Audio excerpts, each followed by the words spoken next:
ton tour de prep là, c'est relou. Calme-toi, tout va bien, ça va bien se passer. T'es pas comme ça normalement.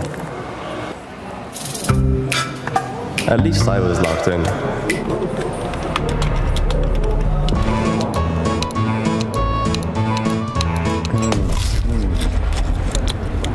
What is that?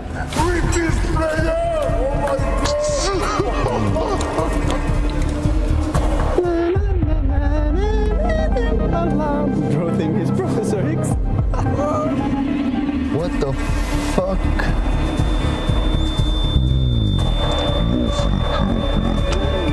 Oh no, not the bees.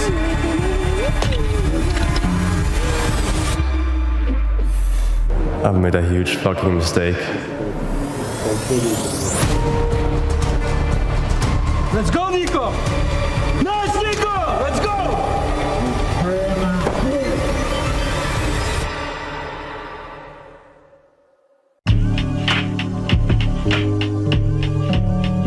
Go. CSGO for sure. CSGO Yeah, for I don't sure. know 100%. what happened to the trains, but yeah.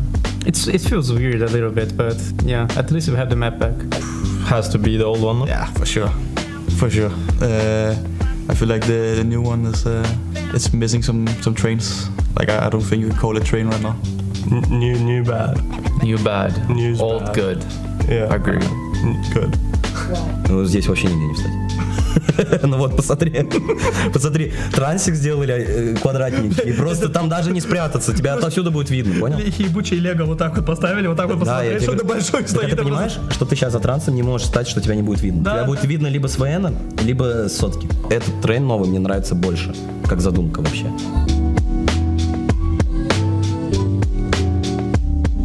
This was strong, right? Yeah, you have a compared to CS2 because there's no heaven. Yeah. So, yeah, I think there's missing something in the new train. They even have the ladder there, but no use no more. I like playing up there when it was Cisco, but now there's obviously no heaven. I kind of miss it a bit. I feel like there's like a position missing on the map. So Yeah, there's definitely something missing. Although it was a bit overpowered when you think about it, like especially when you were T side and you could just plant the bomb and camp up there. You miss it, but it's kind of more balanced now, I guess. I'm heartbroken. It was so nice to be able to go up a ladder and just hide somewhere sometimes. Это тиль. Это расстройство, согласен. Это расстройство, но опять-таки, если с точки зрения удобности, CSGO было проще просто. Ну, ты понимаешь, да, вот из-за всех вот этих вот нычек. Просто тяжелее, но больше нравится. Я все равно за CSGO, короче, не знаю.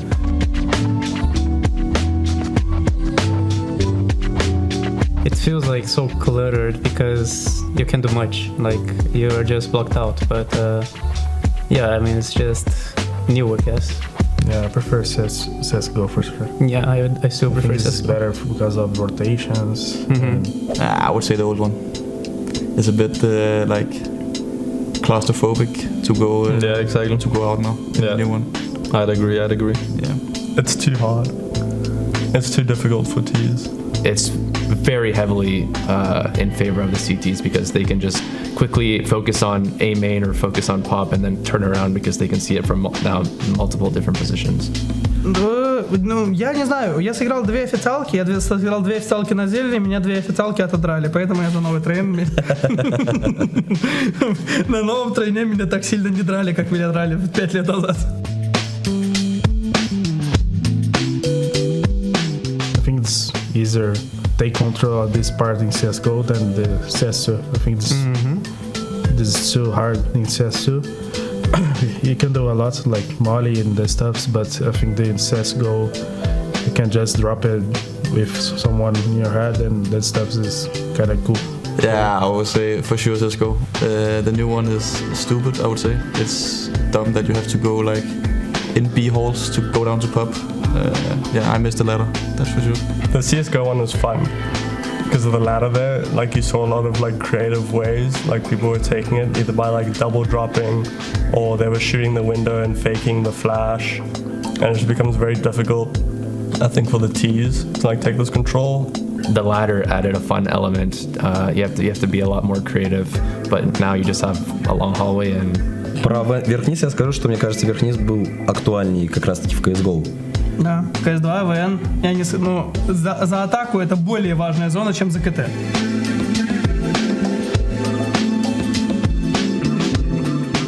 Personally, I would say that I like the changes in B side. In CSU, like the dynamics with the smoke, it matches really good. But I think it's missing some trends, you know. I mean, it's a lot more details now. I'd actually say I like it, and there's a lot of new angles, so I'm kind of happy that it isn't just the same shit, like you just play the same old position, so I'd have to, yeah, I like the new one actually. I like the new one, but they should add the back train there in again. 'Cause it's too open for CTs. Like if Ts have the bomb site, it's very hard to retake now. Add some sort of cover back there for the CTs and it'll feel a lot more balanced. But it's the best part of the map for me, at least. Знаешь, просто выходишь и просто просишь. Не знаю, это просто голый план. Это просто голый план. Ну вот ты зиг закрываешь моликом, все, тебе пизда. Ну да.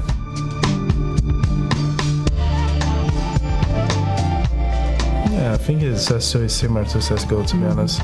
I think there's a lot of changes. I like that it's longer. Yeah, there's a lot of space. Yeah. It's not cluttered. Yeah, I prefer CSU. CSU. Incredibly hard to take control over this area because the CTs can just run into pop and you have, I mean, it's just a bunch of cringe, I'd say, like crossfires, etc. that has been created now. That's true. But by design, I would say the new one. Yeah, I can agree with that. We can go with the new one. Ну, как по мне, ничего не сильно. Ну, на самом деле, много там, что поменялось, шире стало намного. Ну, сильно, на самом деле, поменялся концепт в любом случае. You had more options as a CT if you were playing by yourself, whereas now, if we go back to the new one, it's like there is a rail there, but it's harder to play in this area by yourself. Looks like Valorant. That's not good.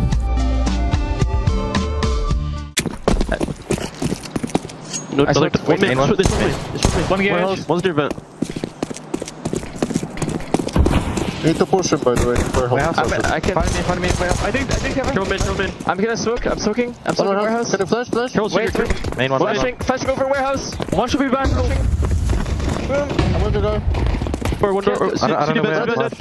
Maybe ticket. No, Okay, no main. Credit. Killed one city. He's not carried. He's somewhere there. He's some Baco. It's not Baco then.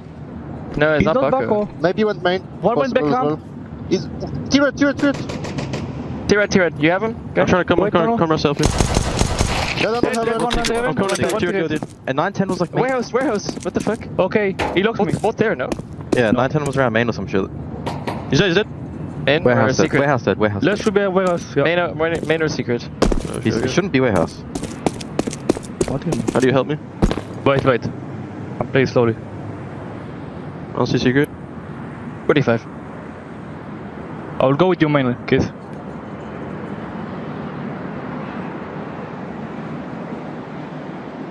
He was last spotted main. Can we play map as possible? No. Warehouse not possible. Okay. Not nerds. Where's Zen?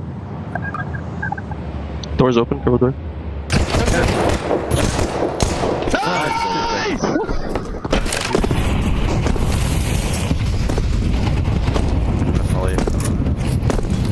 You have mine? Double one. But I can double flash. Wait.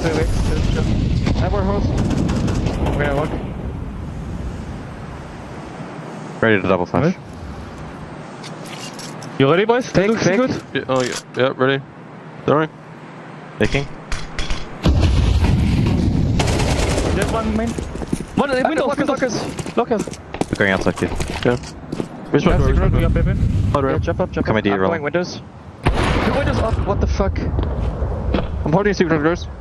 You went back on the heaven. I'm close to main now. Guys in heaven. There's one heaven, boys. Op ramp, boys. Office back up. Just come close. Get ready to come in, guys. Yeah, we're coming. Yeah. Let me go first and trade me, Justin. Okay.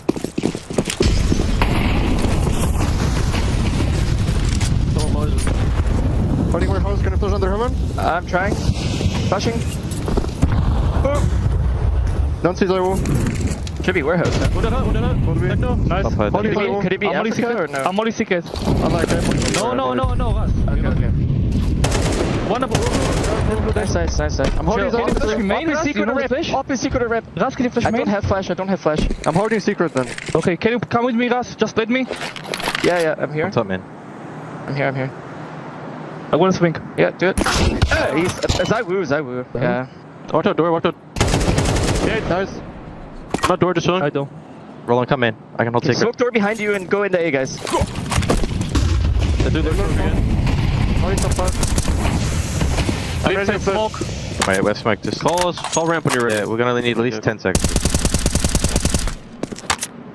Can be down secret, boys. Good walk Saying, on that, after good walk on when that. you clear the lobby, be careful secret, boys. Yeah, I'll tell you when the smoke's fading. I'm going down already from now. Alright, fading now. Flash. Flash. Boom. I don't see. It could be down vent though. Could be down vent. Let's see. I can just stay here. Spotting outside or drop main. I'm Okay, already lobby down or- B. I'm coming down. I'm spotting outside from heaven. Nothing back lobby, I don't see him. Maybe on roof, Yeah, I'm but leaving I'm pretty over sure they're down vent and maybe playing for secret. I don't think they're Stack on down. there. I'm coming Maybe down. down secret. Stack down. Careful vent though, careful vent. I'm playing on cold give. I'm not spotting outside anymore. Oh shit, they can't be. You clear full clear lobby or no? Yeah, but I didn't see it. I didn't see anything in lobby. I just gave up lobby though. Windows. Dark window. I can't see. One more windows. I'm just holding side off. Upper edge being thrown. I'm breaking it. We're right down. Guys, I have outside. I have outside red. Could go down vet. Could go down vet. I'm leaving. Guys. Yeah, ramp. Smoke's fading. One. Could be secret. Could be vent. Two more. Maybe three. I don't know. No, I don't think. 200%. I'm holding under heaven. I'm single. They flash under heaven. They can go back. Maybe going back lobby. They're trying to commit. Guys, I opened double. I opened single. Sorry. They're gonna take. Taking out that. I'm playing ramp. Like. Also stuck control. Got that point. I'm walking ramp. I'm good. Okay. They broke the door. They broke one of the doors. I'm going back. Just I will flash. Listen, just hold for me. I will play. I'm dead. Wait, did you get Bomb. I'm pushing ramp now.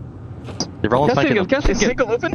Yes, Ras. I'm leaving. Leave. Yeah, just give as much time as you can. I'm going ramp behind. I'm pushing single. Yes.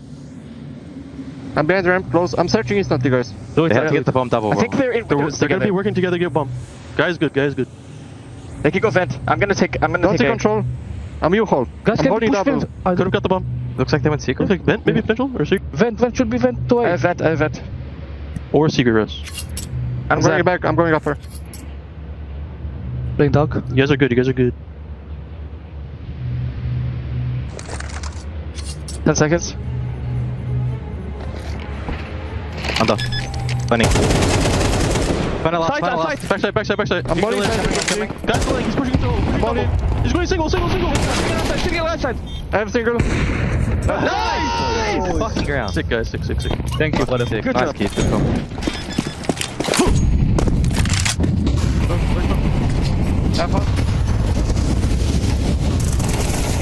Oh, shit, burning. What the I'm fuck? in vent. I'm holding the left side of the smoke. Holy shit, I'm 1 HP, bro. I re-smoke door. I need to leave over. I smoke door. I'm 1 HP. Someone need info outside, boys? Keith has a could go secret. Could go main. Okay. I'm 1 HP. What's smoke start side? I don't know, wall smoke, like, close. Left side or Navi? No, like Navi style, yeah. Can you drop it? Ramp. And we do double. Out, 2. You're gonna go lower. They can be secret, guys. Fuck.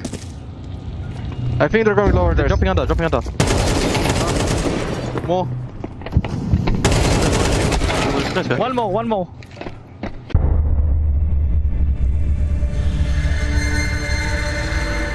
My map, Dust 2, is so beautiful when the sun is low. At nightfall, the Elo harvesters land.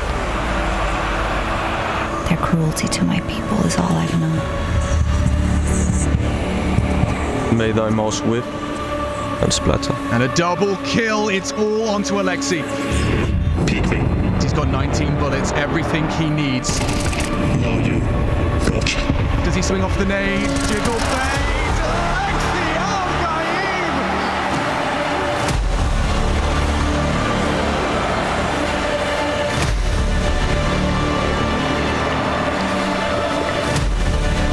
They're not human. It's brutal. My desert.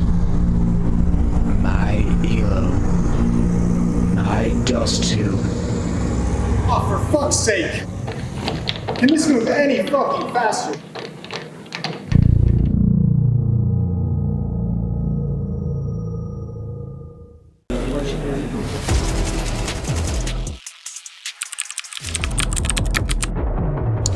Bro, you still doing that? Yeah. You need to step your game up, bro. Yes, trust me, this will do the job.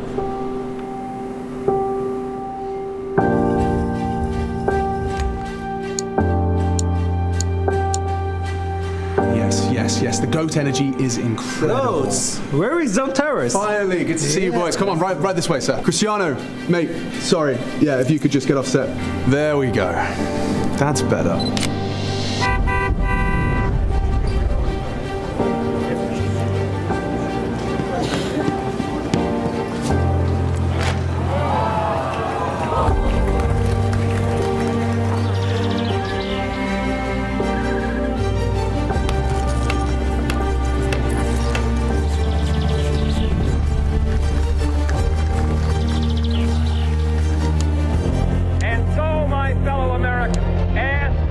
I'm gonna float like a butterfly and sting like a bee. And to preserve and cherish the pale blue dot. We don't make mistakes. We have happy accidents. Do or do not.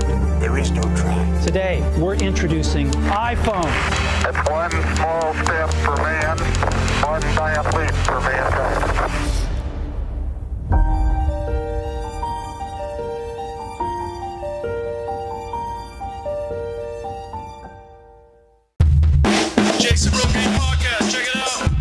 The Jason Rogaine Experience. Counter-Strike by day, Jason Rogan podcast by night. Oh, a special day. We don't get many guests like you in this studio. Hank Hollywood, Agent of the Stars. It's good to see you. Good to see you. I see you've got a new studio as well. Yeah, I'm loving what you've done with the place. Thank you. I was in the bathroom earlier and I noticed you had that iconic photo of Guardian and Semler together. Yes.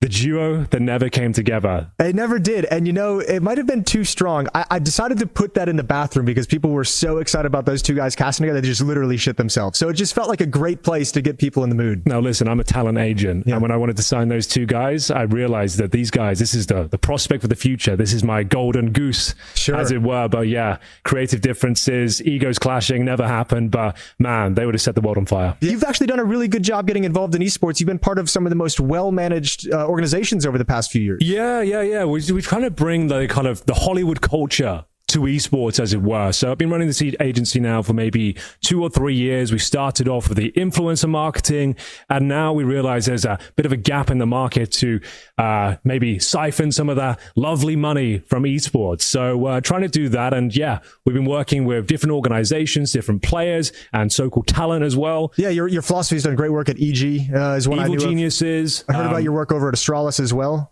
I've been there for 3 years now. I've been handling their public relations. Killing it. Yeah. And of course the Falcons as well, just kind of managing their spendings and making sure they make the best possible decisions in all of their moves across esports. They've had incredible players coming through there. They have.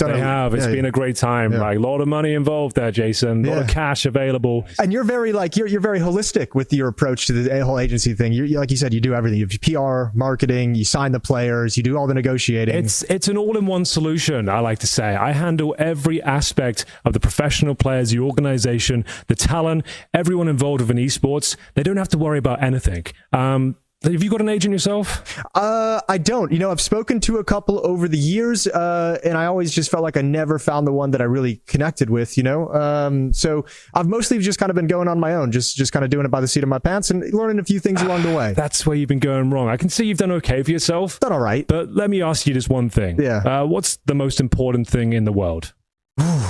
Well, I mean, obviously, this is things. I've got a daughter back at home. I've got a wife, 2 dogs. So my relationship with them, spending time with them. I'm going to stop you right there. That's all wrong. Most important thing in the world is money. And that's the kind of business I'm in and generating it. Money is an energy, and it's always flowed very strongly in my direction. So maybe to give you a bit of insight, I can show you one of the contracts I'm working on right now. The kind of what we use actually. Okay, yeah, I actually brought some like documents. I thought I could show you like what we're all about. Cool.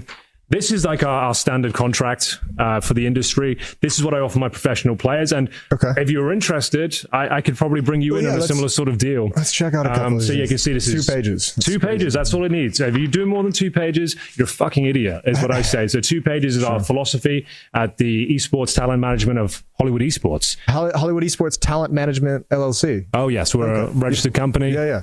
Okay, so this is a 5-year contract. Starting from 5 years, like a long-term deal. We want to make sure that you're in here for the long haul, Jason. Yeah. Okay. And renews automatically every year. That seems pretty standard as well. Absolutely. Yeah. Okay. And unless you decide to cut me loose, which obviously wouldn't be happening. Why would I do that? So the players that you sign obligated to play Counter-Strike professionally for a minimum of 16 hours a day. Time off is considered a breach of contract. Look, there's a lot of legal mumbo jumbo in there. Sure. Stuff that will probably go way over your head. But yes, I expect my players to turn up, grind, and stream. As soon as they finish their professional shift, they want to be online, generating clicks, generating views, and making sure that this whole movement comes together. You can see with our payment structure, it's very different than the other agencies.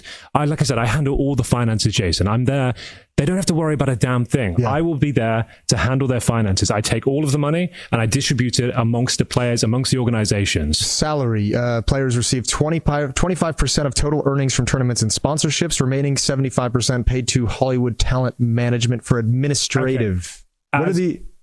So, as I stated, a lot of legal stuff in here. Essentially, we pull all the money together. Okay. Imagine a club where you could join and it's free money for everyone involved. Ooh. The more people that join, the more money we generate. And that's what we're trying to do right now. We've actually created a structure called Hollywood Coin, where you don't have to, I've got a document here actually. So you have a look at that. Yeah. You can see at the top of the structure, it's myself, that's Hank Hollywood at this stage. Then we have the influencers, the professional gamers, and the esports talent, everyone working together to generate as much money as possible to then put into the pool, and essentially everyone gets rich. Can I just probably a minor red flag? Oh yeah, sure, yeah, whatever. Yeah, well, if you look at this diagram, I would say the shape of this is right. It's a strong shape, right? Relatively it's solid conservative. structure. Yeah, like this whole, that concerns me. It looks relatively, dare I say, like a pyramid? I can see where you're coming from. It's not a pyramid, though. That's a triangle. Famously, one of the strongest shapes on the planet. Yeah, it is. That's true. Integral to the backbone of the industry. Neil deGrasse Tyson told me that. Strongest shape in nature is the triangle. Exactly. Yeah. That's what we're basing this on. That's the philosophy here at Hollywood Industries. We want to make sure that everyone gets a fair slice of the pie, especially the people near the top. The influencers are our number one priority, professional gamers, then the esports talent beneath that. And it's... One second. Oh, sure. Hello, Hugo. How you doing? Right. Okay. Well, I did tell you if you want to make it in this industry, you are going to have to make a few sacrifices. Now, commentating Valorant isn't the worst thing that can happen to you, and I suggest you do it because otherwise you're not going to have much of a future in esports. Yes, I know. Right. Well, let me ask you one thing.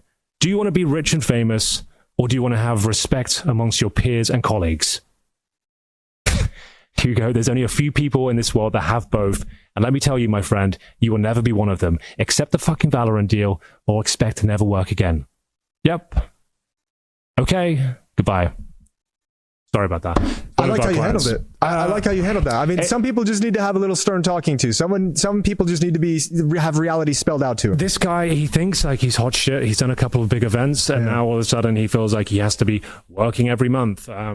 Not really my problem. No. I got him there, got his foot in the door, and he will do what he's told, like the good little boy he is. Otherwise, he's going to be in a lot of trouble financially, if you know what I'm saying. I control the money. I'm pulling the strings, and if he wants to actually make it in this world, he's going to have to do what he says. But he's happy. He's happy. Yeah. He's doing well. He signed the contract. He's got to be happy. He's going to be happy for 5 more years. Jason Rogan Podcast, check it out. The Jason Rogan Experience. Counter-Strike by day, Jason Rogan Podcast by night. ESL presents the ESL Pro League in partnership with Intel, Acer Predator, DHL, Kadia, 1xBet, entrepreneur.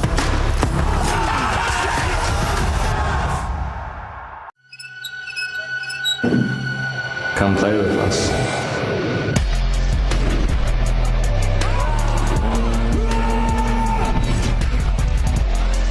He wants to win right here, right now. It's crazy. As he turns it, nice headshot.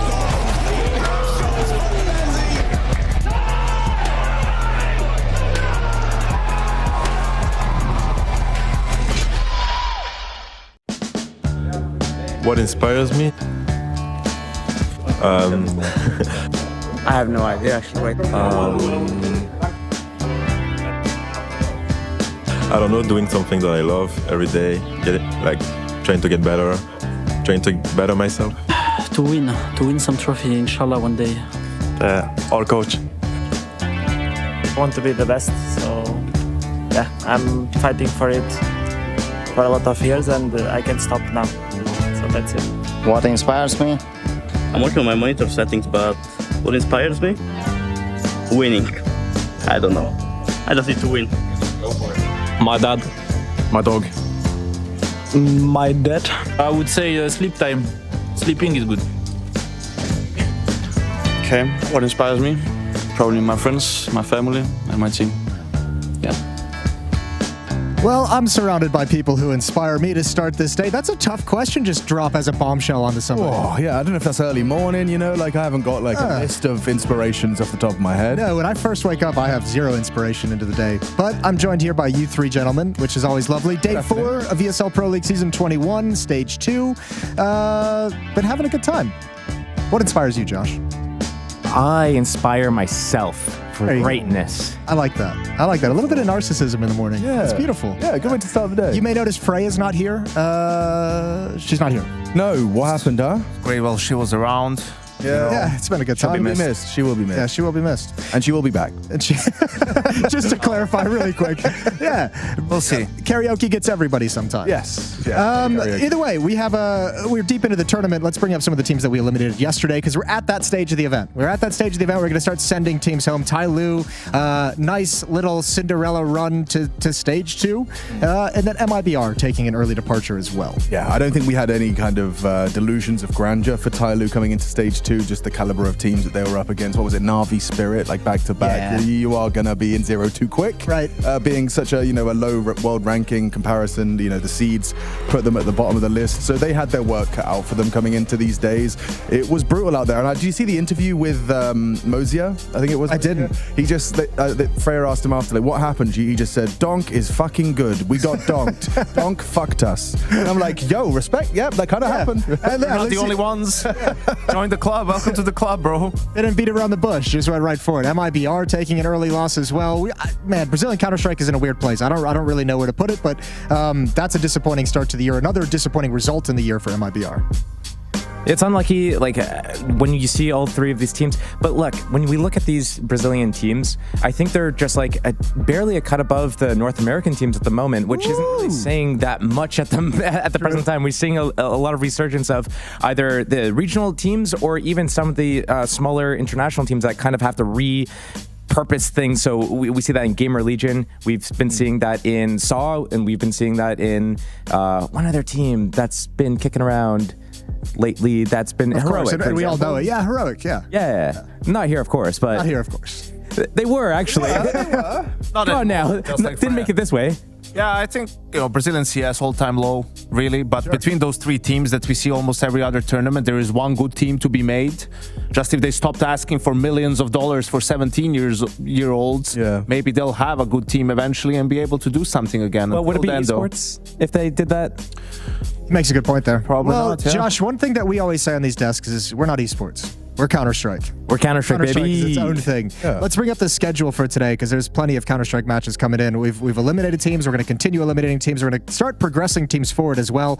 This is for the B stream. SAW, Gamer Legion, Eternal Fire, Pain, Falcons, Furia. So that last game is quite spicy. That'll be fun to see. Falcons, Furia. I didn't get to watch the whole Falcons game yesterday because I was casting. Who did they play? 3D Max? Yes. And they took a rough loss. It wasn't pretty. No, I saw The third map was Dust 2 tough. score looked crazy. Although they did get moved from the third series the day before to the first series the next day, which is going to be a tough adjustment for anyone.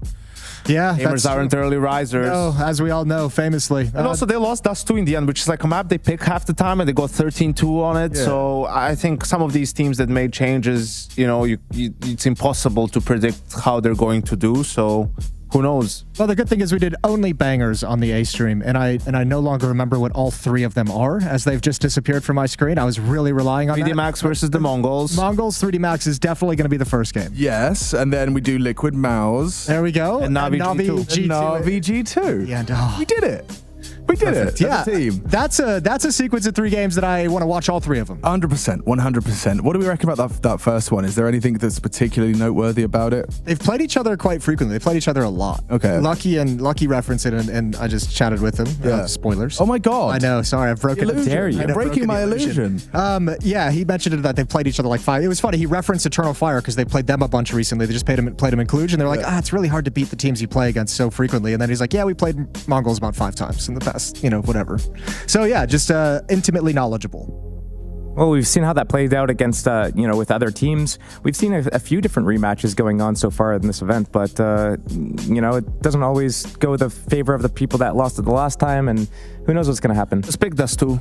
Dust 2? That's your kind of sure win against the Mongols at the moment. It feels like they're really struggling on that map, and yeah, obviously it's a best of 3. One map's not going to be enough. It's not going to cut it, but yeah, I think 3D Max, again, one of those teams for me, very difficult to predict. Sometimes they look actually pretty good, and sometimes they look a little bit lost. And whether that's because they made a roster change recently, whether that's them still not, hitting their peak, so to speak, with this particular lineup, I'm not entirely sure. But taking down Mongols here and booking a spot in the playoffs would be a pretty good step forward. And give you some extra time to practice with body as well before the playoffs begin. I think it's just every team so far is kind of like hit or miss on their own map picks at the moment. Like we'll see teams that are trying to do, like we saw Mongols going against Spirit yesterday, going for that Anubis pick and getting completely blown out. We've seen teams go for their own map picks. It's kind of like infested with the NA teams. The whole people said it was copium, by the way.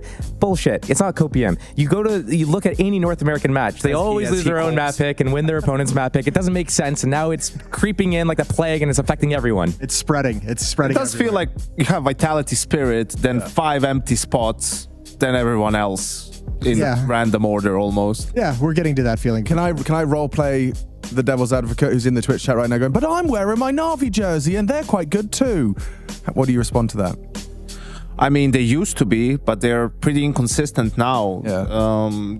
Okay, playoffs of Katowice, but then you lose to Spirit 2-0. Here it's been a little bit shaky. They lost Saw. in this first out of all teams. Like that's not what you want to see as a Navi fan. And just watching them play, it's not as clean as it was, when they were peaking last year. Yeah, it seems there's some trouble in paradise. We've heard of some bickering. I mean, they always do that. I don't know necessarily if that particular exchange, but they're always frustrated when they play. They get on each other's ass. Like, hey, guys, we need to talk more. Hey, your energy is low, right? Like, we talked about it in the podcast today. It's because Flamesy was talking about team is like a family, right? And Vitality, they're your, Grand Rapids, Michigan, functional American family. Navi is a little bit like your Eastern European family where, you can cuss each other out, but you still have dinner together and it's all love at the end of the day. And I think we can't really hold it against them because how many times did they come back in games? Like we always used to praise their mental fortitude, and that's just how they function with that particular group. What's the name of that podcast again? Just for just Talking Counter. Oh, okay. Like Counter-Strike. All your I get it. Yeah. Platforms. Okay. Well, one of the things is, didn't JL have a comment about, losing kind of motivation or goal to work towards after they won the major? And it's like, that can't be like the final goal. That can't be the end boss. That needs to be kind of like one of the things that you tick on the way to completing your entire journey. That's kind of what Blade said right after they won. It was like, I had this whole roadmap planned out. I had like this whole 7 or 8 month plan of how this team was going to function and how we were going to build into things. And then in month 3, we won the major for no good reason. And kind of ruined everything. Yeah, now my whole game plan is Now they need the Damn DLC. players overperforming. I know, can't believe it. They need the DLC. Yeah, they got to figure something out. So we'll see. I think they're going to get back on track at some point. I'm glad you were devil's advocate from Twitch chat, because I think we have some more of that. We have some viewer mail. So more devil advocacy. Can I harmonize words? Can I do it one more time, guys? Yeah, try it again. Maybe a 3, 2, 1. 3, 2, 1. Viewer mail. Oh, it really needed that low note. It really needed that low note in there. That was good. Where are we going? I don't know. Bring up the first one, production. Let's see who's asking what these days. I like audio only. I really enjoy the audio only updates, even though I know you're doing it ironically. As a NA viewer, I'm at work most of the time during the events. I have it pulled up on my phone and look at it from time to time, but I can just sit there and stare at it. Oh, thank you very much, Smeggy, for getting in contact with us. What do you think that's short for? Well, first of all, we could. Oh. Josh? I don't know. I was going to say, we could tell it was an NA viewer by the spelling and grammar. That was my first point. Sorry, I had to get that out of there before we could. Okay. I was just go on really Smeggy. on your head, wasn't it? Maybe Smeggy, maybe he used to watch Red Dwarf when he was younger or something like that. Smeghead? Maybe. Smeghead, yep. Or maybe he did. just like Smeagol.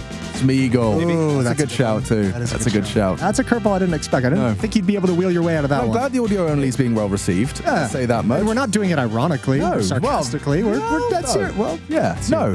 Half the time, every time, we're being serious. Okay, cool. Yeah. Well, let's bring up who comes after Smeggy. That'll be Rimmer. Rimmer. Mr. Rimmer. Mr. Lister, sir. Mr. Lister, sir. Mr. Rimmer to you. HLTV Trash Talker of the Year Community Award when? Didn't ESL do a graphic recently with like some of the top trash talkers? We did, yeah. Yeah.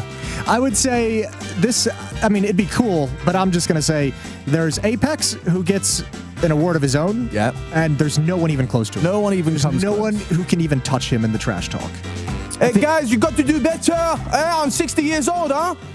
I think when we craft a kind of award like that, we need to take a few things into consideration, right? You need to have how often people give it, the frequency, sure, the quality of giving it. Yeah. You know, it has to be top tier, it has to be unique, you can't original, you can't just recycle the same jokes. Yeah. It needs to be tailored to each specific opponent. Maybe what we do is it's not like a ranking. It's not like you give like 3 players and you pick the winner. Maybe it's like in the NFL they have like the Walter Payton Award. You just give it to someone who's done a very good job in this particular area. I will say, we can call it the Dan Metasclair Award. Tying it into the first game and a very leading contender is Gravity. That man knows no bounds, and for a young gamer as well, he doesn't seem to get in his head. Like, it doesn't matter if he's having a bad game, if it's a close game, he'll still pipe up when they win a big round. Oh, yeah, he will. And I think a lot of players will, they kind of get warded off of that. Like, you have one terrible experience where you like, the team that you were trash talking comes back, but he hasn't been deterred. He's still giving it, and I think it's very effective. Depending on your opponent, it can be a genuine strategy to winning, to getting that little edge. Is you get some, just tilt it a little bit goon and get in their head. That's cool. Yeah. Subtract points though, because isn't it all in French? He's not doing that in English. No, he does it. He does it in English. Okay. Either way. I think it was French against the French team against Vitality, and now it's going to be English. Okay. We need it in English, and okay, perfect. Bro, if he does it in Mongolian though today, I push him to honestly, the top of the list. That's respect. That's not a bad idea. Okay, learn Mongolian just to get in the Mongols' heads. Yeah, absolutely. The dedication. All right, what's the next one? What's the next viewer mail? Who have we got? Viewer mail. Hello, gentlemen. Seeing Hello, as you are Pasha. from different regions, what is your favorite piece of local slang from your nation? Mine is wind your neck in, which is Northern Irish for mind your own business. Lots of love, Dara. Thank you, Dara. Okay. Local slang. What do you say in Michigan? I was just trying to think of that. I don't think there is anything. We're pretty vanilla. Yeah, what do I say? What do we have I slang? haven't lived in England for 10 years. What do we used to say? What was cool? Wind your neck in is good. I'll You give have you a that lot one. in England. I bet Yanko's going to nail this segment, though. He probably can't say anything. He probably can't say anything. I think there's a few restrictions. Anything, actually. We'll just give him the trophy. for it, UK though. slang. You guys have so many. How do you not think of that? Well, I've been teaching my fiance some of the UK slang, so I'm just kind of go through which ones. It's also, the problem is when we go to different places, as you would expect, the first things you learn are all things that cannot be said on a broadcast. Yes. Of course. It's the dirtiest ones. It's the worst ones. The darkest ones. Yeah, like for example, if you were going to go step outside for a cigarette in the UK, it's not like you were going to kill someone in America. Right. Yeah, there'd be different vibes there. But in Canada, the slang is going out for a dart. A dart. Oh, yeah, Dart. long dart. Yeah. Going out for a dart. I like that. Fresh air break. Fresh air break. Yeah. I know the Poles had one. Snacks had one that we asked during a content piece on Media Day. What's the Polish word for corn? Kolba? Kolba, I think. That's right. Yeah, which they also use as penis. So that's a little bit of local slang for you. Okay, I like that. Yeah. All right. Well, anyways, enough about penises. Enough about the peni. Yeah. I don't know. You like this one, Jason? The shovel the devil. Shovel the devil. I do. Yeah. Anyways, next mailbag. Dream map pool views. Hey guys, if you'd be able to make the active map pool have whatever maps you want, what would your choices be? I myself would add Cache and Season in favor of Terrain and Mirage. Oh, he gets disqualified for Season. Season? I thank you for your question. You're disqualified. Season? No one's a Season fan. Except for Josh. I can see him working his head back and forth. Bruh. You're not a Season fan. Why do we have to bring up Season right now? You're not a Season fan. Why? I'm just getting hard targeted for this one. Look, I think anyone who says Train's out is dumb, okay? Maybe some improvements to the current maybe Ivy area or something like that could instantly fix this one, but I think Train is good. Mirage could go. It's kind of random. It's been the pool for a long-ass time, like 20 years. It hasn't really changed. So they have the Dream map pull up on the LED wall, just so everyone on the couch knows. So they're lighting them up as we say we want the map in, so we have to take this one relatively. If I was making a competition, or if I was giving my answers, I think it would be actually the direct opposite to what Yenko would say. Okay. Like, I think my dream map pool would be Overpass, Vertigo, Anubis, the whole top row. Overpass, Vertigo, Anubis, Ancient. You can have an Inferno, and you could throw in a Dust 2. Terra. Put Terra in there. Okay. That's a machine map pool. That's mine. That's mine. Yenko, what have you got? What's your map pool looking like? I got Nuke, Inferno, Dust, Mirage, Train, Nuke, Inferno, Dust, Mirage, Overpass, and Ancient. Yeah, I would go Nuke, Inferno, Overpass, or just like you have to have them. Yeah. And then to round it out, I'd be fine with Ancient, mate. You don't have to have Overpass. I'm just gonna throw that out there. Overpass, the only thing you need to do is make the map like 20 to 30% shorter. Yeah. You know, like the highway, all the area, because for the T's, it's way too long to rotate compared to the CTs. Like, that's what makes the map awkward to play a little bit. So if you just change those timings, it can be pretty good. They're singing again. So you want to have your map pool is a map that you want to change drastically.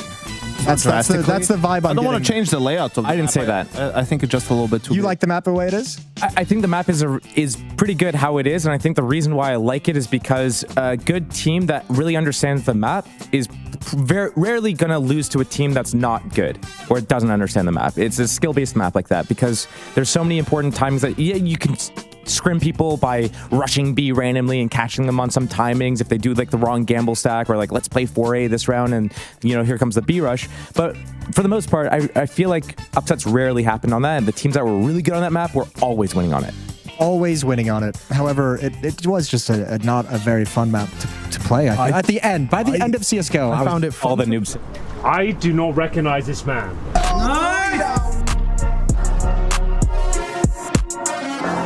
Can't blame me for that one, boys. It would have been sick, right?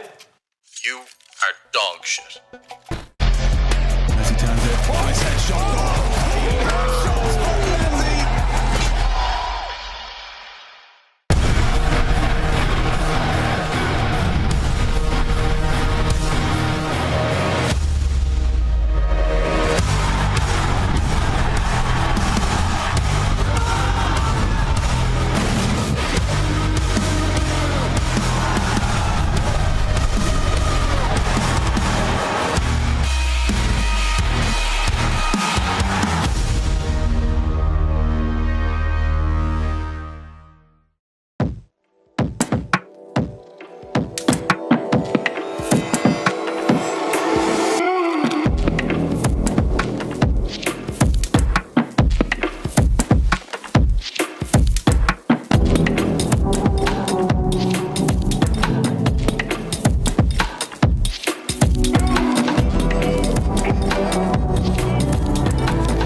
It's Gamer Legion, it's Rez. Let's start off with PR. So he's 17 years old.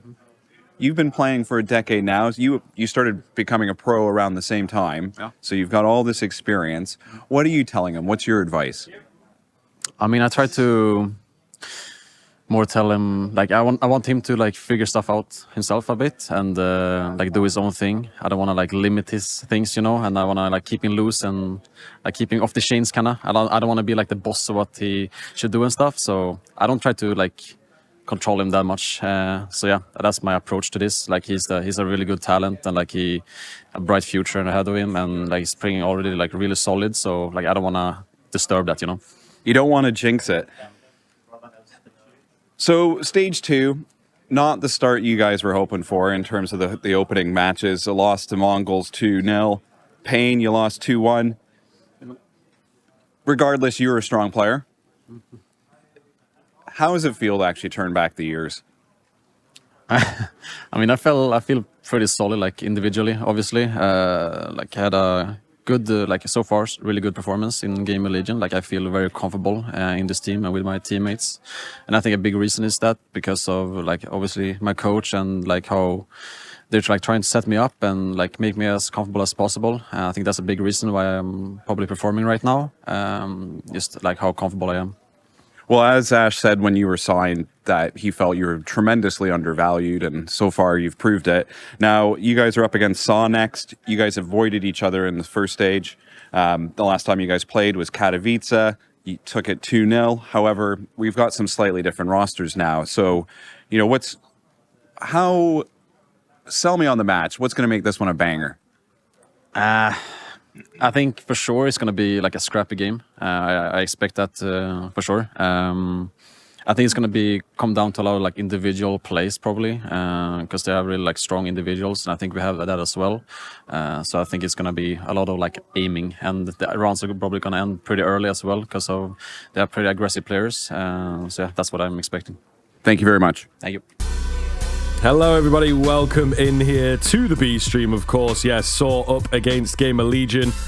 Kind of a banger. I think the best of the rest argument starts to come in. They were talking about a little bit on the desk there, Neo, that it's like, you know, Spirit, Vitality, and then you've got like everybody else sort of battling for those spots. And, you know, these two teams, I think, certainly do fall into that conversation a little. Saw, great first stage from them. Then they open up into this one with a win against Na'Vi. Then they've had Spirit and G2. We talked about this yesterday. Real rough matchups for Saw and the new team. Yeah. Gamer Legion, meanwhile, I think we maybe expected them to do ever so slightly better. We were probably on their side against Pain, and it looked like it was going to be a close third map there, but they just completely disappeared in that matchup. So, you know, it's not a total shock, but I think they would have liked to be more so in the 2-1 bracket rather than the 1-2 bracket battling for survival here.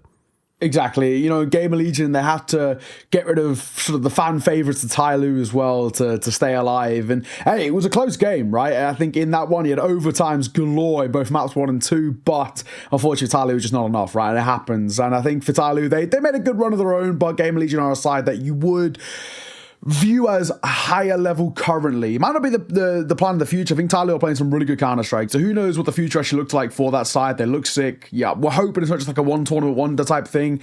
Regardless, though, where we're at in this one, you know, it's battle for survival here. Both sides sitting at 1 and 2, and I think, you know, when I look at it, I'm in a way, like, quite optimistic about what Game Legion can offer up, and actually quite pleased by what Saw have offered up, right? This is a side with 2 new changes coming in, changing language as well. Like, sure. As things go, like they've overperformed. No two ways about it. They went 3-0 for their first stage.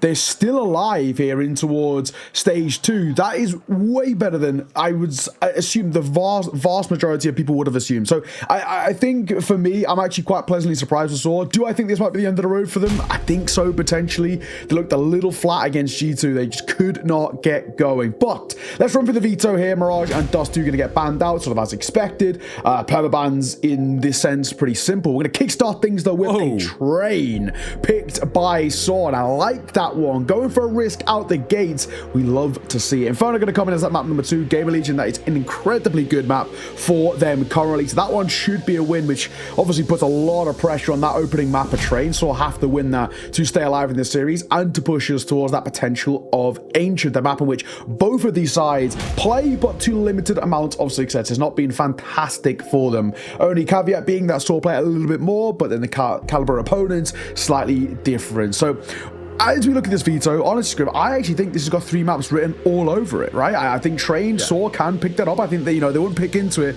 if they haven't got some ideas. Inferno should be basically a guarantee towards Gamer Legion, leaving us with a pretty interesting Ancient. And as our final game on the B stream as well, give us all 3. Why not? Come on.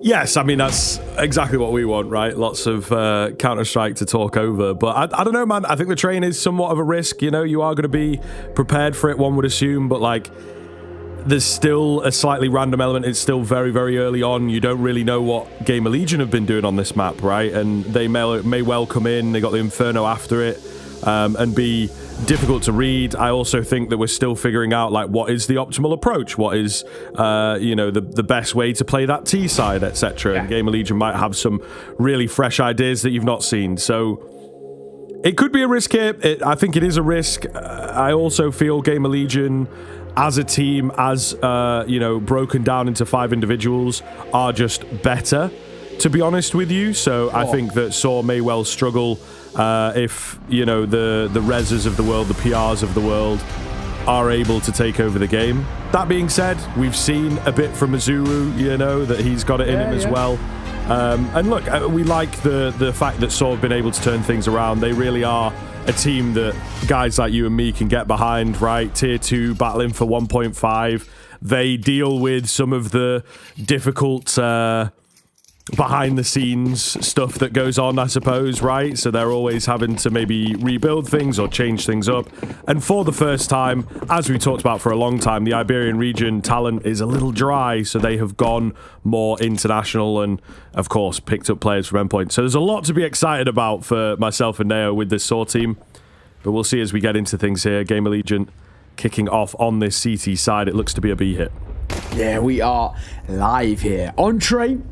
I'm excited to see it. I want to see something a little spicy. Slend. Who's there something brewing around this corner? Needs to be careful. He will hit the shot. Materius in for the trade there. Materius was fantastic despite the loss yesterday. His individual form looked very, very good. So we need more of that. Seajot 1-for-1 as Torsen will trade. And this is the pistol we want to start things off. Scrappy and in your face. P250 is the one to watch at the moment. Trying to find just one more head. Not quite presenting just yet. It's Materius who comes in from the side here.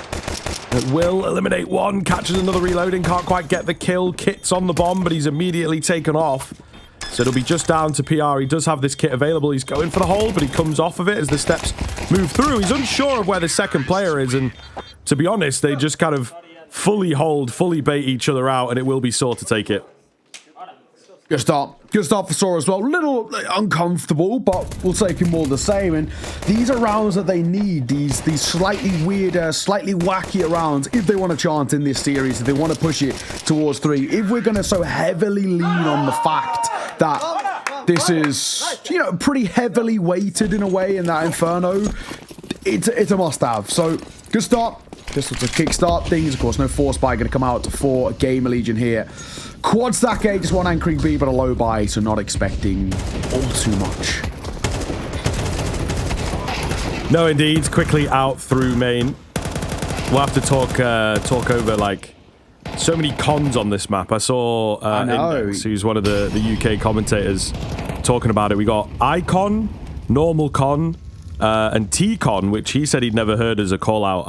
I know that one. I think it's an Americanized call-out, I want to say. Ah, okay.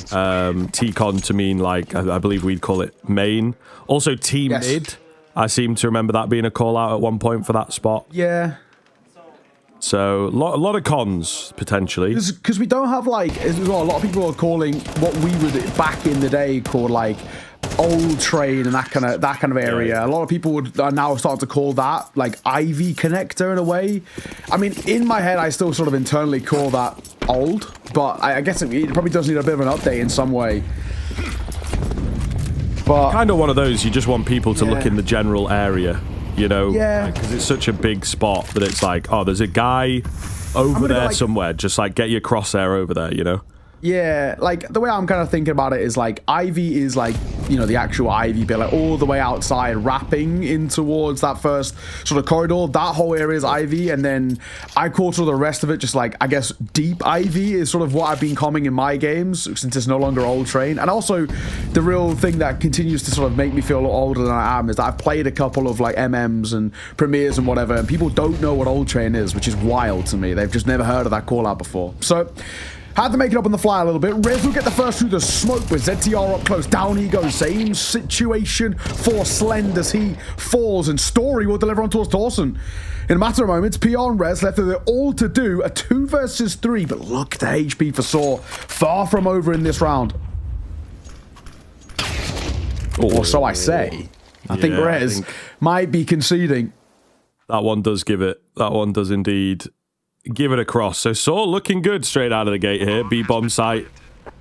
Very, very takeable and vulnerable. Pretty quick moves coming in from them as well. Seem quite effective. So yeah, certainly worry a little for Gamer Legion. They went for the eco, get this early rifle buy out. But I would be curious. It's something that, you know, it'd be lovely to just kind of ask, like, in between maps if we got chance. Have Gamer Legion been working on Train, or are they just letting it kind of exist at the moment? You know, get familiar with it, but is there a Gamer Legion Train in the back pocket? Not so sure.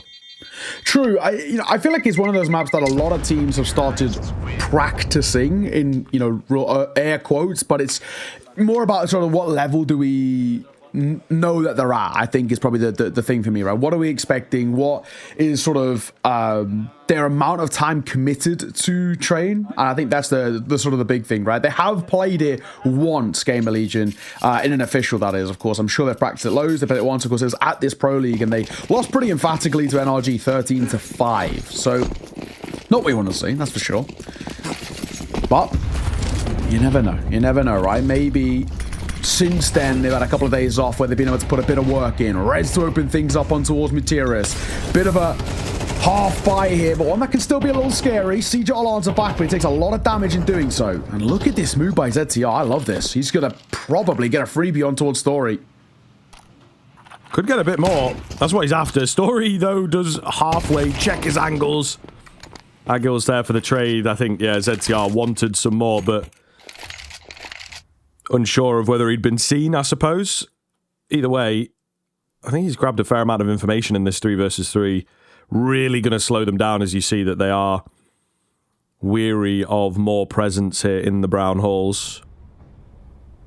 Rez on the M4. Doesn't quite have the timing. Drops 1, nearly drops 2. It's well traded. Seajot kind of has to let that happen on such low HP. That being said, we've got really nothing to work with here. Combined HP of 45 between the two of them is just not enough, it feels like. Yeah, Endpoint Boys, or the ex-Endpoint Boys, got to lock in a little bit here. Of course, it's going to have a lot of synergy. Haven't played for so long together, but this is not taken away from how difficult a round this is to convert. I kind of love this from PR. You don't need to fight. You don't need to be in an exposed angle. Just wait. In a world, you can even let them plant the bomb. That's not the end of the world itself. We've got 2 mollies and a flash to work with. It's pretty common to molly that angle that PR would play from, but instead, they're going to try and let this bomb go down. Hits 1, looks for the second. It's just Azubu who hits that shot. Has a molly of his own. He goes towards Maze. He's looking the wrong way, and the molly doesn't go as deep as he would have liked. Just Star Slend on the other side. A familiar foe for Azu, but not to be. And it will be finally a first on the board for Gamer Legion. My, oh my. That was close. And the big thing to take away from that is Gamer Legion sort of had no right to win that, but a lot of sort of gimmicky angles and nice plays with these lower buys. And they've made it stick. And to get a first round in that fashion, it's got to help the confidence. Yeah, big style. A little bit of a look across from Slend. Of course, we talk about the ex-Endpoint Boys on Saw, mainly because it's quite recent, you know, and I think that it still stings a bit, right? The Counter-Strike division closed down for now by Endpoint. These guys moved across for free, ultimately, beyond salaries. But Slend, of course, was there at one point for about a year or so.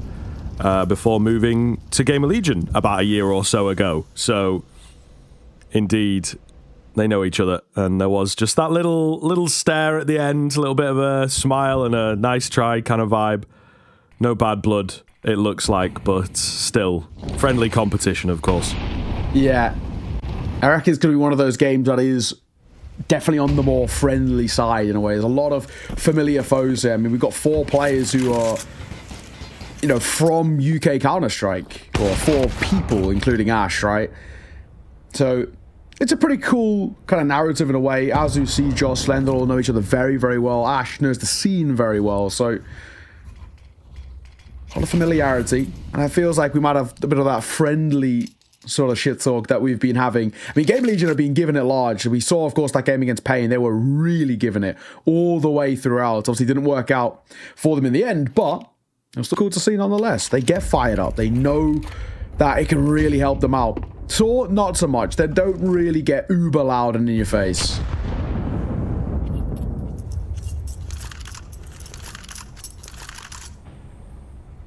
Agil leading the charge over here. I mean, this looks to be another textbook burst. 20 seconds left in the round, however, so no real margin for error. ZTR hidden away at Oil will get taken down. He's bought some time, but it's just not enough. They will get that bomb plant and it'll force a Gamer Legion save just like that. Well, I mean, it's not the worst save in the world, to be honest. AKM 4 AWP, I sort of understand it. Retaking in a 5 versus 3, it's never really going to go in your favor. I don't even think it's obviously worthwhile for them playing proactive exits either.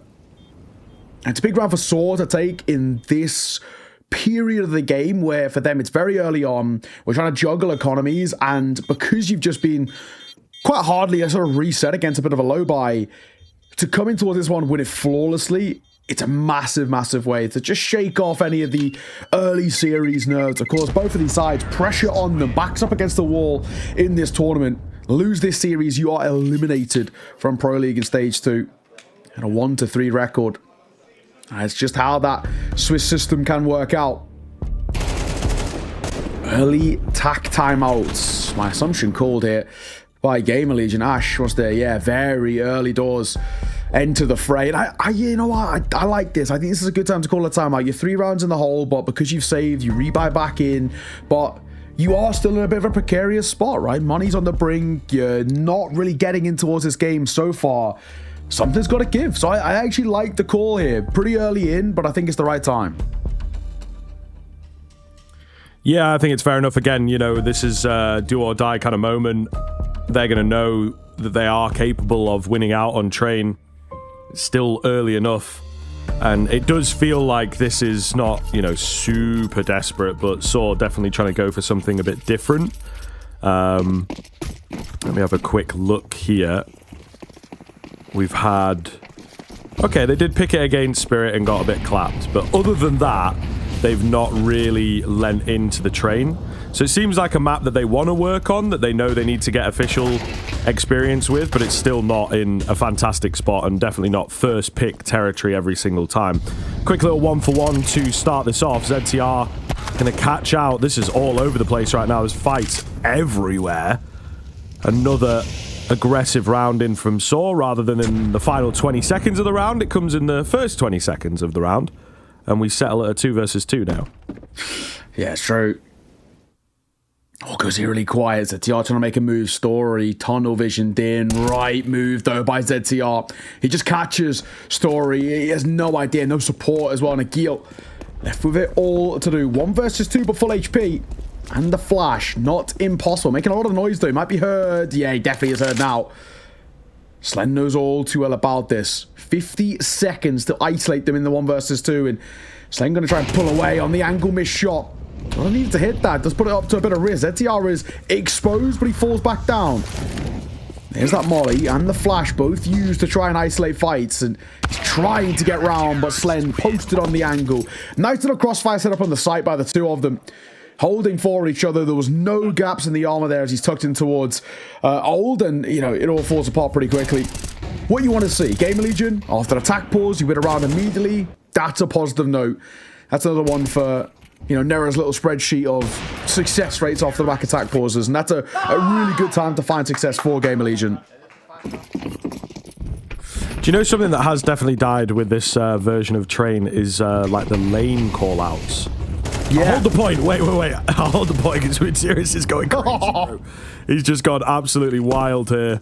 Thought we might have at least 10 seconds to just talk over that, but no, Sirius is not messing around. He's looking for another. He will get dropped. But surely enough damage done. ZTR seems ready. He just doesn't know where to put his bullets. And with that, thanks to Sirius on the openers, 4v2 and the save, yeah. Yeah, there's just no way. So what are you saying about lane? So, like, there'd be all the different trains were positioned so perfectly on old Train. Yeah. Some of the callouts, I think it maybe came from Source or something, even though they had changed. But the general layout of Train was pretty much the same in all iterations, as far as I'm aware. It's just like, or the layout of the trains was the same. Yeah. So anyway, you would call it like, as you look on the minimap, it'd be like lane 1 would be from like main all the way down to Ivy, and then lane 2 would be the other side of that train that was like the channel between, and then lane 3, 4, 5, 6. So that used to be like a call out that it's like, oh, there's a guy watching that lane, which was always so wild to me. I could never wrap my head around it. But I think that was like super high level call outs because trying to properly pinpoint a guy, if you called like lane 1, it'd be like, okay, I know he can be in that general area. But if you said, orange train or whatever it was, he's obviously going to have moved after getting that kill probably. Yeah, it is interesting. Like, I remember, I don't know if it's still used, but I remember the old Na'Vi would talk about how, I say old Na'Vi, like the 2021 Na'Vi would talk about how they use numbers for call-outs rather than... Yeah, well, that's the blade system. Position. Yeah, the blade system. I don't think they still do that, though, because I've seen a few clips of them nowadays, and I haven't heard the numbers. I'm more so, you obviously heard the call-outs and stuff, but it's a really interesting way they went about it. They would always say, like, it's really difficult to learn, but once you do learn, it makes everything quicker. Yeah, and like you've got a little quadrant again. Yeah. So instead of calling a guy as stairs, he's like front of connector. So it's more general, so you're more like aware rather than tunnel visioning into stairs, and then he's moved to, left of connector towards jungle or whatever, and you're looking in completely the wrong area. Low by to a degree for Gamer Legion. I mean, it's still a somewhat scary one, because 5-7s always do worry me a little bit. And the orb's still in play, but not for much longer. PR needs both and can only get one. And I think pretty simply, the decision's made for Gamer Legion here of a save. So, starting into Train really, really effectively. I mean, they look cutthroat right now, and it feels like this decision to go here is, absolutely the right one. Yeah, it's pretty wild. I did question it a little bit. It's a little risky when you don't have loads of reps. Saw already played twice themselves in officials, but so far so good. Gamer Legion just cannot get going on this CT side. It just feels like, honestly for me, and this is something I've seen happen a lot at the tier 2 level, where when teams are trying to get a little bit more of an in-route in towards a map like this on the CT side, they actually need to be more aggressive, a little bit more proactive in how they approach. Agil might get res on the tail end, and he will. And actually, Story finding his kill as well means no one surviving for Gamer Legion. So a great call to hunt and a great start, as we mentioned, continuing for them. This series looking very good for the majority Portuguese mix, and Gamer Legion can't get back into it. Hence why they're going for another timeout. And they're going to be eco to follow it, if I'm right in saying. Money. Oh no, I'm wrong. They got enough for rifles. They're just halved. So yeah, they're halved there with the MP9s. Yeah, but this is looking tough. And I mean, again, Ash actually getting a little more energetic for only 8 rounds into the game. Yeah. Just trying to keep them in, and I think there is a little bit of like, I know we've not done loads of work on it. I know we're still getting comfortable on the map and whatnot, but just remain positive, so on and so on. But it does look like, when you're 6-2 down already against Saw, who they themselves have pulled this map out at this tournament, and it didn't look great. I think you're not in a good spot, let's say that, if Gamer Legion just struggling. And it's a lot of saves, you're not really getting close to bomb sites on the retakes and whatnot. So we need to see that change quickly, because otherwise we are in for a pretty quick affair here on Train. Azu fading through that smoke. He wants to confirm the kill. He will. Only gets one, but it's information gained, and one of that information is PR in the open. So exposed. The flash is so good as well. Seajot double swing, double find. ZTR wants to go through the flames. It's ill-advised, and he somehow gets out alive, but I don't think it's going to affect the round. I think it might be another save, Scriv. Yeah, maybe. Might be. Possible. At some point, you got to give him a little bit of a go, but this one, again, another really difficult one. You know what I mean? Right. There's just no point. There's just no point. Yeah. We had a bit of a disagreement about whether to save in the overtime. Honestly, I remember we talked about that in the overtime, and chat was absolutely cooking me, apparently. So, Yeah, I got to say... They like saving, it would seem. That's one I won't, back down on. It was like, what was it? It was Inferno, first of all, which is just saves galore. I know it's not pretty, but Counter-Strike's a numbers game, ultimately. Look, the thing is, though, look what happened. We saw G2 yesterday. They were going for those, 3v3s with a guy a bit low, or... But that was a 2v4 they were saving on, though, so... I think there was 3 of them. I think it was, maybe 5v3. Maybe... I don't think there was only 2. Right, we're gonna really fall out if we start getting back into it. I'm sorry. The numbers weren't good. Is all I'm saying. The numbers weren't good. Yeah, they were down. Yeah. They were down by 2. It was enough that you're not going to go mental, but exactly. And the numbers the first round of overtime, right mate. For GL, yeah, exactly. Numbers aren't good though at the moment. Just the one rifle for ZTR and a few pistols alongside him. This is looking very, very easy for Saw. I mean, they are waltzing through this without having to break a sweat. Peter 50 of Slend going to try and get up closer. It does have support of Rez. And a slower round by Saw. I kind of like this, actually. They've been going for a lot of fast entries and then reacting. This time, they're going to play considerably slower and see what the reaction looks like. See what the response is for Gamer Legion. ZTR did push in towards Pop, but... sort of falls off the position a little bit, falling away. They might fight him, though. Agil is here. It's a fight that you would generally favor him in, but he spotted a couple now. I don't actually think there's a need to go and keep testing this. There's players there. You can leave them there if you want, but they're going to fall away. Yeah, I like this from Gamer Legion completely. Just changing up their positions, making sure that information that has been grabbed by Saw is completely useless. And they will look to hit this B-bomb site. Keep your eyes on ZTR. Can he get himself in a solid position? Maybe not quite ready for the creep out from heaven as they get caught in the back. ZTR is still alive and could indeed get a catch. Muterius easy for him, but that reveals his location and that makes him an easy trade. So unfortunately not in the position, not given the opportunity to go crazy. I mean, Saw feeling so good about this. So many players pushing forwards, getting into the face of Gamer Legion before the bomb's even gone down.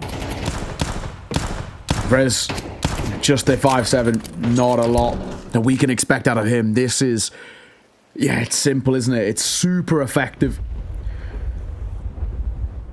And it's also the fact that for the majority of rounds for Saw, they're not only winning them, but they're winning them actually quite easily in a way, right? We're winning them with not a lot of casualties. This time, another one, only a couple of casualties here. 8-2 is the scoreline. Yikes, this is not where they want to be. You can genuinely talk about how double digits is not only possible, but actually, in a weird way, sort of expected now for Saw of how well they're playing. Game Legion are offering up so little in this first half that I don't know if they could get 4. 3, even that feels slightly unlikely, the way in which these rounds have been dismantled so simply. Beautiful display. 8-2. Buy back in for the CT side, and Slend is a lucky man to be alive. Story trained in and ready for an opportunity to roll his way. Nothing coming, Gamer Legion. I think using a method I employ quite a bit in the matchmaking games, which is don't die. I like it. The call for this round. Well, sometimes my teammates would take it in. I wish some of my teammates would learn that one, honestly. The one guy just running mid every round, dying. Yeah. It's like, maybe just try something different. Just try, sitting on the bomb site, mate. Oh, mate. For one round. So frustrating. I play with a friend of mine from home who, we've been playing together since like 2016. He's never got better, right? Bless him, but he doesn't want to. He doesn't care. Like, he just plays every now and again. But the one thing I always say to him, like, James, like, just don't push every round. CT or T-side doesn't care. He just runs every round. I'm like, just on CT, just sit on side for a little bit. I promise, like, he's got like decent mechanics. He'd be all right, but he does not care, and it is so frustrating. C-Drop, another entry for him. He's very good at this as well, C-Drop, getting space and utilizing it. Torsen as ZTR, Slenderlaw fall as well in quick succession. A matter of moments is PR left alone, and I would assume dead momentarily, especially now that he's spotted. He might just try and keep hold of the rifle as a slight saving grace in towards the next round, but even that feels like a big ask. This is C-Drop looking for the hunt, can't get the find. PR might get the upgrade to an AK, but I don't think it's going to change the outcome of this round. Yeah. Aim Legion turns Save Legion, as the chat have coined it, and it will be a 9th for Sort. Pretty good. And Aguila see it off. Yeah, chat, I'll give you that one. Save Legion's actually, that's pretty based. I like that one. 9 rounds, though. My God. Well, not only just 9 rounds as well, incredibly quickly 9 rounds. Oh, yeah. 20-minute game so far. Yeah. Really, really speedy stuff from Saw. I think, look, you can see it a few times in this round. We've seen him get caught in the back a couple times as well. It's like Gamer Legion, I just don't think are comfortable with those nuanced parts of the map. They might have indeed worked it, scrimmed it, but it always functions different in the scrimmy, puggy environment. I think they look uncomfortable. The angle's not quite tight enough or indeed wide enough if a rush comes their way. So they, a lot of the time, are just working off of instincts, and those instincts are not up to scratch quite yet. We do like some aggression in this round, though. They do scare scare Saw backwards, and may well give themselves a bit of room, bit of space to work with. That's what I was saying earlier. I feel like when you see really good teams play this map, the one thing they always utilize is real aggression on that CT side. Oh my God, how is he alive? He's killed one, damaged the second as well. Agil still breathing somehow as C-Drop finds another to open things up. Agil has got away with so much there, way too much, and that's indicative of how badly things are going for Gamer Legion. They look lost on this map. Torsen with the swing and the fire, and that at least is something. 2 versus 3, make that one though. As PR left with it all to do, and they know exactly where he is, so it shouldn't make too big of a difference. Swing and a miss, 10-2. There's double digits, Scriv. That is one of the most dominant halves I've seen in a minute. Yeah, absolutely. Saw looking good. They have pulled this map out. They got ruined on it, but clearly they have been doing the work. Gamer Legion, I think of their own volition. You know, you see it on their socials. Maybe not the favorite on this map for sure, and it is showing, unfortunately. So, yeah, it's going to be a quick one. It surely has to be over in a matter of rounds into the second half. Sort of set themselves up in that way. Maybe Gamer Legion can pick up some nice individual moments. Then we got the Inferno next, of course, that they will be waiting for. Their home map, their comfort map. And hopefully we can see a better version of the squad. But after that first half, it's not looking hopeful. We're going to take a break, folks. When we are back, we'll see if this one concludes quickly.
motion. Flow penetrates egos with the dark and the broken. Meanwhile, inhale smoking, won't let me get my roaching. Been promoting the green and the purest herb. FPs get vexed and they swear they weren't. On daytime telly, but they blur with hurt like word. I rep mine, got a sword for the dagger in the best way. Baby, if you want me, I will be right by your side. Baby, you can call me. Now the sun which makes my moonshine. Having you love like that, you're always gonna make me feel right. I never met a boy like that. It was always meant to happen in time.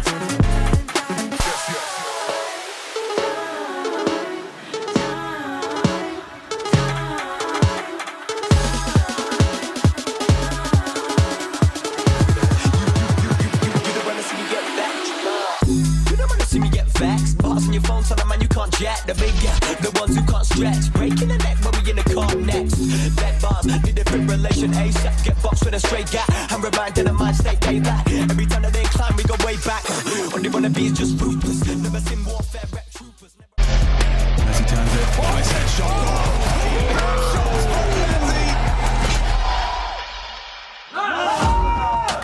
An absolute clinic by Saw right now. This is dominant to say the least. Akil leading the way with 14 alongside CJot as well, but the one difference Akil has, he's only got 3 deaths. 14 and 3. He is loving life in the server right now. CJot 14 and 8 and 10 and 6 for Materis. And do you know what? Everybody having their bits and their moments here. Same can't be said on the flip side. Game Legion, only 2 rounds for them. The best they've got is Res 9 and 9. Honestly, they're calling 999 currently with how badly this train is going. There's been question marks about the map pool for sure for Gamer Legion, and this is an obvious blip in it. Nice, man. That was a good line. I appreciate that. I am actually that poet. I can't lie. Yeah, that was pretty good. Julie's up close. CJot eventually finds another. Oh, that's filthy. My dualies don't work like that. No, they do not. I feel you on that. Ooh. What is going on? What is going on? Mine go everywhere.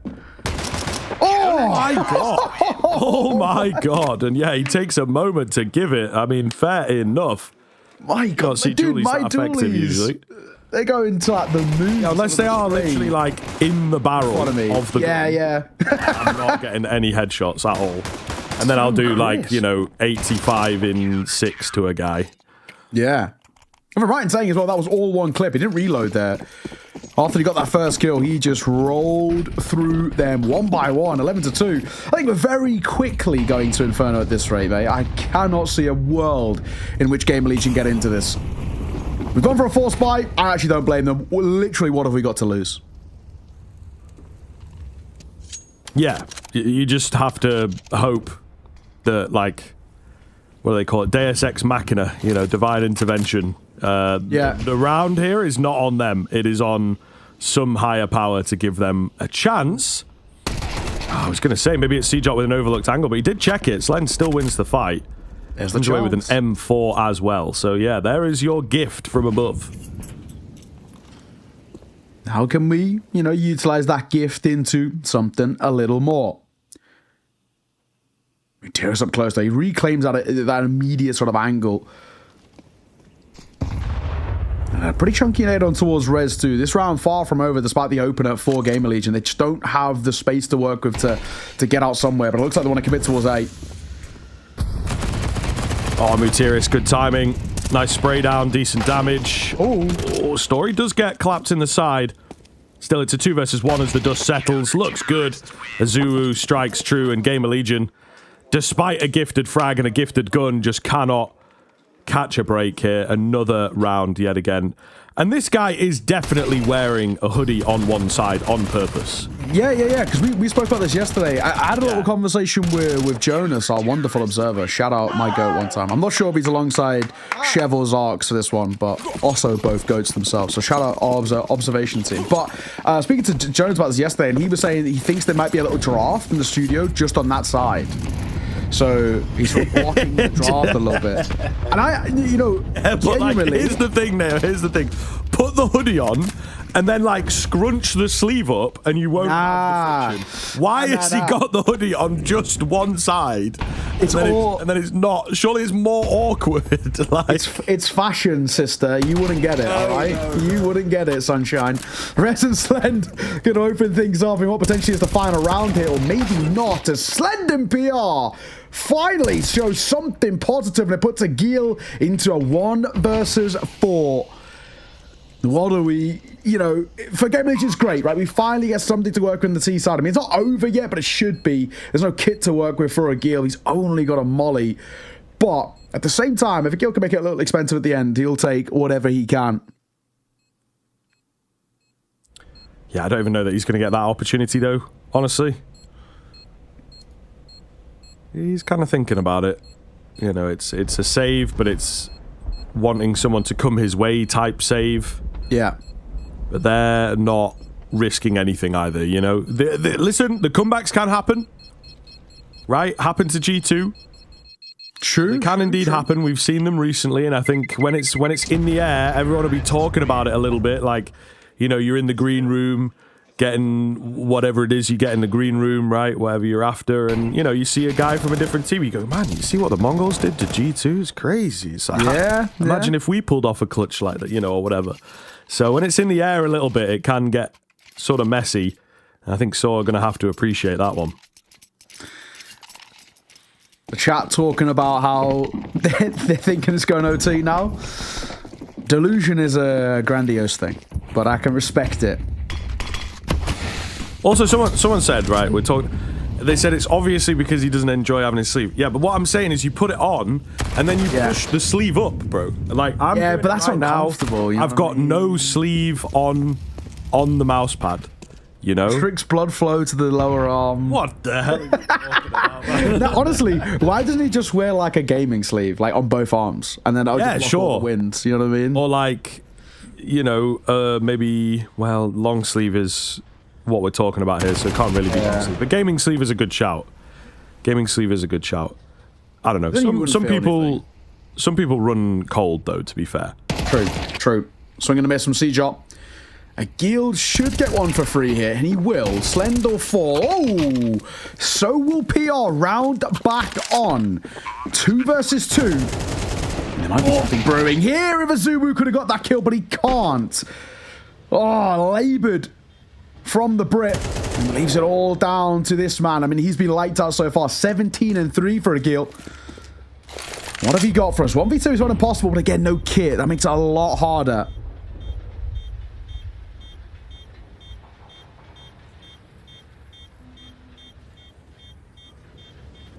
Yeah, I think he's just going to concede it. Fair enough. You've got so many rounds to work with. You've also scooped up an AK. You don't need to rush. You've got plenty of time to see this over the line. Sorry, I'm still just keeping my eyes. Another guy said that it rubs against... Listen, I'm going to die on this hill. Look at where the mouse pads are. Okay? you push the sleeve up enough, it's not going to touch the mouse pad. Unless you are like...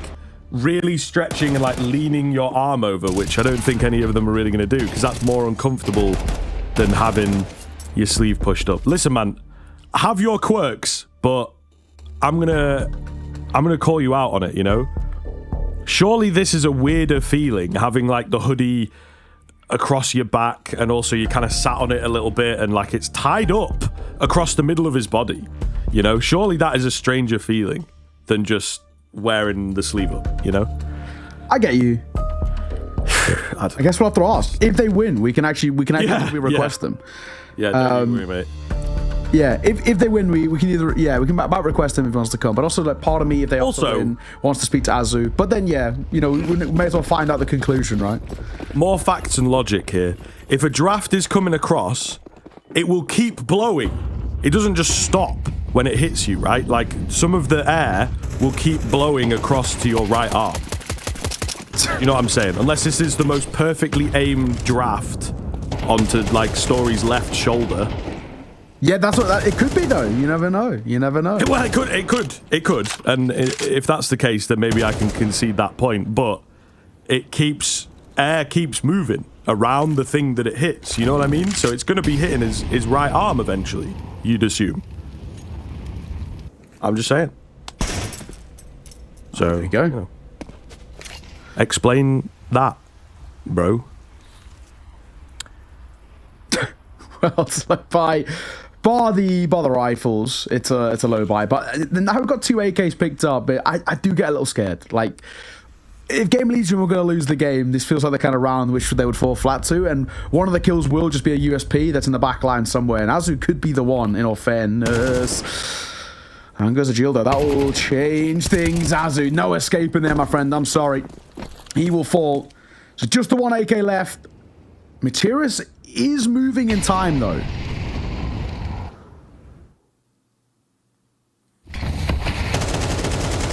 Oh, he smoked off the spray down. Not really going to get there, unfortunately.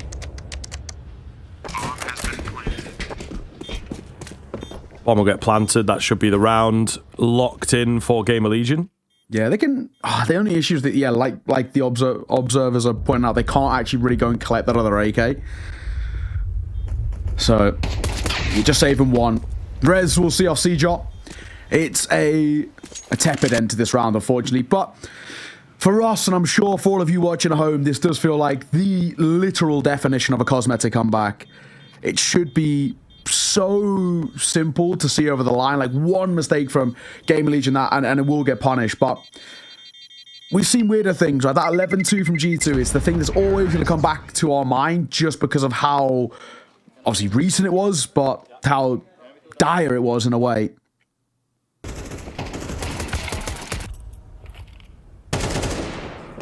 We're going back into the buy now for Saw, right? So the Portuguese side get rifles back out, and this could be the closing remarks on Train. It's been a pretty one-sided Train. And it is rough for Gamer Legion. But never fear those at home, right? We've portrayed this a little bit in the pre-show. Inferno is such a good map for Gamer Legion. All expectations they should take that. So this is just giving us that most likely 3 map. Slend close, but he gets out. Just about.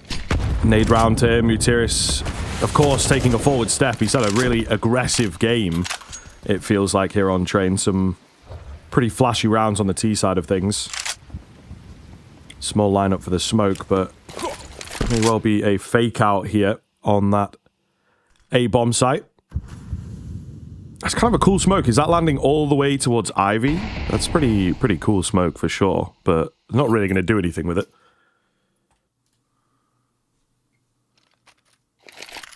We're grouping up for a B here, feels. Quiet as they're setting up. There is just the one man here, but he's arguably the main man in a sense. Him and CJ have been flying. But you're going to go pretty nuclear here. He hears a lot. Oh, he makes noise though. He somehow gets away with a kill, so that alone is not bad in a 1 versus 1. Rez going to get traded out, but he gets 2 before he falls. The big flank from Sejar. He could deny the bomb, or he could get both. Slen misses a shot, and it's just one man. PR so far away, and he's making noise, and Materis knows where he is. Diving around will not make a damn difference. Sejar defuses, and it's Saw who take Train, and my God, do they take it with ease. Yeah, looking very clinical. I mean, even in a slightly more stressful round there, of course, they are able to mount a clean retake. So, learning a lot of lessons after playing against Spirit, it feels. Gamer Legion on the other side of things, we have to say, not the most comfortable map for them, right? Particularly on that CT side. Maybe the T side looking slightly better because they can, you know, control executes and things like this, as we saw in that very final round. Still didn't work for them, but, you know, it was better than their CT end, where it looked like they were very unsure, and timings, getting caught in the back, getting caught by wide swings, you know, even just crosshairs not really in the right place from time to time. So, yeah, it's a map that needs work for Gamer Legion. This is one of the ways, indeed, that you work on it, is playing it in officials and learning from a team that's maybe put a bit more time into the practice realm. Nonetheless, Saw super clinical from them, and I think this highlight reel from the first half really is showing that. Yeah, and I think this is also, you know, for Gamer Legion now, quite indicative of actually one of the big problems they have, which is actually map pool, right? Because if you talk about them having that kind of permaban of Dust 2, which is fair enough. A lot of teams are actually starting to look really, really solid on that map. You've got Anubis, which is a little shaky, and then Train, which is incredibly shaky. Ancient's not fantastic. Nuke's been a little rough. We're talking about this side who right now feel like they're basically a 2-map team, or 2-map pool team, with Inferno and Mirage being real solid picks, but with Mirage being the permaban for Saw, you don't get that luxury. And this is the issue that I think Game Legion have currently. I think probably, you can't turn down tournament invites when you're in Game Legion's position. Yes, maybe some of those top teams can choose where and what tournaments they want to play, but this is not a luxury that Game Legion have been gifted this. They've got to say yes to everything. They've got to try and get as many reps as they can, but they've also got to fix this map pool. Really, for me, it's definitely quite a glaring issue for them. And because Saw could have gone in like 3 different directions and made this veto feel quite uncomfortable. And just Train was one of the choices that they felt most comfortable with, and it obviously showed with an insanely dominant showing. Now, this is the thing that we've built up throughout the pre-show and everything, is that Inferno Continent X is such a good pick for Game Legion. So I don't think you should be too concerned ultimately, but man, that was not a good showing for GL. They really, really struggled to get going. This man didn't. CJOT was flying. 21 and 12, 114 ADR, 1.6 rating. The youngster, the new boy on the block for Saw showing. And he's had a couple of real pop-off maps as well. This is not the first time this Pro League that he's actually gone absolutely huge. You saw that game where he was like 30-something kills in regulation. He was flying. So, yeah, Game Legion, this sort of 10-15 minute break, then a full mental reset. Yeah, absolutely, man. And I think that, they are indeed going to get it on your map pool comment, right? The 2 solid maps that they play as well, Inferno, Mirage, are quite common, let's say, and everyone's going to have a bit of an idea of how to play them. So it can be hard to actually have those as really solid picks, especially against some of the top teams. But here against Saw, we expect this Inferno to go very, very well, especially the new look Saw, still working things out against such a clinical Inferno team in Game of Legion. We're going to take a break, folks. When we're back, it is indeed Inferno on your screen. See you there. As he turns it, flies headshot.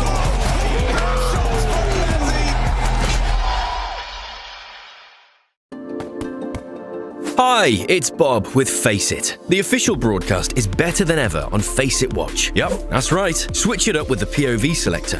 4 angles, your choice. From the main broadcast to your favourite player's view. And it's available on the Face It app and Chromecast. But wait, there's more. Keep watching, keep winning. That's how we roll. Watch ESL Pro League while having the chance to get skins and Face It points. Look at this beauty. Change the channel and control how you watch. What's your name? Lee. Lee, mate, nice to meet you. What's it like being part of the best crowd in esports?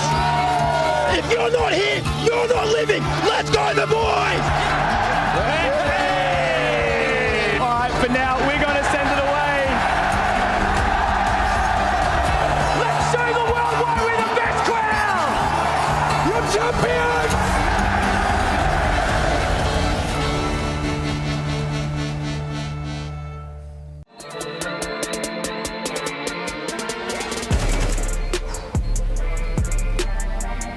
Should watch and learn, by the way. This is how you clutch. Okay. From the best clutches from. See that Yuri and Cello, 2 of the greats of Brazil. Unlucky that the map is not in the pool anymore. Yeah, I mean it was a horrible map, so I don't mind. But it was a good map. And I mean I shouldn't even have won that, not gonna lie. With the last guy, Kai, he was pretty bad at the game, so he didn't stick the defuse when I got Molotov. True. He was playing for stars. I mean, he was just nervous, I think. And what did you think about that? Watch this, then do. Do you see this? Yeah, bro, I see the tournament as well. Calm down now, bro. Calm down, bro. Okay, alright. No, okay. This was some nice shots. I think the Astralis one is better though, no? The Yorkie side crystal. Yeah, the one we played in Kato. No, it was like 4 one-taps, this one. Okay. See you. Okay, pretty clean. Would have been more impressed if it wasn't against bus drivers. Okay. What's this? This is an online game. You see that hole? Pretty insane. Pretty insane. Like you cannot do it again on the top. I've seen this is the Astralis one. Yeah. It was close here. You need some headshots there, bro. Yeah. They couldn't just hit me. I don't know. Okay, clean, They are clean. So clean. I'm just spamming. Yeah, I mean, they didn't hit a single shot as well.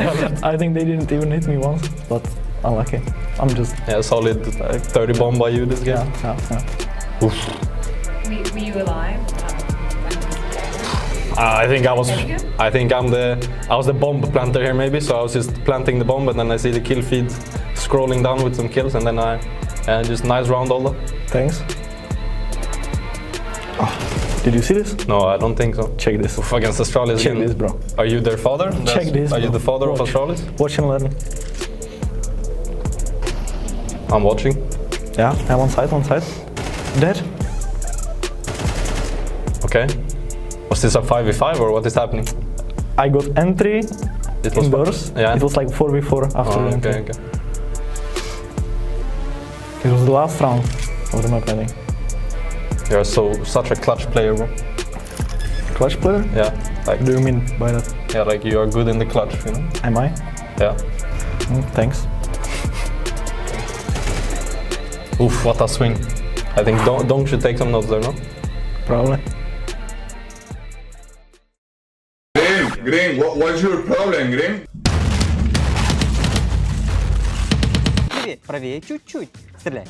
Ну, на... Что он дал хотя бы? Я бы стрелять начал. What?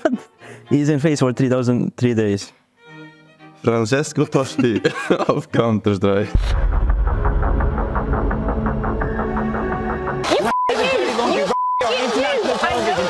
Rest on the shoulders of one man. Wait, what? Yeah, Tori has visa issue. She can make it.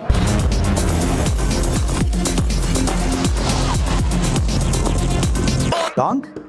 There's can be on the quality. I am Chad Birchall, and I see a whole squad of my countrymen here, in defiance. But I knew I loved every minute I was on the computer playing. And that's when CSGO came out. Got completely hooked again.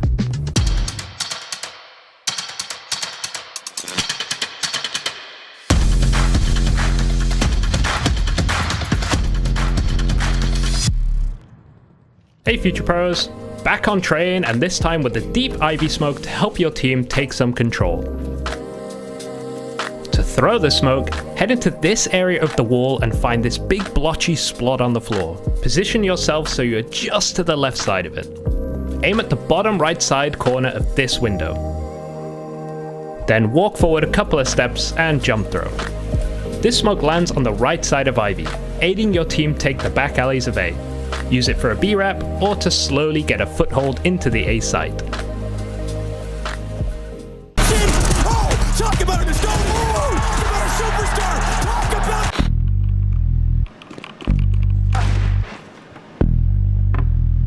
But not everyone on HRTV is a 20 years old virgin. Yeah, I'm an 18-year-old one. Expected. Право, да стой, нет, он далеко, просто...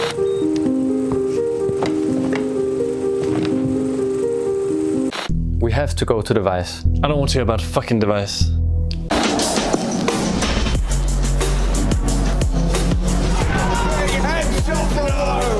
Choose your fighter. Player 1. Player 2. And now here, you always have to respect your teammates' communication and trust it. And of course, they are saying he's in con. The adrenaline and the nerves just coursing through your veins. Can't take it, I won't take it no more. And the words you say are killing to me. You keep on bringing me down. 'Cause you like to think you're better than me. If there was a way to tell you, love you hate can never die.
What is up? Welcome back, folks. We are looking into Inferno now, and hopefully Gamer Legion are going to give us a bit more of a game. They really did not show up on the train. It was somewhat of a curveball pick, I think, coming in from Saw. You know, if you're going to do the veto before this, you look at train, you think, well, they played it against Spirit. They probably learned their lesson there, right? So, you know, they'll go nuke or something. But no, they indeed went for that wacky pick. And it worked out very, very well. They've done some work over the past couple of days. It's paid off. They caught Gamer Legion. And maybe they like what they saw, right? Watching that one official that Gamer Legion have played here. So, indeed, it paid off. And now Inferno has an awful lot of pressure on it because I do think Saw are capable on this map, right? It's not a complete write-off. We're more looking at the Gamer Legion side and their proficiency on it. I like what he did there as well. They like what they saw. I'll give you that one. I'll give you that one. But not a good map for Game Legion. Only man to get over into double-digit kills was Rez, 13 and 14. Everybody else, a rough display, 8, 9, 6, 9 kills. I mean, everybody going negative in some way. It's really, really rough to see. On the flip side, so many standout moments. I think CJot really has to get a lump of the praise, though. He was lights out for him. But I'll give my credits to Agil as well. I mean, he looks really, really solid. 18 and 5, 1.96 rating. I mean, he was flying himself. So, like you said, right, as much as statistically, and we've, harped on about this quite a lot, statistically, this is a very, very good map for Game Legion, and the expectations are they should take it because they've looked so solid on it. They've got a 91% win rate. They've lost 1 out of the last 11 times played, and that one loss was in this tournament to the Mongols, which is fair enough, I think, right? That's a tough team to play against right now, but they've taken out some pretty solid teams along the way. Pain 3 times, Maus they beat IM Katowice as well. We're talking about Tyloo, who we know have looked strong. Beating them twice, they also like that map a hell of a lot too. So yeah, credit where it's due, I think, for Gamer Legion. As much as they've definitely got inconsistencies and quite distinct holes in the map pool, they definitely have a lot to give on this one specifically. So our thoughts is that this still should go 3, but with how well Saw are playing, they genuinely could be able to continue that consistency and move forward in towards Inferno. It'd actually just be so crisp that, I mean, who knows? I think, we could actually even start to see what on paper would be a really big upset, especially if it's a 2-0, no less. Yeah, it's very true. It is very, very true. I think, again, Ash comes in an awful lot with the timeouts and just trying to keep the energy up. I don't know that there's loads and loads of tactical talk on train there. And again, this is something that sort of happens a little bit for Gamer Legion. They'll have a dodgy map. Hopefully it doesn't start the series, right, so that they can, at the very least, have one in hand to work with. But yeah, they do often have to rely on, like, the 3-0 or a close overtime, or, sorry, the 3-mapper, or a close overtime or something like this, right? There are a lot of inconsistencies. That being said, there's a lot of inconsistencies for Saw at the moment as well, by virtue of these new players, new coach coming in, and a complete sort of change-up for Mutiris in particular, the old guard of this team. I think Story's starting to get that moniker as well. So, there's some big changes over there that they have to deal with, and that does mean this very map of Inferno has been up and down in the past couple of weeks alone, right? So I think that they will potentially be worried about what's going to happen here, but it's always a good feeling. You've got that one map in hand. You feel like a couple more risks can be taken. Potentially that round that didn't work last time that you said you weren't going to do again until you get a chance to practice it. You might actually go for it and see what you can get away with. So, yeah, it's a very... I don't know. I wouldn't say it's a surefire thing that Gamer Legion are going to win this map, basically. Yeah, no, I think you're right. We'll have to see, though, kind of heading in towards this one. Where we're at the moment, at the very least, I'm really liking what I'm seeing from Saw, and they just look so clean, so crisp. Let's take a look and see. We're live. Map number 2 here. We had a very, very quick map, the one at 13-5. It felt like we never really got in towards the series all too much. We're hoping for a 3-mapper, our final game here on the B stream, so we want to make the most of it, but Gamer Legion aren't giving us that much hope. They've got to start in towards this one very well, and I like this from Mutiris. He's pushed all the way through T-Apps, and he's starting to get a lot of info that there's not a lot of presence here. Second mid is empty. T-Apps is empty. Guys, they've got to be setting up towards B, hence why we got 3 here. Ooh. Nade, Azu just gets out. Could be a big difference maker. Yeah, I think so. Oh, he got it. Confident for it. He gets another. The Julies of this guy are just unreal. Man alive, he hits shots that you would never believe. And PR is in the 1 versus 4 here with a bomb spilled at the feet of the enemy. So not a good look. Not a good look at all. CJOT is happy to take a fight for a bit more, and he's going to win it. I mean, it's just unreal. Another That's 4K. 2 4Ks, yeah, on those Julies. Crazy scenes. It makes it look so easy. So easy. Brilliant work. It has to be said. I mean, CJOT, God, did that one a little lucky. The full blind shot through the smoke, but you take them all the same. CJOT on Julies, a match made in heaven. 8 kills across 2 pistol rounds with them. And Saw start well again. Oh my God, it keeps going from bad to worse.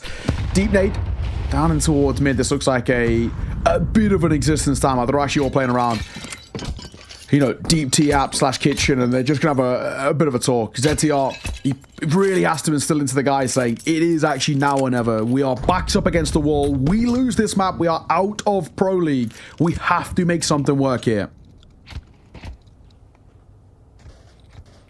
It's a nice bike, admiring the workmanship on that bike. I have a bike that looks a little bit like that, you know, the old like classic sort of style. Yeah.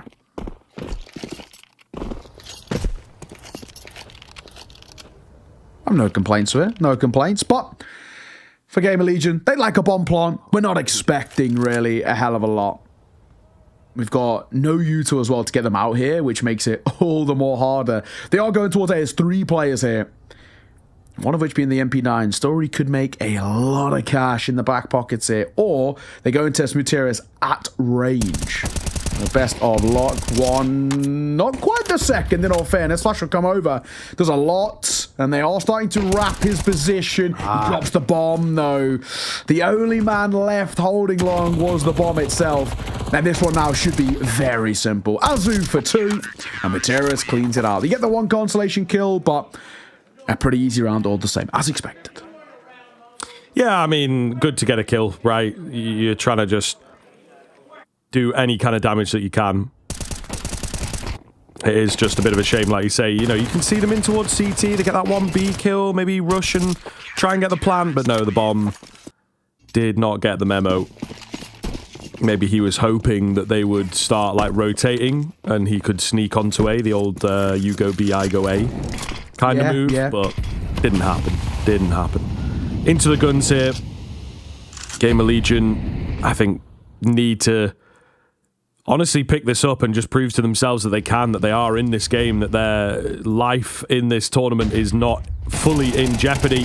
However, Saw kick things off aggressively. CJOT with a forward-facing hold. Goes 1 for 1. Maybe not ideal. Calls a rotation across. The utility is in, but it's not going to stop Torsen here. Mizuho seems acutely aware. Smoke going to go down, and Torsen is unbothered. He's straight through everything. He's certainly made noise, but the site is compromised quickly. Bomb plant should be very, very possible here.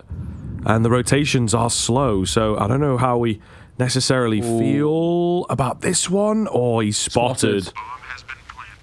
Could make a difference. I mean, it's really going to slow the rotations, though, man. It is. Because they can't make noise either. That's the only issue. They've got to spend a lot of resources seeing him off. Oh, that's really awkward. Wow, that took a lot to get him dead. Rez will find Story. 3 versus 3. Do have time. Molly will push Slend into the open. He didn't want that swing. Kill upon high. Quick trade. 2 versus 1 now. Materis is tagged. Smoke. And Rez gets dealt a bit of damage himself. On the defuse. He can't quite find it. He can't find it. It's going to be Saw who steal away a round. Oh, it's heartbreaking for Gamer Legion to let it slip again like that. Yeah, that is heartbreak. I mean, as you like to say, that is incredibly fine margins.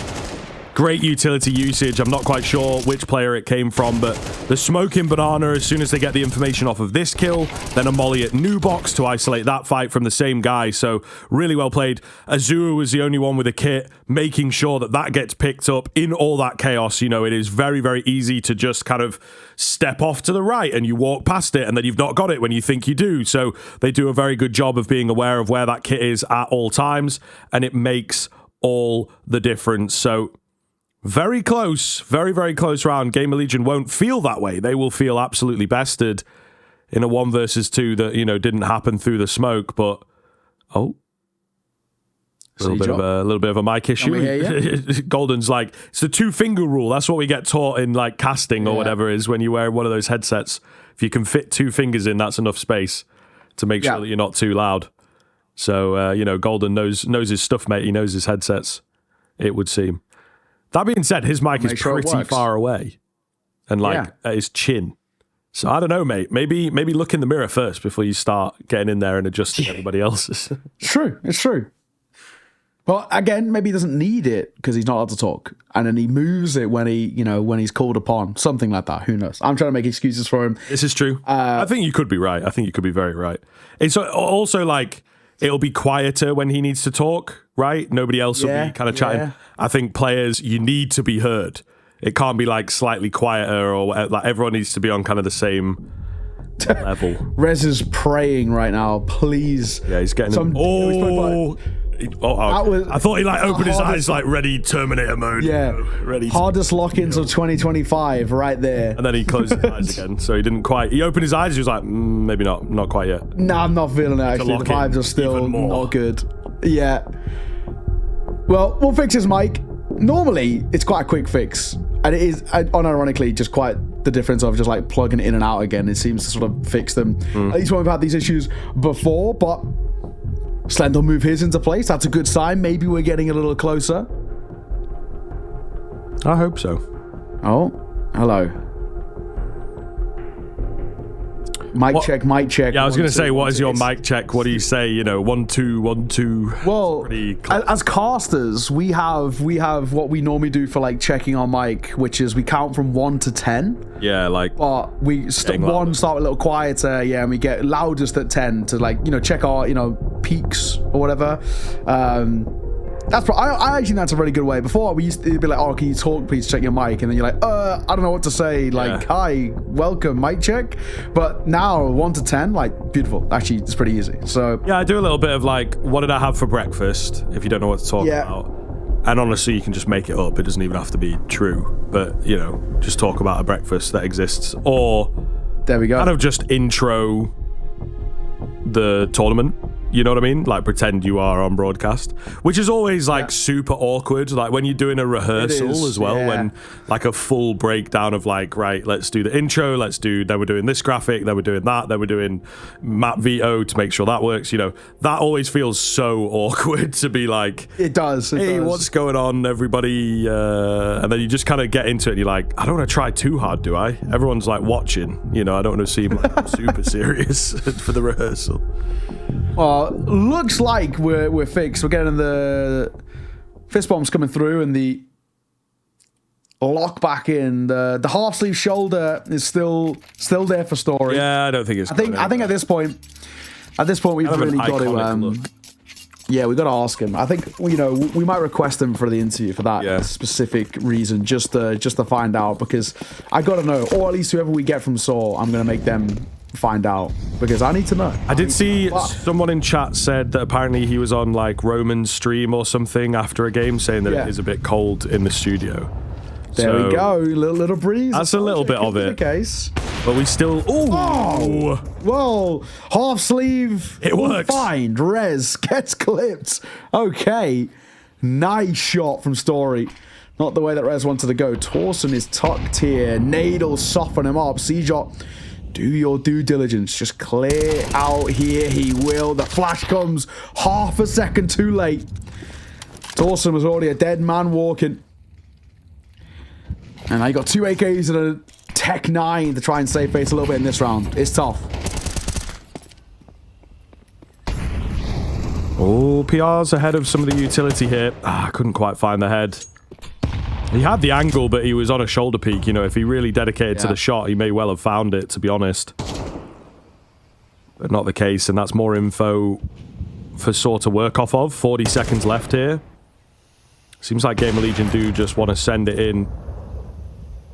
May well start to have a conversation about saving AKs. Honestly, they are buying in the next, but like, it just feels like a complete lockout right now.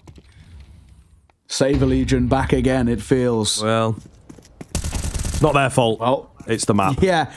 I don't know if they get a choice here anymore as well. They're being hunted. They're being surrounded, suffocated in towards top mid. ZTR doesn't spot the player tucked.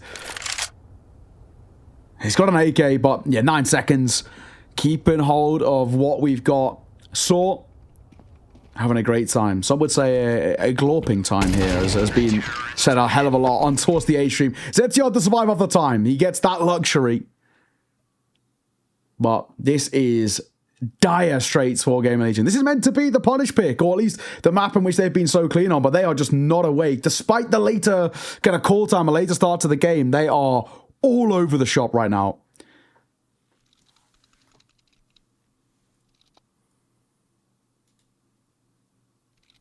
A little bit of silence as we run down mid on the cam path. Of course, it is short-lived on Inferno. There's so much early utility, as we know.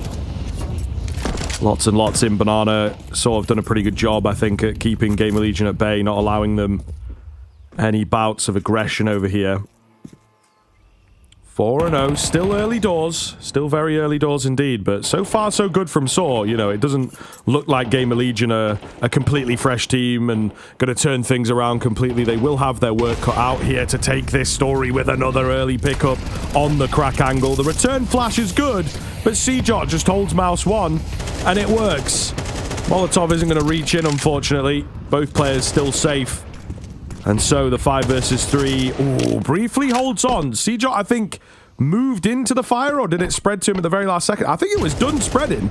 So I think he did not respect that it was still there.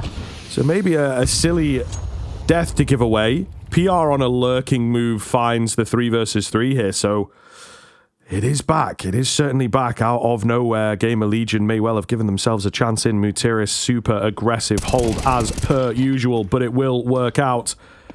Gill to hold. Oh, Rez gets Mutiris in the back.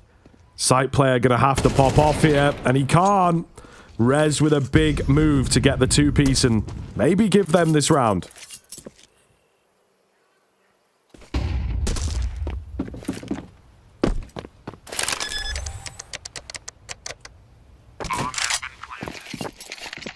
Yeah, Story just on the save, unfortunately.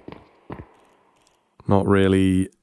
It's just not worth it, I feel, right? In this spot. Yeah, he's too far away. Keep hold of what you've got. You're chilling. You're fine. But a really good round nonetheless.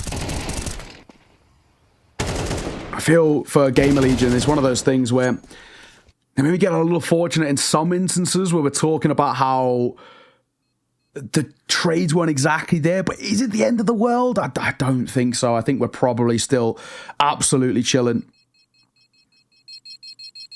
I did see, people talking about, a Gil being a spectator. He was 0-0 up until his final death. Now he is in the server, but he's dead. So, would you rather be spectating? Maybe.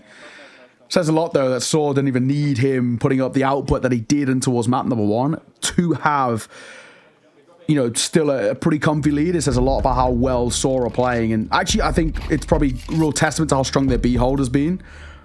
Banana's been really well done. I think, CJot running through the flames, little funky, little weird, but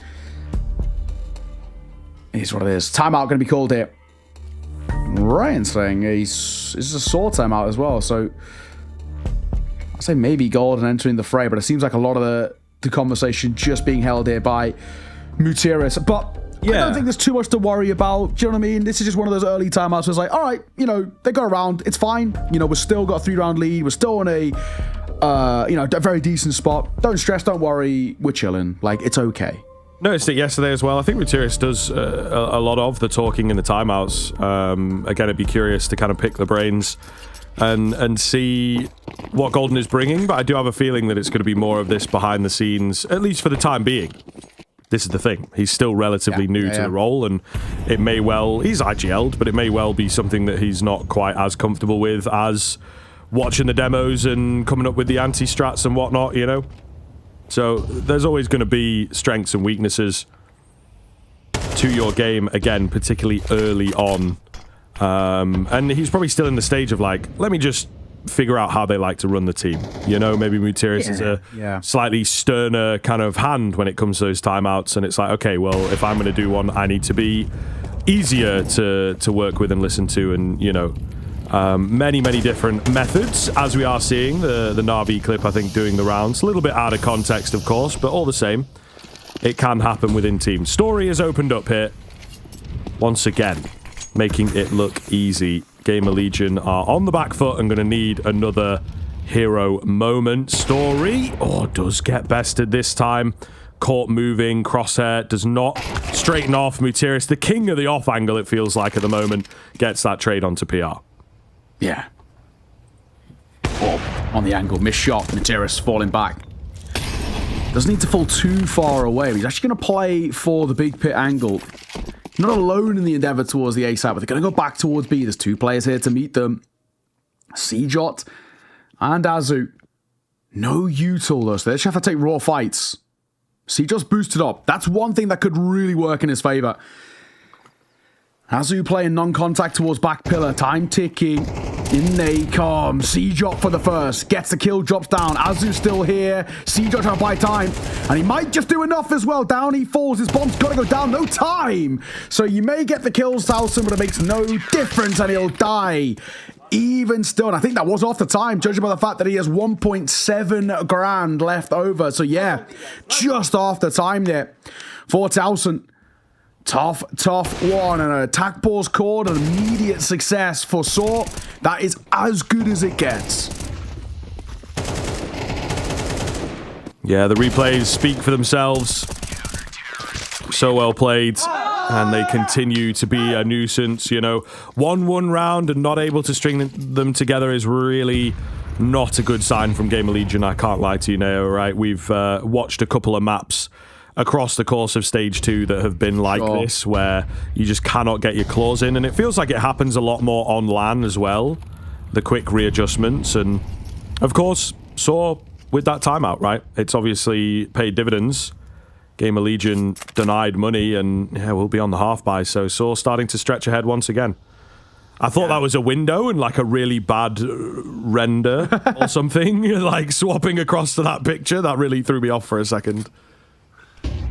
We've had 2 quite dominant starts to both games. In fact, Mongols 13-4, 3D Max in map 1. They're 8-1 up currently in map number 2. So that series looks like it might be over. Maybe actually even quicker than ours, which is saying a lot. But we did have a brief tech pause, I guess. Flash over. MP9 up close. And actually, Agil going to go aggro with it. He can't get the second, though. Drive-by Tech 9s will net them the sight.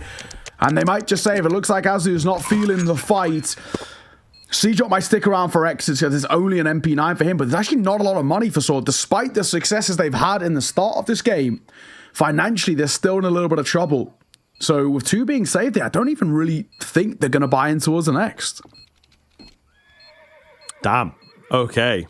Gamer Legion are indeed capable of the set rounds. Seem to be a little bit of negativity around them I've been seeing, you know. Some people getting slightly annoyed by just winding the clock down and going for the execute, but yeah, it works very, very well for Gamer Legion here, and a big round to be taking, like you say. Save going to come in. It's not going to have much of an impact. Let's go. One would think they might try and piece together what they can, but as you mentioned, probably just holding these guns and taking a half buy. Let's see, what is the investment? Well, I would tell a lie. It looks like you need to. So Mutiris was like minimum, and I think they just need to fully even out the econ here. Full reset. And next anyway.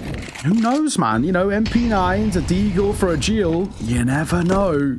I've seen weirder ones converted. We've got a lot of util to work with that's left over by CT. So that in itself Might give them a bit of chance to keep trading smokes and keep things a little uncomfortable for Game Legion. Smoke down towards long. Story saw it coming over, so he drops his in towards mid first. And again, to keep them at bay, double stack short. This could be spicy. Flash comes over. There's a lot. Azu does get out. The Deagle going to get one. Not bad. Still, Azu needs to get at least one here, and he can't. It's a dink, man. It's a gun diff. It is a gun diff there. Still slightly unsure of whether they should go for it. C-Jot hidden in on the site. Takes the low HP player first. I mean, you know, that's how you play that situation, really. Get the low guy in. Get him traded. Mutiris to move away. It will, of course, be an eco in the next. So... a force buy in the truest sense of the word, right? It's not Saw forcing the buy, but the game forcing them to do it because the money just was completely all over. Really, really big round for Game Legion to steal them that previous. You know, it's going to give them a great opportunity to close this gap now. It is. It is. I mean, at least now we can start talking about how we get in towards this T side. We start picking up consistency, right? We've already got kind of the back-to-back rounds. There should be a third behind it. So, you know, those consecutive rounds on the board are going to help infinitely when we talk about money management and finding a bit of form back into this. And I don't really even hate Saw for the idea around buying around this. It just, you know, they had to, right? We spoke about it because of that double eco situation. It doesn't pan out. Sort of as expected, arguably, but you've got to go for it. You don't have too much of a choice. 5-3. Slightly muted celebrations, but Game Legion know there's still a tall task ahead of them.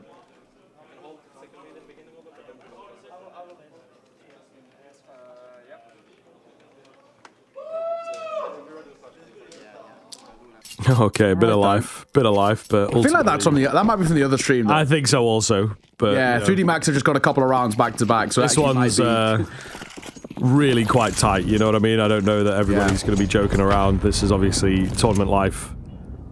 Very, very, very difficult matchup to come out on top of as well. As you can see, both teams pretty damn close. Hard to split on Inferno right now. Oh my god. ZCR and Mutiris 1-for-1 in the damage. The nade might do it. Yeah, it does. Oh, poor Mutiris. The worst possible base he could have exited out of.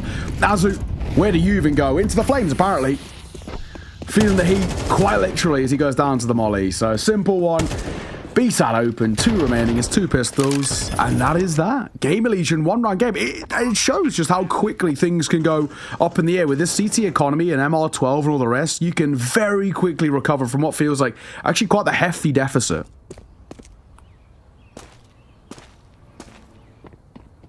Oh, yeah, ZTR took him a second there to be like, wait a minute, that's not a teammate running towards me.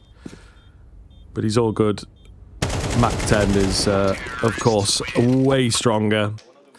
So a clean one from Game Legion, taking everybody down. It will be a buyback round from Saw here. Goodness me, it's crazy, isn't it, right? The 1 round has cost you 3 in total, and, you know, you weren't really expected to win the following 2.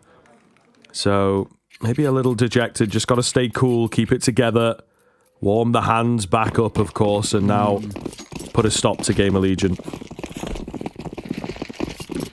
Oh, with the investment back in for Saw. Actually, probably the first round we've had from them, which is actually unbelievably important in the sense of keeping control in this game.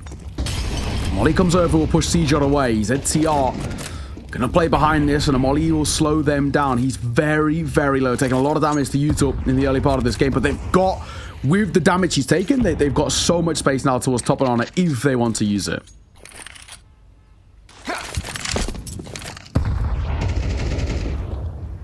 C-Jot and Azuru on the bomb site together. Interesting. There's surely got to have been some moves to make that happen. You know, get the boys that know each other on B together. Yeah. I want to say it was Mutiris and Roman used to play B. So the IGL making a bit of a move. I could be wrong on that. I'm happy to be wrong on that, but I'm pretty sure that might have been the case on this map. At least once upon a time. PR. Just testing what the presence looks like towards A, but this is ultimately feeling like a B finish. Got a Molly 2 flashes. Molly, good timing as well. They might have to go through this. Smoke towards CT. Materis is rotating over. He's deliberating. Do I actually commit to this? CJ playing sight. Flash that does not affect him. That one will, though. He should be in trouble. He should be dead. And he will. But Azu's here. Oh, Azu! He stepped up so big in that situation. Those 2 kills with his final bullet, no less, have gifted Saw around towards B. UK Counter-Strike living on through the Portuguese side. But my God. Azu's done so well. Materis, of course, we were talking about him deliberating whether he goes, and his choice not to is super important. They combine brilliantly. Yeah, I mean, perfectly played, right? Very, very solid moves through the smoke in particular. Got a timeout coming in here for Game Allegiant. Maybe going to turn slightly technical, it would seem. As we do have a referee. He's disappeared, but he was on screen. Where's he gone? Into the labyrinth below. All right, there he is. He's back. All good. The old turn it off and on again.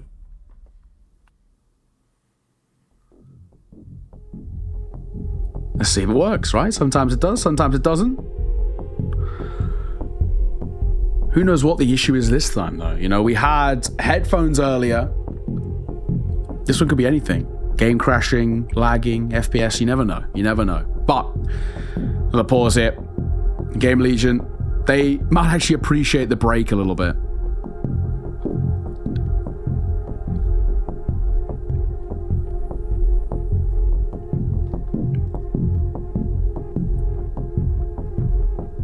Yeah, all good.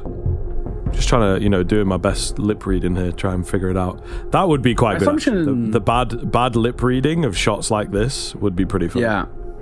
My assumption is that it's something to do with not being able to hear Ash, I want to assume, because they were talking between ZTR and Ash.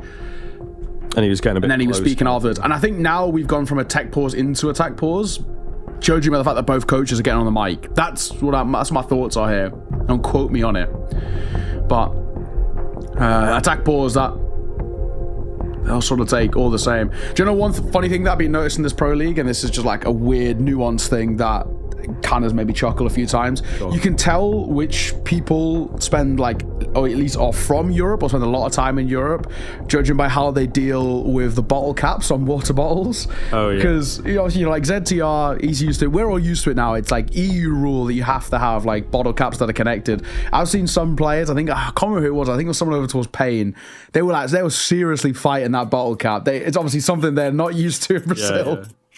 Well, I mean, and a little different for them. Someone on Tyloo as well. I can't remember. I think it might have been Jam Young as well. Was like really like awkwardly drinking it. I kind of do get it though, because like obviously it's a little bit annoying. I know some people get annoyed by it, but I swear for a while there was like a trend or a rumor or whatever about that it's like, oh, you can't recycle the top, recycle the lids because it's hard plastic or whatever. So people would put it in the regular bin and then put the bottle in the recycling. So I think it's to try and combat some weird, cultural thing that took over, that everyone was like, hey, you can't recycle the top, mate. Do you not know that? And it's like, or they would just like bin the whole bottle because like, I can't be bothered. The lid's already on. The top can't be recycled. Let me just chuck it. Yeah. Oh yeah. Like in a regular. Yeah, of course. Yeah. You're live though. We're back. Nade gets broken open with that. Oh, the smoke gets broken up by the nade. I say, Materis does damage, but could not find the kill behind it. So an opener for Game Legion. They don't need to react. They slow it down. They pause. ZTR try to decide where we want to finish it. Deep smoke towards B, and they're going to leave just C-Jot here now. Azumi is going to come back. Seems like the right call. The bomb is starting to progress up Banana.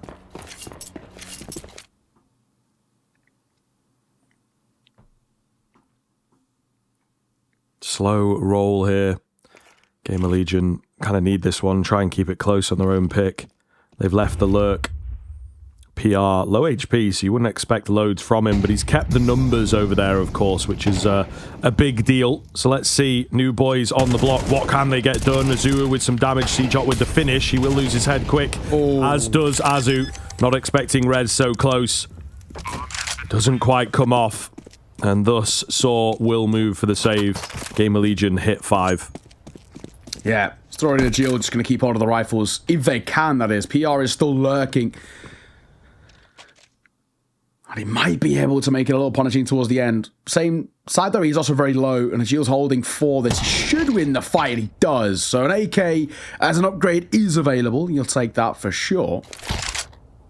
And Forsaw, the game's now a 1-round game, as Gamer Legion have pushed their way up to 5. And at least it's more competitive. We'll take it every day of the week. There was a bit of a non-existent showing from Gamer Legion towards map number 1. As we all saw, they were so muted. This at least feels like there is something brewing here. It's still not convincing. I'm going to have to say that, though. It's been very, very dicey, even the rounds they have been getting, but it's better than nothing, right? And we want this to go to 3. We want to have an Ancient, a decider in this one. It's just, well, whether Saw have any other ideas about it, they will buy back in. Double MP957 for that final round. It's better than nothing, and they're actually prioritizing utility over firepower here, which I can get behind, especially on a map Black Inferno. Still working in my head. I believe it's Agil, right? Is that correct? Yeah, so okay. we were corrected a little bit in chat. So I was told a long time ago, I think back when he was on Rhino, I was trying to figure out, just like 21, 22, I asked someone who's Brazilian, and they told me it was Agil with like a hard G. But I asked a good friend of mine, Wanda, he's a Portuguese producer, and he said Agil apparently means swift in Portuguese, like fast, I guess. I can see it. So maybe like regional regional sort of pronunciation. So we appreciate the correction, honestly. We're happy to be corrected if it is right. And, you know, let's go get a second opinion. But Wanda has said who is Portuguese, that it's Agil with like a soft J. When this happens, like in my head, though, you know what I mean? It's every time you see his name, you're like, oh, I got to get it right. So it can be a learning process. But now we've talked about it, maybe it'd be easier. Anyway, he's dead, so it doesn't matter for the rest of the round. Unfortunately for him, man advantage Gamer Legion. A lot of bodies here on B for the CT side. They're going through smokes. This didn't end well the last time they did it. Someone's made it into CT, mind you. Bomb's been dropped. Over on A, kill comes in, and directly CJot is by himself. So they're obviously going to know that. Got to try and take him down. They're on top of each other. He actually manages to get a kill. So it's into the 1 versus 1. I figured he was an absolute goner. ZTR's on 32 HP as well. So Mutiris to come in from CT. Keep it quick. Keep it simple. Gets one tapped in the end. ZTR will take him 6-6. Still not that super exciting Inferno we were expecting from Gamer Legion. Couple of very, very close rounds. Some, unlikely rounds secured there as well. But all the same, they will keep things even here at the turn of the half. They are actually quite lucky to get away with that, it has to be said, because it looked very dicey. And he was running out of ammo there, ZTR. Just 32 points of HP. One tag would have been enough, but a great shot nonetheless. Halftime break for us, of course. But we'll be back to see if Gamer Legion can push this towards a third very shortly.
Much closer affair this time around from both teams. 6-6 at the turn of the half. Gamer Legion showing up for this one, which is indeed what we expected, what we wanted. A game on our hands, of course. Survival here at ESL Pro League Season 21.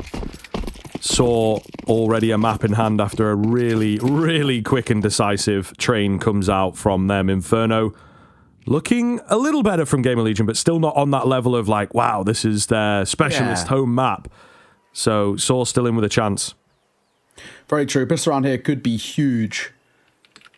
We'll have to see. C-Shot's not on the dualies, though. Slend is. We'll see whether it works out for them. Nade is a healthy one. Torsten gets one, but he gets traded in the end by the nade, but it looked like he would have died regardless. ZTR did actually need a kill there, and a smoke down towards CT makes PR's job a little harder. Bomb should go down. 2 versus 3 on the retake.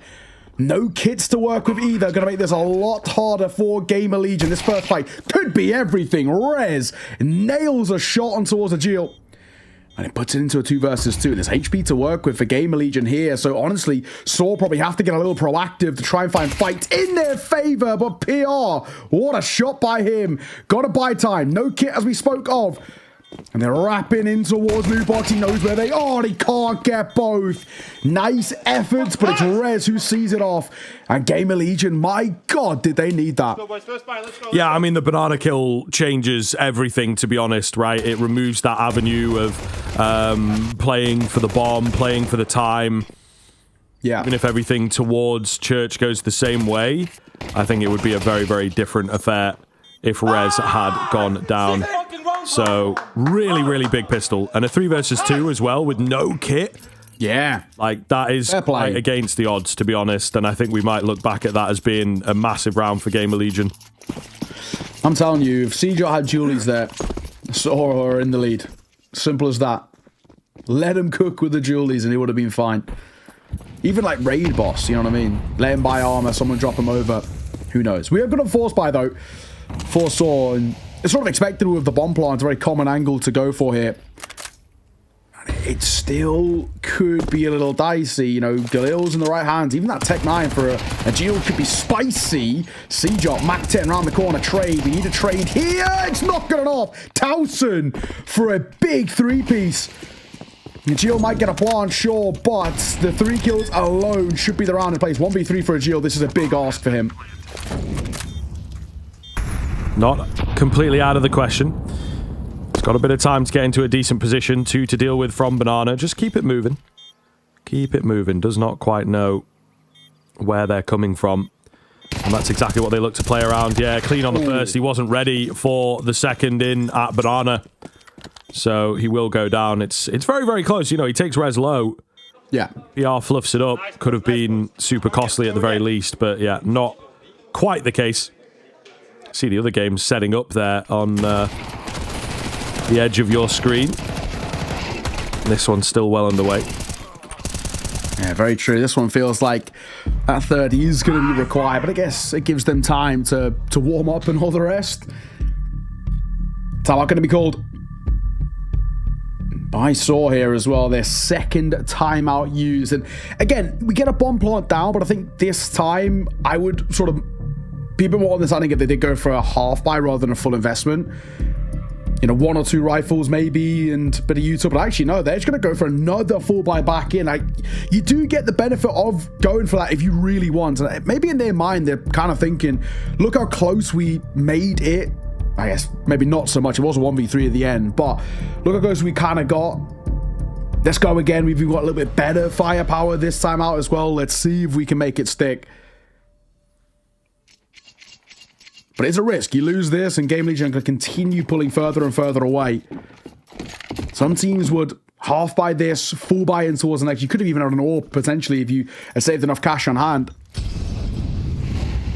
See Swapping Inferno, a little difficult, but in the right hands can be useful. And if you want to see Story come alive a little bit more, and that could be a way to get him a tad bit more involved.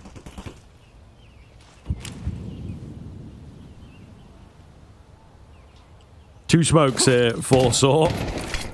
Both going to come out at the same time, so it looks to be a relatively quick A burst if they can, but the one smoke at the long hauls is enough to put them off. I think that was a bit of a team nade, actually. Yeah, PR eats that damage, so, you know, whoops.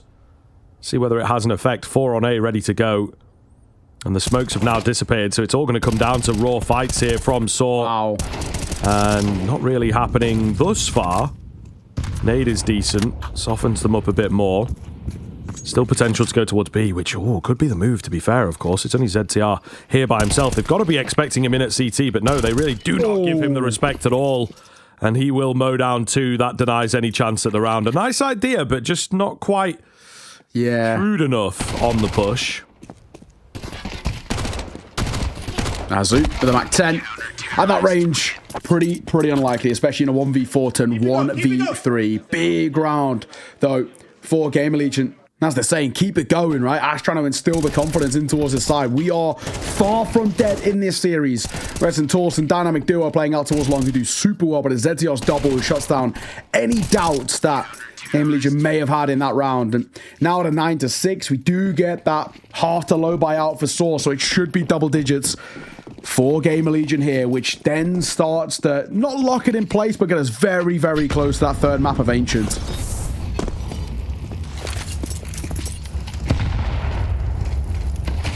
Nice damage. Oh, Torso was thinking about it with another one. Could have done even more.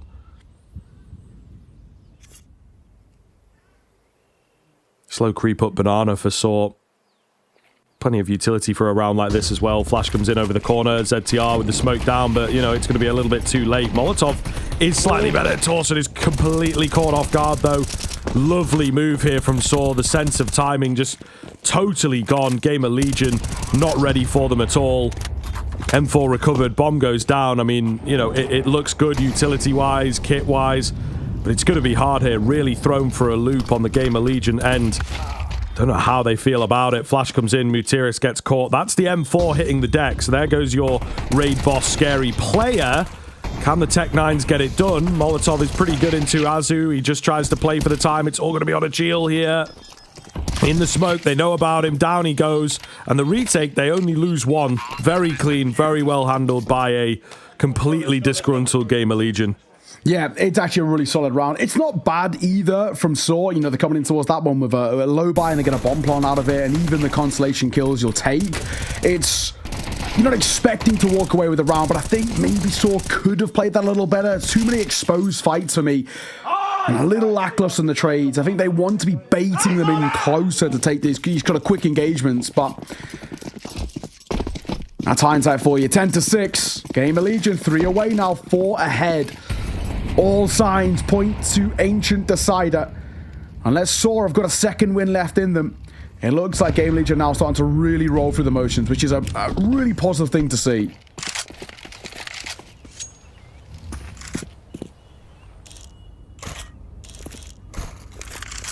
Story on the contact. He was so good at this on the CT side for quite a while.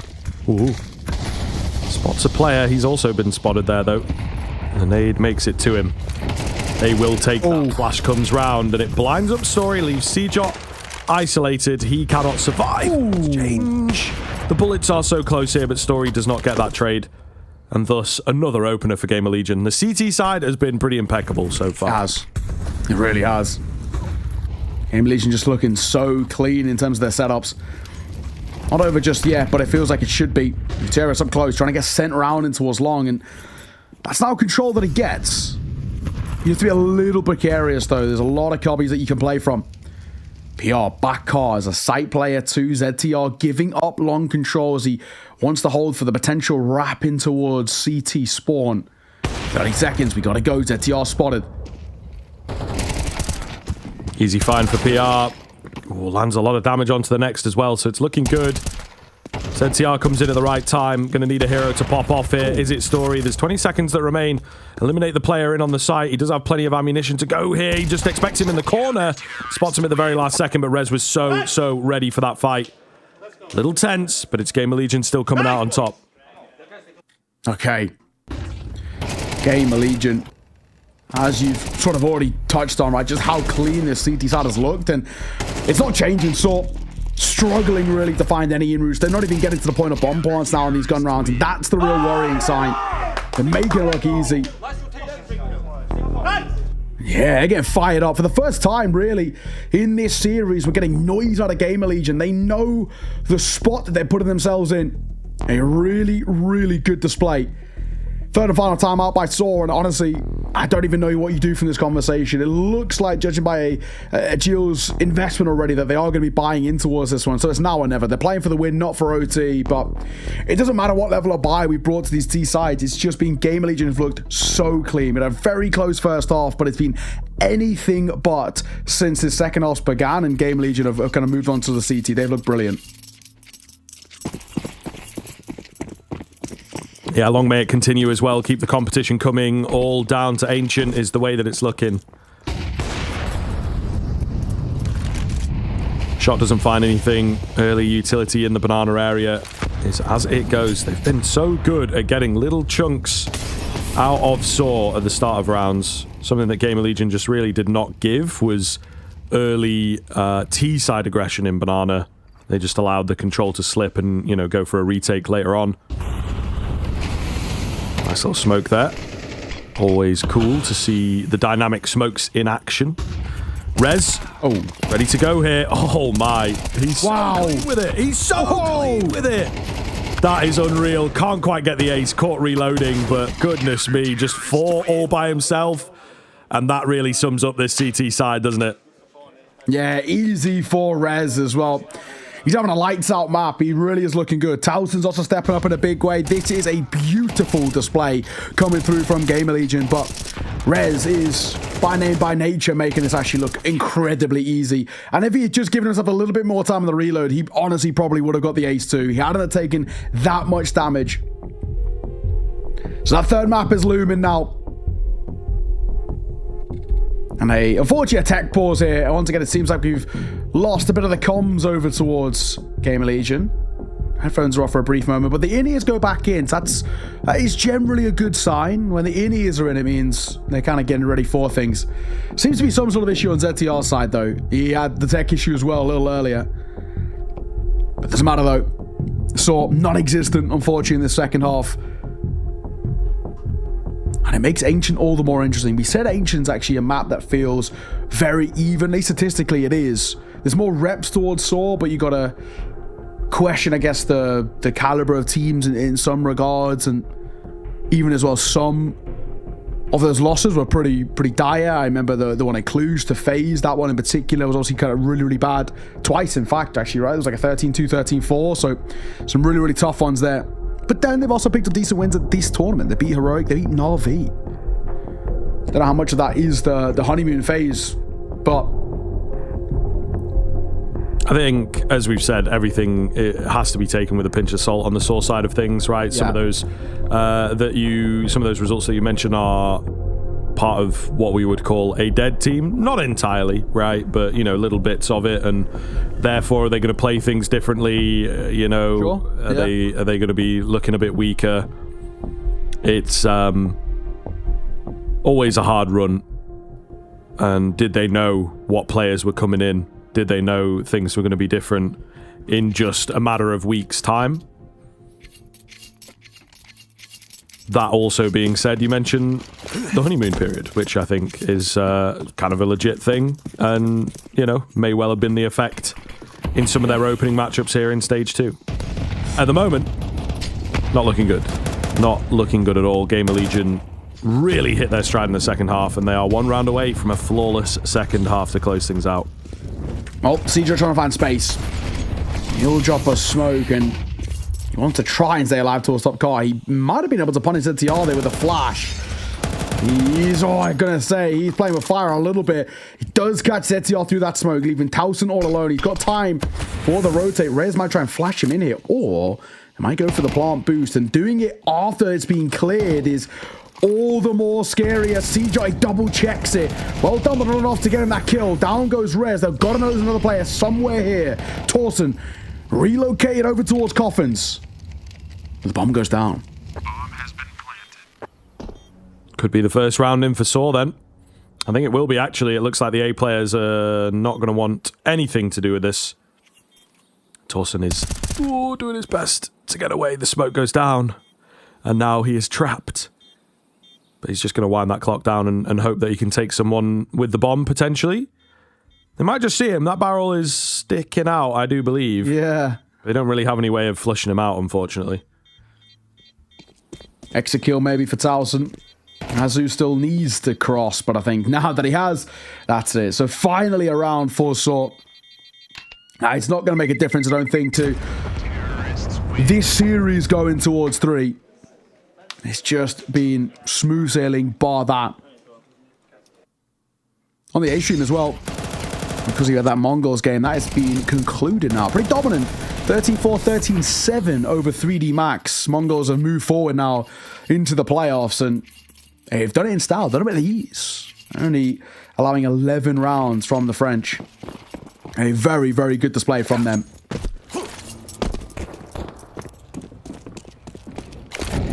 I'm glad we're the one that gets the 3 mapper here. We're going to get our final game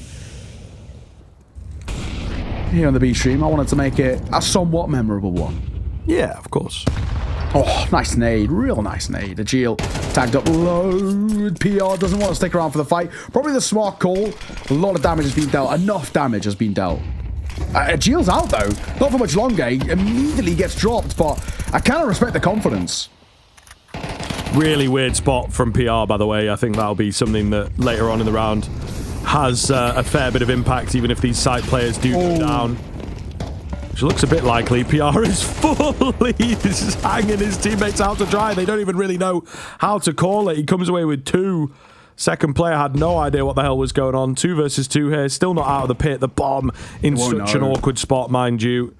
And I think somehow during all this chaos, Tolson has made his way into the site. Materius does seem savvy. Okay, gets the spam down. Must have seen him moving in there or heard him moving in there at some point. So it's just the AWP against 2. Clean onto the first. Flash comes in. Looking for the shot. Can't quite find it. CJOT, though, has to be so very careful. And still no bomb recovered. 30 seconds. Slen's going to let it play out. CJOT is fully trying to bait him in to peek forwards. Bomb has yet to cross a more open angle. Again, a missed shot, but he still survives it. Still alive. CJOT back onto the site. Plant coming in. Gonna hold for it. And he softens him up, but not that that really matters all that much to the AWP, to be honest with you. Maybe thought he tagged him. Maybe thought he was a bit lower. They are both incredibly low, and Slen just cannot react fast enough. CJOT buys some more time. Yeah, nicely played from him as well. Real patience for the youngster. Playing with, way more experience in the way you approach it than he actually has in terms of years. Super solidly done. I'm so surprised they get away with that. It really felt like it was done. I'm also super surprised the Materials even clears in towards Cold, because they already cleared that angle earlier and the site itself with the cross, but good on them for the bit of the due diligence to check just in case anybody had snuck through, which of course they have out of Towson. But 12-8, 4-round game. Only a little feeble over towards Gamer Legion. So we're going to get what looks like a half buy. A couple of MP9s coming through. There's a rifle in play. Saving money for the just in case. I think it's a smart way to go about it. You've still got plenty of rounds to go. There's no need to rush here, Gamer Legion. You could stumble across the line. All that you care about is you get across it, right? And push us towards that third.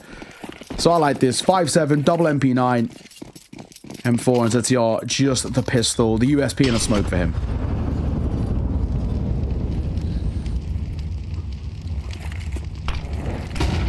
It's not a million miles away.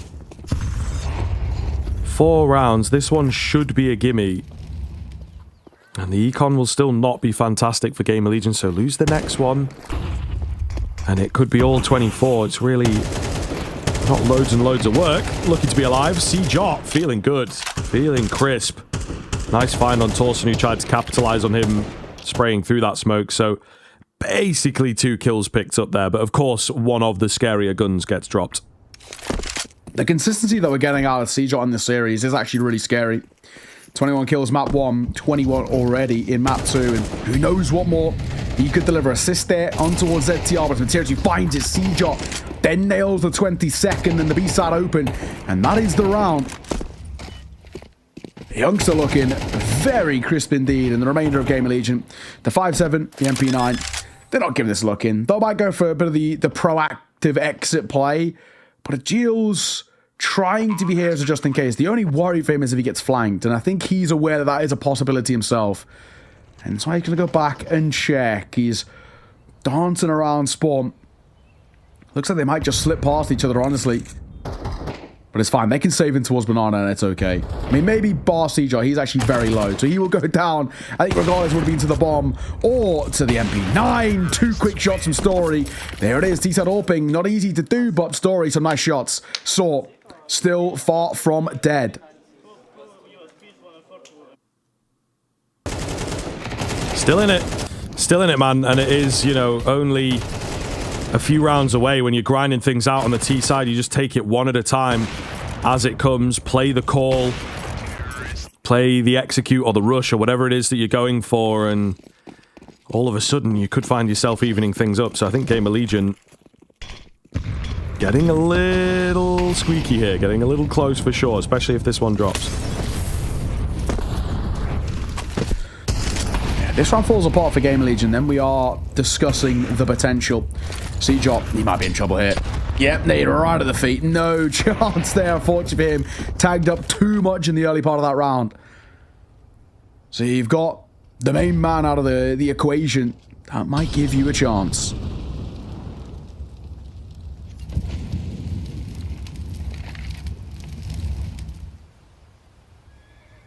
Quien's back down here. Ready on this A-bomb site. Very, very safe angles from Gamer Legion. No one really taking any risks. Smoke comes over, but it's still so quiet, man. Smoking at the long hauls to keep that player at base. They're going to have to group up, try and work off of a brackets move. It looks more like a long play. But again, they're just hoping that there's an overface, hoping that there's one kill to come their way. And unfortunately, there isn't. Library smoke is another fake out. We've got 2 smokes left. It is kind of enough to hit the A side of things here. Molotov ready for the long hauls if anything comes that way. Oh, he's going to opt for short. Only 20 seconds left here, Neo. Not a lot of time at all. No one spotted, so yeah, full 15-second rush into the site. Gotta make it work. Gonna need a miracle here, it feels like. PR, unfortunately, catches too much attention, and the site setup is far too strong, so Gamer Legion will see it off. Saw just didn't know what to do after losing that player in the early stage of the round. Yeah, Decider now required, and that's what we wanted. We asked for that. Give us the Ancient. Give us a 3-mapper in this survival, right? We need to see who can kind of survive the task of longevity. Can fatigue play a factor in? And obviously, we've had quite a quick game with how things have panned out, but unfortunately, for Saw just falling super flat on towards their T side, could not get enough going. And maybe the other thing you could talk about as well was giving too many injuries. We were 5-1 the scoreline at one point towards Saw on this CT, and they couldn't extend it further. Ending the half 6 all, they allowed Gamer Legion in, and you give them an inch, they'll take it a yard. They weren't given that ancient train, but they were here and they were punished for it on Inferno. So that ancient decider could be very interesting indeed, because Gamer Legion is getting fired up now. Yeah, for sure. And I think, you know, although, as you say, maybe slightly stumbling across the finish line, they were still a good 10 seconds ahead of their opponents, you know. Really, really, really clean CT side once it got going. Some very nice rounds, some good retakes that felt a little dicey, especially in those early stages where it's like, oh, this looks like maybe Saw going to get it on the board, going to be a tough one, and they'd managed to get it done.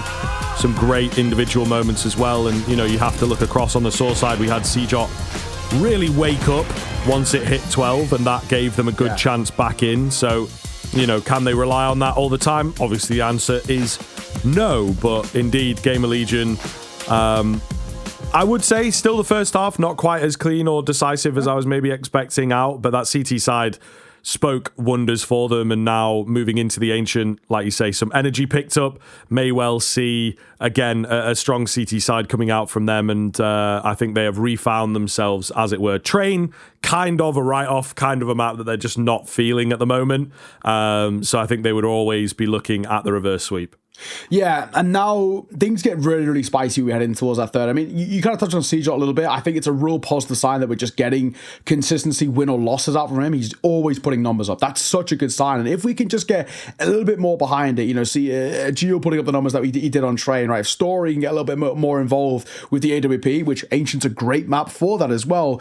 Who knows, right? This is a map that is similar sort of win percentages, right? But a lot more reps over towards Saul. The only issue is that some of those reps were with a different side, and also some of those reps as well were very, very bad, losing like 13-2, 13-4, etc., etc. So you got to take all results and all statistics with a real pinch of salt. But we're talking about statistics. Look at these for Rez. Easy for REZ, 24 and 12, 94 ADR to 1.63 rating. He was flying. Should have got the ace as well if he was just a little bit more patient on the reload. But, you know, job done for him. He stepped up in a massive way, putting up the performance that we know Rez can, right? And I think it's about, can we get that Rez again heading in towards Ancient? And maybe this series end up being chalked up to Gamer Legion just starting a little slow, bit of a rough map pool, sure, but, you know, they really feel awake now as well. And Ancient's more akin, I would say, to Inferno than it is to a Train. So who knows? That could work in their favor. But rather than ask questions, why don't we find out? We're going to throw it on to a little bit of a break when we are back. Map number 3, our decider, is coming up next. It's Ancient to see who is going home from Pro League.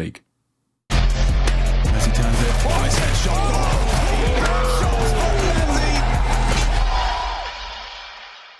What's your name? Lee.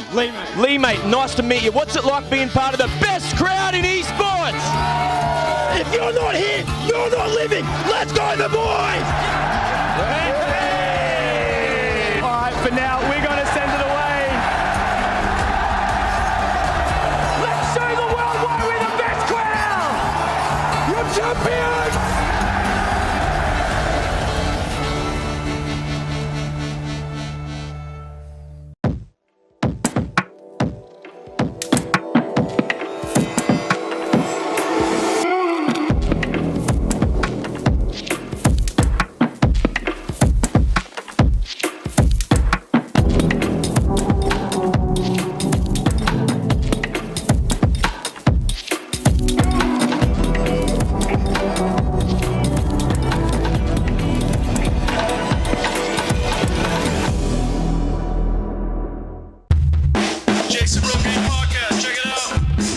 Jason Raw Game Experience. Counter-Strike by day, Jason Rogan Podcast by night. All right, welcome to the Jason Rogan Experience. As a man, obviously, who's very obsessed with what he puts into his body, being that my body is a temple, I'm excited to have you here because we obviously get to talk to someone who's been so good in terms of not aging. Yeah. How have you managed to stay so long as the young veteran? I mean, I think I put a lot of effort in my health. And keep my face really young as it is. I can tell. Yeah. So I think a big part of it is probably my resident here in Sweden, living in Sweden, Sure. trying to stay away from the sunlight as much as possible. Yeah. Staying indoors, playing a lot of online tournaments. Like I don't try to go out ever. Almost, I stay inside, keep away from the sun to keep myself young. It's an interesting strategy too, because a lot of people try and qualify to stay in more events and go deeper in tournaments. But you're sitting there like you can lengthen your career if you just don't go deep into the playoffs. Yeah, I don't understand like why people don't focus more on this. Like this is like the most important thing in life. I think just looking young. And they're putting a lot of mileage on their bodies. Mileage you obviously don't have to carry with you, which is great. Yeah. Like, I think this is the most important part of me. Like this is what defines me. Can we talk about diet a little bit? Because out here in Sweden, obviously, you guys have this beautiful land and known for your moose meat. That's an important point, actually. I think I usually, like on weekends, after we play our online qualifiers, I used to go out hunting with my friends. That's a big part of like keeping my body as it is. Right. Yeah. Now, talk to me a little bit about the whole fish thing. You guys have this fermented fish. I imagine that has to do something with keeping the skin clear. All that fish oil. You don't even take the supplement. You just get it right from the can. No, I go to the sea. Oh, really? Shit. Yes, I fish like straight from the source, and I eat it raw. That's beautiful. Yeah, that's perfect. Okay. That's how I like it. Now, I would say, like, for me, have you ever looked into, like, stem cells? So for me, like, I'm a big fan, a big proponent of stem cells. I'm a big proponent of the ice bath in the morning. You're talking about the moose meat. I've had that as well. All of this seems to just do great stuff for keeping the longevity of how you're looking young, which is something that you've been able to accomplish. Stem cells, I don't believe in that much. I would say I would say it's probably just the Swedish atmosphere is all you need. Now, one thing that I've heard that this has been a little bit of a conspiracy, but I wanted to talk to you about it. You were in the NIP roster for so long, while Swedish Counter-Strike was struggling to bring in new players and new people. Now, I've heard that you have some kind of a thing going on where you actually kind of take the power, the life force of the younger Swedish players coming up through the scene to make yourself a little bit more powerful in longevity. Like when I play with young players, I try to always, the first thing I look at when I get a new young prodigy in my team is like, how do they keep themselves young? And if you take that away from them, then all of a sudden you will get to reap all the rewards. Yeah, of course. I think that's the point of everything, and for my career. Well, that's beautiful. I think you've done a great job. Thank you. Keep going. Keep it up. Stay young. I will. Jason Rogan Podcast, check it out. The Jason Rogan Experience. Counter-Strike by day, Jason Rogan Podcast by night. Do they have a weird boost going on currently? Yes. Look at this boost. Oh my god. This is... Hey bro, wanna buy some skins, man? Wanna buy some skins?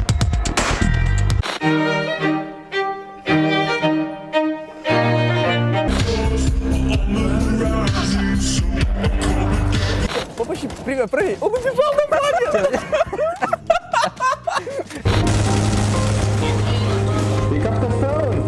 Alexa Bay. Donk. Astralis! 2 stand-in players keep their legendary status. I am the one who ops. I know. That's the fucking problem. Can you sing Master Mongol? Well, yes.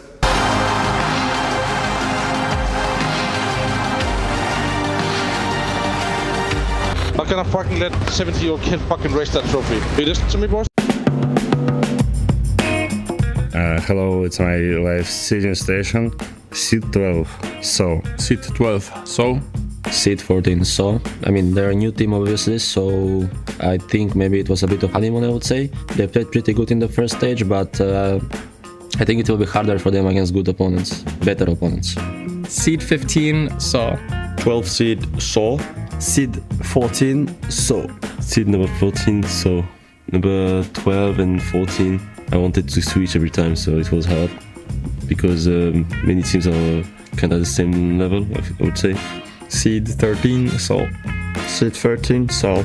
Seed 13, so.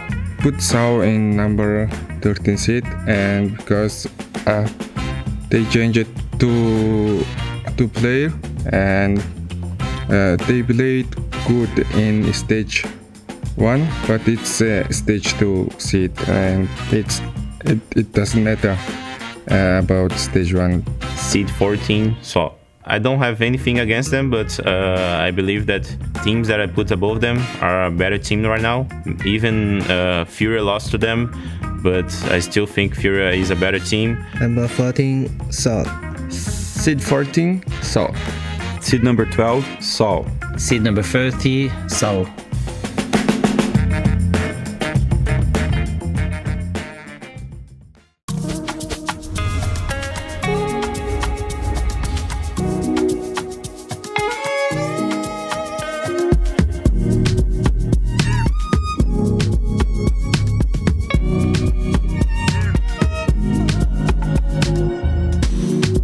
Anytime you call my number, feel like say I drop piloto. Anytime you hit the lampa, I'ma show my dark from Jojo.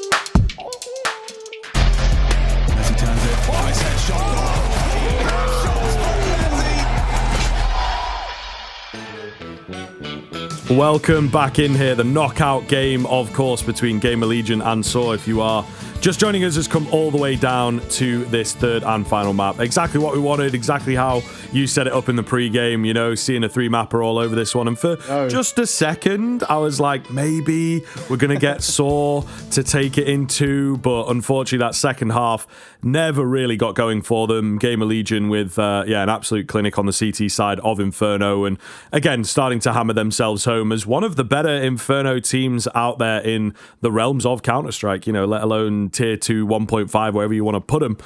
They look really, really good there for the half. But we are indeed looking a little bit on the Saw side of things. Of course, Seajot, I like it, the gunslinger with those Julies, 2 4Ks so far in this series on the Julies, which is just an insane stat to have. And indeed, hopefully going to get them out once again on Ancient.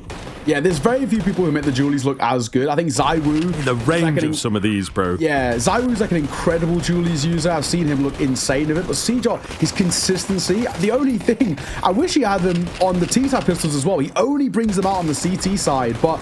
Man, he looks so good with them. So, super sick to see. Seajot, I like seeing this kid cook as well, because he's had a bit of a tumultuous career, sort of not his fault, right? He was in Sprout, then Sprout shut down, but he was actually a bit of a shining light on Sprout. I mean, he got picked up just as they were ending, like towards the real tail end, went to Endpoint, and again, Endpoint, you know, it was a tough time because they were like just inside of the top 100, but they weren't getting the big kind of ticket teams to really prove yourself. But again, he still, you know, proved his worth playing tough roles in a sense.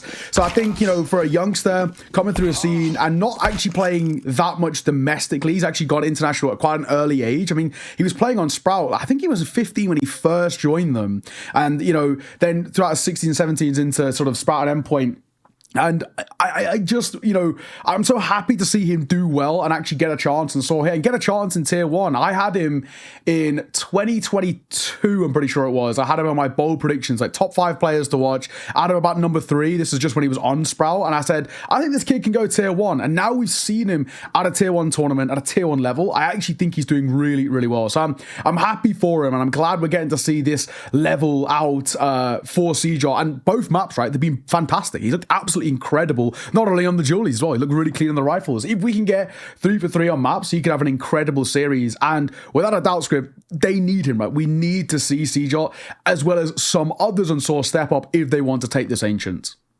Yeah, absolutely, man. And, you know, Seajot, a bit of a shy guy, so it's good to see him on the server coming alive. And I think that series like this are really going to boost his confidence if he's able to sit towards the front of the pack and be one of the big reasons that they take the victory here, which, again, you know, is fully possible. We maybe expected Ancient to come through as one of the potential picks for Saw. They went with that curveball of Train. It worked very well, of course. But yeah, Ancient could have been played already and then Train as the decider or something like that. Yes. So they worked the veto quite well, to be honest with you. Train as the pick. It left therefore Nuke and Ancient. So it was a small kind of pick your poison moment for Gamer Legion. Not an awful map here, Ancient, for them, but this is one of the things that we continue to talk about is the Gamer Legion map pool at the moment is somewhat lacking. You know, Nuke has more reps and less wins, you would say. So they kind of have to go towards this one. That being said, they have pulled it out in stage 1 against MIBR, and of course played it against Tyloo yesterday. So victories there. Recently, very, very recently, it looks better. And Gamer Legion won knife, so they're going to be starting on that CT side, which I think is a real big thing for them. They can get out the gate. Seajot won't have the Julies, we assume, on the pistol either, so they've got that little added thing for them. Just take a look now and know, just a Glock for Seajot. I would actually love to see him raid boss, right? They're a bit more like defensive. Yeah, it's true, but he's just so clean with them, is what I'm thinking. We're flying into the fights either way. Slend, what have you got for us? Seajot trying to open things up. He gets shut down. Azu will trade with Story responding in behind. P250, talk about the raid boss. Resonance back though. He had a fantastic map number 2 and he continues it with a nice pluck. And it really quietens down all abruptly into the 2 versus 3. Bomb is pulling out of A. So kind of a curious move here. Tolson's going to hear them. A quick find to even up the numbers and a grab of the info. Leaves Saw scrambling once again, and yeah, they're not quite dedicating to B. It's a nice little read from Torson individually. He catches them, he gets a kill, and he's like, they might actually pivot back. And right now, he would be correct. Because they are headed into Donut. I held off for a moment. They might have crossed the Donut and gone into Red Room, of course. Sure. But it will be an A hit here in the Good end. position. It has to be said by Torsen. This actually could get overlooked. Especially with this plant. Solid. It's a solid spot. They're ready for him a little bit, but he gets the timing perfectly. Azuru was watching it, just looked away. Head taken off. Mutiris left in the clutch, and he took one through the corner of the wall there. Glock gonna have to go crazy. And it does once in a while. Rez taken down low. Torsen needs to bail him out here, and indeed he will. Well played by Rez to just draw him in, just keep it safe. And I think even if he went down there, the trade would have been instantaneous. Game of Legion, pick up the pistol. Yeah, they needed that. For Game of Legion, that is really going to dispel any concerns about this Ancient in the early part and give them the confidence to continue what they've just done with that pretty, clinical Inferno. And do it again now, heading in towards Ancient and start finding the form, but find it a lot earlier. With Train, it took them so long, may I say, to kind of get into things and get the understanding. We're going to get a very early tack pause. Saw calling their first after the first round. He will buy with the bomb plant. Triple Galil, Mac 10, Agil, just the Tech 9 for him as he picked up a little bit more utility. Do you think with this early tack pause as well, there's maybe slight nerves playing in, at least for Golden, saying, okay, I need to squash this out quite quickly?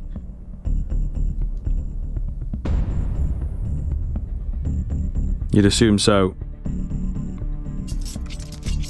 I don't know, man.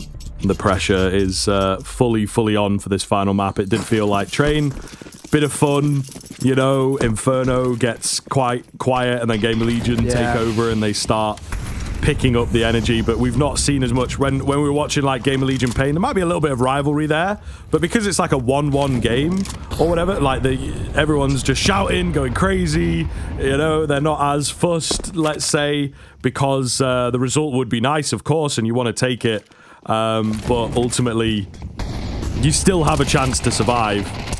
Not really the case now that, of course, you lose this and you're gone. Oh, the team kill. I was going to say, wait a minute, the bullets weren't quite there. Rez, did he just disappear? But no, it was a team kill that made the difference. Rez keeps coming in here. All the kills so far for the CT side are because of him, not necessarily down to his scoreboard, but all the same. Slen gonna find the final one, and man, that didn't even really get going again for Saw. Game of Legion looking good. CT side getting flying again. There was a moment that felt potentially a little dicey. I mean, again, at least getting a bomb plant out of that is something, but this is how Saw also had started before, right, where they would just continue force buying off the back of bomb plants alone, but it's Game of Legion who can keep pulling away, and this is something that they did to bring themselves back in towards the Inferno. They were 5-1 down in that first half, and the way in which they're able to rekindle the flame a little bit is super important for them. We do buy back in. This is the Saw way. Some teams would choose to half buy here, buy next. But it starts well. Mutiris nails PR of a quick swing.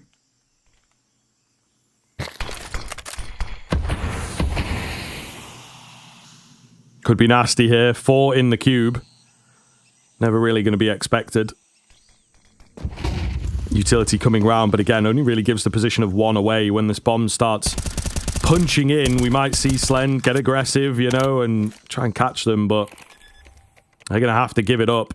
So this looks pretty damn good for Saw, if you ask me. Again, flash comes round, peeking into 2 on default. Now it becomes a little more problematic because you're so corralled in, so squeezed together at this point. Oh, Slendy could have had the kill, but he had to turn away for a flash.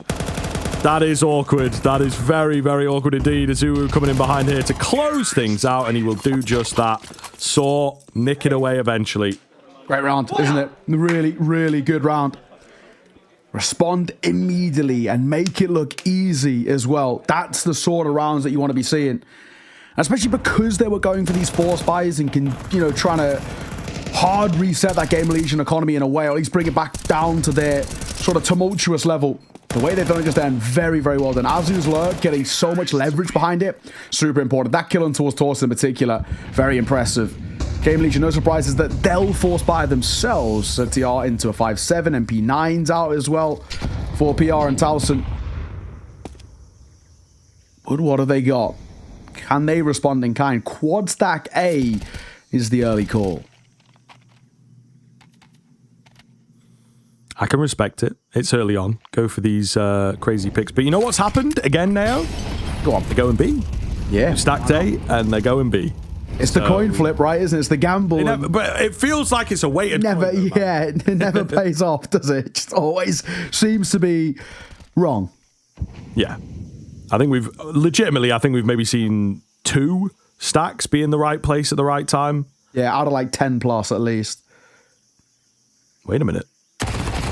Oh, good catch. Could get a bit more here as well. Got to be careful, Mutiris, that he doesn't give too many fights across. It's a dodgy little smoke. The bomb is not quite dedicated in just yet, so all these kills that they're getting, super, super valuable. Slam through the smoke keeps the damage coming. Game of Legion are in a real good spot right now. Even better. As I get the sentence out, Agil going to be the only one left, and PR patiently waits, and he will be rewarded. Game of Legion stealing it away, man. That's a really devastating round. The stack was on the wrong side. That's not supposed to happen. Yeah, exactly. Credit to them for sort of, I want to say getting away with it, but it wasn't. It was actually really well played, isolating fights.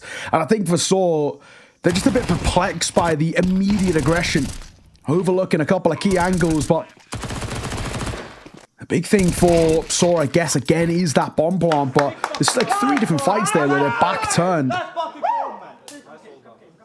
Yeah, getting fired up. That's sick. It's been such a big proponent of Game of Legion's success is the noise, right? They like getting loud, getting proud about the rounds that they win and really kind of using that in a sense.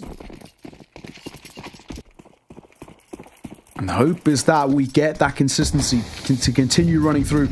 Like we said, bomb plant means buy. Simple as that. And Story will actually have an AWP in this one too. And Torsen finds out the hard way that the big green's in play.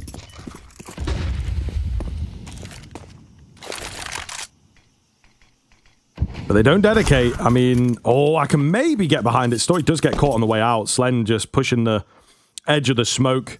Completely dry. ZTR doing the same thing. Game of Legion, very cheeky indeed, but they are getting away with it. Drop back is secured just about. ZTR lucky to be alive, so seems like the gods of Counter-Strike on the side of Game of Legion at the moment. Giving up the B-bomb site, happy to do so. How does that dink even land? Slen looked like he was dead instantly, but he still gets some damage off. I don't know now, though. 3 versus 3 hangs in the balance. Mutiris, who else is looking to get up close and personal? It's a perfect kill from Agil. He will keep it coming. The nade takes him out eventually. 1 versus 1 now for PR to contend with. But where the hell is Mutiris? He really doesn't know. He doesn't have a kit available either. So time becomes of the essence. I don't know about the 10-second hold, though. He's going to hear the footsteps coming. Takes the head. He's got it. Gets the defuse. Lovely stuff. Yeah, there's plenty of time. No worries at all. Sick from PR. You know, the man who graduated from Malzahn XT, and I think, you know, for him, there was a lot to prove. I feel like we've all sort of learned now, whatever Ash picks up, whoever Ash picks up, they're always going to be good in some way, right? It feels like he never misses, but PR already felt like a bit of a bona fide superstar when we saw him on Malzahn XT. Uber talented, was really delivering for them time and time again, and now he's getting the opportunity at this tier 1 level. He just continues to show, well, first of all, Ash's brilliance, right? But also at the same time, how good he is in his own regard. Had a nice couple of rounds early. The 3K on that slight sort of force by half by, whatever you want to call it. And then that one there, the 1v1, sticking the bomb until Mutiris gets up close and bang, just like that, PR delivering. Saw their second timeout, and a timeout quite early as well. You know, 2 called within the first 5 rounds played. You can see the nerves definitely playing some level of a factor in towards Saw, and as we know, backs up against the wall. You lose this map, you are eliminated from Pro League, and I think it would be all the more damning to get eliminated for Saw in the fact that you get reverse sweeps.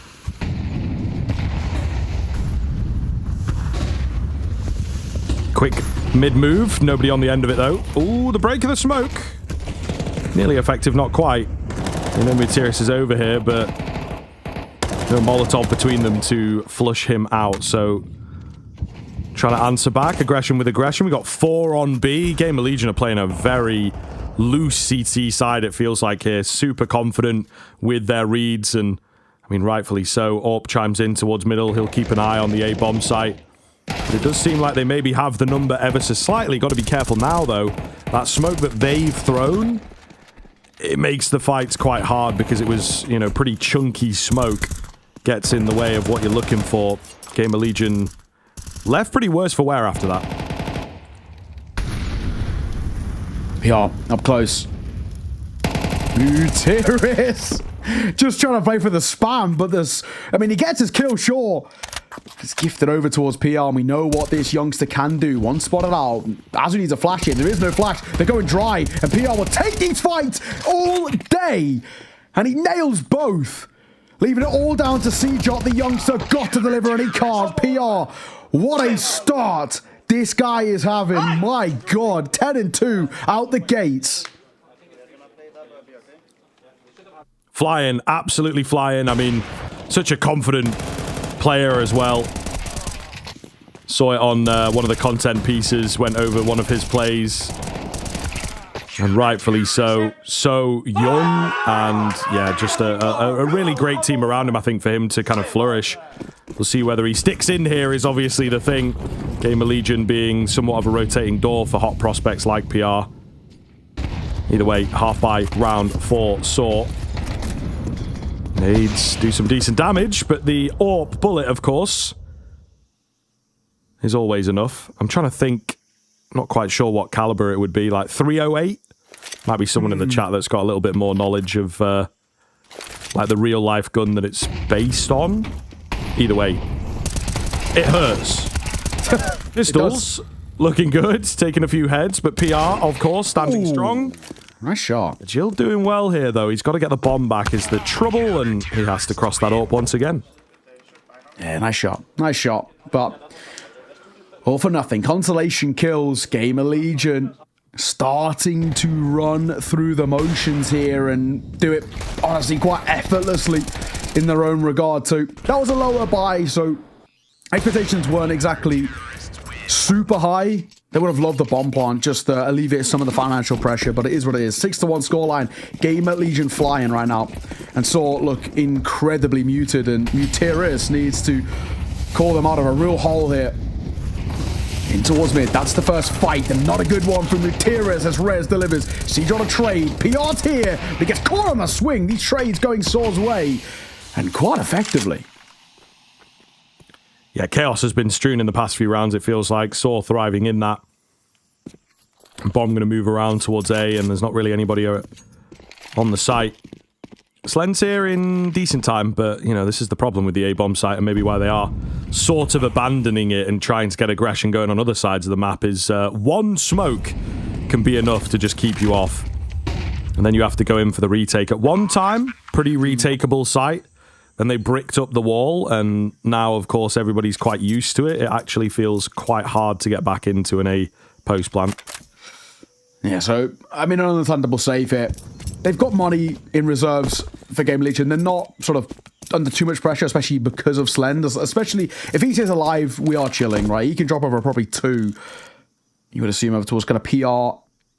And Rez ZTR as well could drop one over if Torsen needs, but he's got 1.7, so he should be fine. Just about making sure that we get Util on deck. So we'll get a second. We've got to recover this half, though. I mean, if we're being completely frank, we're probably looking at somewhere in the region, like 5 rounds required for Saw to make this a chance here. And it's good for them to find a round, especially in that sort of fashion, but it needs to be, you know, consistent. And the trades were fantastic out towards mid, but you know that Game of Legion are going to continue testing you an elbow. And that trade war that we saw, that it's not always going to be super positive. But as a just in case, Ash wants to stamp this out. And I get that, right? Don't leave anything up to chance. Don't let things spiral before you get another say. Yeah. Anything possible here, of course. And, you know, Game of Legion are always a squad that you'd maybe expect to go through in a pretty tough parameter. So full run back required from them, of course. Sort of a little fact check on myself from earlier. It was the 0-2 game against Payne. You know, I was just kind of throwing it in there. But all the same, these guys have not started stage 2 all that well. So they have to get their way back through the sludge. But they, of course, will always give it their best shot. CJot has got other ideas. He will take ZTR to kick this one off. PR was tempted to stick around, but I think it's the right call to retract that position towards mid now. You don't need or sort of have to fight, especially when you've gone down to the man disadvantage. Look at the call here, though, by Gamer Legion. Quad stack B early. Maybe they'd read into something or they've seen it on the tape in the past, but that's what they believe this is finishing. All 4 remaining here. And, well, for ZTR's sake, who's calling from the grave, you better hope he's right.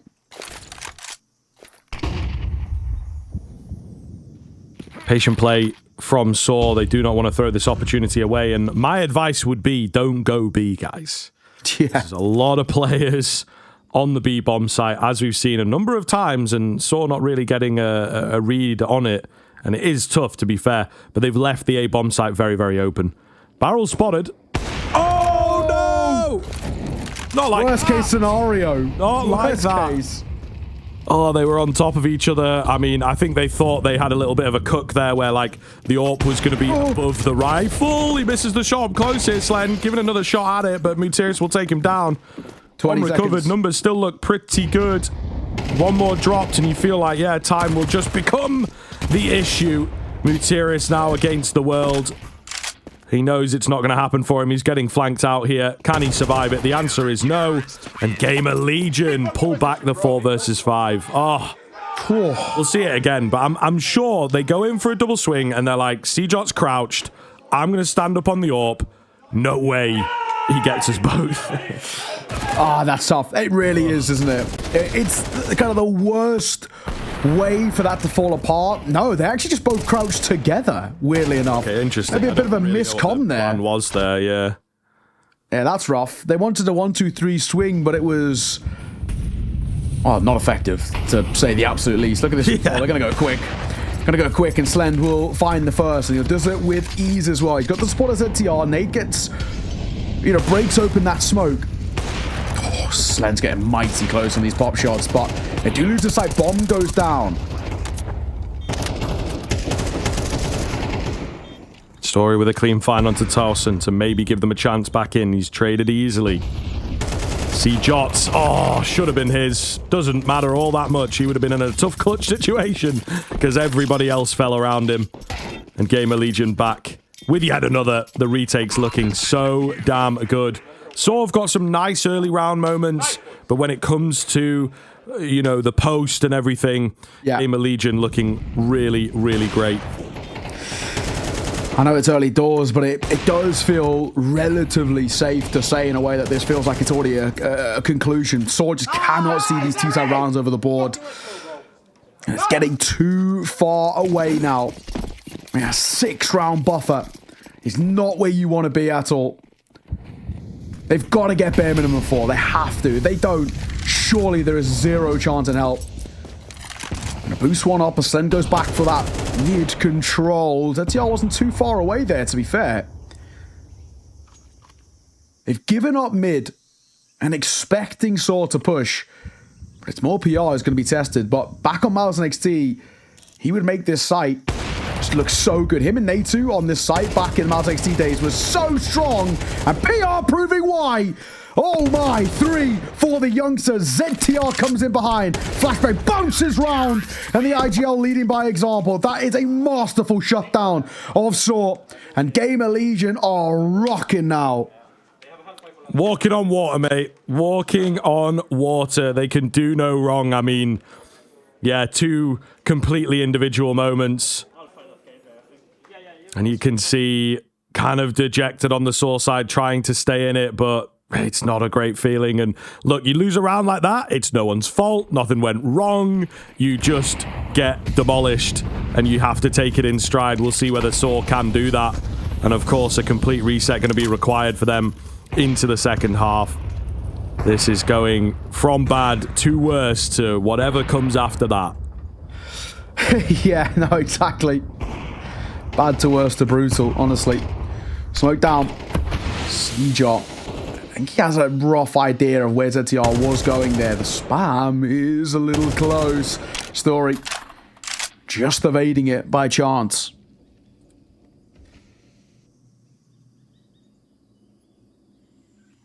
Oh, bit of a shoulder spotted. Mutiris knows they're there. Double swing comes round from Shelf as well.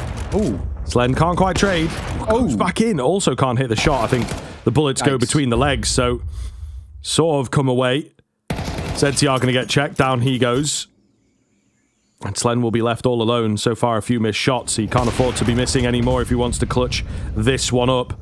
Only one bullet left in the magazine, so surely not long for this world, and Azua will get him on the timing. So they do indeed get that third. It softens the blow. Still a lot of work to be done in this second half. They're always going to be capable. A matchup that they can certainly turn around, but we've not seen the best of Saw there in that first. No, I think you're absolutely spot on. So, I don't know, the spot that they're in feels so delicate but so in trouble right for them. They're on thin ice and they just can't afford to make any more mistakes, and Game Legion being so punishing. PR has put on a clinic in this first half, and I don't see him slowing down anytime soon. We've got a halftime break, of course, before we see what it looks like in towards that Saw CT, but I'm not feeling too positive. We'll see though. We're off to a break.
So the very last step will be Saw's. However, that T-side campaign, really not what they wanted, I am sure. We do get a cheer from both sides, but there was far more Gamer Legion cheers, I can tell you that much, for free.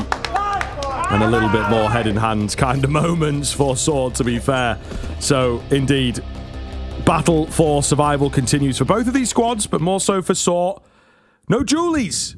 Where are the Julies? Oh my God, I've been waiting an entire half to see this man give us another masterclass, and he doesn't have them. And now I bet they wish they had given it to him, because, you know, 2 guns better than 1. And he might have been able to get them back into this round. What an open from Torsen. Just when we needed the gunslinger. We've given him the nickname. We've given him all of our hopes, and look where we are. Look where we are. You hate to say it, but Slend lead out as he wants to fight against his former comrade. Does he clear close? I don't think Torsen gets checked it. He won't, and that'll cost him his life. All down to CJot. Does have the dual lead, and that's what happens, right? If he had the dual leads, he gets both. Game Allegiant. This feels done. It feels like the curtains are being drawn on this series and Soar's progression in Pro League. And unfortunately, that's just how things are. It's been an unfortunate display on Ancient. They have been a no-show.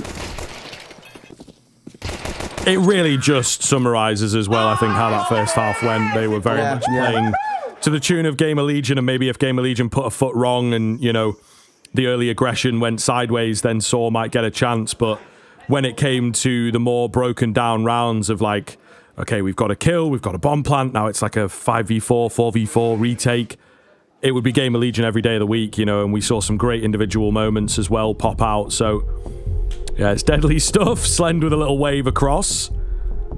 As mentioned, these guys somewhat familiar with each other.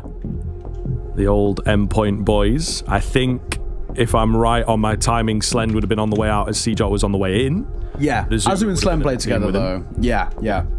I saw Endpoint do a funny tweet earlier saying, I hate it when my kids fight. And he had screenshotted Azu and Slend as like the higher rated people on both sides on the HTV page.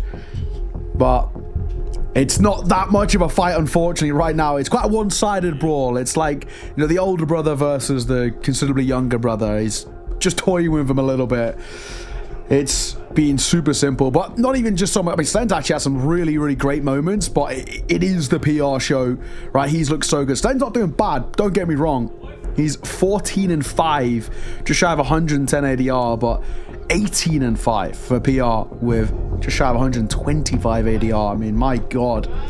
Those two together, though, have actually been, you know, immaculate in terms of most of the scenarios that they've been put in. Rez has a couple of moments here and there. His map number 2 was fantastic as well. Oh, Game Allegiant, they're just too strong right now. We're just not seeing anybody take kind of the forefront. We wanted CJot on that level. He's actually, you know, joint quietest on the server with Materis at 5 and 12. It's unfortunate. Just when they needed him, of course, he kind of goes missing. But, you know, even still, it's only really been CJ. He needs other people around him. Materis has been putting up good numbers, but not today. Previous series from him have actually looked pretty solid. So, as it looks to be maybe... oh, wait, hold on. Okay, here we go. Trying to make it loose, and the USBs come out. The boost. It's tight, isn't it? CJot in on the site. No, okay. Finally, the lack of armor gets the better of them. But when you see that first kill come in, you're like, oh my goodness, could be a chance here. But yeah, bated breaths a bit. But the last moment from chat, right? There's some guy really trying to make a case for the Hawk Tour girl to come on and be a caster. She's like MIA, isn't she? Well, after like the whole. I think she did come back. Oh, did she? I think she did come back. Yeah. Well, because, you know, obviously maybe a bit trouble. Like, surely she must be. I don't think she will be direct. This is how they kind of get away with it, right? Because just because you're like the name of the thing doesn't mean that someone else has provided like the money and the token itself and all that. So it's like there's just too many layers of obscurity to, really pin it on someone. But I think she did come back and was very apologetic. But look, she might be looking for a job. So, you know, if anyone does know her and have a connection, maybe see if she wants to come out for... Yeah, Hellywell shit. You know, we got a couple of events in America next year. You never know. She was at the DreamHack Atlanta. Would have been Atlanta. Yeah. Because we were casting a game when she was in the crowd. I remember that, and we made a joke about it. I can't remember what it was, but apparently she was in the crowd when we I can't remember what we said. It wasn't anything bad, but I think we just kept saying Hawk Tour. I'm pretty sure.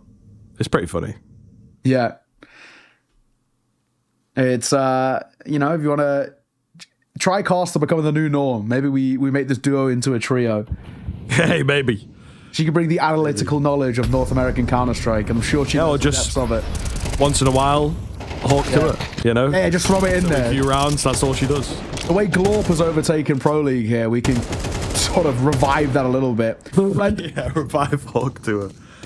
Gets a kill, damage. On towards Story. Still around here. Especially if Slane can stay alive and stay healthy, but there's a flank. And that's the only thing that probably cost Slender's life here.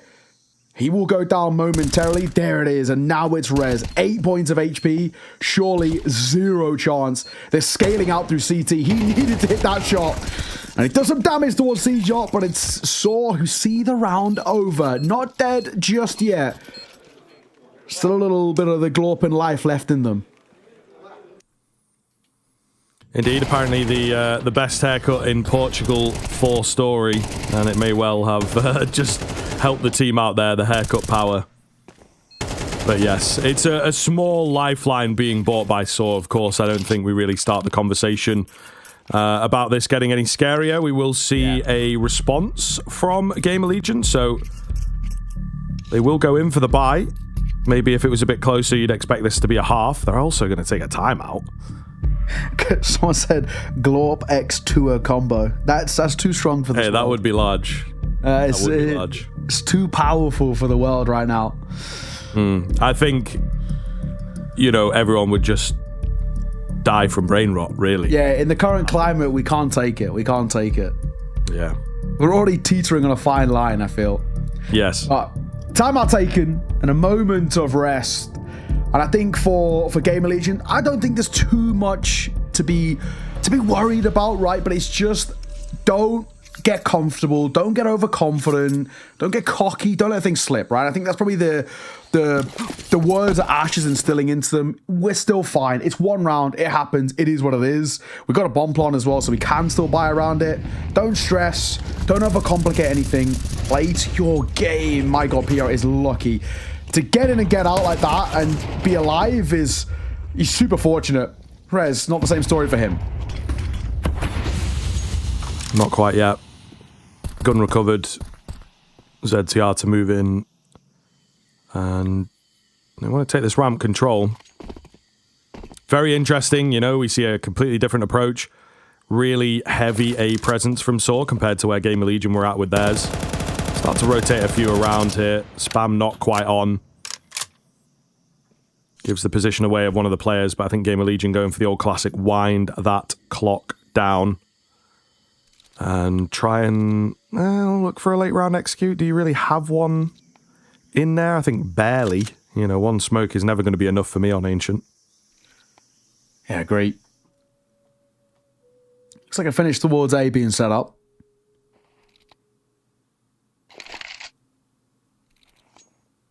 Even still.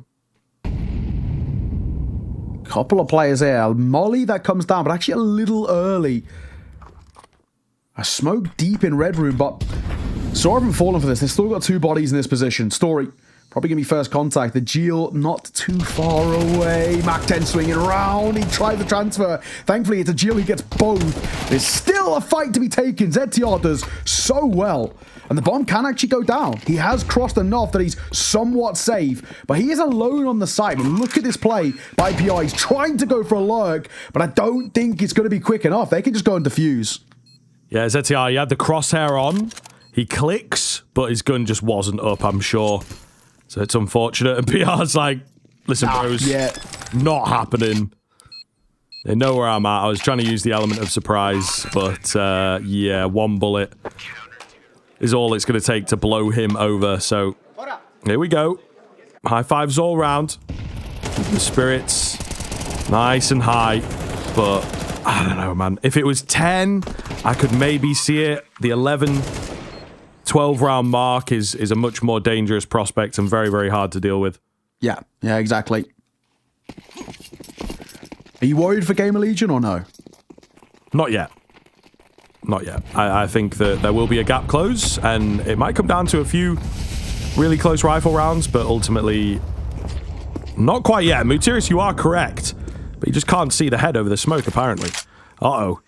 Uh-oh. Uh-oh. Revealed. It's just pistols, right? You know, for Gamer Legion, they'd like a bomb plant. They recover the rifle. That's the art. Dips in the smoke, picks the AK up, gets out. Not too shabby. But again, I think it still feels highly, highly unlikely. So he just got the right idea holding towards Shelf. And as that smoke starts to fade, he's just gonna pull away. Not an angle that he needs to play. And he will get support now as well. Terra's coming up to support. See, just swinging a fine look to transfer. And he does excellently, it must be said. That's the bomb too to make matters worse. But it is inside of that smoke. So it's recoverable, but the round isn't. It's a 1v5 for Rez. And sure, he's had some great moments, but surely not this time. Just gotta take a gun, you know? Yeah. Keep them modest. This is the big thing on the comeback train. The last thing you want to be worrying about is where your finances are at. So the odd gun here or there will make the, in your mind, inevitable 12th so much more devastating. 20 seconds. Yeah, not loads of time. Oh, okay, hold on. Gio will find him. No. Oh, okay, he does. I thought he might have been able to get through it. Wasn't necessarily a surefire thing, and then he took a moment for the flash. But yeah, right. Some damage though, some damage. We're happy with that. Yeah, saw ramping up in a way, but it's still such a big recovery required for them. We actually saw a little bit of this on Inferno, where it's sort of as cast as what we like to call the cosmetic comeback, and this is still where it's feeling. Until he gets like an 11-10, I have no real faith right now, but this still is some level of financial woes. I mean, ZTR Tech 9 for him, as he prioritizes utility. So money's not exactly flourishing despite the half buys and saves. And Sora's still got chances. Not doing terribly in these rounds, and they're actually winning them quite comfortably. You know, they're consolation kills for Rez at the end there, but they're not impactful in any way. The Sword don't care too much about that. A couple of them here or there. It is what it is. 11-6. Like I said, I'm not believing until we get somewhere in the region like 11-10. Then I might entertain the idea. Oh, story though. We got to hit those if we want to get back in towards this game. Yeah, very, very true. He will at least survive it. Flash comes in, scares Mutirius off the angle.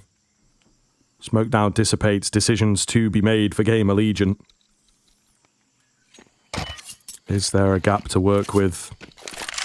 Not quite yet. I think they're going to leave PR in this spot. It's a dangerous one, man. Your highest fragger in behind. Not sure how we feel about it, right? The rest of the team may well struggle to get in here. Lots of damage done through the smoke as they try and rush through. Trade is there. Now PR sort of semi-activating. Has he been seen? Did a shadow get spotted by a Geel? It feels like maybe. They're pulling away with that bomb.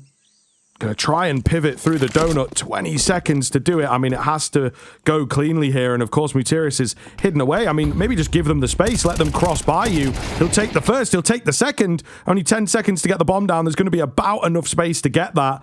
PR then now has to be the hero. And one is not going to be enough. Towson left to clutch it up against two here now. Can he? Towson.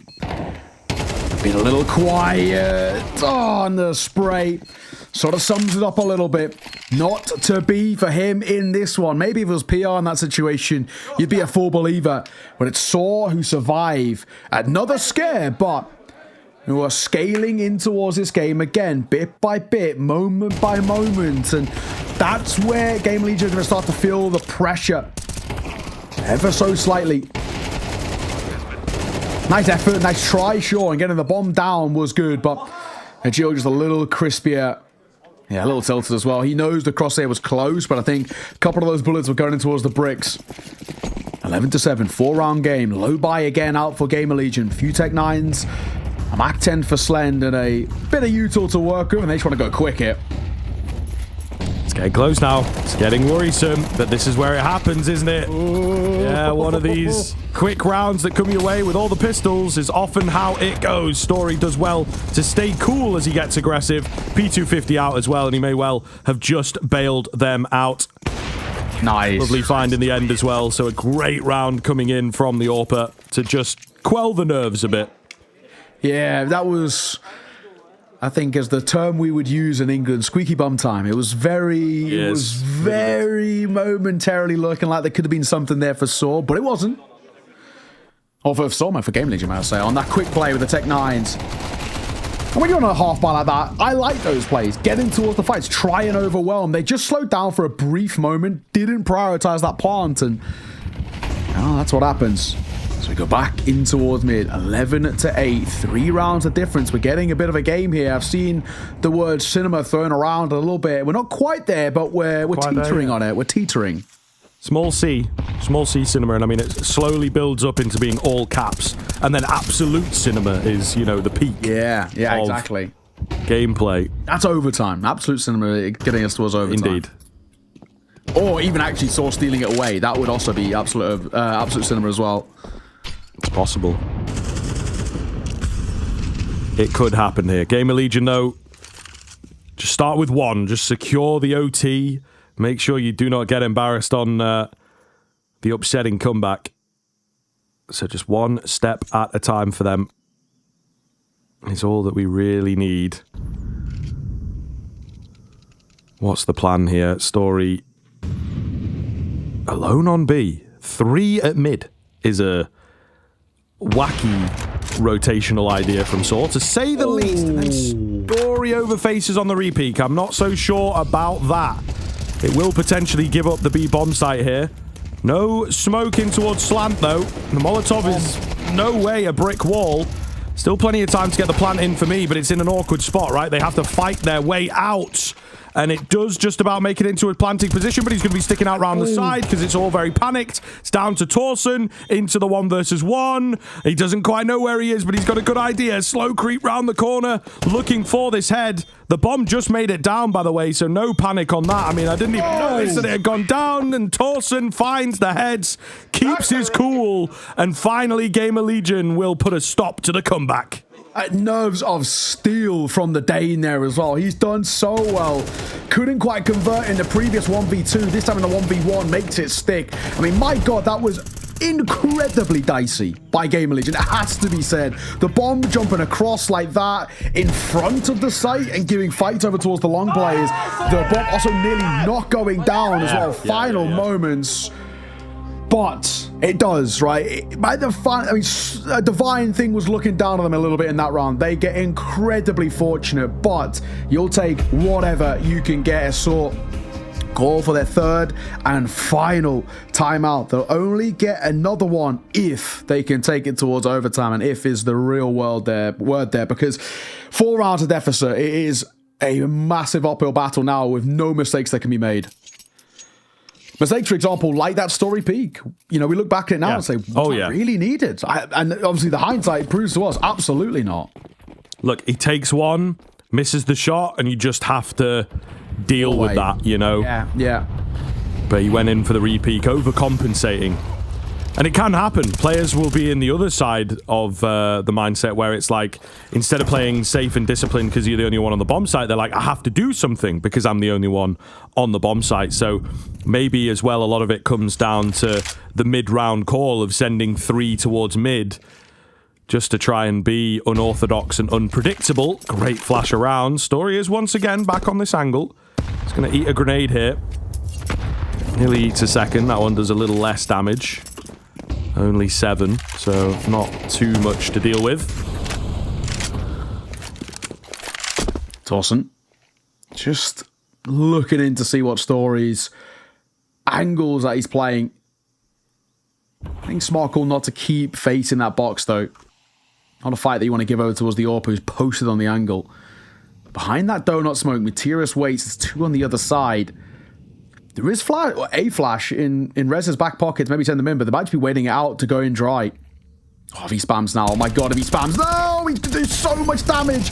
Oh, how is he not got a kill? How in God's name is he not got a kill? And save for a Jill. I cannot believe that Gamer Legion have still got all 5 alive.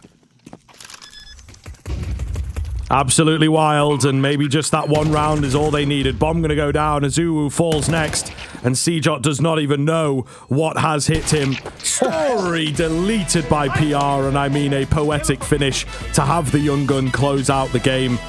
Scary for a moment, and right at the level where you perhaps start to believe in the Saw comeback, they're able to shut it down, and then reality comes crashing down for the Saw boys that maybe this is not their day, maybe it is not doable. A small shake of the head from Mutiris, of course. He knew maybe that call, 3 towards mid, bit too wacky, but either way, they will revisit after. It is Gamer Legion to stay alive, and they will battle it out tomorrow in that 2-2 bracket, but unfortunately Saw, this is where their Pro League story ends. Yeah, it happens, right? And I think for Saw, you've got to look back at it, I think, with a positive light. I think Saw, for me, really have overachieved considering what they've gone through, right? You know, 2 new players coming in, changing language.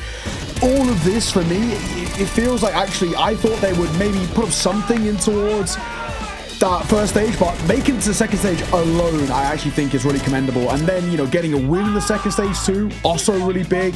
Pushing it towards a third here. I mean, Saw can take a lot away from that. And I think they shouldn't look back on not only this series, but I don't think they should look back in this tournament with kind of, you know, a sad face, right? I think they've actually done really, really well for themselves. And I think there's a lot to like about the Saw side going forward. We're happy to see UK Counter-Strike thriving in some way. We'll take whatever we can get. You know, a British player, Cjot as well was on a British org alongside Azu. We'll take what we can get, but honestly, I've actually been really impressed with Saw. I've been very critical of Saw for the last 12 to kind of 15 months with the changes they were making and losing players like Aristosh and U-Jerks, but this is a rebuild I can get behind, and there's obviously a lot here to like. And for your first tournament with this lineup, I'm pleasantly surprised. I really am.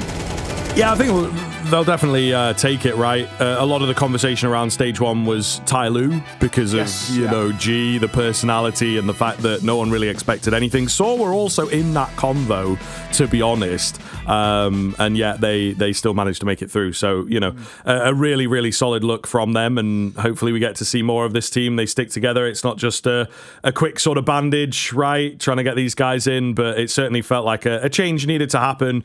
Cologne last year was potentially the peak of what that team could have really hoped for, making it towards the sort of, you know, 8th in the world sort of spot on HLTV. They're looking to go back to that. They're looking to knock on that door, and we don't necessarily have as many dynasty teams as we may well have done a few years ago, right? There's a lot of space when it comes to the top 5 conversation, when it comes to maybe even, you know, out of that, it's completely not random, but very, very, very, very heavy in the opportunities. You know, lots of chances for teams to really boost themselves up, and it's going to become even more important. VRS and whatnot, you want to get locking in for all those invitation spots, not only for the major, but pretty much for everything going in the circuit.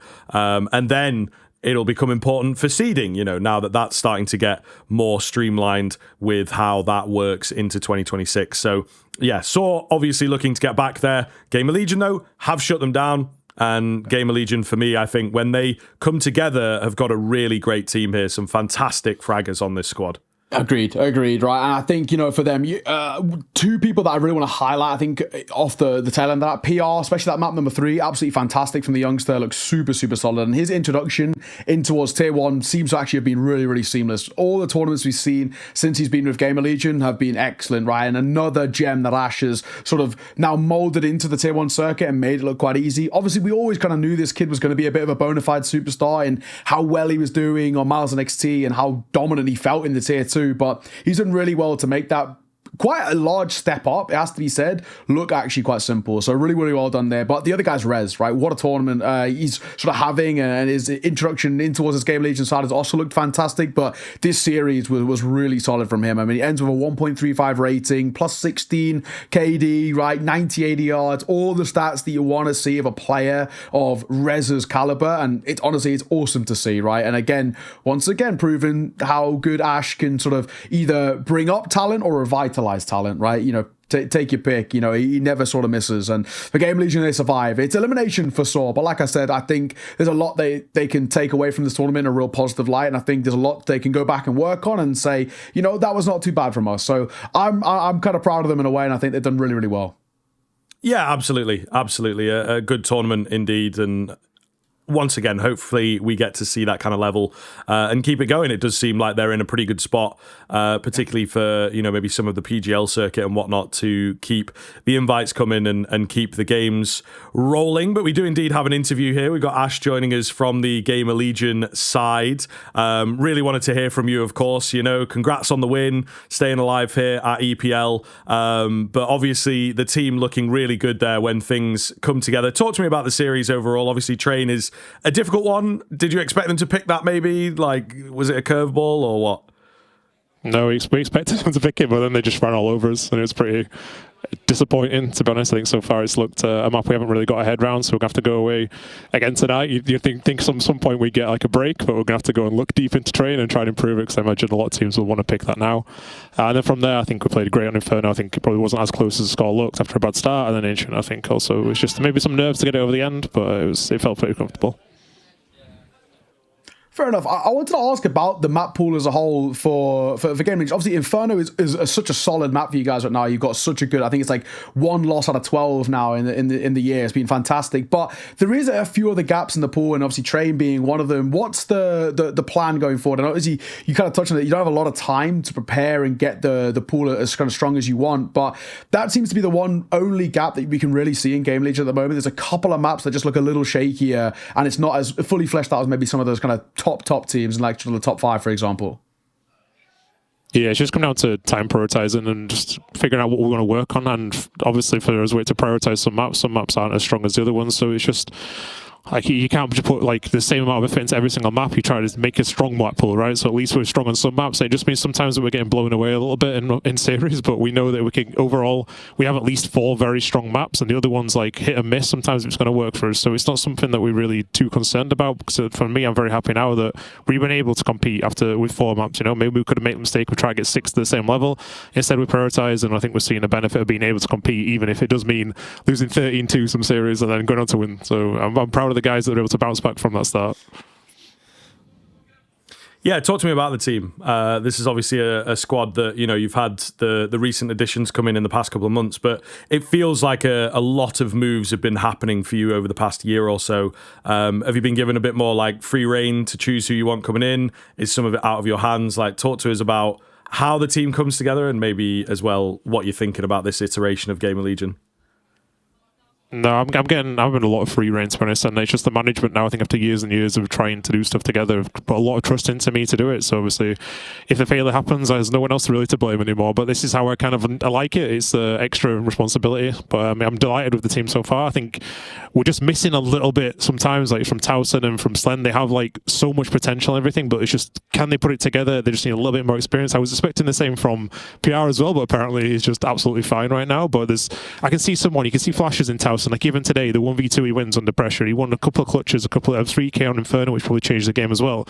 They have flashes in them, but right now it's just the understanding, learning about the game, and just getting more experience, just building up that game sense. And it'll come eventually. It just means that for now we're just a little bit inconsistent. But when the map pool gets better, they get more comfortable, they understand exactly what we want from them. I think it'll be much better in the future. For sure, man. Well, we won't take up too much of your time. Thank you very much for joining us, man. It's always good to see you and flying the flag for Britain. Quite proud, so we'll take it every time. UKCS is still somewhat in tier 1. We'll take whatever we can get. Thank you for joining us, man. Congrats on the win, and best of luck in towards your next game. Thank you very much. Awesome. Well, you know, as he kind of touched on, PR, man, what a revelation this kid has been. He just made it look seamless. But I think he's spot on, right? You can see the flashes of brilliance there from Slend and Towson. It's just getting them, I think it's just consistent, right? You just want to see, you know, you don't always want, you know, having 25 kills one map and then 10 the other. You want to find that middle ground. And if you can find that middle ground, especially for someone like Towson, for example, who's not always in the thick of it, that's all you can really ask. But Gamer Legion, another win, they stay alive here in stage 2, and they are now into 2-2 games. So 1 win away from moving forward in towards the playoffs, which would be really, really awesome for them. But there's some pretty scary teams in the 2-2. But It's a sad time, but it has to be said. Scriv, this is us done here for Pro League. We're going to leave you guys in the very capable hands, of course, of Darth, Mike, and Exner. But for myself and Scriv, we are concluded with ESL Pro League on the B Stream. It's been a pleasure. It's been an honor. We always love being involved in this product, and it's been sick to be involved. Thank you for joining us. Thank you for all the support and love that we've had in the chat and on Twitter and all the rest. You guys have been great. We hope that we'll see you very, very soon, but who knows when that'll be. But until next time, thank you for joining us. We'll see you soon.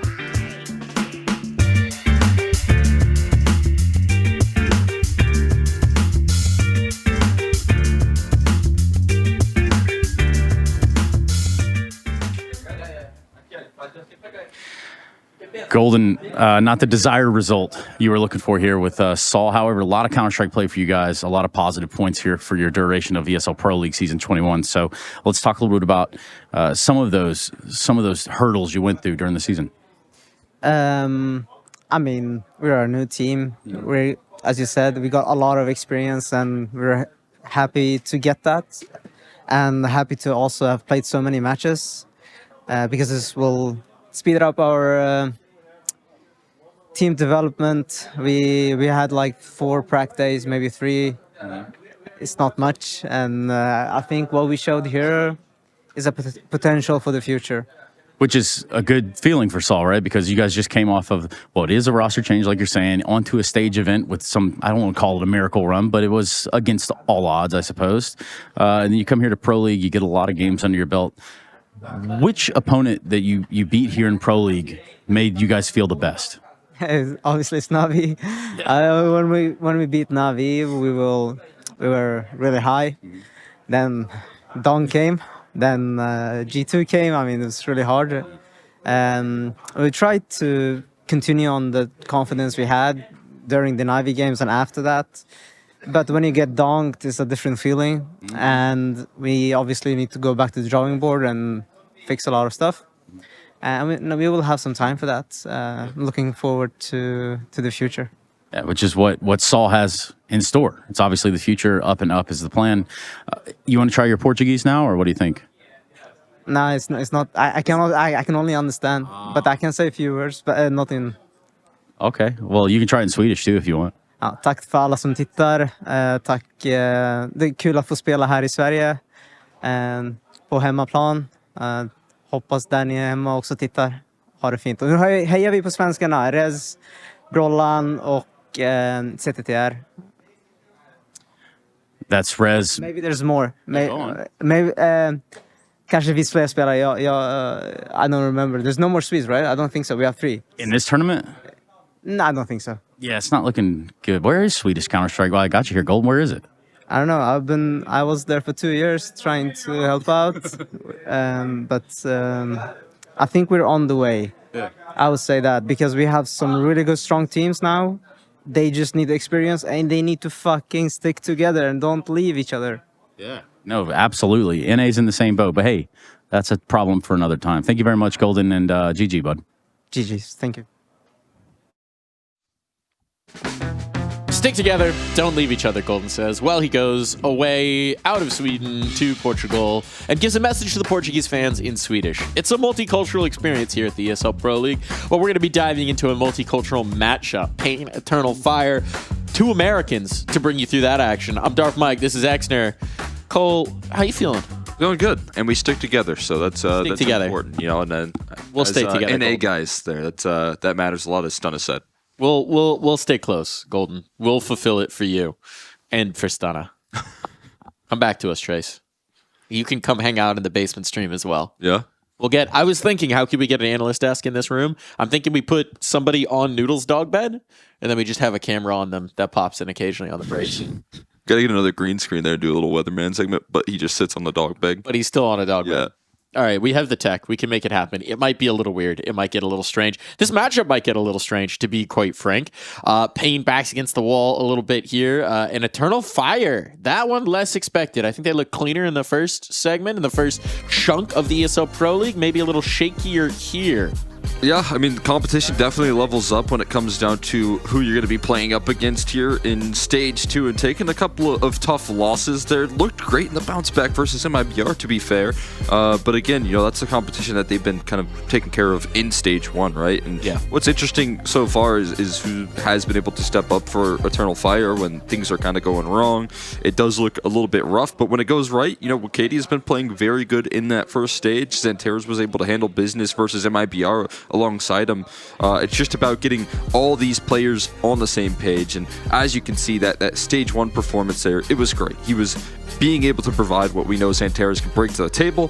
Stage 2, it's a little bit of a drop-off here, but you know at any given moment, he can step it up. It's also like, oh, your drop-off is still a 1.08. Like, he's been fine. He's been fine, but you want him to be that hero carry, that absolute engine, so maybe we'll see it again. And I think that Liquid scoreline's a little misleading as well, right? It's only going to show 0-2 on the graphic, but it was very neck and neck, which is a quintessential Liquid game. They can admittedly do that against everybody, play it right to the last second to keep the fans' heart rates up.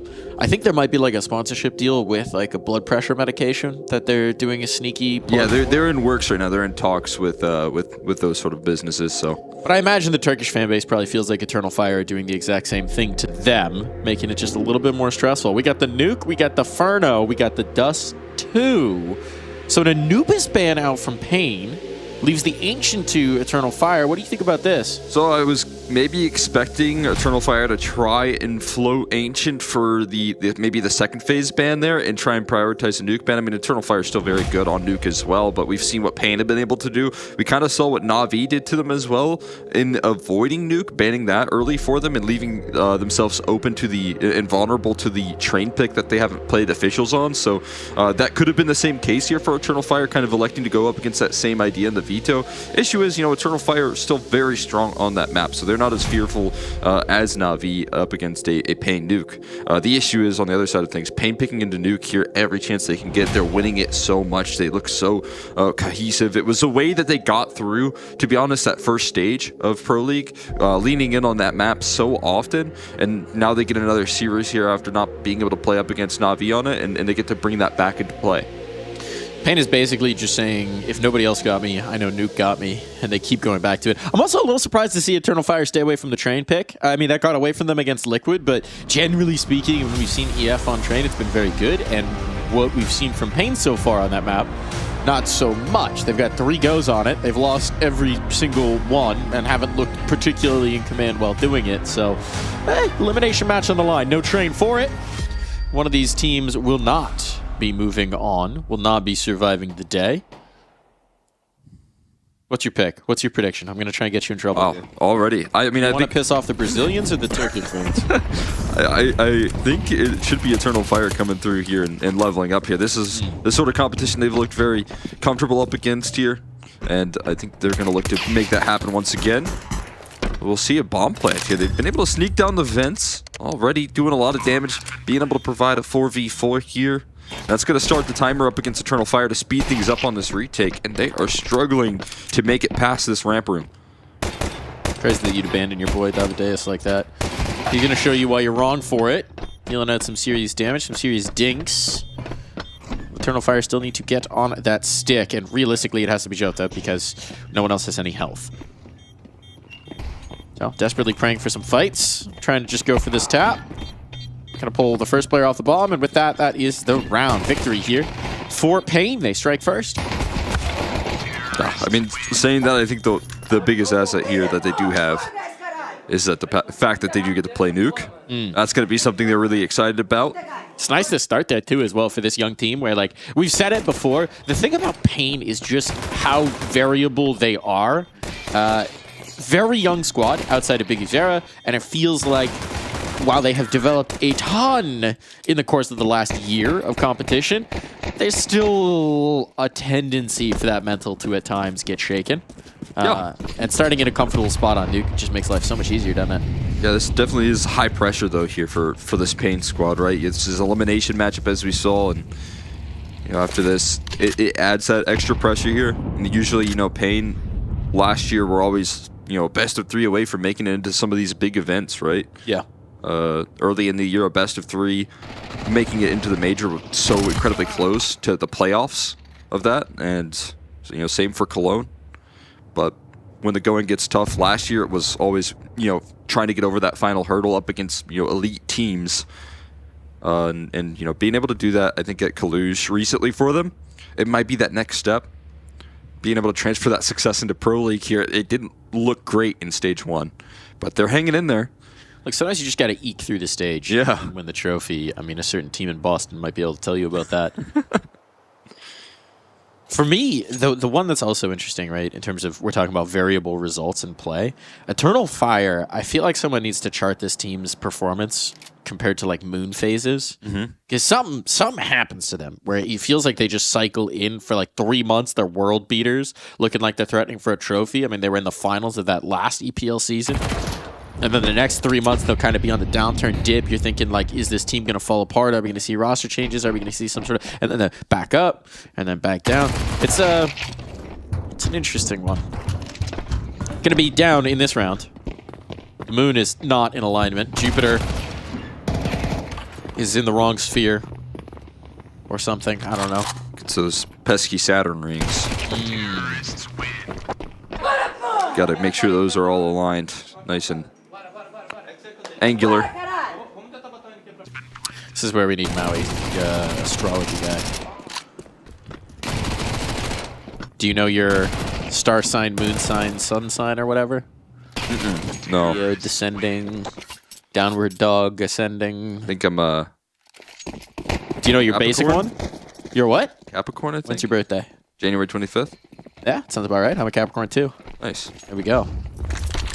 Wait, real quick, when's your birthday? December 31st.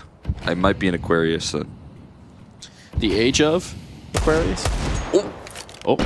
What? Ah, Zeus. Oh, that wasn't the Deagle shot that I thought it was. That was over there towards lobby, I believe. That was elsewhere, yes. That makes a little more sense. Confusing times. Yeah, well timed right there on the shot at the very least. And Snow getting Pepper not as easy as you would expect, but that's going to help out getting ramp control here from NQZ. I'm mostly disappointed they're not going to go towards Major's Zeus.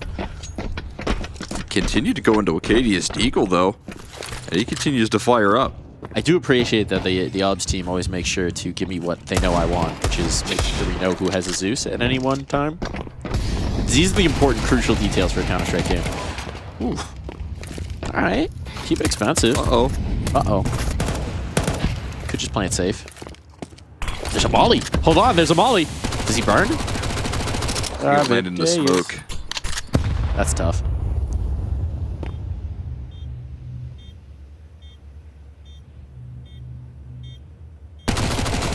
Being safe hands here. Tags? This is doable.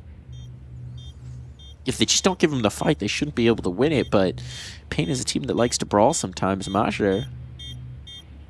Now with the door closed. Unfortunately for Major, he knows. They know. We know. And it will be brought through. Good attempt, though. Good try. Nice. First 3 rounds, baby. He's already fired up. It never takes a day off, man. It does sound like he maybe got some hot tea, because his voice is a little less tenuous right now. Yeah, it'll be shredded by round 6. Yeah.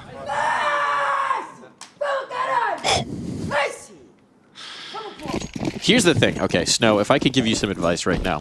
What you're going to want to do if you want to maintain this kind of voice, especially as you get older, you're going to need to learn to project from the chest just a little bit more, because you can see how much the neck is straining when he's hitting these. Nice! It's coming from the top of his throat. Yeah, that's the throat voice versus the chest voice. Yeah, back of the mouth, top of the throat. That's how you really mess up your vocal cords. So what we're going to need to do is we need Pain to actually bring in a vocal coach in addition to the Counter-Strike coaches, just for Snow, so that he can learn to project. You want to speak from the diaphragm, really. You want to be puffing out your chest a little bit. You want to be channeling the air with your diaphragm, and that allows you to save your vocal cords a lot. It's a hard skill to learn, though. I had a vocal coach try and help me out with that, and it was, I sat there for like maybe 20 minutes, like, try it again, try it again, try it again. So I mean, vocal coaches will help you out with it, but I felt like it was pretty tricky. It can be. Just got to do some theater, you know? Yeah. Learn to project on a stage. Well, that is what Payne are hoping to get to here more frequently this year. Stages. It is indeed. Where the lights are bright.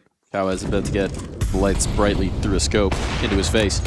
Oh, but the trade is there. Instantaneous timing of the squeaky players are perfect. Wakadia, a little slow to respond, but he does get his pound of flesh and leave NQZ with a few pounds less. Two players to brawl. One for this fight isolated. Shot into the elbow. Damage onto Jota as well. Both these players low, so he goes to the rifle.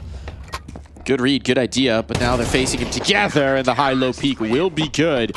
Only one player surviving, but at least Major can get his hands on that op. Yeah, that's an incredible decision right there with both players so low. You got to take that duel confidently. You can't allow NQZ to take that next fight on his own terms right there, because that's a very quick adjustment that he can get away with. So Eternal Fire kind of survived this early aggression on the gun rounds. Major able to finish the job. All that communication right there. As that executes hitting, getting loud there in the Eternal Fire camp. I think one of the bigger questions here after a great start to the year for this team is a little bit of discussion around, you know, the time that they have been on the road. If you make it into, you know, deeper and deeper into events, that's more time playing CS, it's more time traveling around. So that's what they've been highlighting as some of their problems here. But I think they're looking to, you know, potentially break that narrative and definitely felt like a one-off comment, but it's always interesting to see how much it affects them here with the kind of condensed schedule. You know, you're constantly on the road, you're constantly moving now. Yeah. There isn't a lot of time off for the in between these events. Suffering from success. It is the trade-off. It also doesn't give you much time to refresh the playbook. Keep an eye on this one down to the MP9s. Again, we talked about losing 4 players in that last. Not exactly ideal. Let's see if they can make it work regardless. Smokes outside. Spam with no one connecting. It is Zantares you have to deal with outside. So I don't know if we're going to want to go for all those upper wraps, although at least early on they managed to completely limit him in these first 4 rounds. Voxic once again positioned effectively here though. Silent crawl here. If they continue to take this contact approach, they're going to walk into his scope. This time there's no one behind him as well, so he gets to actually withdraw. Last time he's like, I hit my shot. Boom, insta dead. Wait, where's my squeaky player? This time, no one's down fence. It's all good. Ooh, they only spotted the snow lurk right there. So common in the outer yard. There's so much more around it, and Eternal Fire had no idea that was the case. Complete surprise. And now the A side once again vulnerable. That's kind of crazy that you lose Zantares crossing like that, and then Wakadia just peeks out way deeper than the players were. Might be falling apart now as a result, but let's see if this hut thrust can get them any motion going. Uh-oh. Not looking so good. Woxic on the line once more. Payne seeing the numbers whittle away. Everyone's coming from the same angle. Davideus now up top, dodging the flashes. Not cleared out, not checked. And it falls to Woxic. He's got that op. He might be able to get the player in the corner, but no, can't connect on the shot. And this is a troubling start for Eternal Fire. It's not just the fact that the scoreline is what it is, but it's, I mean, that round I think is a nice microcosm. Zantara is dead with no impact. Crosshair not even really trained on a player, just caught in transition. And then Wakadia looking past where the presence is, expecting that one player secret, not realizing 2 more could be close, and dying as a result. Starting to get a little concerning early, I'd say. Yeah, I mean, definitely the case. I like what Payne do there, though. Again, you know, walking Snow up there. If you take him down early and he's the only player that you see as the op of Woxic, you know, he's so oftentimes kind of solo lurking, so you probably think there's a lot more lobby because he's the only player that you spotted deep in secret. So as those smokes fade, they catch those players out in transition. But again, that communication here, you know, has to be given for Eternal Fire, and it has to be given quick enough to, you know, close out these rounds or at least provide that valuable input. I think this combination of teams might be the most enjoyable comms to listen to in a studio without understanding a word of what they're saying. I always like standing like behind the setups for Eternal Fire because I don't speak Turkish. I don't understand a word, but they speak so emphatically in their communications that you can always tell what the pace of the round is just based on the speed of the communication and what's going on there. So it's quite fun to listen to. And then Payne as well, just Snow's voice echoing through the halls every time. Always entertaining. Major? Dead. I don't know what he's looking up for. It's not a boost I'm often seeing assembled, but this round's going to be a non-starter. Just gonna have some fun with it here. And quickly dealt with. David to cap it all off there, no questions asked. Paying off to an incredible T-side start on their stronghold of Nuke. All right, I'm just going to say it. This is already looking pretty rough for Eternal Fire. What you need to see for the series as a whole, regardless of what happens here on Nuke, but if you're an Eternal Fire fan and you're hoping you're going to take this BO3, we need to see Zontaras wake the hell up. He's just getting completely countered outside, completely neutralized, and he's a guy where if he spends a whole map just unable to get anything going on the crosshair, unable to get the blood flowing, yeah, it could have some knock-on effects going down the line. Yeah, you want to see maybe a little bit more setup here for him, try and get in the face of Pain. I honestly don't see that as a pretty common sequence there. Snow again doing a lot of talking in this this pause. I like how I could just see a pair of glasses and bleached hair bobbing above the backdrop moving through, and I knew exactly who it was. Shoutouts to Twists.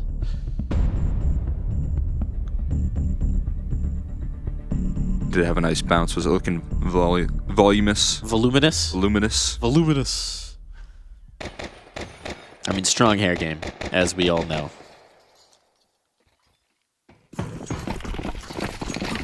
Indeed. Nadage, smokage, fast, Woxic, ambitious. On the vent. Sound of the frustration, feeling like they need to get it done. That vent drop is through. 2 players down as well. And QC's going to hold on to this lobby space. And right now it's Jota trying to rally to do something about this. Lurk smoke could make this op very uncomfortable. The walk through. Wakadia can't get it. Davideus meanwhile gets one more. And the op lives. Survival there for NQZ, so surprising. Frankly, looked like he was dead to rights. Not only that, he hasn't taken any damage. And that's going to slow them down a bit in this retake. But for now, they just have to acknowledge, we got to leave him alone. We have to deal with the 2 in front of us. Can't worry about the flank. Snow. Can't really hold up. Davideus is low. NQZ trying to get in position for this. Smoke up.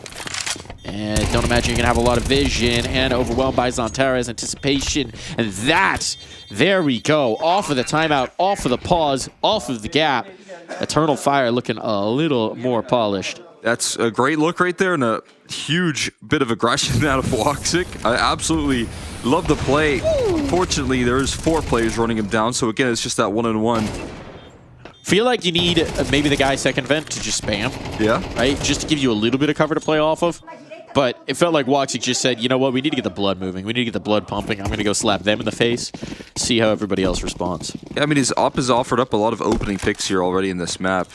You know, one of which they were able to use successfully for a round. That one still close out another. But trying to get Centera's aggressive in towards this outer yard. So comfortably read by Snow. Easy pickings right there. You thought maybe after that last round you'd get a little something going out as Antares, but this is... Look, there's a lot of Counter-Strike to play. But here's a guy we expect godlike performances from. And right now he is looking distinctly mortal. Just the fact that so often he's not even getting a chance to put his crosshair on anybody. He's getting shot in the back. He's getting shot check up high. They're reading his positioning. They're reading what he wants to do. They're hard countering him. Yeah, I got so many different setups right now. That's the issue with Pain and playing up against their nuke is that it is so versatile. Cowboys. Difficult job of containing this ramp aggression. Self-flash for the peek in towards lobby just to gather this space. Molly's off the op presence as well. He is so aware right now of what Eternal Fire are trying to get away with here. All the while, the rest of the team is so effectively moving in the heaven side. This is completely unannounced as well from Pain. So they've got full leverage on into this bomb site. Big, you're going to see him from the top rope. Legs tapped away. It'll do the trick. And this is probably just going to be a save at this point here between Woxic and Wakadia. It's got to be. It's got to be. There's no other option. This just, I mean, how many rounds do we get here for Pain before you think Eternal Fire are thinking GG go next? I mean, they're a resilient team. They're a team that loves a comeback. They're a team that loves to mount these long, they don't say quit, they don't say die. So I'm not talking seriously, but it's the manner of these rounds where Pain just take command, grab the round by the scruff of the neck, and pull it all the way through. That's just feeling particularly one-sided. You know what I was asking the other day, if we've ever had like a teammate slap another teammate falling in the face on lane and get them woken up? Eternal Fire might want to deploy that playbook. Yeah, maybe on Nuke here could be a good sign there for them, but it just feels like they're working the map so effectively here. It's a win on all fronts. Xanterra's still struggling, and it's because of this man right here and some of these head-to-heads. It's because of the game planning from Pain, keeping him nice and nullified at the moment. This is the reason, I mean, we're seeing a prime example of it, why Na'Vi are willing to play Train instead of Nuke versus Pain. It's just a lot to bear. Early on in this, we're getting the prime example of that. Timeout's going to be chugged through. They want to build up some sort of CT side success here. The best way to wake up, try and get these stars activated. I mean, Woxic's still trying to force these plays, and I like that out of him. He's been positionally pretty effective, but the trades have been strong on the side of Pain. Little feedy fading there in spawn. Maybe like Eternal Fire's chances in this one. Feedy sounds like a great pasta. Fermented with the feet. I bet you Toast would love that. Toast would love that. My cat is obsessed with Cole's shoes. She's really been enjoying him spending time out here because she gets to smell his stinky shoes. I don't know what you're doing in there, but she's into it. My shoes are, again, I was saying earlier, I don't think my feet ever really have a distinct smell. Well, that's what you say, but clearly that's not true. Maybe Toast just has a good sniffer. She's got some ideas. She's into some stuff. Well, we'll see if Faber could get in their brains here. Maybe get the gears turning a little bit better. Get some WD-40 up in there. That hop shot rattles off here. I wonder if that cues up a little bit of speed. But again, you're looking at the positioning right now from Pain. They've got this out-of-yard lurk coming through. Snow again in secret, at least providing some coverage. I got everything. So much control. I'm down. I'm up. I'm in their walls. It's going to keep the two players locked down here from Eternal Fire. And now it seems like we can get a straightforward upper bust. Oh, Jota. Having a little bit of a mare of a game as well. And now Major under pressure does collect. They don't face, and that allows the players up top. Now Xantares can get activated. Actually, a little bit of lack of cohesion here for Pain, and this might cost them. The slip up the vent is potent. Looked like Major was in trouble, but he stalls just enough time, and Xantares in position. That's just not happening. So here we go. Not only do Eternal Fire get the round on the board, but Xantares gets a multi-kill, which is exactly what you want to see. Yeah, it's just a hero play right there from Xantares flying up the vent. But most of all, it's Major in the back of that site. Never falls, stays alive here long enough to allow those rotates to be efficient, and continues to play his life. So Xantares gets a couple backs turned, makes his job all the easier. And with a I speak, let's go. I speak, let's go. I speak nice. Universal. Nice, let's go, the universal words. But that's important right there. I think Major having a big play and trying to revive this CT side. That's exactly what they needed right there. Hero, off of some sense there, giving over to NQZ. It's trying to make a heroic play in this out of yard. Woo! And it's going to succeed. Goodbye, Woxic. Very nicely done. Snow wants to be next around the angle. Here's going to be the check. What a headshot. Crosshair placement lethal for Xantares is exactly what we expect from him. If we can't see the next guy, that would be less than ideal. Still will survive, able to withdraw. So great result from Xantares, trading out the Auber, and able to, at least for the moment, slip away. A little 4v4 action could work well for Pain right now. Oh, boosting him up. I like this. Keep Xantares mobile. Floating all over the map here. This ramp route, though, in the meantime here for Pain is a good motion from them. Wide open control, no one here really to offer up any resistance. Xantares does go down into hell, but it's just going to be Major here if they continue this lower endeavor.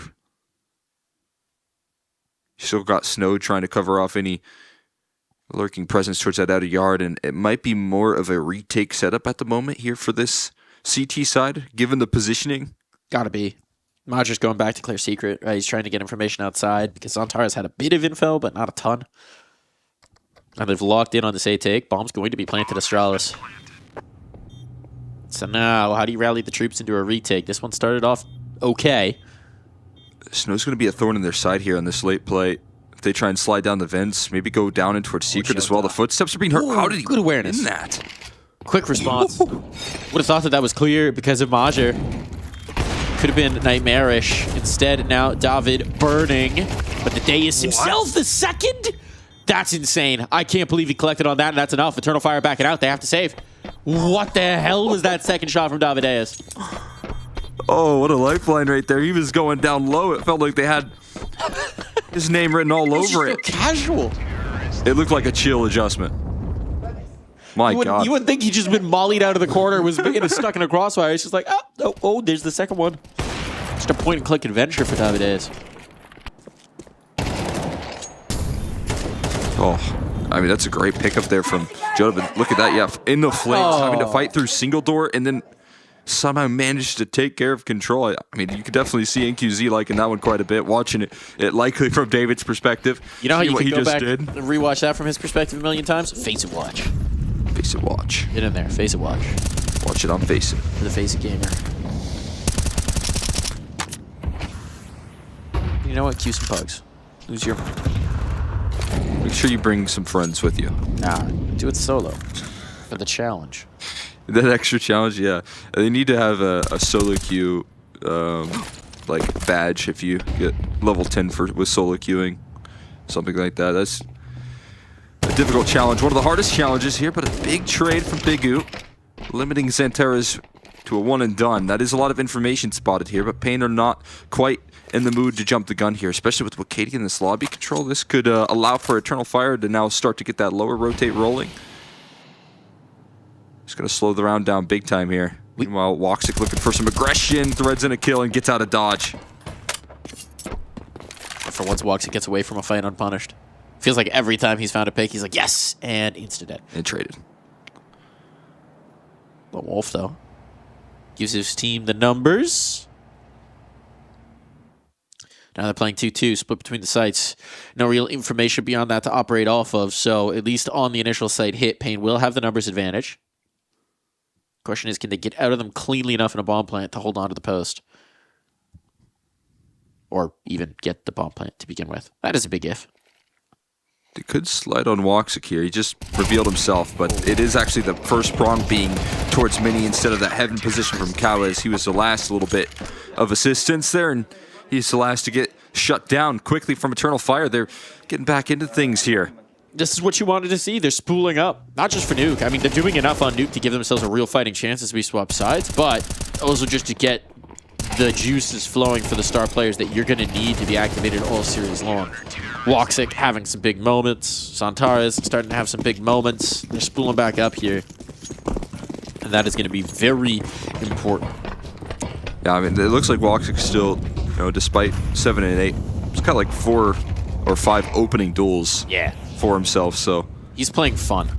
He's playing fun, he's playing aggressive, he's getting in the face of Pain, and while there is some great protocols here on the Pain side that are landing a lot of trades on his positioning, you know, that could be something that Woxic's looking to do here in the future throughout the series now as well.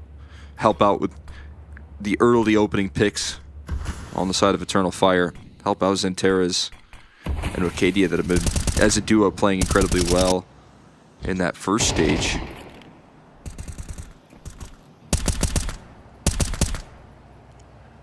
Oh. Just felt like he just perfectly found the gap in between the pistol players sliding through. So a bit fortunate for Pain, perhaps, but they do lose Kawez. That means that lobby lurk is going to be gone, and now NQZ collected outside. The longer you wait with these smokes gone, you just don't really have the utility to face here, and Videus out as well. So, picked apart here.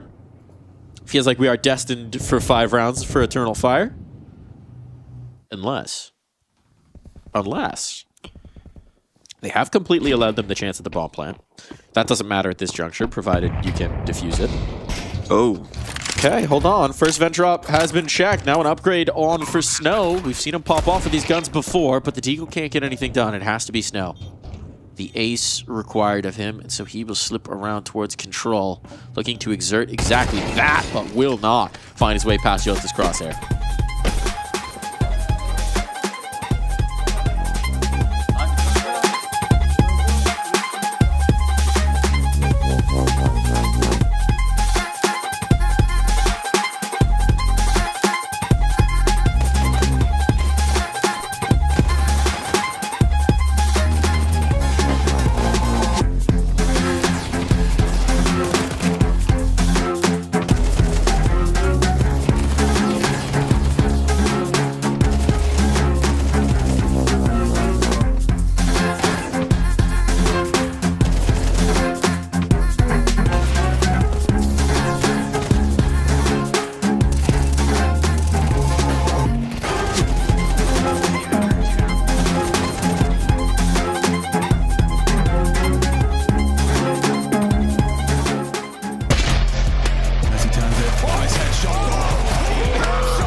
blood flowing there for Snow, but it feels like Zantares and Eternal Fire needed a few rounds to get that blood pumping, needed a few rounds to get warmed up. However, they have gelled in time for this to get interesting here on Nuke.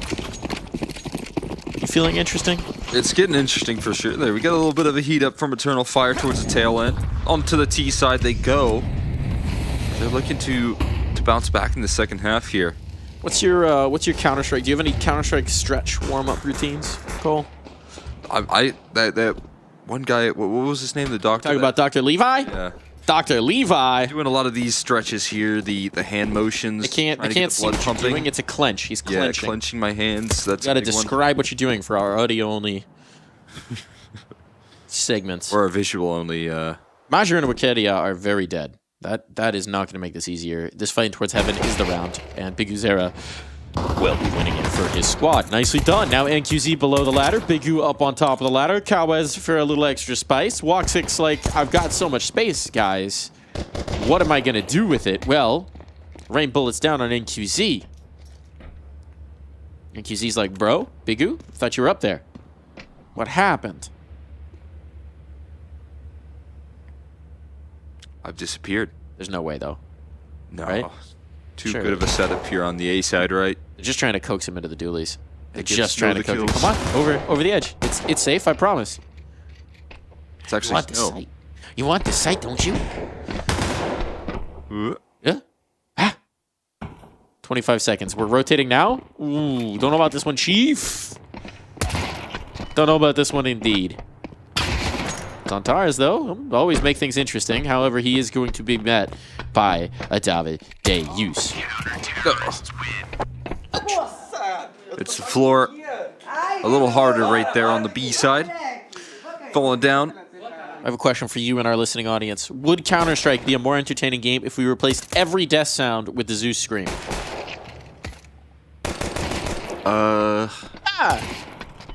It'd be... I mean, I think we'd get used to the change, but I don't know about more interesting. I'm feeling some hesitancy from you here, Cole. Yeah. I mean, I wouldn't mind it. I just don't think it'd affect me all that much. What if we had a series of blood-curdling death streams? I mean, maybe then, yeah. If it like, if you could like time your entrance with like breaking the glass or something, so that you'd have still the element of surprise, like opening up the lobby and it's just my eye. What's that clip of them jumping into window from the bench? And it's like, here's how you silent boost into the bench, and it's just someone screaming as they jump onto the windowsill. Unfortunately, it doesn't work there. There's not like proximity chat on CS. But there could be. That would be fun. Could we get that rolling? CS chat. Could we do that for like a show match or something? You're holding vent. You just hear it says, all right, we're going to throw the nade, and the molly's going to come out. And then that. Come peek me, come peek me, come peek me. I think they might be hitting upper. I don't mean to alarm you, but... That could be fun. That could be the next show match. Show match ideas here. Gimmick. We're cooking. Proximity chat CS. And also you can't talk to your own teammates except through proximity. Yeah, okay, I like that idea. Oh, I like this burst from Woxic. Able to make it work with the Glock. Couple extra kills for his troubles. Doing some damage to the economy. Not all that bad. We're rocking the burst here today, I guess, and Eternal Fire bursts their way through some kills. Who's going to pioneer the FAMAS burst with the new FAMAS, the cheaper one? I think the burst with J-Full, like, you actually can just burst the gun itself, you know, like with fully automatic. So I feel like burst is kind of just trolling. I didn't say is it a good idea. I said who's going to do it. Who's going to be, but I imagine if it's going to be like long term, if we're doing the FAMAS burst, we're defining a meta here. It's got to be good at least. Yeah, there's some logic to it. Think so. Well, Glock burst clearly OP, as well as demonstrated. That was pretty effective there when they got head armor. Volvo, please nerf. Actually, you know what? Volvo buff. I want to see long-range Glock burst fights across the map. Let's make it laser accurate. Ooh. Then we'd start seeing the complaints about, from the Tech 9 about the Glock. There's no one in ramp, is there? That's an interesting here. Kamikawa's. Oh boy. Okay, that's one way to check it. Lots of information right there, but it is a concession of the control here. Good news for Pain, they at least have 2 players rotated down. There's a molly for control that's going to maybe force Snow into an uncomfortable position. He swings forward into the fight, and he spots out a whole lot of resistance right there. Beautiful follow-up from Woxic as well. And no bomb plant denial from David. They got this late lurk coming through from Okadia. He strikes in time. And it's all according to plan here for Eternal Fire in their opening gun round. Navi David, it's like, how do I even save? He's able to get away, actually. Quite unimpeded, but as I say that, ooh, look who's around the corner. Oh, not so unimpeded now. It falls to Kawez to carry on their will. The lone survivor, carrying a message into the next round of, ouch. He's the ramp player. Maybe don't jump around that corner. Yeah, good thing he wasn't there. He would have had to fight up against a whole lot of good airstrike. Eternal Fire. It's funny how he's the only one that survives this round. Right?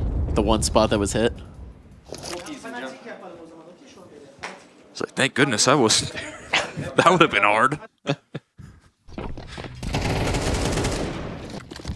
Fortunately, it's his teammates to take the brunt right there. I mean, when you don't have ramp control, it is nice that you have 2 players lower. That is like, you know, the way that you can try and defend up against it. It's just too quick on the entrance right there. Woxic able to provide some extra coverage on top of Joda and his activity. And the slow play from Wakati as well in the lobby lurk. That's why NQZ was disjointed from Snow in the defense, right? He was waiting for that player to come down secret. Wakati just never gave it to him. Some Pistolos up. 2 of your heavy hitters as well. Davis in particular has been hitting heavy on this map.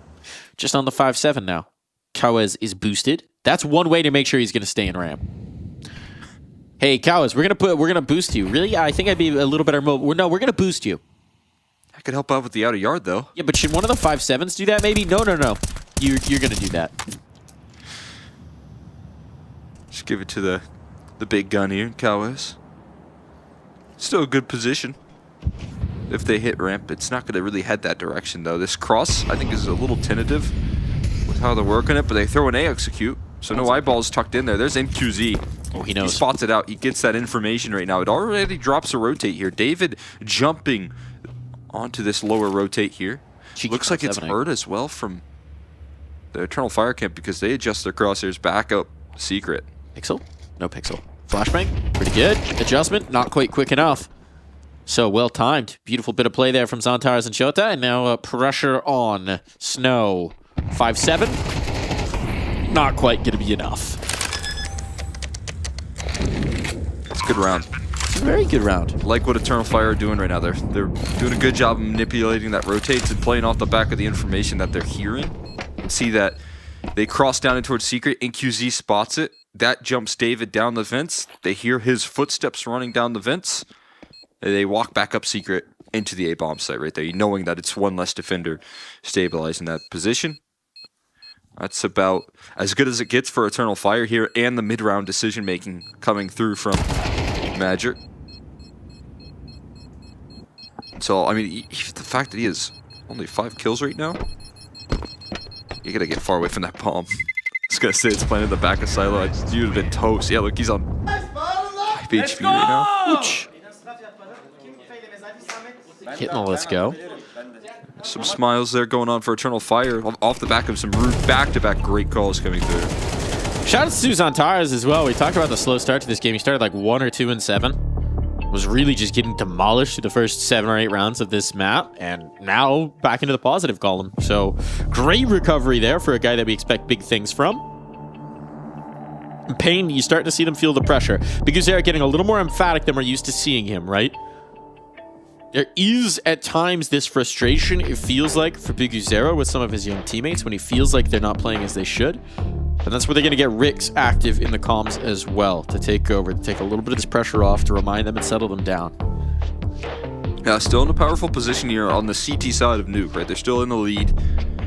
They're looking to close it out here. It's just the, slight economy issues, I think, kind of getting very active on the map here, and that's being exploited by Eternal Fire, who, if you're loud about your rotates and you're kind of very eager to reposition, you're not, holding the shift key and remaining silent. I think Eternal Fire are just going to eat that up. They're going to be able to work around that every day. It's funny, I think there's kind of a little bit of a tied thread between these teams.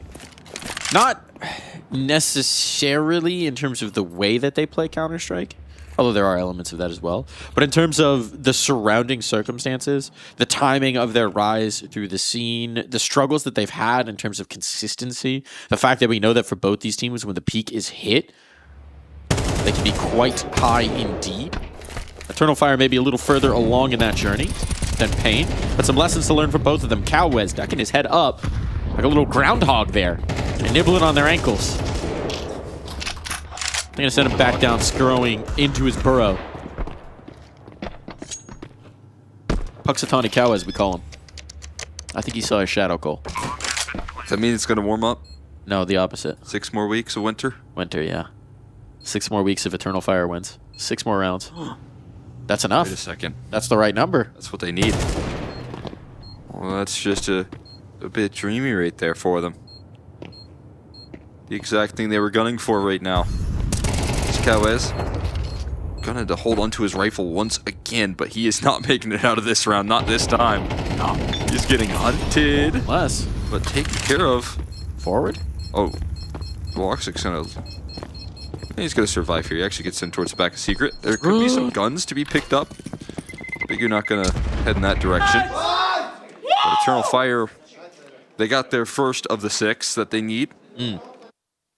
And again, it's just very decisive from them. Pathing coming through there. The thing that sucks about that kill from Xanteras is it happens as soon as they get assembled on the boost, so that A1S did not drop into his teammates' hands, which is a bit of a bummer for Pain. That is cheeky. That is unfortunate.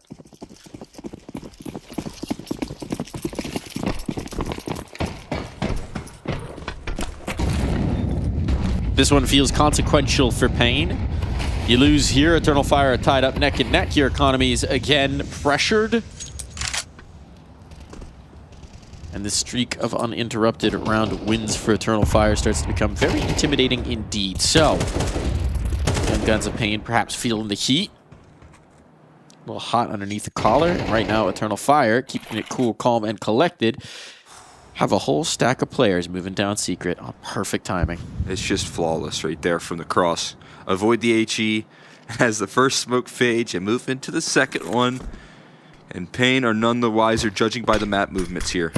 They have no clue that they have successfully made this cross here. There's going to be no resistance. Finally, the noise being made that they're down in this position. But they're not going to be able to jump the vents, and they're not going to be able to get down in towards the ramp side. Woxic still distracting in the meantime here. Gets taken down low. But he's kept everyone's attention tucked in on this position, and now it's open access to B. It's great information, right, as well. Now there's one player moving in spotted, but he spotted the player Heaven, he spotted the player Lockers, right? So you know there's a high-low peak going outer yard out there.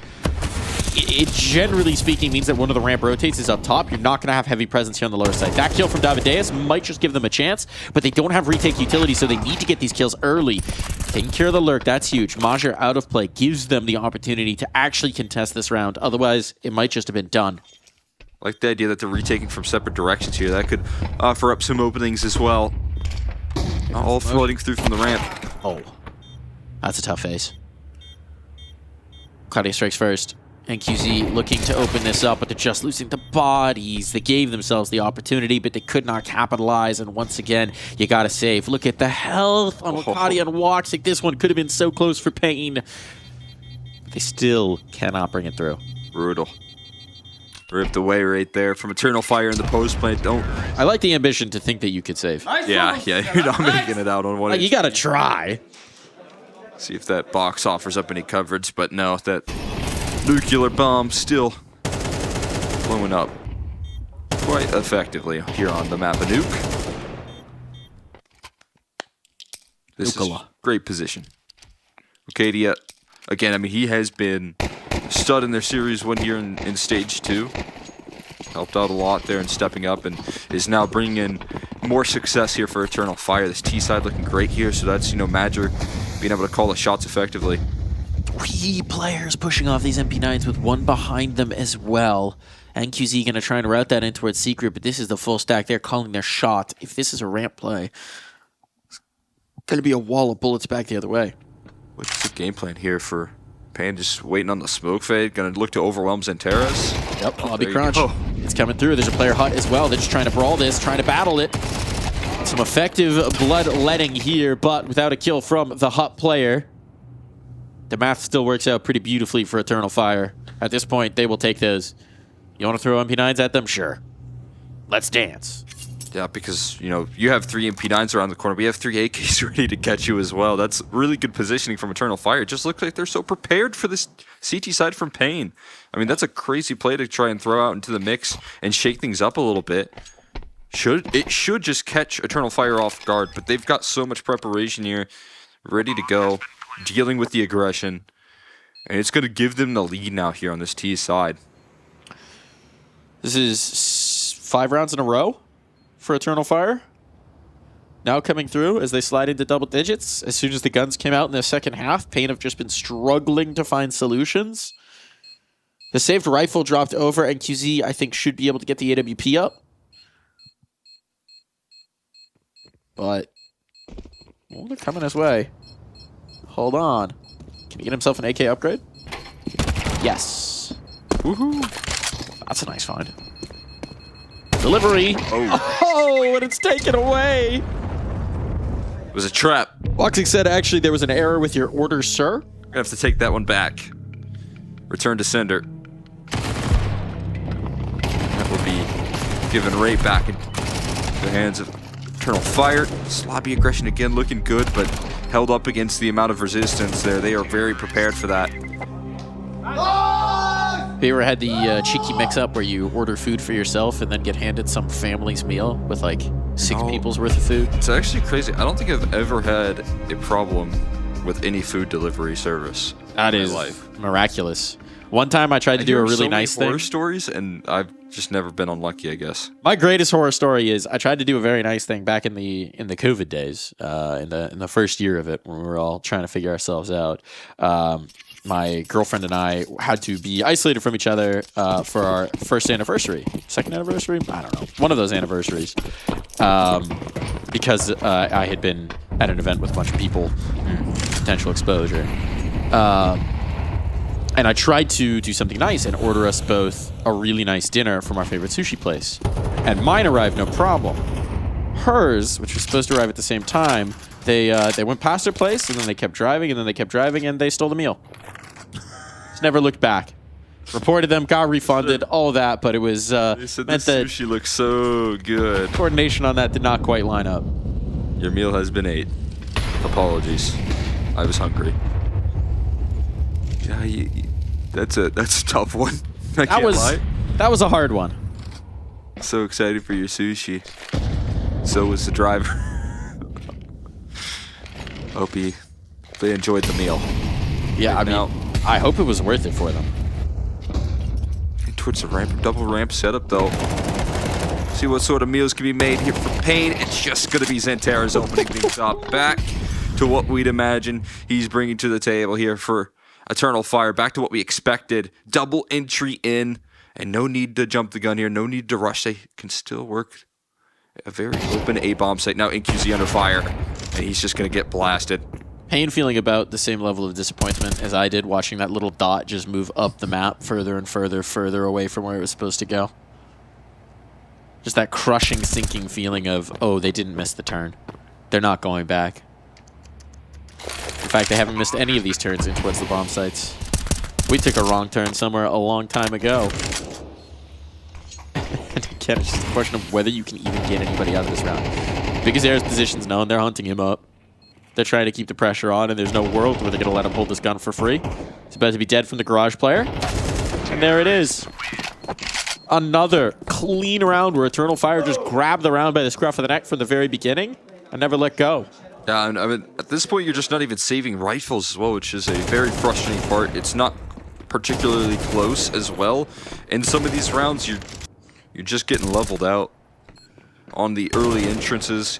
A lot of these are pretty open access bomb plants here as well because of how effective Eternal Fire have been in positioning. In that round, it comes down to just a little bit of extra impact from Xanteras. You know, double entry will go a long way for you. That helps. And don't let him heat up. Now they got 11. And he's heated up. I feel he has heated up. He's hot. One might say the fire has become eternal.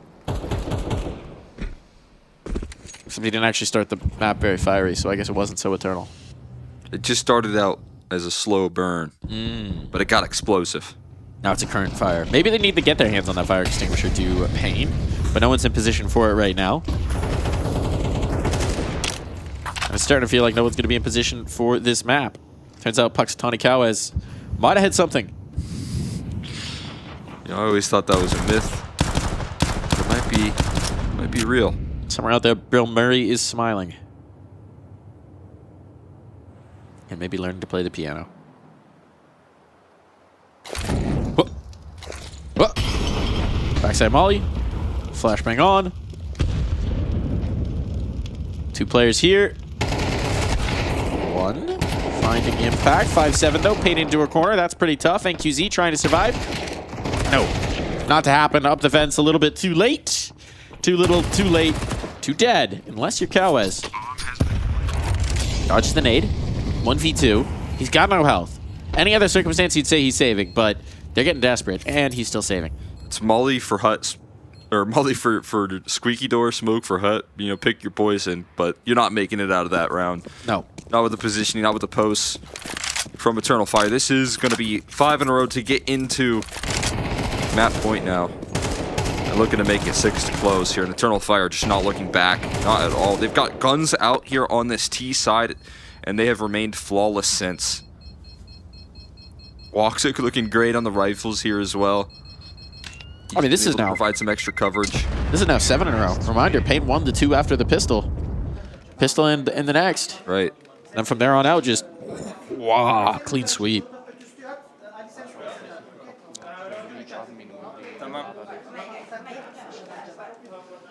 Now they're not even yelling.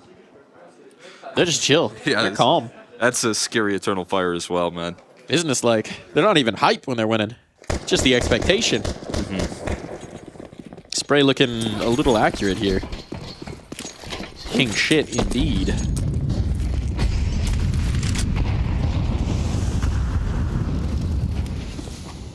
Sometimes that 13th can be the most difficult. We'll see if that remains so. And Terra is now scaling in towards that outer yard for this round. And it is mission accomplished. Check that one off the list here. Down in towards Secret. That's a great sign. They're also worried about a vent drop at the moment that could come through with the smokes that are given. But now, as you take that ramp control, or secret control, you're going to head in towards ramp. Snow gets leveled out. NQZ you might have to shift at some point. Yeah, there it is. Oh, no, perfect timing as well for Eternal Fire. The op has just left the door open, and you're sliding in. Now Zantares can come back down. You can see Cowes is trying to position to deal with him, but that is a tough man to deal with. And the op doesn't have vision as they drop on down. Oh, terrible spot for Cowes. Has to try and fight forward, but he makes the most of it. How on earth? Position known, and yet still he's fighting here. Zantares still going to be a nuisance here in the back lines. He's low on health, but he is finding all the impact that he can. Bomb planted. Cowes trying to end his own prophecy. Trying to undo it, but he needs some contribution from his teammates. They're both coming in from the ramp, and QZ will find some. But Zantares just will not be denied. Majra in the rat hole. Zantares eliminated. He falls the cap from the squad to keep this half clean. First objective done. Smoke now onto the bomb. Big Uzera bringing him the face! And Big Uzera will just... Oh no. Oh no, he can't find the bomb. No! He can't find the bomb. Oh no. There's no kit. That you can't save the round. Big Uzera, it doesn't matter. Not like this. Pull the fire alarm. Oh no! He couldn't find the defuse. He did the hard part. But the C4 slips on by. Eternal Fire, 8 rounds in a row. 6 from the prophecy of Cowes. And that is a nuke stolen away. Crumbling collapse here for Pain. They did the hard part in the first half, but they just could not get that defense going at all. Yeah, I think it's just heard Big U say I couldn't find it. I don't know. Just a brutal end to that where he actually completes the clutch. He gets the kill he needs to. No kit though, and he gets lost in the smoke. And that's how it gets capitalized by Eternal Fire. It looked like it was destined, it was meant to be. And it comes true right there for Eternal Fire. It's a huge victory on Nuke because Pain have looked so dominant this year on it. Yes. I thought, you know, despite Eternal Fire's success on this map as well, that the start of what we were getting out of the defense was going to, you know, prove to be problematic. But that T side was a masterclass coming through from Madger and the rest of the squad. You see the heat up from Xanteras. But the calling here, the way that they manipulated those Pain rotates, it always looked like they knew that second half was going to be good for them. It shows some great things for Eternal Fire. The resilience, the ability for the bounce back from the stars. Shota and Xanteras both having a stinker to start and then being able to play themselves into form. The dynamic play from Watsik lighting the way. And Wakadia just consistent throughout. So your win conditions are hitting here. You had that brilliant second half, just constantly out-calling Pain, constantly out-positioning them. Everything's going good for Eternal Fire. Meanwhile, for Pain, this is the comfort play. This is the one that's supposed to be the guarantee. Now we head to Inferno, a map that they've had their struggles on. This is looking a little rough for a team that's staring down potential elimination. Yeah, I mean, that was the one big kicker here. I knew that we were going to see, you know, Nuke if it wasn't banned out. Here for Pain, I thought that was going to be the way that they lifted off in this series in the head-to-head. And then Inferno has been a map that's proven to be very difficult for this team in particular, like how they defend up against that A side. You know, again, sometimes David looking a little bit uncomfortable in that pit position. He had a great map of Nuke here, but most of all, it's these CT sides that sometimes struggle for this side of Pain, and that offers up a lot of concerns here because, again, elimination looming ahead of them. It's not going to be an easy fight from this point forward.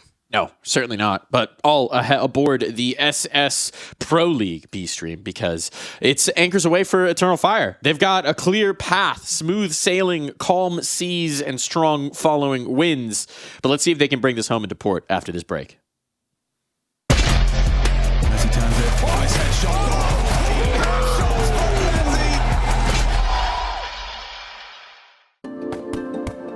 Hi, it's Bob with Face It. The official broadcast is better than ever on Face It Watch. Yep, that's right. Switch it up with the POV selector. 4 angles, your choice. From the main broadcast to your favourite player's view. And it's available on the Face It app and Chromecast. But wait, there's more. Keep watching, keep winning. That's how we roll. Watch ESL Pro League while having the chance to get skins and Face It points. Look at this beauty. Change the channel and control how you watch. What's your name? Lee. Lee, mate, nice to meet you. What's it like being part of the best crowd in esports? If you're not here, you're not living. Let's go, the boys! All right, for now, we're going to send it away. Let's show the world why we're the best crowd! You're champions!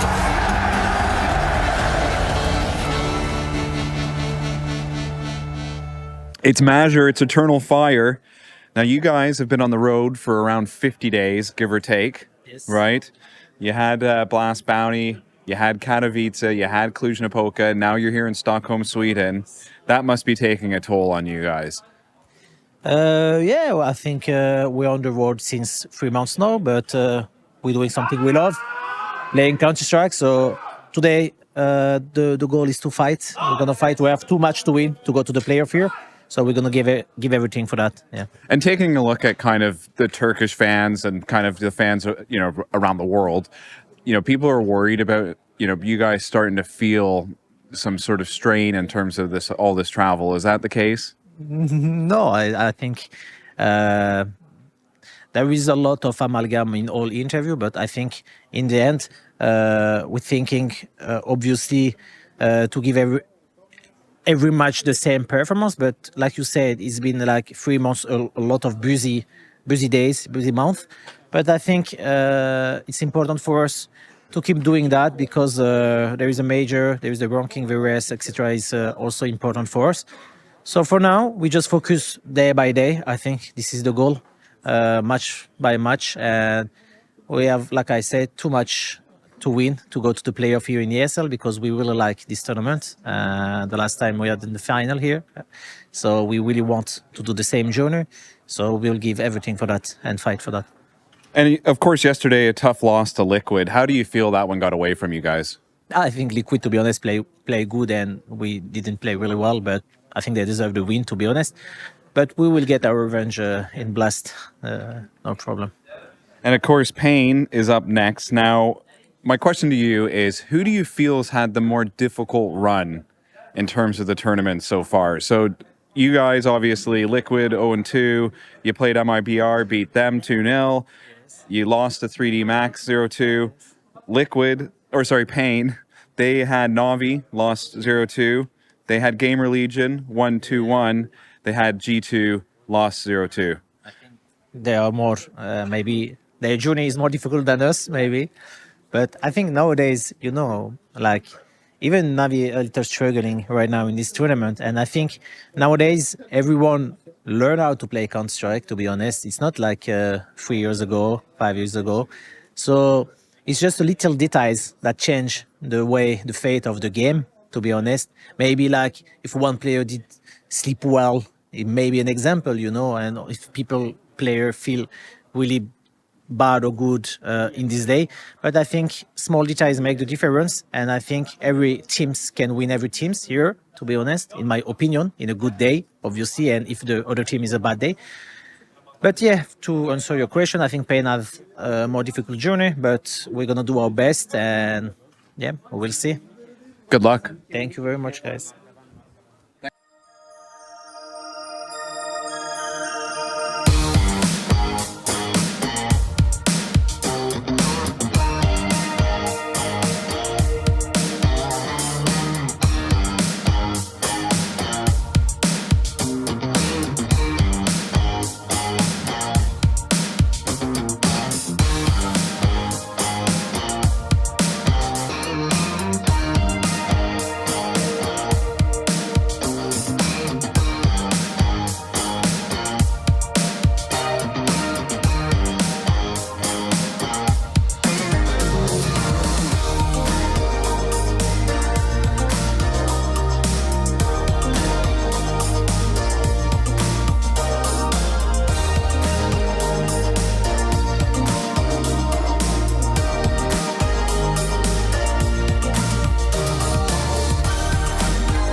Bro, you still doing that? Yeah.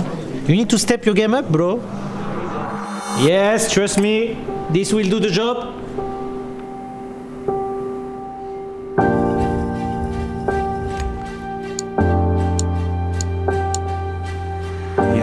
Yes. The GOAT energy is incredible. GOAT? Where is Zone Terrace? Finally, good to see you boys. Come on, right this way, sir. Cristiano, mate, sorry. Yeah, if you could just get off set. There we go. That's better.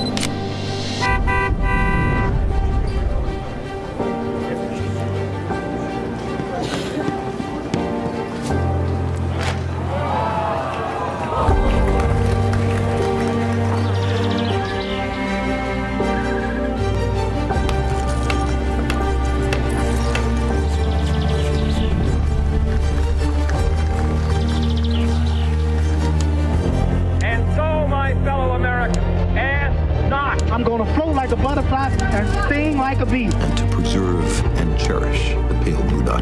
We don't make mistakes. We have happy accidents. Do or do not. There is no try. Today, we're introducing iPhone. It's one small step for man, one giant leap for mankind.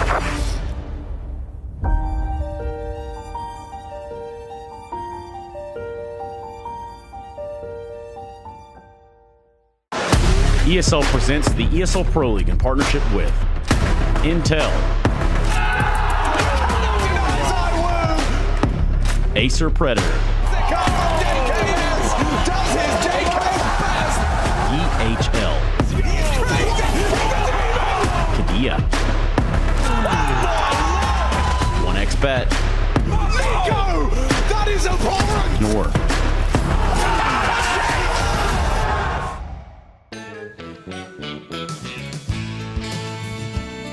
Hello. Welcome back to the ESL Pro League B stream for what could be the last time with these two teams.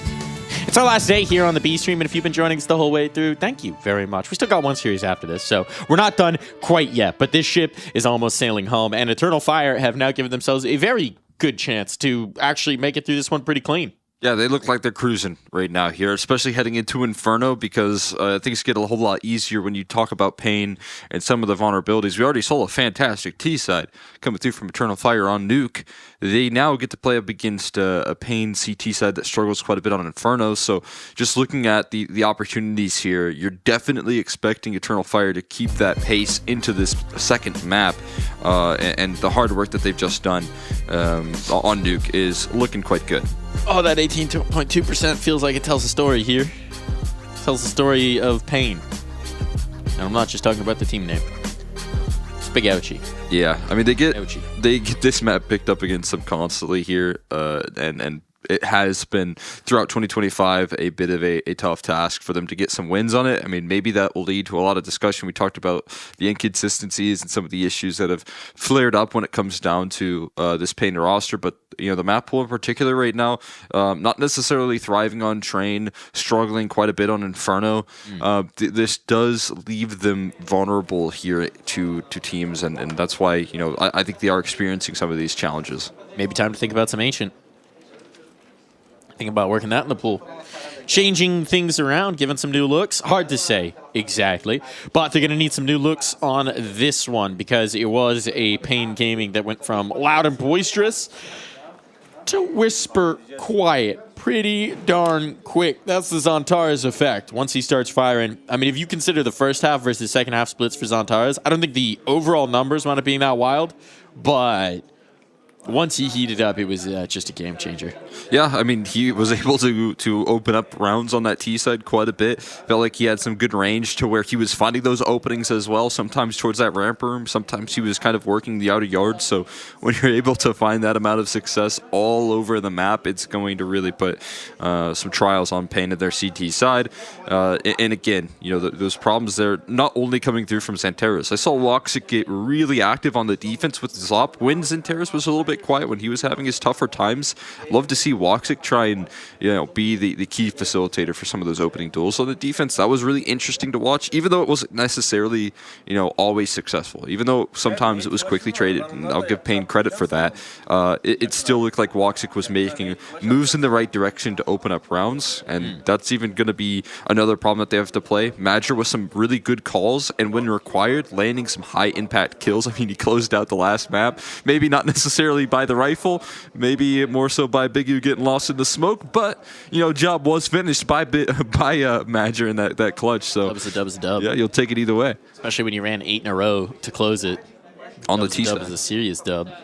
Madger, I feel like, is one of the most endearing players in the scene right now overall, right? I think a lot of people can relate to the storyline, the legacy of just a guy who competed for a very long time back in the days where there were no real financial rewards, or if there were, they were very minuscule, then decided to come back because it felt like there was unfinished business in a newly professionalizing Counter-Strike world, built through so many different rosters, brought up so many young Turkish talents, played in the French scene, played in the Turkish scene, went wherever he would have the opportunity, the best opportunity to find success. And now a guy with a young family who's still spending all this time on the road battling to try and seize those moments of glory, those moments of championship.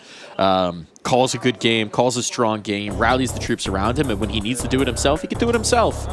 I think he's just somebody that everybody can see a little bit of themselves in, a little bit of something to aspire to, and I'd imagine that's definitely the case for his teammates as well.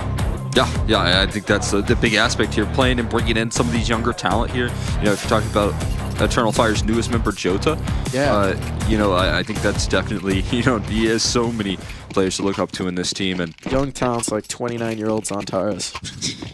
Still out fragging all these 17-year-olds. How to remain a talent here for a long time if that's the case. Did Snow ferried pistols over for himself? Yeah, we saw it yesterday from Quesarado. Remember, he was shooting initially in coffins. Yeah. And then he backed up into coffins, picked up the dual Berettas. They chased him as the 4-foot-man flank came through from A. Yeah. And he got 2 on the dualies. We saw that yesterday, so... Apparently Snow saw that round too. Gonna deploy that tech. He's they won't like, come you know his what, way, that's though. pretty cool. Let's walk into the A stack instead. Looks a little silly. Fortunately, it is traded out here for Eternal Fire. And as they obtain this pit control, bomb plant might be viable. Zantares needs to hold them at bay, but Walks can plant. There's no utility to unseat him. So this bomb goes down. Molly chose the wrong spot. It's a brawl on the site, but it's a brawl that they will win. So no harm, no foul. But a little bit for Jota. Lost in the sauce there, lost in the smoke. Yeah, the flash maybe was a second behind where it needed to be, so he's waiting there. It is a lot of faith in your teammates, that's for sure. He's like, guys, it's fading, it's fading, it's fading. Oh, and I'm dead. It just looks so goofy. You gotta respect the trust. I mean, we said he looks up to these guys. You know, that probably means he has a good amount of buy-in. You have to imagine. Flash never did come in time. Jota found on the floor of brackets last round here, but revived in this one. Jota also familiar with the quintessential Eternal Fire experience of in the roster, out of the roster, going overseas, proving yourself, back in the roster. Some time on the academy team as well. Yeah, I quite like his play. When I was watching him on St. Gal, he was very active, and I like that he was such a young player that was willing to be that active here. Feels like he plays a beautifully updated CS2. And it's offered up Eternal Fire that extra edge here. Just peeking in his Cowiz, though, and that's a little bit overwhelmed. Nice trade from Woxic. Like he's going to be Madra here, right? He can back them back out into Banana. They've shifted the third player over. Or was the fourth player, and then Cowiz died. But it doesn't seem like Madra actually wants to open this up. He's just providing a little bit of the backstop, putting that idea in Bigazera's mind, denying that info. Does force Snow to kind of reposition Cheat back over towards that B side, but he's still covering off the arch side for now. Continued aggression's a bit interesting here, and yeah, it's going to get punished. David now looking to recover, but he's spotted and he's vulnerable to this apartment slurk coming through. He finds one, but that's the big trade right now, and they're going to run it down into the Major freebie. That one's over, done with, taken care of, and Payne getting very eager on that A side. That I think right there, a prime example of some of the uncomfort that we see, discomfort from Payne in terms of the defense there. Watching that setup just collapse with 20 seconds, 15 seconds left on the clock, and then them get aggressive in towards A. It just feels like sometimes David's so uncomfortable in the pit position. He likes to jump out of it. He likes to take fights, and brutal just walking into the patience from Eternal Fire. It is curious that they continue to play him into that spot. It just doesn't feel like a natural mesh for his abilities, and considering the fact that on virtually every other map, it feels like they're maximizing David Deus' positions, Inferno feels like a bit of an outlier in that. What would you do with him?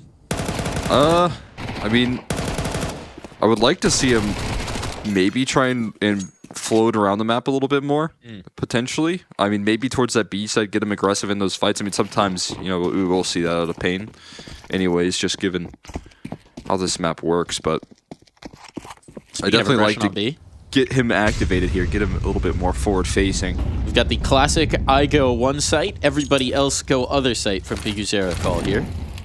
Going for a cheeky stack up. This nade is going to be nice. Oh boy, follow up. Payne on notice early here. They wanted to go for a cheeky aggressive play, and instead they have been cheekily annihilated. Still can find some damage though, but they're getting chewed up. Spat out. Bit down. Even exchange. Nade can't quite chase it. Biguzera under pressure will survive. Bomb's making its way over here, so the round may not be able to be denied, but Payne at least have made it frisky. Gotten some guns to do so as well, but now they're just going to try and save him. I'm saying David got us too over there towards the B side, aggressing down Banana. There you go. That's your guy.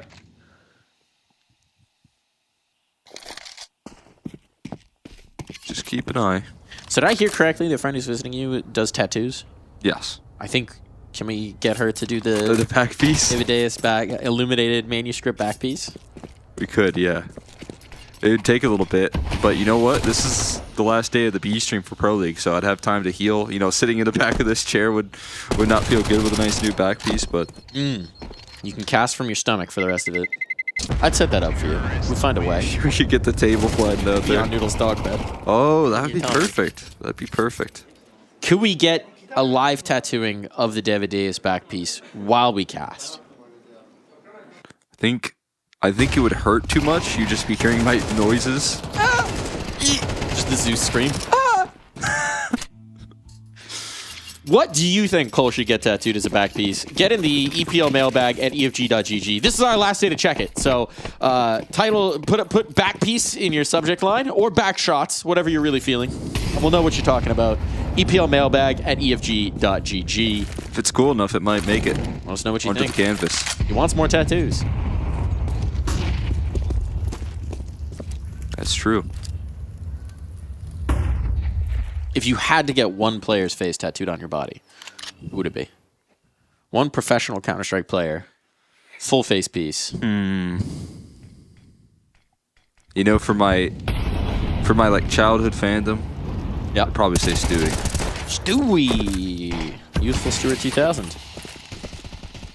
That's the IEM Dallas 2024 champ right there.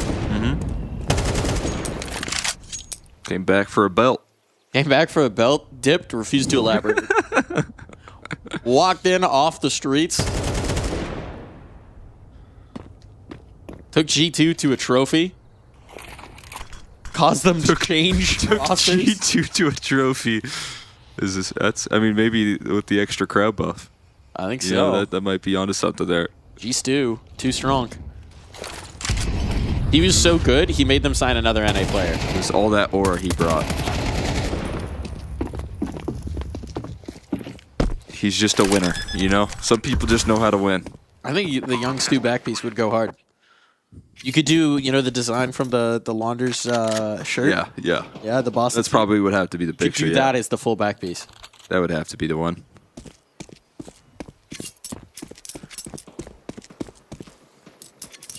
Who do we want to talk to from Eternal Fire here if they just keep cruising like this? Who do we want to get on the pipe? On the horn. Was there a pregame interview? I think we got into this one pretty quick, so maybe there was, but we did an exit interview with Golden, actually, so... Yeah, I think that's mostly what we saw. But maybe there was a pregame interview that we didn't have time to show, because it was, you know, quickly into this one. But maybe Madger? I like what he's doing right now. I like what he's calling. Thanks. I feel like they're really well prepped for this matchup here, and as they should be. It's elimination on the line, but the way that they just kind of... And I haven't seen Payne look that uncomfortable on the CT side. The way that they just forced him to jump all around that map, so effective. I mean, we saw NQZ with his back turned as they would slide out ramp slowly. It felt like everywhere they went, they forced the evacuation from Payne. The way that they breeze past these T sides, I mean, on Inferno I kind of expect it, but on Nuke, not so much. He's been calling up a great series so far. Been cooking. Yeah, it's been cooking. Oh, Big Zera doing some cooking here. Finds the first. They're able to back away. Some extra damage there. And that Molly. Low on it. All good. A little hot to trot him on the toes. Okay, he just wanted to flash. I thought he was going to go through that for a second. Thought it was an HE, but yeah, I think you're right. Oh, no, Molly. What's this going? Oh, it's a little left-right click. Counter Molly. You don't get to see anything, Zantares. Ha! No vision for you. Cadia now, I think you have to get active. If you're in a 4v5, you got to take this space back, at least trying to claim something in return. He's going to get some room up by the old hay cart. Oh, NQZ. Barrel cart now. Damage done, but clean shots. Okay, we're at a 3v5, and we got only a single B defender. That's a little concerning for me, Payne. Well, Cows is starting to rotate back, but this does seem like they're going to settle for the retake if they need to.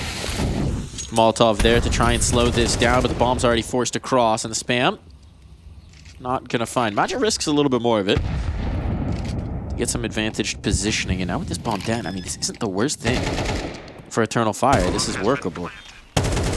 There's Util back in if they can get Davideus back, but he is the furthest one along from it. It seems like he's going to go for the B flank. Yeah, okay, he will rotate in. This is going to buy precious time, and Cowes trying to deal with a Major fighting through, trying to give them an advantage. The bodies are dropping. You can't blame Eternal Fire for trying to peel off some numbers before this full retake hits. But as it is now, Woxic's position known. They can just get on the stick and get on the shots, and Pain will find their second.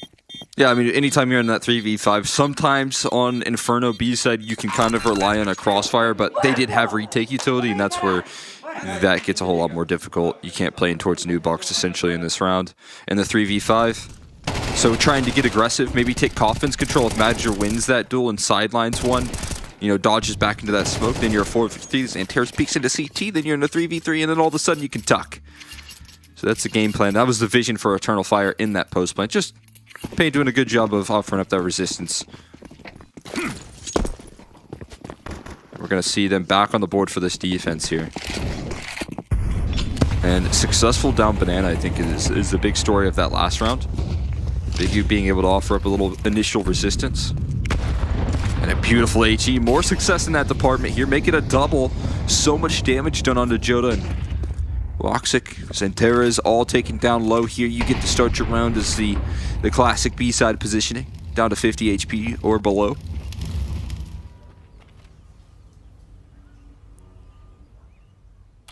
This is when he's most dangerous, though. When he has to get the headshots. It's like a berserker type of situation, you know? Yeah. A certain amount of blood loss, and he just activates the rage mode. One flashbang. Baits the smoke. Big Zero's coming back with more util. Full belt.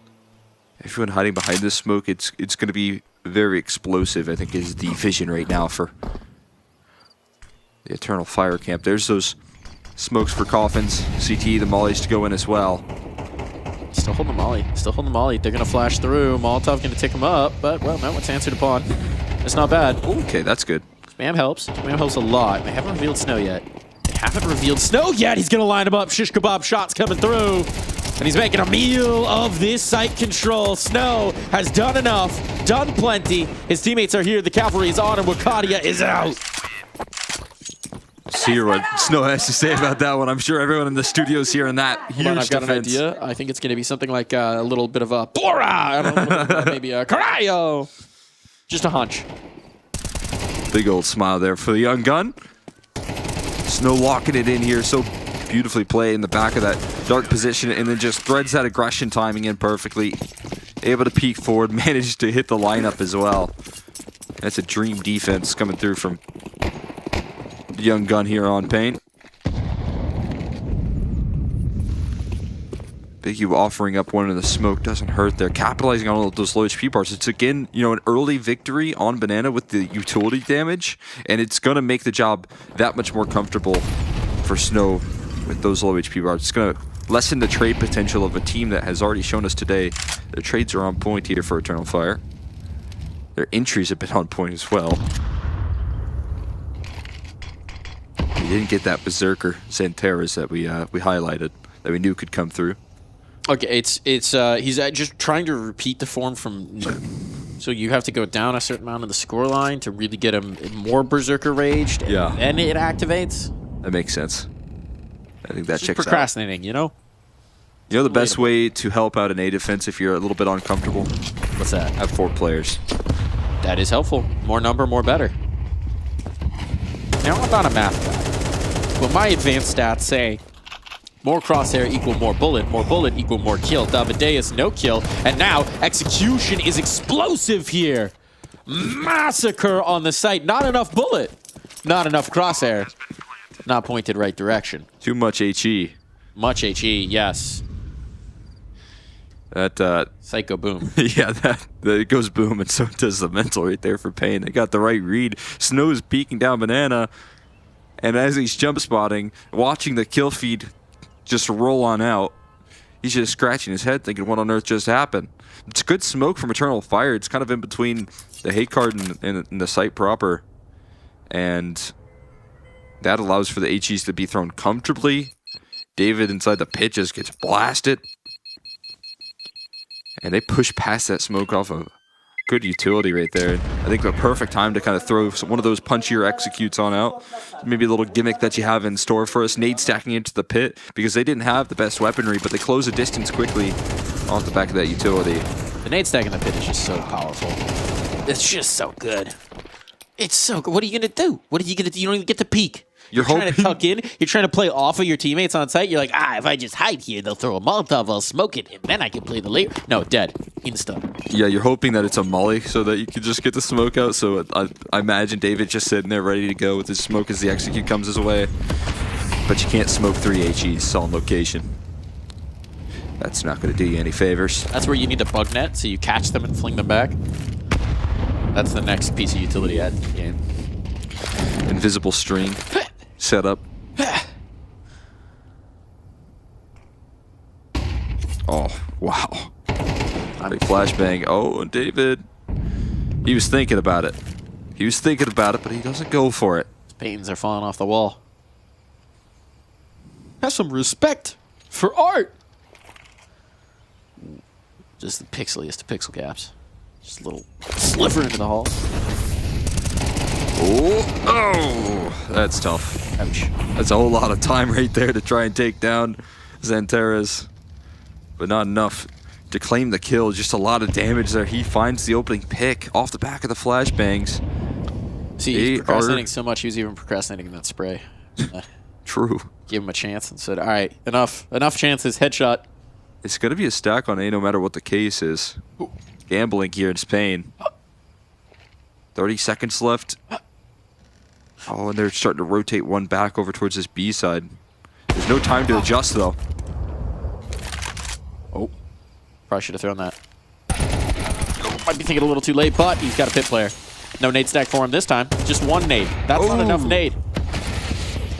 You need 2 nade. Everyone knows the math.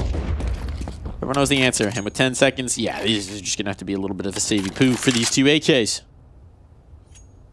Saveroni. Some good risk taking there from Payne. I think we needed to see Xanteras walk it out B potentially. I mean, that's just hindsight, though.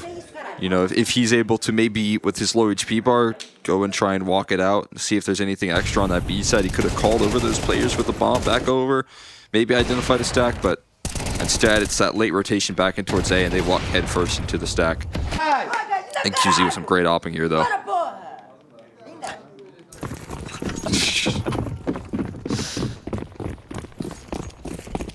Never gets old.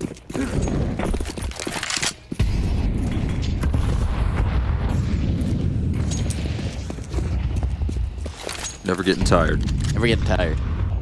It's important to have somebody like that on the team, you know? Well, Energizer Bunny to kick everyone else into gear. The Terrace can't do the boost either, man. What's going on with this boost? I don't think...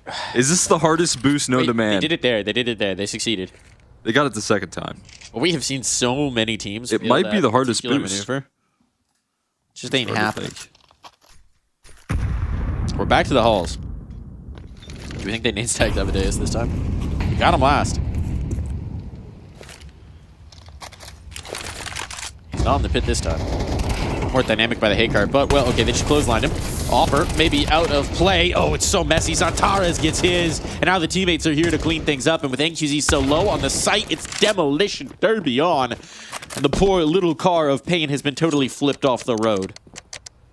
I mean, it's constantly walking into these 4-man stacks, and I don't know how they're doing it. It's got to be these like setups looking just so shaky. Again, you have 4 players on A, but they're taking like off angles to porch solo.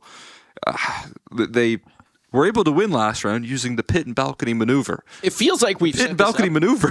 Pit balcony maneuver is a strong one. It feels like we've just set up this A fight so that it's like a Rube Goldberg machine. So whoever knocks down the first domino, everything's tumbling on the other side. It's like the domino into the bowling ball, knocks down a vase, which topples over and hits a frying pan that launches an egg. But If you can't get that first kill, you're the other side. Your domino's falling. Your bowling ball's rolling. It's just the momentum's too much to bear.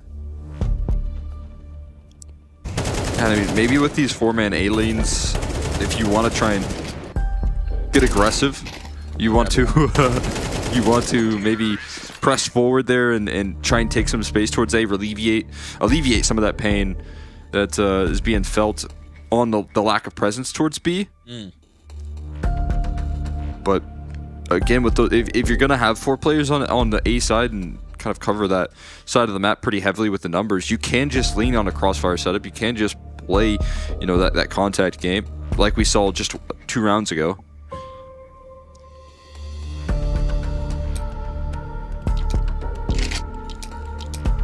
No, I was just pointing at the warmlies, the hand warmers.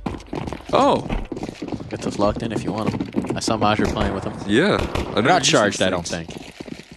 So I don't think they will warm you at all. They're magnetic though. They are fun. That's pretty cool. Warmly. Nice. I've somehow managed to break half of them, but the other half still works. So we're all good. I don't know how I pulled that tech. You got nothing to fight with in this one, if you're paying. So we're just going to go for a cheeky B stack.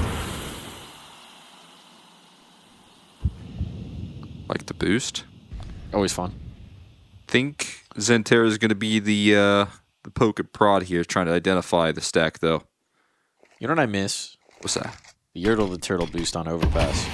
They just assemble to op into heaven out of spawn. Mm-hmm. It was a great boost. Oh, Santares has identified the stack at the cost of his life. But they've got A. So, all good. Provided Major doesn't get punished here and can go back for the bomb. This is some pretty good positioning here for Wakadia. Yeah, okay, no one's here. Check. All right. Yeah, that was a fun one. I definitely don't miss Overpass. It was all right, but I've been liking. Miss Overpass? No, not really. Been liking Dust 2 quite a bit. Dust 2 has been a very fun map for me. I love Overpass.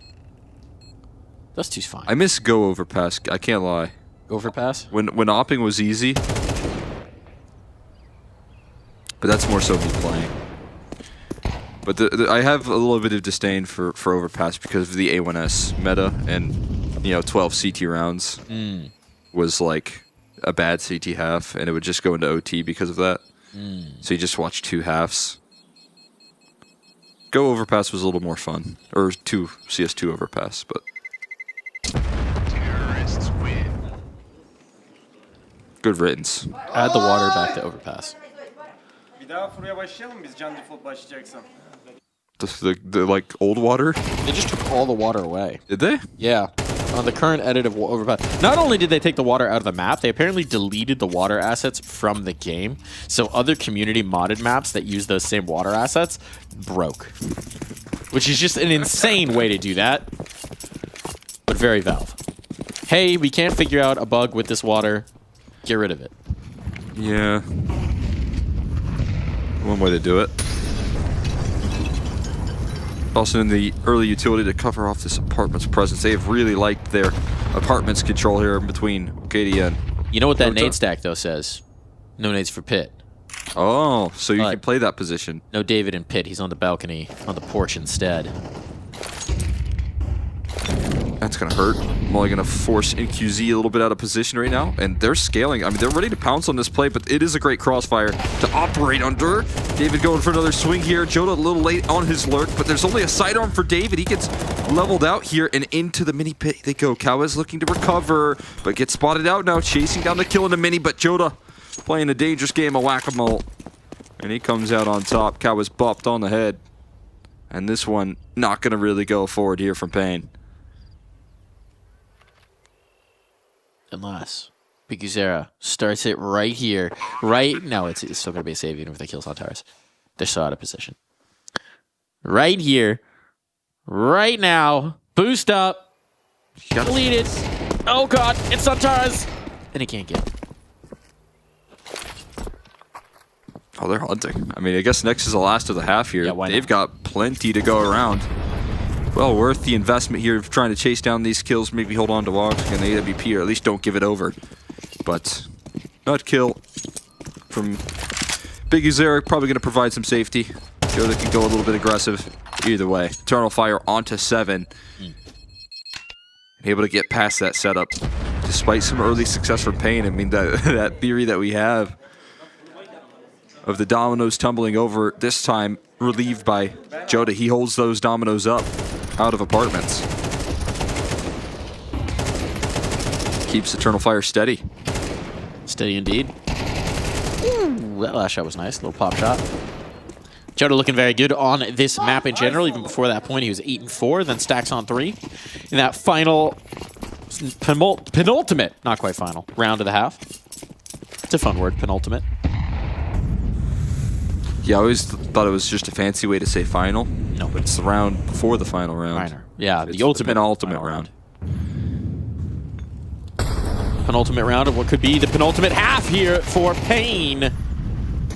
1 for 1 in the apps. Some impact for Davideus. At least he won't get naded. What he's saying. Oh, almost the catch there on that smoke bloom. Jota trying to make them as uncomfortable as possible on this A set. Oh, ticking. Kawes ticking. Snow. Oh, and the crosshairs of Santeras, and he's way too sharp right now. It is Woxic getting run over by NQZ on that MP9. Joda is playing on the smoke, though, so effectively. And Kawes didn't even know what hit his teammate right there. He's still stuck in the pit, and his position looking to get flushed out. It certainly is. Joda just way too active to be handled right now. Big Uzera looking to recover this thing, trying desperately for some smoke spam that just won't connect. It's a whisper and a prayer, a smoke to at least give him a little bit more real estate to try and slip out on towards the site, but there's 3 crosshairs. So every side of the smoke should be watched. There's just no reason to give him anything. Spray on out, demonstrating his mood right now, stuck behind this. And on top of the box, Antares will lay him low. Double their scoreline, and Eternal Fire are crowing after that.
Everything's coming out roses for Eternal Fire. Pain again getting off to a little bit of a hot start, but this time it cooled oh so quickly.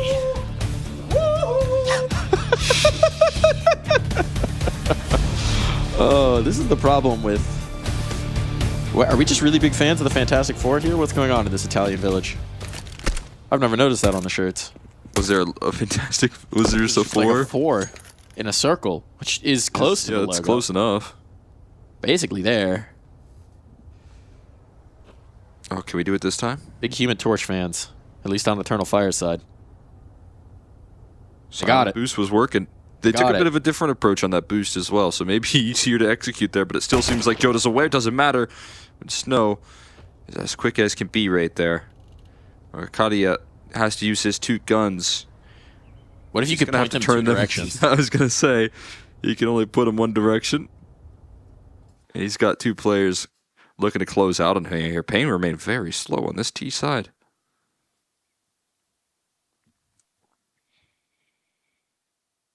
Need the chameleon eyes for that one.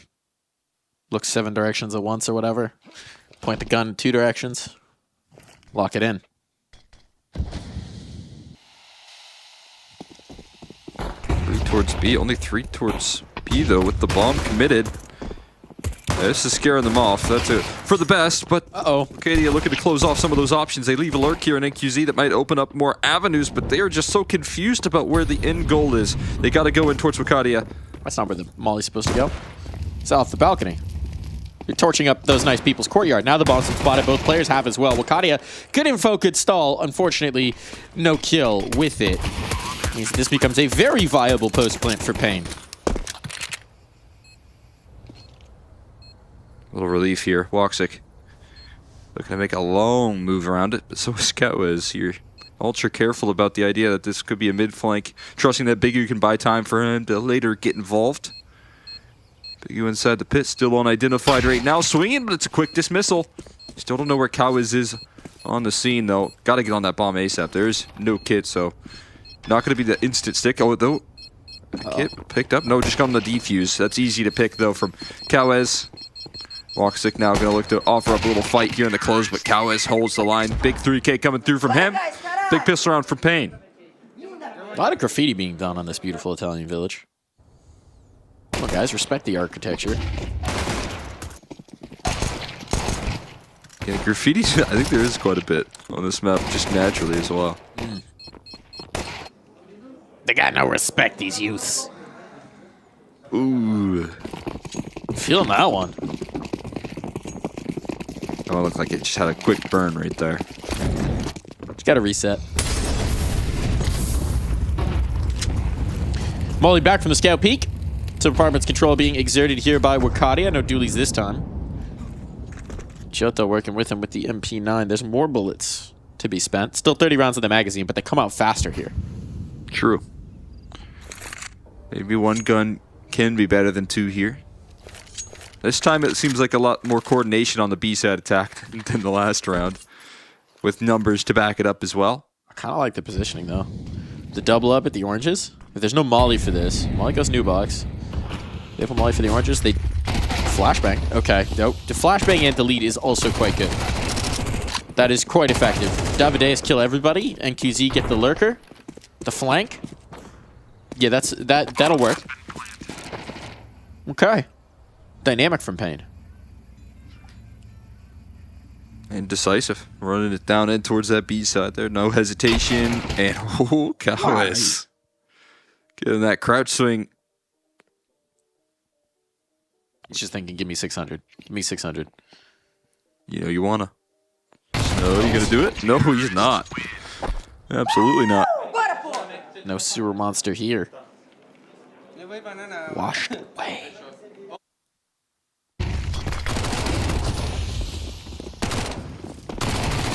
They probably got flashed for the maximum time right there from Cowiz. That is a beautiful work. There's some nice pictures. Why is it on a truck? What are we doing here? Paintings on the truck? It doesn't look like that truck's moving. Belongs in a museum. think I did a little too much old man Harrison Ford there. As a younger Harrison Ford. Get off my plane.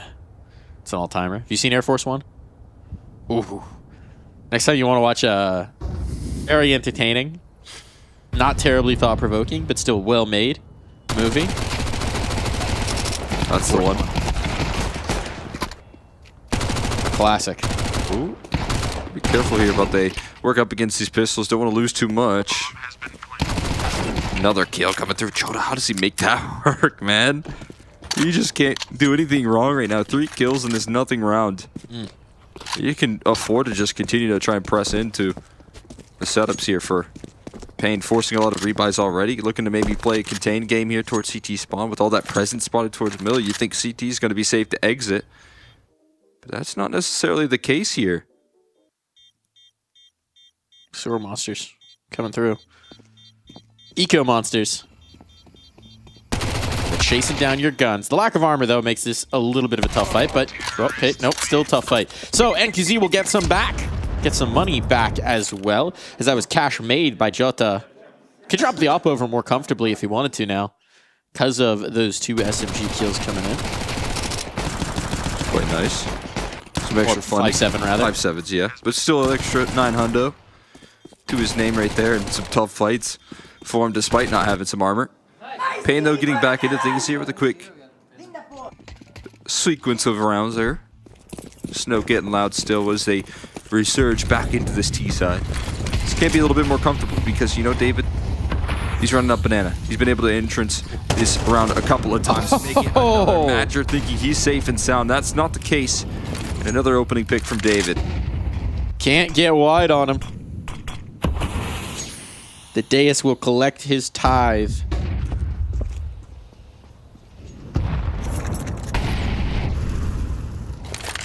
That is what I like to see out of him right there. Entrance on banana, getting aggressive, getting a little setup, but opening up a pick there, playing on the edge of that Molotov. Why are you sticking this guy in the pit? Let him fly, man. Let him fly. Smoke's up. Speaking of the pit, might be time to get somebody into it. It is Jota, though, who has been by far the most dynamic performer on the server right now. He's going to collect the first, dances away from the second engagement, and he will, in fact, shut down the arch side here. You just don't want to test this guy. You don't want to give him any opportunity because he will punish. 19th kill found of this map. He's still full health there in 2 very even fights.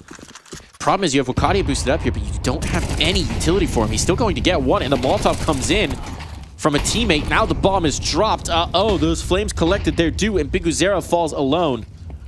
Staring straight into the flashbang, staring straight into the angle. Desperation on. He'll have to face, but it will be disaster. That is a Jota round. That is such a Jota round right there. That's that sort of activity that I like to see out of him there. He's not afraid to take initiative. He goes for that first kill on the side of the arch peak, but he doesn't chase down anything extra. He falls back into that site, still offering up coverage from the moto position, and he manages to fight through that round. 2, you know, kind of 50-50 duels there where he's holding a bit of an off angle, but nothing super crazy, and just wins them so overwhelmingly. Because of that damage that he did just a round ago, there are going to be some limitations here into the utility. They still bring out a good buy here on the side of Pain, but pressure's starting to amount here.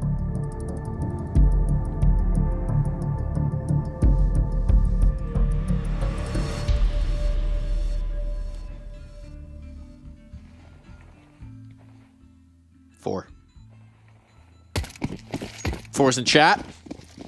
4s in the chat. Stop glorping. It's 4 time.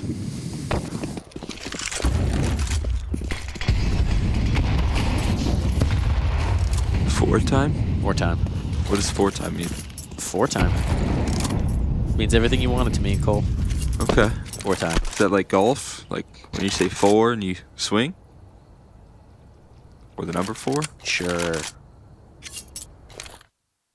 What about the number 10? Nope. 4 time. No? No time for 10s. Just 4. Oh, I guess that's all that Eternal Fire need. That's what they need. 4 time. What about now up here? Ooh, walk 6 or 5s. But Pain make him jump with that utility. Early tag there coming through here onto his counterpart, but not the kill confirmed. Still going to have to worry about that op presence in the mix. He wants to get even more aggressive, but this boost here might be unaccounted for. Kawa is elevated, and as that smoke fades away, so will Woxic be exposed. Great trade coming through from Xanteros, but they try and collapse in, and that op is holding the line. NQZ with another connection. This time a kill. They're actually rotating off of this, though, because even with the numbers, they know they haven't killed Jota, and he's always threatening them towards this side of the map. It's a good read. Eternal Fire have brought all the presence in. They're going to gamble. And unfortunately for Pain, no one's really close enough to hear that fake and get suckered in by it. This time it could be brutal, especially as Antares finds his impact. Now, oh, Jota's just missed it. Just missed it. Still won't be able to get the kill. And now it's disaster on, but time is so low. Major tucked in the corner. Hasn't had to do much himself this game, but now it's his moment. Flashbang good. They clear the corner. No. Bombs drop. And Major was saving it all for this moment. These are the moments that he lives for right here, man. Every time Eternal Fire need him to come up clutch, they need him to close out a round. He's just been available. He doesn't have the massive numbers here. He doesn't have any big-time opening picks, anything of that nature. It is just impact in the clutch. He's where he needs to be and composed enough to land the follow-up in the heat of the moment. Is he waving bye? I think he's waving goodbye. I think he's waving And I think goodbye. he knows what that win means here. For not only Eternal Fire, but for Pain, the sinking feeling in their stomach. And a timeout to sit and stew in it. Yeah, that's just letting them think. That's calming your troops down and letting them think on the other side about what's coming our way. Think about what you've done. Think about the mistakes you've made. The weight of all of your Counter-Strike sins. But hey, if you need absolution, at least there's a church on this map. Just gonna have to fight your way to it.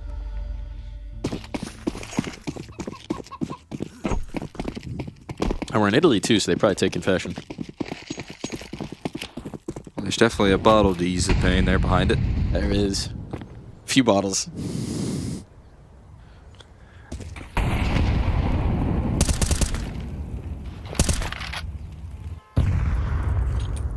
That might be the hunt that Pain are gunning for right now. Trying to keep things afloat. But they'll go the opposite direction. Maybe they are looking for a different space here. Cowboys does have that rifle. Looking for an entrance in, and they do have this apartment space. The issue is there's 3 players kind of looking in that direction at the moment. Ouch. Thinked immediately. Oh my. Now they're trying to get away. Nade would chase. Jota will certainly. Doesn't find the rifle, but he does find presence. Now snow melted. Starts off well here for Eternal Fire. Oh, and it only gets better. Goodbye, armor. Goodbye, Cowes. Good luck getting your hands on that gun.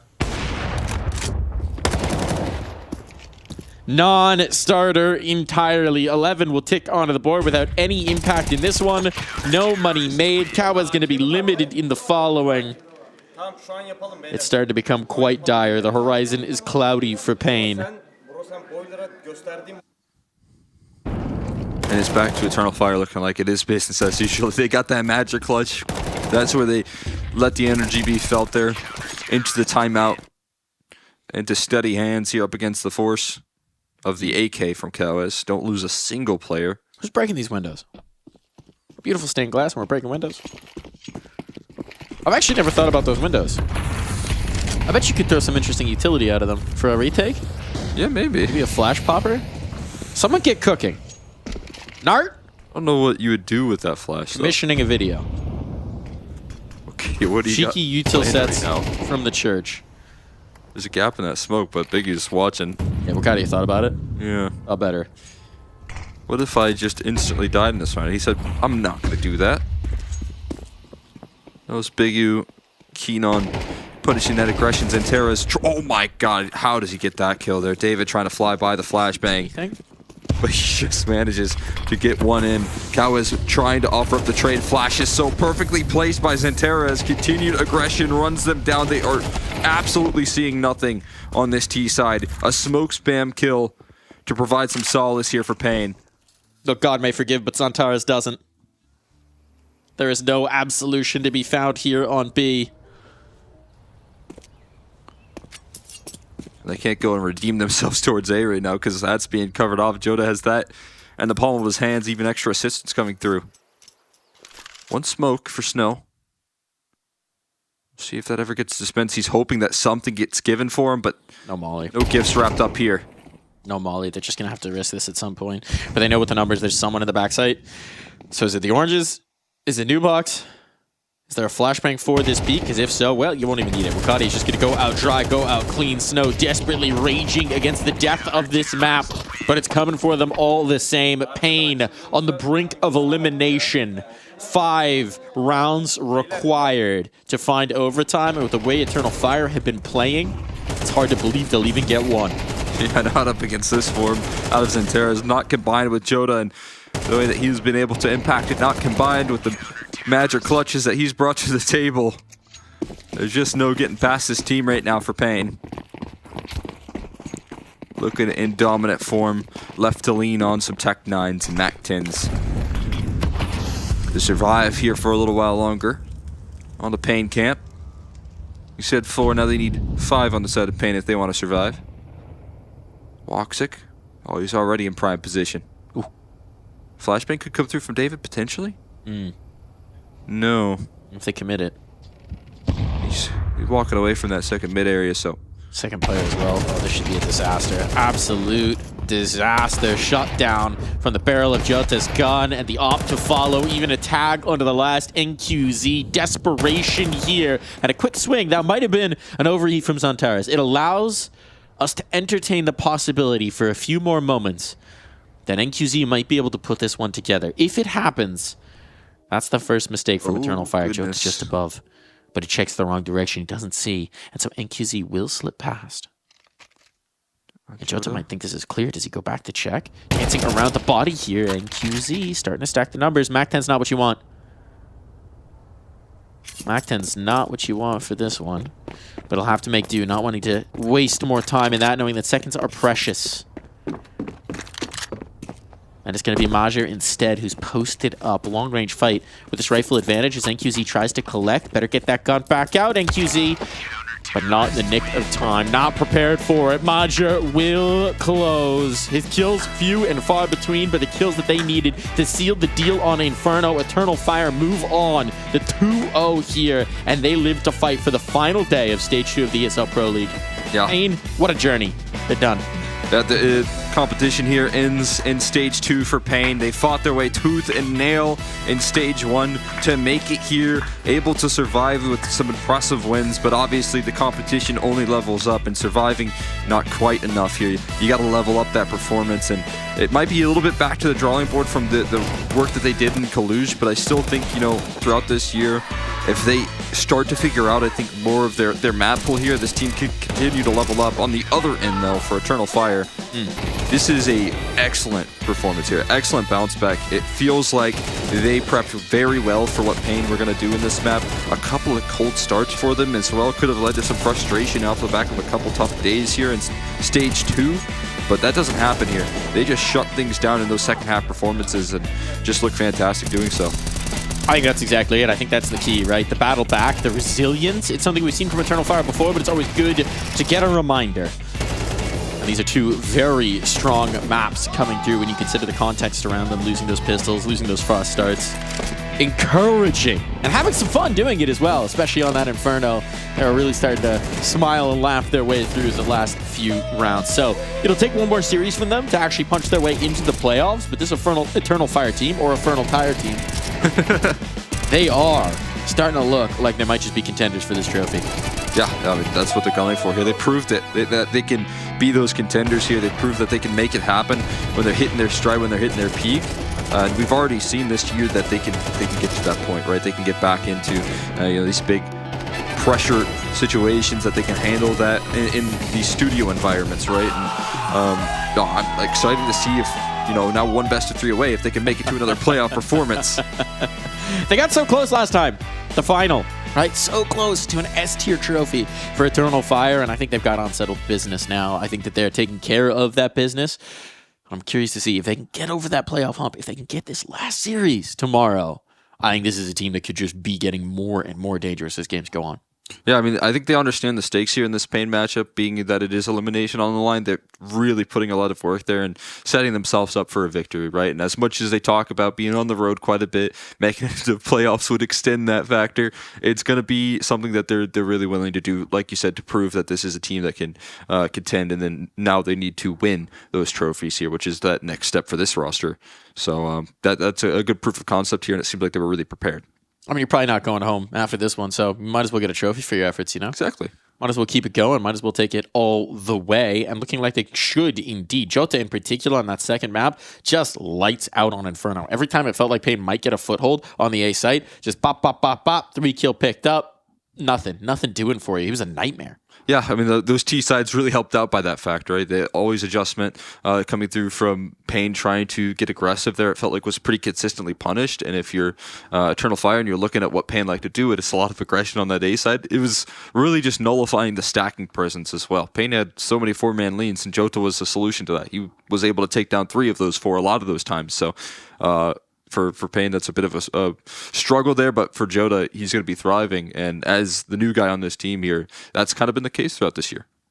Has been indeed. Very encouraging, very impressive as well, right? Feels like Eternal Fire just continuing to build strengths, continuing to find more and more firepower out of Turkey, and really showing the stars of tomorrow, fusing them with the stars of yesteryear, creating just a star-filled sky here for Eternal Fire and Turkish CS. Yeah, I mean, that's the one thing we'll say about that scene there is whenever you're like a country, you want to bring in new talent, mix it with the old, as opposed to just kind of recycling that old guard there. So that's a good sign. It is indeed, and great signs here as we've got Woxic joining us on the telephone.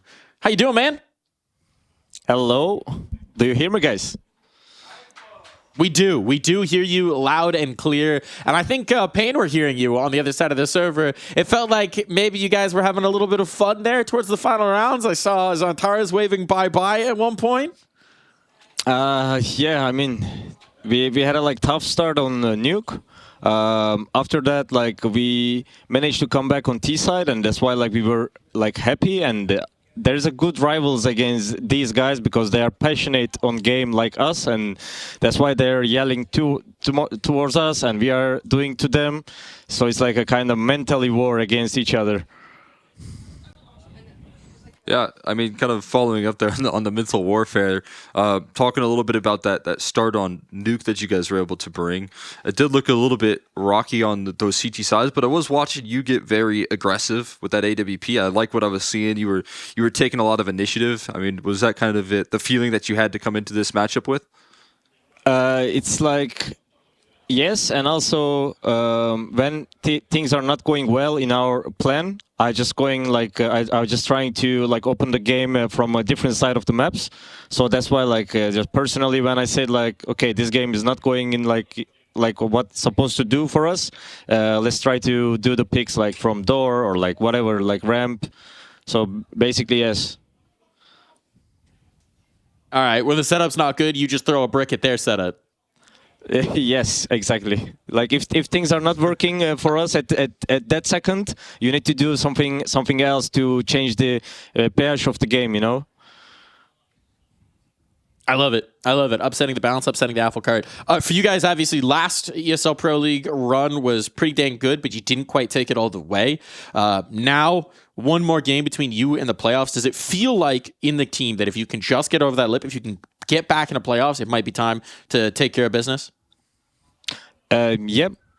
For sure, 100%. Yesterday we did also talk boys, there's only 2 games. We did many times. We came from the comebacks. If we even just step down from the game, we can still do it as we did today in Nuke.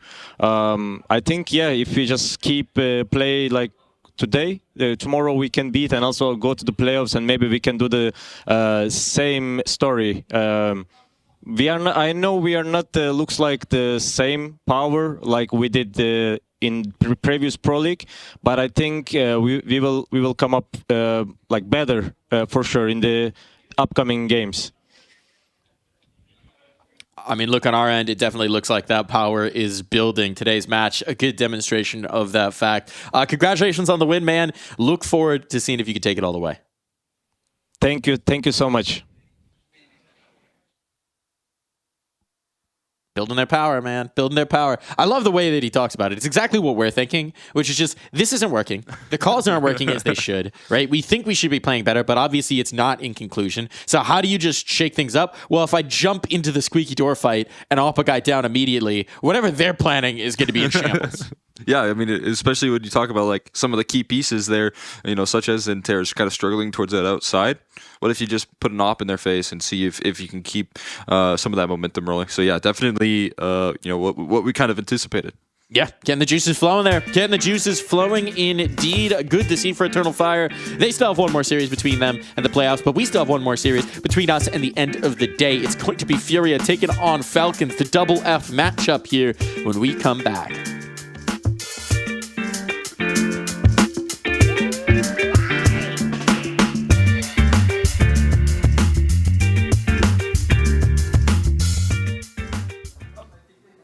It's Degster, it's Falcons. Now, 2 months into Zonix, what I'm calling Falcons 2.0. How have you been adapting since the move from Heroic? Oh, I think we are adapting pretty good. We are doing a lot of good things. We had some decent results in a short time right now, actually, which we didn't expect, to be honest. We were planning. I mean, it is of course good, but that's not what we expect when we are building a team. Everything is going well. I mean, we are losing 2 last matches, but we are still working, and I think our work is not done on this tournament still. And what do you think's been the most difficult part in terms of this transition? I mean, when you create a team with taking 3 players, plus you have another one, and you need to get all the ideas together and make the best out of all of these ideas and make it that everyone understands it. That's, I think, the most difficult thing, at least for me. That's the first experience in my life when I'm like moving with 2 my ex-teammates, and then we are like sharing ideas and stuff like that. So I think that's pretty interesting, but at the same time, it's sometimes it's rough. And when it comes to your own performances so far, as you said, Falcons, you guys are starting to find consistency. What are you doing for yourself in terms of trying to find consistency? There is a lot of things, but I honestly don't want to say it on interview. Fair enough, fair enough.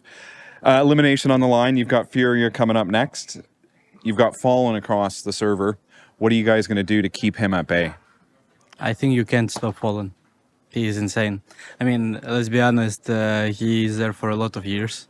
And I have seen him doing some crazy moves in last games that he played here on this tournament.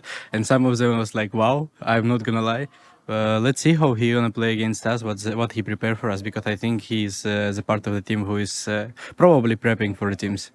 Thank you very much. Thank you. I love the respect being shown there. I love the respect being shown from Degster. You know, look, you can say what you will about Fallen, about the length, about some of the dips over the years, but throughout his career, we have seen him come back and rise to the forefront of opping again and again and again. And yesterday, we definitely saw that on Inferno, jumping through the smoke. Degster was clearly watching. Yeah, he definitely saw that play there. And again, he can show those moments that were in his mind. He's still thinking and then transferring that thought into the server of I'm still in prime form, and that's good to see. I am him. Yeah, exactly. And so I think that's going to be one of the things that we look to see for that head-to-head there, right? Because, you know, Degster, he's probably of that same mindset. He likes to get a bit wild there. He likes to get a bit aggressive. So it's going to be a fun head-to-head there, depending on what sort of Fallen we're going to get today. An interesting matchup. And I mean, this is still a Furia team that's definitely looking to solve a lot of their problems. We, again, heard in the interview with Fallen yesterday when we were talking about those defensive halves.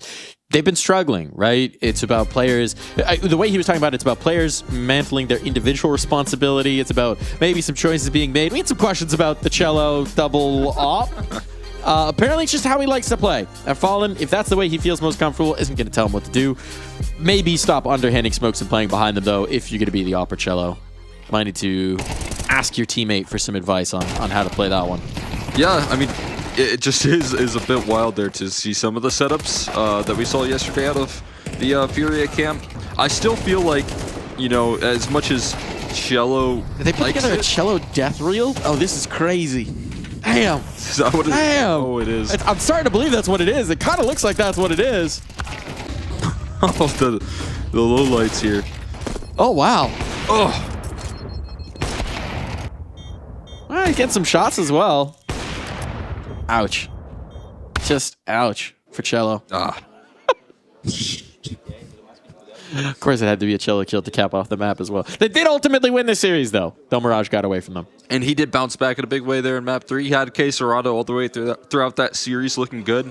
And there's a lot of discussion, I think, going on in the Falcons camp about what they have to do to start getting these wins more consistently for the side of Furia, right? They're looking at how they operate on these CT sides quite a bit. I think they're laser focused on like maps like Anubis, maybe not in this series in particular, but in the past to kind of warm up, and especially in that MIBR matchup. So there's a lot of discussion on how they build into it. And again, you know, facing elimination on the line, you do see some of the experience thrive. This time, though, they're not playing, you know, their South American counterparts with much less experience here. This time, you know, they're playing some serious greats on the other end of the server.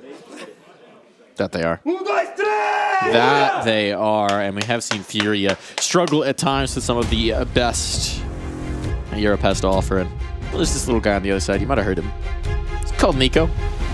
Been pretty good at the game for a very long time. Not quite fallen long, but he's starting to build his own resume here for sure. Ooh, we get the train pick out from Furia. Both these teams have played a bit of it. This is going to be interesting. We loved what we saw from Furia when they've been on train prior, especially against that NRG matchup. Train, Mirage, Dust 2. I'm excited for Train. Yeah, me too. I like that Fury are going back into picking this one, especially because Dust 2 is left to a decider. They actually had 2 really comfortable maps left to a decider in that department from what we saw out of their Inferno yesterday. But for the most part, I think, you know, Fury coming into this one as the underdogs. I like that they're trying to pick in a train, challenge Falcons and what they bring to the table on this map. And when Fury have time to prepare themselves for this matchup here, it looks like they can target their opponent's weaknesses very well. You know, we saw it versus NRG in a lot of Ivy targets, scaling skulls forward and being able to offer up surprises in that department. They're super effective at working the entirety of the map. Still a little concerned about Furia and their CT sides on this map, though. That is one of their bigger challenges. They have picked into it, I think, a little bit later to the stage 1, maybe into stage 2 as well. And when they did, they got punished. And so that's the big turnaround. I did just take a look at it. Falcons have played it at this event so far, but only against Mouse, and it didn't go very well. But you might have noticed, if you've been paying attention, Mouse have been pretty damn good here at ESL Pro League. I'm just saying, that might be coming for their second Pro League trophy. This Mouse team is heating up. So, that one maybe not the most indicative. I think there's still going to be work to do. What I'm curious, you mentioned it already, that Skulls Lurk. For NRG, that was the thing that annihilated them, right? That was the thing that caused them so many headaches, so many conniptions. How do you counter that here if you're Falcons? They love to throw their smokes. They love to set up that tunnel. We're going to get nade pops. We're going to get shots. We're going to get some mollies. What are we getting? We're going to find out. Because you don't have to listen to us yap anymore. Well, actually, you are going to listen to us yap. We're just going to have a game to yap about. That's what it's all about right there. The game to yap. For the last time here on the ESL Pro League B stream, where the B stands for best and the B stands for Brazilian teams, we are going to start our series. You're sick of us? Congratulations. You're not going to have to listen to us for very long. Just a little bit more. Hold out for one more series. I don't think all these nades went where they were supposed to. Well, that was a decoy. Okay, that might have gone where it was supposed to. Maybe that's just testing your lineup to be like, wait, which one's the lineup? You get a decoy first, you're like, nope, that was not it. Go the other one. Fallen, finding the lineup onto some heads, and kicks on tag down as well. This is a hot start for Furia, and now they gain all the space in the backlines with the Dink on the Teslas as well. They can just take this in towards B. They can go wherever they want. We got all the room to rumble. Jisk does offer up a little bit of relief towards B. He finds a kill towards Brown Holes and now readjusts his setup. Now back into the site proper, but he's getting overwhelmed. And there's not a lot of help coming through here. Low HP on the rotates in. Tess is trying to offer up coverage, but that late flank activates. And eventually, Falcon's overwhelmed on this B side. I love the wisdom from Fallen there. It's a small detail, right? But he trusts his teammates to get the kill on Magisk, knowing that inevitably the Z play is going to be coming through and just positioning himself to deal with it. So anticipatory and nicely done in that, but he can't anticipate Nico. However, his teammates surely can. Cello, he's off the up, he's onto the pistol, he's getting the kills, and he wants a little revenge on our production for prepping their low light reel. They're trying to get us in trouble with that one, I'm telling you. It was very funny. We will get to see Mirage come up. And I fear it. I'm not going to lie to you. The answer from I'm not fully buying into the idea that, you know, Cello just likes to op on B. because he plays like a rifler. I still think it's because Yuri and Kesaradov and Fallen love to play their little trio over there towards the A side. No, I think that's why he's on B, right? I think that's why they've positioned him on towards B. I believe that part. But I also believe that he just truly believes the op is the best way to play it. Oh, goodness. Oh, goodness. The Deagle might be the best way to play this. Magis just holding the line as they try and burst through that smoke. He is well positioned for it. Now it's disaster on for Furia here. Spawn to the upper player. Kesaradov tagged down, trying to tuck in. Too many targets coming his way, and the scout will eventually find Cello. Ace required to get you out of this. Spam on through. No bomb to be retrieved. No hope in this one. Yeah, a little bit of disrespectful strat. They're trying to push through into the B side, just brute force their way by, and that's a quick lesson learned. But Jisk able to offer up the double kill, and that's going to put some respect on their name early for Furia. Cello just not going to be able to make any further moves. Upgrading onto rifles for all these players. Dexter and Nico combining their scouts to form one op. It's like those merge games where you merge, two things together and it creates something better. Interesting. 2048, but make it scouts. Did Nico just hit both? Yeah, he did. He did just hit both. Okay. That's the best kind of merge game. You only need the one. Hey! I recognize Nico that. is the final merge. Where those security cameras are actually a portal through time. Oh yeah, that's pretty cool. Time travel security cameras. It's a nice way to pass a minute-long save. They should have like someone bee-hopping through all of the security cameras. Oh, we got a security camera warning notice here. Is that what that's displaying? Interesting. It is fun to find all the small little details on new maps. The little Easter eggs. Have you checked out Cache yet? I have not, actually. We've been a little busy with this. I haven't gone for my fly-throughs on Cache to see what's been stashed. I mean, I watched the initial fly-throughs. Yeah. And I looked at it briefly, but I have not really, I haven't got my hands dirty. Yeah, you got to play it to really feel it out first. Really do. Well, I know what we should be doing after this. Doing a cache bug. Cheeky. On wood, easy. I would. There is a cache queue. Map core? No, I think it's just just cache cache specific at this point. That's pretty cool. I believe, if I'm not mistaken. Yeah, because if you're queuing into that through a cache cup. NA. I don't know, actually. We do like our cache. We love our cache. I was gonna say, it's gonna be Mirage. It's just gonna be a bunch of Chicago. old heads who know every ratty spot, and then a bunch of new kids very confused. That's my anticipation here. Someone's gonna call Shroud and be like, "Wait, streaming?" The guy that keeps hating on every game? CS. He doesn't care about cache anymore. Got his own spot on the map. If we get it back in the pool, I bet he starts saying nice things again. Like cache, I remember when I played on top of that boost.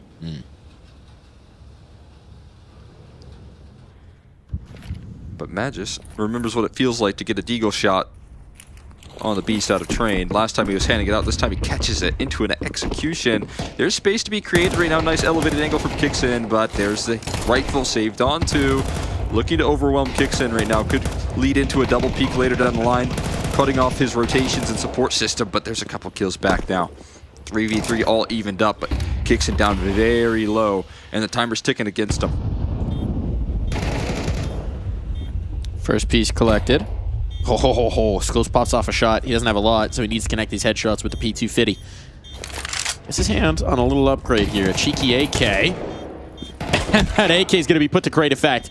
But it's Yuri now. He's bought a lot of time. He has bought a lot of time. They do have a kid on Nico, but Nico needs to get this kill instantaneously, and he will. Is there enough time? I believe he's got it. He's got it. Not even close. And now that Scout has merged into an AK form. How would you do that? You take the scope off, you put a stock on, throw a magazine in the front? Yeah, I guess we could do that. I don't know how it works. You just move them together and then it changes magically. And then it's the new thing. Yeah. Okay. I don't really ask questions about the details. I just play the mobile games. This is the problem with your generation. I don't know how anything works anymore. We used to be a country. I used to break open those pins. We built things with our hands. Oh. Fallen's not going to build much into this round. And Dexter is padding up some stats. Like to see him getting nice and confident with that AWP on the CT side. That is a real good sign for Falcons. And again, Nico on the CT side, already having so much impact. Saving that last round, bringing them a lot of value into the next. And that includes Dexter AWP here, keeping a nice deep sight line. We could get that head-to-head clash here between him and Fallen. I think it's going to be Yuri more like. Oh. Ah. Too true. Oh, no, Tessus. Oh. Deleted by Deagle. I don't think it's going to affect the round, but it does look damn cool. Another chance for the Deagle. Not going to happen here. Tessus makes sure of that. All can be retrieved. No harm, no foul, but maybe just put Dexter on a bit of notice. Yeah, you never like getting killed by a pistol with the op. That's always like a bit of a frustrating feeling as an opper. You get that deep scope there, but the Eagle can offer up a kill just in return. That crosshair placement, perfect from Yuri. I love the placement of the graffiti at Ivy, so that if your opper's watching and you're calling out, you're going, hey, what are you holding? Oh, wait, hang on, let me just, IV? IVI? I think it's, yeah. EV. I am watching EV. It's about to be a Flareon. You place your crosshair on the V, you're going to hit it every time. Ooh, that's a cool smoke. Lands up there for some deep IV control, and as we've talked about quite a bit, it has been Skulls using this lineup of smokes here from Furia to walk through and then to scale towards camera and he's going to try it. Give a surprise. They're bringing this one out early. We saw it a lot versus NRG. Ooh, smoke's fading. This time he's just going to hold the corner for the moment. See if they can set up any more. Tessus gives up the audio cue close up. Oh, that volley does nothing. Does not help. Oh, but they got this flank towards B right now. Coming through in a long con play here from Magist, trying to offer up extra coverage, but the defense might just hold up instead. And now Magist gets some freebies, bomb to the floor. And this one, overwhelming in success here. Kicks him with some great coverage. Just Cello left standing. Not for long. Falcons dominate. The flank was just the cherry on top. It feels like Furia got right to the door frame of entering into an execute on that site. And then just a little bit of utility, a little bit of stall out. And of course, some nice shooting for the AWP. Stalls them out and leaves enough time for those flanks to come through. Pop dog peek from Nico. Magisk in your spawn. It's over. Even if they had gotten any kills to open things up towards the site, those flanks would have been deadly. Oh, utility just damaging Caserado severely. But he gets got, a quick scale right now. Could surprise his defense. He's got shots. Well, but if no one else is alive, yeah, all the positioning in the world will not win you around. Very good at offering his one with the pistols. Just one, though, this time. Falcons lock in a defense, man. They are winning these rounds quickly, and they're winning it efficiently. They're not losing bodies. They're stacking up the paper. Much like their contracts, the paper is starting to stack up here for this Falcon squad. Cash flow strong. Just got 8Ks and ops right now, man. It's the war trophy buy. You just get to pick them up from your opponents. I mean, at this point, they have so much money they can just drop the op, pick up an AK, rebuy in the next round. Why not? Sure. Timeout called early from Furia. Their T sides have looked good on this map. Right now, Falcons don't really offer up any vulnerabilities. Nothing to try and press on here for Furia. In fact, it just looks confident all the way through. You're talking about incredible A-side defenses, but then Magist still feeling confident enough to aggress through B and take some map control back, so I'm getting a little nervous here. We'll see if that Furia timeout offers up any comfort. You know, we've yet to see Fallen on an op trying to get aggressive. That could be something they could use, but right now aggression only coming through from Dexter op. It's a good trade, but you're going to take that op down.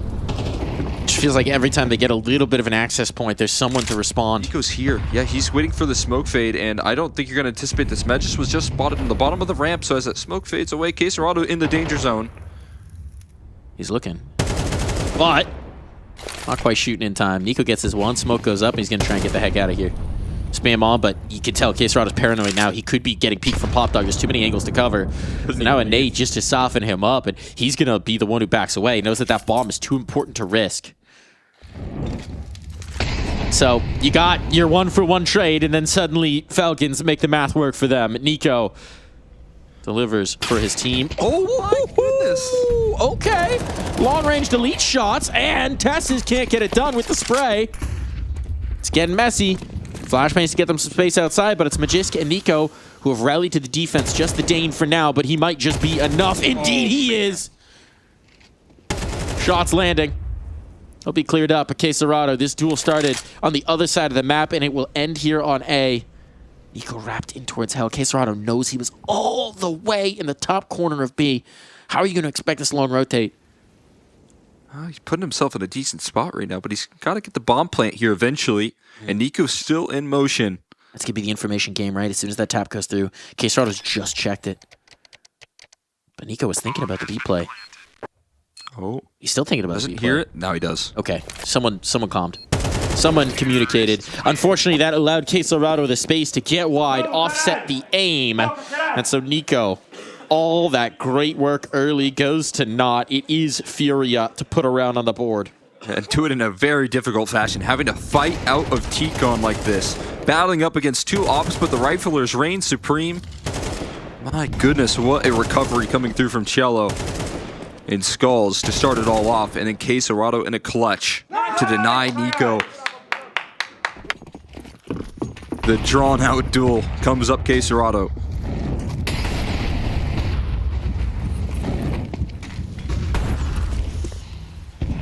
Here's time to dig into that massive war chest, though. We talked about it. The cache is strong. And now aggressive T-Con control for Testis. This is a new look. They hadn't thrown this out just yet. And it delivers for 2.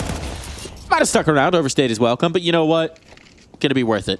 Yeah, I think worth the attempt at least at getting himself even more, trying to hold the line. If another player wanted to push that smoke, you would welcome that fight. Speaking of pushing. Well, he's gonna walk around the corner into a huge surprise. That is exactly what Furia wanted. 3 players to turn the corner. Now Nico makes a move. Pushing. There's a bomb dropped on the floor there. Nico looking for the multi. Not happy with one.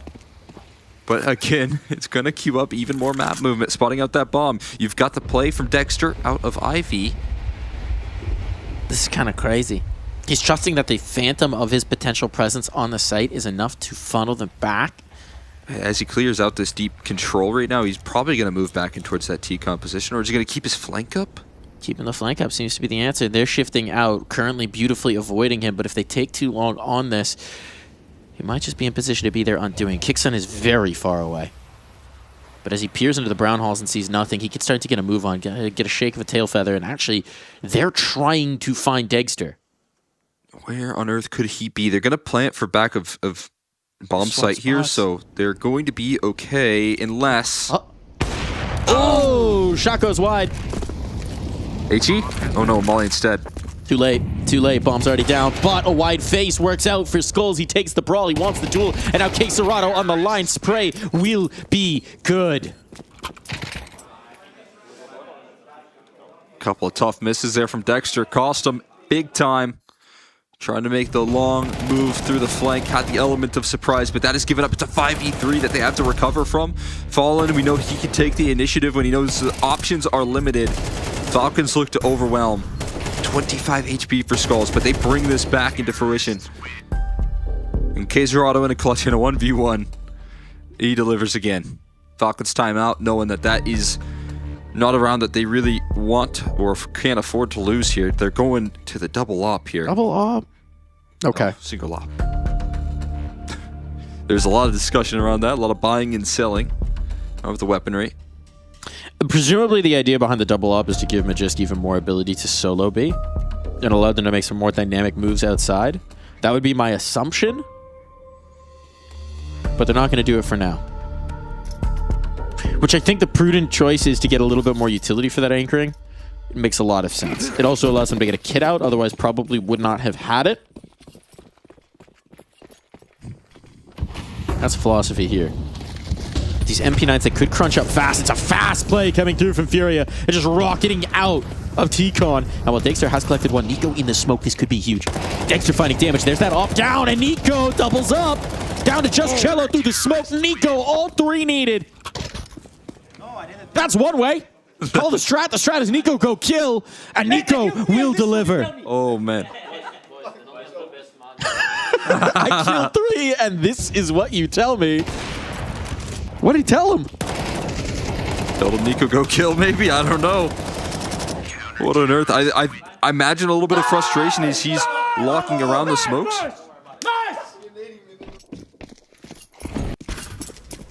Nice. Nice. Maybe it's only nice. Maybe he's not happy with nice. He wants even more. More praise. That was fantastic right there from Nico dancing around the smoke. So come on, guys. Get more creative with the glaze. Yeah.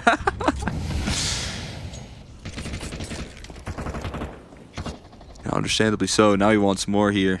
Getting aggressive. A lot of clutches coming down here for Furious Camp, so they're down low without economy. Back into the HEAR rifle for Cello, as we've been seeing quite a bit for this Furia Camp. Into the rest with pistols to back this one up. Flashbang, hearing the rush of pistols and pitter-patter towards that B side. They do have multiple members ready to go on this early defense. Oh my goodness, that's an HE right on the target of Quesarado, and now it softens them up for Magist to level them out with the utility as well. Another HE beautifully handled. Nico gets a field day. So many low HP bars. And that is completely contained right there. It's all utility that gets the job done. Nico is just such a beautiful Joker that they're moving around the map, right? You never quite know where he's going to be. He's going to be dynamic wherever he's playing, but is that going to be upper? Is it going to be tucked between some train cars? Is he going to be flying into the T-Con smoke and wrapping around inside? Is he going to be pushing Ivy and getting a big flank? You just don't know. He's in your walls. He's everywhere, man, and I think that's something that Furia can't really account for when they play up against Falcons, and what they could account for maybe with NRG was more standard setups when they picked into that map, because you know Furia are doing some reading. They're looking to see who their competition is and identify the weak points. But right now, everywhere you go, it feels like Nico is a part of the setup. And he wants to push into T-Con this time. Tessa's alongside. We saw this position used to great effect previously, but this time they'll just get the info and back away. His presence in pop, and a swing from Quesarado confirms at least no one in his sight lines. But they're wary of it. They want this fight with Quesarado. Begging him to take another look at it. Trying to bait him forward. It won't give it. Oh, think up. As Nico on the other side gets his whistle wet with just a little bit of blood. Yeah, it feels like that that fight between these two is inevitable. Quesarado and Nico destined to meet in just about every duel. The masterclass from Nico so far.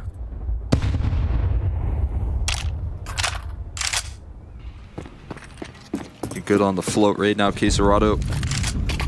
Down low, gonna toss that AK over, pick up a MAC-10 for his troubles, but this setup looking good here with a lot of extra utility and not a lot of extra time for Furia to make moves. They're just now starting to clear out T-Con right now. Dexter's got a deep line. He's got to connect. He won't. They slide right past the op, and so takes it down with no impact. Does put some pressure onto his teammates, but they've got the utility to respond. Timely flash, and Molly does collect on Yuri. Skulls, though, looking to make some space, looking to battle his way out, and Nico dead as well makes this a bit easier. A dance around the train cars, Magisk, all about the timing. First player taken down, so now his position doesn't have to be revealed. Are they looking his way? They are indeed. Great job from Skull. Stability allowed, afforded to his team, and it comes off of a mighty 3K. That's massive right there. They're able to punish that op again, though, on the early inbound. That's beautiful positioning from Dexter, just not able to claim these kills. It was ever since that Deagle came through and he's holding the line, it's been a lot more of that right there. So that has to be a bit frustrating for him. And not offered up any relief here, as Quesarado able to shut it down quickly. Got a lot of, pretty claustrophobic on the defense as well. Well, Quesarado had the spawn, and he's going to take the kill. Tess is falling early. Quesarado given the AWP with that front spawn, and he's going to open up proceedings. Let's take the command in this one. It's been a bit frustrating for him at times, but looking to start things instead of ending them here and now. There's still a player here in T-Con. It's that Joker. What? Did he Was there a gun barrel sticking through the edge of that smoke, or was that just a straight check from Queserado? Either way, it ends any possibility of Falcons doing anything at all in this round. Magisk will give it a try. It's the last of the half. But Nico trying to make a slick move. It's quickly exterminated. What are you going to do here? 1v5 MP9, smoke in your face. All to control the outside yard and a flank inching closer in shallow. Now they know where you are. Audio Q giving up. If there was any surprise about this, there will be no longer. That flank comes to fruition. We'll be back.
Get your blood flowing here, because it's time for the second half of Train. Try and get a little bit of action going here from Furia. They battled back late to make this a contest, because for a while it felt like the Falcons were just abusing them.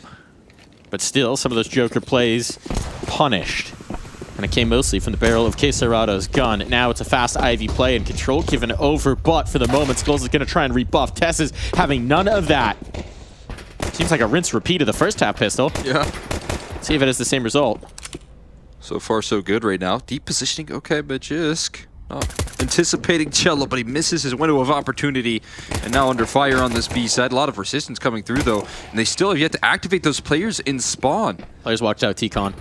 Kixon stuck his nose out, and you've still got Nico back here, so the bomb's going to return. Problem is, well, you're also taking B in the form of Tessus, so which way do you actually go? Falcons are going to have to commit, but they have a minute to cook.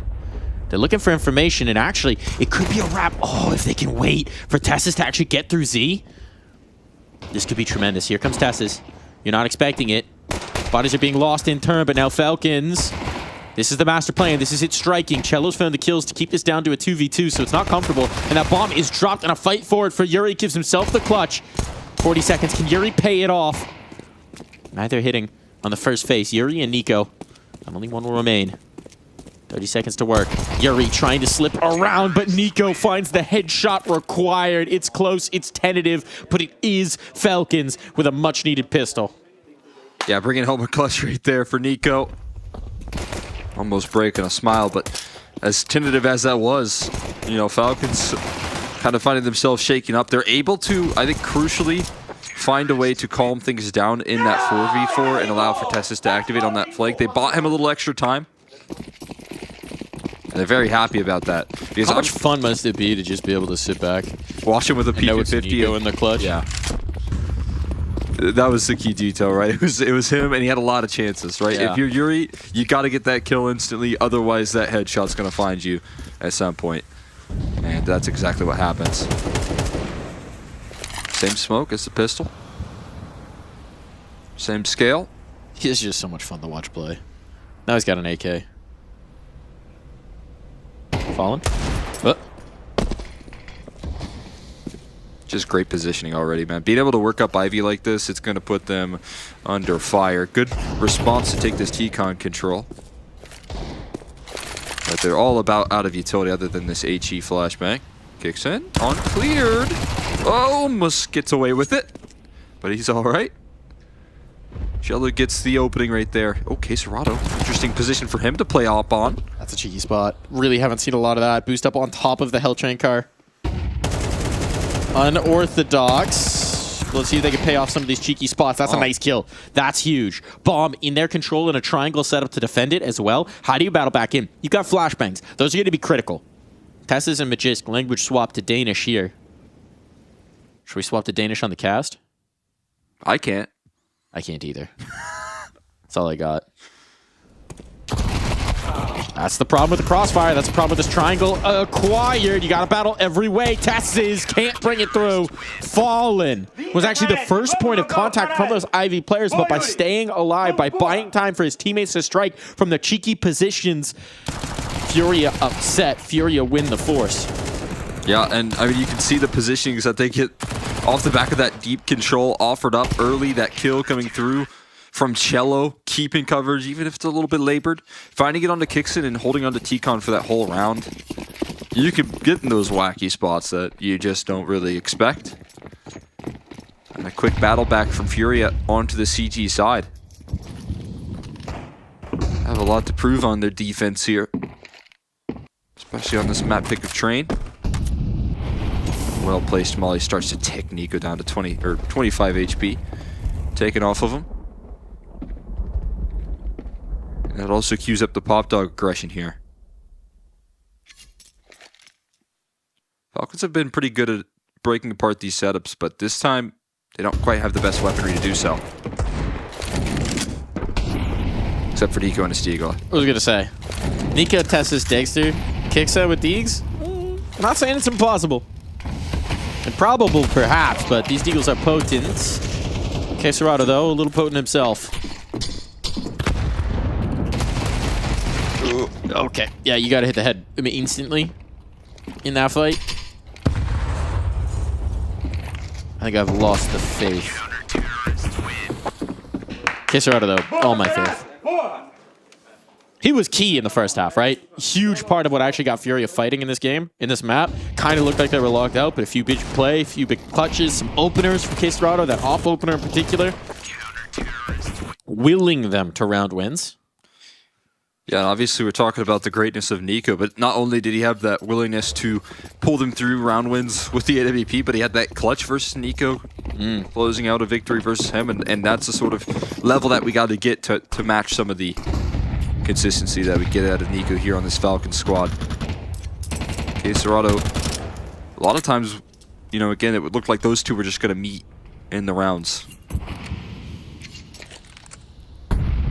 Able to come out on top in a couple of those occasions. Kept Furia close in that first half, and now that big victory up against the Purchase on the second round of the second half here, looking like Furia could tie things up. Oh my goodness. All right, Nico. Nothing is done until this man is dead. I just got an AK. Doesn't have armor to back this one up, but still do a whole lot with it. Once I peek, once I fight, somebody come clear. Somebody come clear. Get curious. If you had like one flashbang, I would think this was on. Instead, we're just going to try and bait with the pistol to set up Nico, and it's a nice idea, but it is well handled.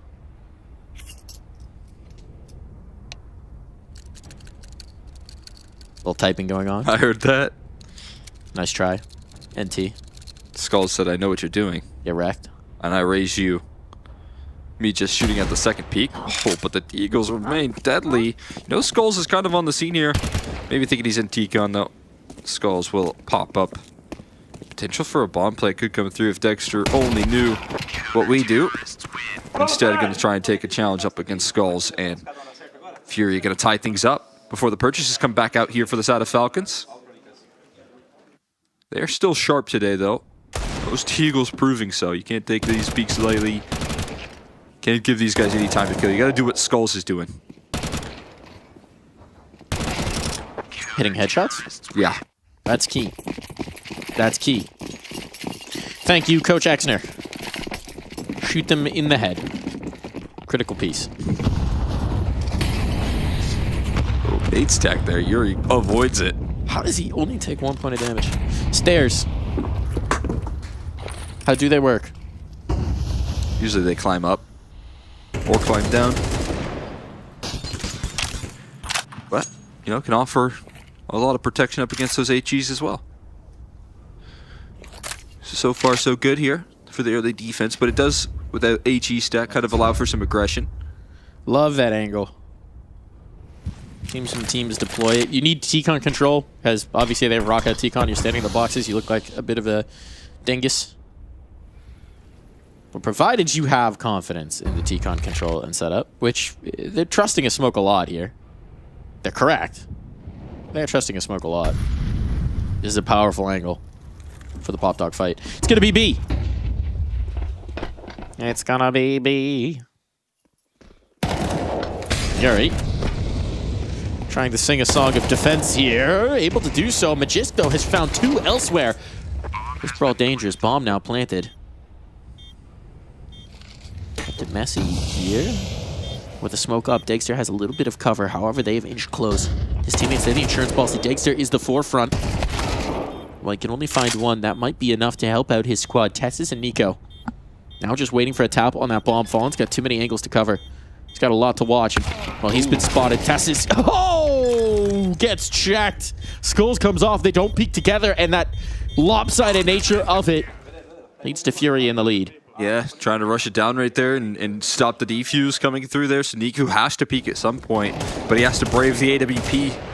And Fallen lands the crucial one. Magisk looking incredibly sharp on those players trying to transition into Z, but doesn't matter. Coverage coming through from Skulls and Fallen. They take the lead because of it. Fallen looking sharp with the op already for the opening round that he has it on the defensive. Keeping it in safe hands. Little nadage. Nothing substantial just yet, but look at the aggressive positioning in towards Pop that could get the fast flank on, or, you know, just the fast front. Smoke denies Nico that spacing, that control. Seems like this one's going to be a pretty straightforward inner hit. Classic move with Tech 9s. Huck whatever utility you have out on towards B and close the sightlines. It's pretty effective, too, I'm going to say. Good map for the techies. Here they go. Counter Molly, but better kill. Here he does stack up 2, but 2 for 2. Not that bad. Bomb can make its way over, perhaps. Oh God. And the dink onto Skulls as well makes this that much better. Majisk sustained fire. And a sustained win. That bomb's ticking. You're very far back to try and close this gap here from Furia. Bomb's got an op as well. Fallen, not exactly the gun you want for this exchange, and they're still wary that a Z-flank could be coming through. They don't know the position of one Mr. Degster. Now it is just Fallen. Just has done so much work himself, continuing to toy with them up on top of Thomas. It will be Majisk to bring all 4 through. No Degster required. Op now found. It's a massacre. I mean, this is a great look out of Majisk right now on this map here. Was able to get a lot of aggression going towards that B side. Able to find impact in that department, but this time it's 4 kills. 2 wasn't enough for last round, right? So he has to go and press the issue even further. Do even more in this round. Puts the weight on his shoulders. And that clutch he allows Dexter to sit on back. Never even show face here. He's got the job done himself, and it's brutal economy here for Fury because of it. They want to get a little aggressive in towards T-Con. Smoke deployed, hoping that players would maybe come through. It's a desperate attempt at leaving no one inner. So as Falcons start to take up space, they'll find that it's actually an open house. They've laid out a plate of cookies. They've got those nice fake plants spread around. Just a little something to make it look like somebody lives there, but also like they don't. Are they fake cookies too? Sorry? Are they fake cookies too? No, usually the cookies are real because you want it to smell like someone's been baking in there. That's what makes people think, associate thoughts of home. These are all the psychological tricks. Get you to sign that contract. We walked by a ice cream shop with scents pumped out. They did, and yeah. it almost worked on me.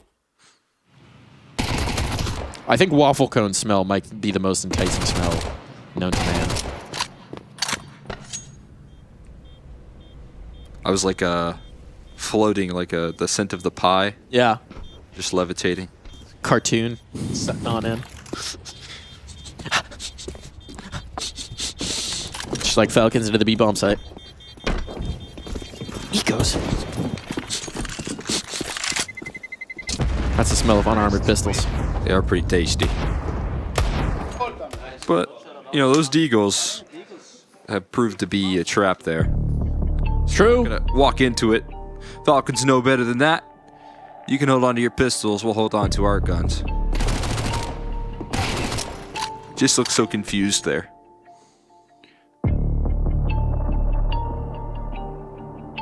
Do all the hard work as Furia, right? And then Tech 9s come out, just smack you in the face. Now the lead's gone once again. And you're kind of betting it all on this round. Timeout well taken. Second deployed here by Furia. They'll get one more chance for City to get his contributions in. Other than Vamos Carallo. Or Bora Carallo. Or other variations. Something of that nature. Of that word. We'll see what Falcons bring out to offer up the counterpunch here. No Sonic likes to bring a lot to the table in those timeouts as well here, so sometimes just throwing a bit of a quicker play off the back of these when you know Fury is trying to discuss the vulnerabilities. Most of all, it's been towards B. It's been a lot of targeting in that department here. Falcons very eager to press that side of the map. But this time Ivy, it's a big adjustment here. This might not be accounted for. Skulls always has Ivy in lock and key, doesn't it? Gonna look to get it continuously aggressive though, and Nico offers up the trade. And it gets out of dodge unpunished.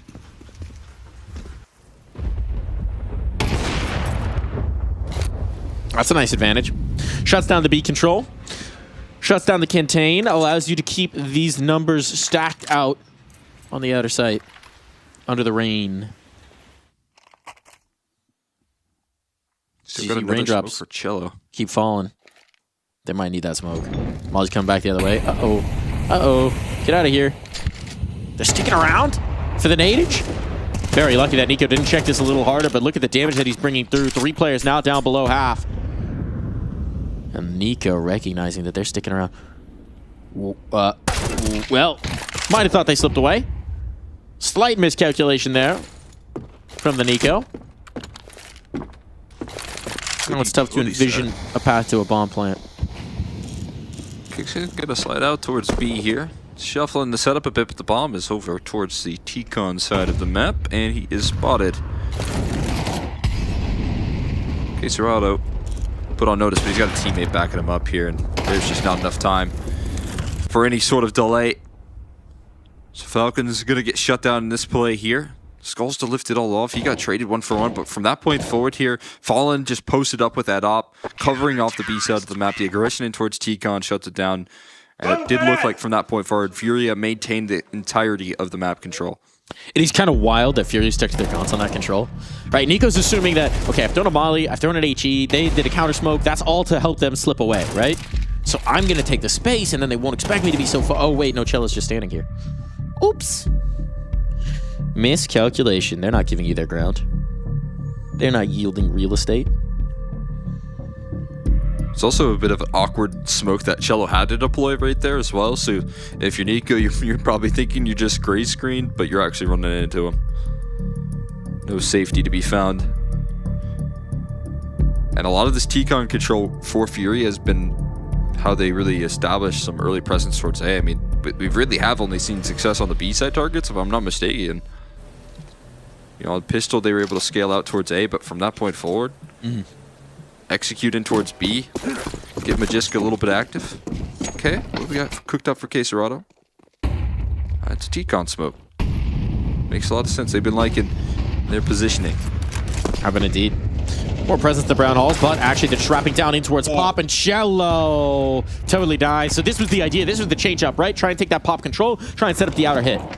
Cello says no. Closed for business. Not happening. Oh, it's plan B from this point forward here. What do you do? This is Nico looking a little stunned at the moment. Nico trying to force off that deep positioning, but that is a small victory here for a bit of crushing defeat in the early stages. They just continue to now toss in this utility deep in towards T-Con. Again, it's the space taken. Even in a 5v3, they're putting priority on not allowing for Falcons to take this part of the map. This time there's no smoke for the molly that Tessus could throw in. That would be better. Flashbang for the check. This is the bomb committed and deleted. Cello, all 4 kills in this round so far. Can he stack on the ace? Because Dexter, at this point, what are you going to do? Can't really save. They're so far forward. Have they just heard that scope? Ooh, ace denied. But a little harassment damage here. Dexter knows there should be no escape in this round. Just not even giving him any room to breathe either. Not giving him any peeks over extensions. Saving onto this op is going to be slightly challenging if they would. I should start to come through there. Now that they know the time is too low, they're going to start to push him down. Caserado throwing his aim off enough. Furia reclaim a lead. And Falcons completely shut down by one man on 2 different fronts. Cello, 2 towards Pop, 2 towards T-Con. He's everywhere. Oh my goodness, they try and work as a pack there, but it takes a whole lot more than 2 to topple Cello. Man army in that round for Cello.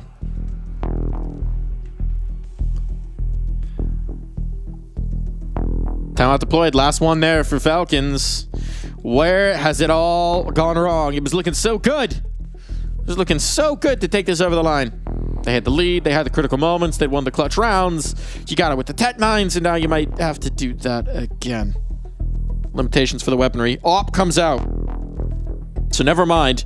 Clearly they're risking it on this. Unless they sell it. They can't sell it. No. Well, no, they're not selling it. But they won't. Yeah, all right. Deeds out. Maybe a B play in the cards here for Falcons. I think you got to lean in on at this point what has been working for you. And that is taking the space on the B side of the map. Nico may be trying to draw in attention, but it's the Dexter AWP that's leading the charge, met by a flashbang. Fallen figures out a way to knock down the op in some form or fashion. Yuri gonna be the one to capitalize. And now Cello totally sections this off, so even if you wanted to get your hands back on that op, no, not happening. And as they peek on in, Cello lets them know. Utility maybe put that doubt in their mind, give them a bit of space, but with the B ramp player aggressed forward and Yuri, you're just never going to trust it, right? So Fury, they have the information. They know that this is completely closed for business, and Falcons have to reroute. They're forced back. Deep smoke, re-smoke. Golly, do they want this control. They just can't have it.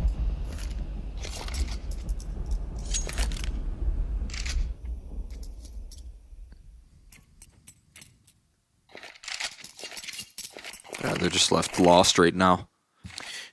Fury have totally abandoned B. Ooh. The smokes will fade eventually.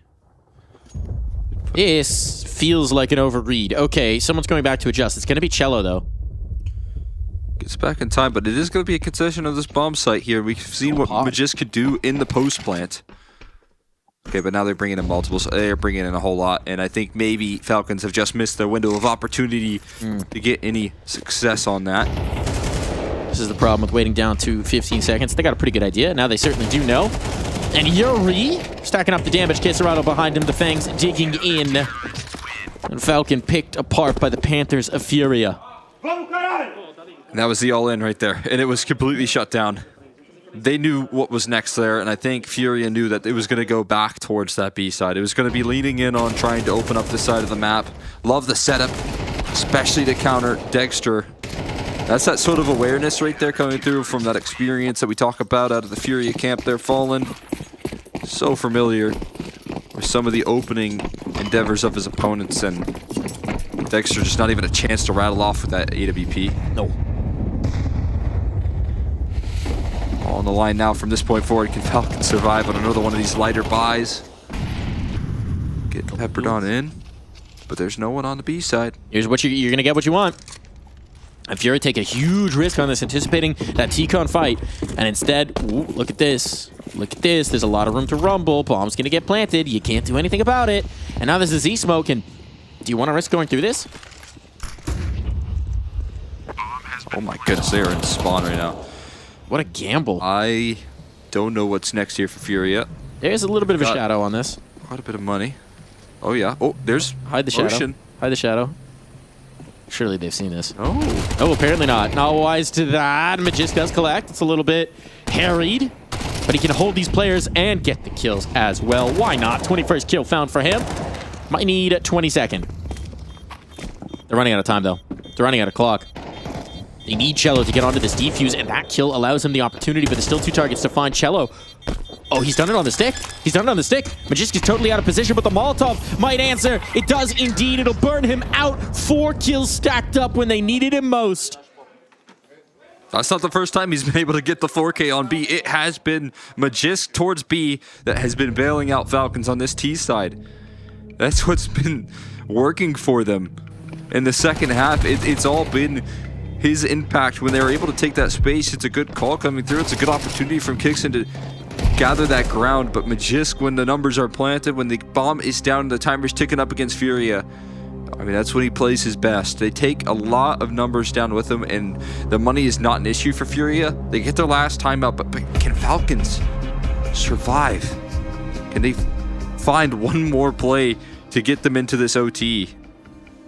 And does it really have to just be B? Yes. Does it have to be Magisk? Also, yes. Okay. I've seen the portents. Yeah? They're going to do it again? I've seen the omens. Well, it depends. Do they commit to it again? Presence is headed there, but they're a little bit more spread in terms of what they want to do. Utility being set up for the outer take. Keep them on notice. And yeah, they're going for that pop dog approach, but this time there's no presence in pop, so it might be Nico instead flying out. Tess is so blind, so many bullets. And while Kixon has gained this ground, the bomb's been dropped. They have to go back and recover, but Dexter may deliver at the barrel of his rifle instead of the op. That may be enough, and kicks him further than they expect. It falls to this man. And it's in the name. They may live up to it. Scope out for Fallen. First collected. Don't say you can't do it. Dagster will say that he can't do it. Falcons bring us into overtime. Fury is so close to the precipice of success on their map pick, but they need more. Oh, they just got into the bag of tricks right there. After so many B hits, Nico able to finally have a little bit of that punishment towards his T-Con aggression. It doesn't last too long. It is traded out fairly quickly, but the positioning off the back of that opening pick is too much for Furia to bear.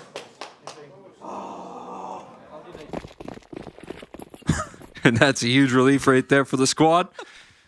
You got to imagine for Magisk in particular, it's like, God, I did so much! And we get it over the line. Yeah, and it was enough. And it was enough here for the rest of the squad to get more active. Here it's going to be more presence. This time, K-Serrato limited to just a single out of the pop. But he did kill the right one. That is a good point. He did slow down the overheat. That is the target. If you don't have to clutch up against Magisk, I mean, there is still this Nico guy. There's Dagster, there's Tassis. We haven't even really been calling Tassis his name that much. He's had a couple nice moments of aggressive T-Con control, but it's been pretty quiet for him. My goodness. Might be time for Tassis to activate. Oh, Dexter with that AWP right there. Or Fallen rather with the AWP onto Dexter, being able to handle that. I mean, there was 3 players huddled around in this position, and somehow Fallen's able to slide in and catch them off guard. Trick is if they miss. Works out for you. Fallen's already repositioned as well. What about Tassis? Time a miss. Got some room to operate. Could threaten the smoke. The walkthrough. Oh, that nade pop. Do you think he's gone towards Fallen instead? No, Fallen's going to pew this out. How do they read this? They should know he's in hell at this point. He's either hell or he's withdrawn Ivy. So let's see if they've got the awareness. He's holding a lot of presence. He gets the Z kill. That's massive because now he's held 2 players backside and his teammates are moving in towards B. It's all on Cello. Cello's had a great map, but he's got to deliver again. Do they expect his position? No. Nope, they do not at all. Run right past him. While the bomb will go down, the defuse can be instant. They know Tassis is nowhere nearby. So there's just going to be the stick and nothing that Tassis could do about this one. Furia first in OT. That's a huge oversight right there that Cello gets to capitalize on as easy as can be for the... They didn't know about that defend both sites thing. Yeah. Thought that one, I mean, you know, to be fair, on the Falcon side of things, it is Tassis clapping his hands and saying, hey, look at me, but... I think maybe because he got that kill in towards Z, they're thinking that's the rotation of it is Yuri, right? I mean, that does make a lot of sense in the thought process. So, to be fair, Cello is a massive surprise. It's a good element from Furia, mixing up their positions, keeping you guessing, right? Because we saw in regulation, so often Cello was that aggressive piece on the CT side, diving in towards Pop Talk, diving in towards T-Con. Oh, man. So close to the kill on the skulls right there, but instead his reward is a Cello headshot, just like the last. This feels like the best map we've had out of Cello in a long time. And that's no discredit to Cello on others. It just feels like so often he's the piece that's setting up his teammates, right? He's the piece that's sacrificing positioning. And here they're moving him around a ton. He's getting different angles on towards the fight. He's being very dynamic with it. And he's rewarded them for that trust. K-Serrato, that was a lot.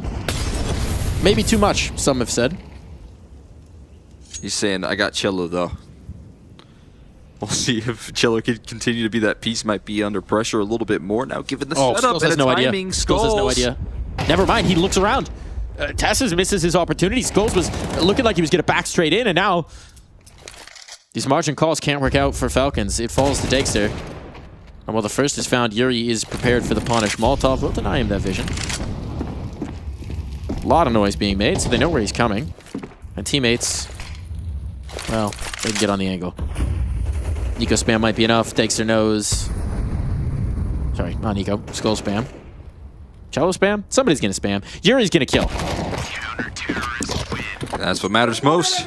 You're ready to capitalize right there. More of that aggression coming through there. And Cello... What's he pointing at? I don't know. What's he pointing at all at? 5 of them. He's been able to shut everyone down. I feel like Cello's become the biggest trash talker on this team.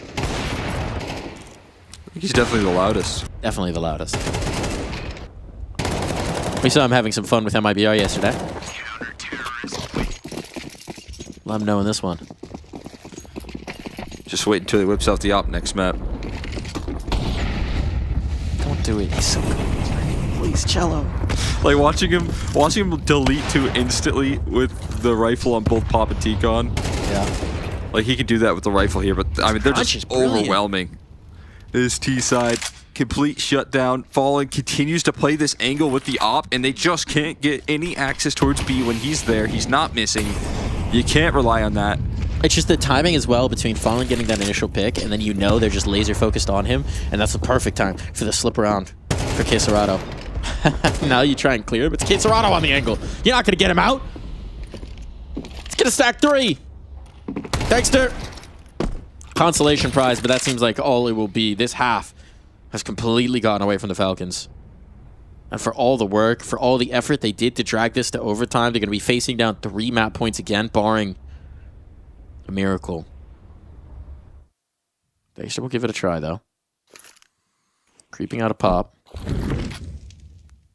Cello tight on the angle. This guy just has not missed. You can't deal with him, but the shot is perfect. Molotov isolates out the fight. Nade dodged. He's just giving himself a chance, the best chance possible, but can't quite capitalize. We swap sides. Furia, 1 more needed. That's all they need here. 3 more chances to try and close it out. They get to do it on the T side. Had some good game plans, but that is the Falcons' stronger half here, so looking to bring that back into fruition. Dexter looking to make things happen late on his, CT side. We saw what happened to him. I feel like he got 1-deeked, and then from that point forward, his op was pretty nullified. Sometimes that can take a hit on your confidence, but it's been a long time since their first half defense. Double AGs here, falling with a quick motion into pop, and mission accomplished in getting the space at the moment.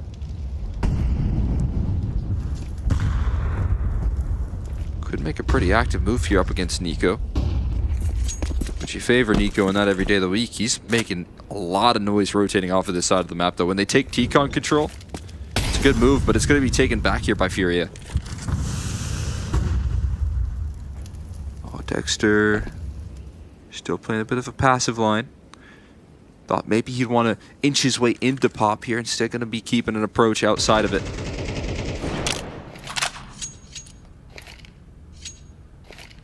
Now the movement inching its way towards this B side of the map here, shuffling around utility for the execute that they have available.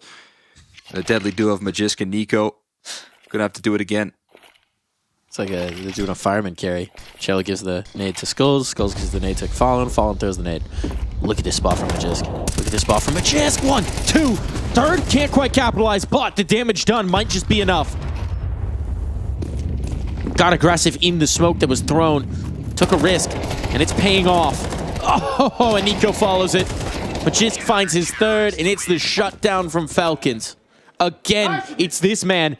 It's Magisk, who just lights the way, who propels them back forward when they need a spark. He's delivering. I mean, it's incredible to see here. This guy has obviously been a little bit underwhelming maybe throughout this year. This is a level up map in an elimination situation where you have been able to maintain the lead pretty well throughout that first half, and into the second, it looked like that was going to be the same. It was only him, though, until the final round where we did see that impact come through from Nico. And there in that round, we get to see the combo effort between the two. And it looks great on the side of Falcons. Skulls always getting chased, but Skulls over-aggresses into the op, and Dexter this time not going to miss. That feels like, I'm not sure. Okay, so if there were players in towards T-Con ready to capitalize, that would make a lot more sense, right? Because you're trying to force them to look towards pop, you're trying to distract to set up your teammate, but there's no one. No one's positioned there, so I'm not quite sure what the idea was there on the chase in towards the molly. Back to another exec on the B side here, Nico. And just not as successful early, and now going to be eliminated. Queserado hunting Nico down, and the same is true for Magisk. You could put this one in the coffin. Might be enough for Queserado. Yuri chiming in with him. The nade from the grave, at least from Kixan, can take out the madman of Queserado, but now Dexter has to do it all with a 5-7. Rifle at least afforded to him. Yuri will back in. That makes life easier. Still 2 targets to find and not enough time for this. He has the kit. Cello's close up on the smoke. We'll hear these footsteps. Can communicate over towards Fallen and set up for it.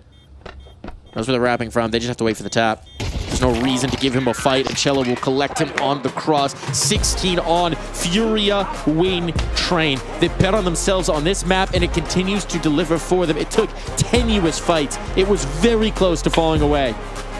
And they get it done when it matters most. Yeah, I mean, it's kind of just, a little bit of risk-taking coming through from the Furia camp, picking into this map with how good they looked on Inferno yesterday, but instead they get to play out this train map here, looking fantastic, capitalizing on some of these big moments, and despite a bit of a frustrating start, despite how good Falcons look to open up this defense, Kate Serrato with a couple key moments here brings it back. And they survive what really is a Magisk level up here in this series and on the train. The fact that you see this amount of impact from him, and it's still not quite enough to put Falcons over the line, definitely a surprise there.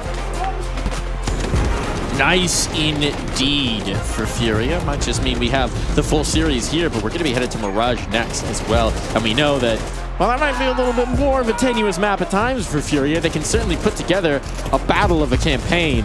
Falcons have their work cut out for them if they're going to try and survive here at the ESL Pro League. Reminder, again, this is elimination on the line. One of these teams will not get their shot at playoffs. And that means it may just all come down to Mirage. It very well could here. I think despite Furia losing that yesterday and having their struggles, really leaning in on the double op, I think there's also probably a lot of discussion about what they need to do to sharpen up on the defenses. We talked a lot about the details here for Furia and what has to happen for them to close out map successful, and it did feel like some missed utility was pretty prevalent. Yeah, that can all be discussed there. If you're talking about looking back through a map loss and probably preparing for a Falcons pick coming into today, you're probably looking at some of those small details that went awry in those late round scenarios when it got into OT, when it got into crunch time, and you're going to patch those up here. Please, no missed top mid smokes, no missed con smokes. And you want to miss a couple mollies? Cello op on CT side. That's fine. We'll see. I know production's looking forward to it. We're going to find out when we come back from this break. As he turns it, nice headshot.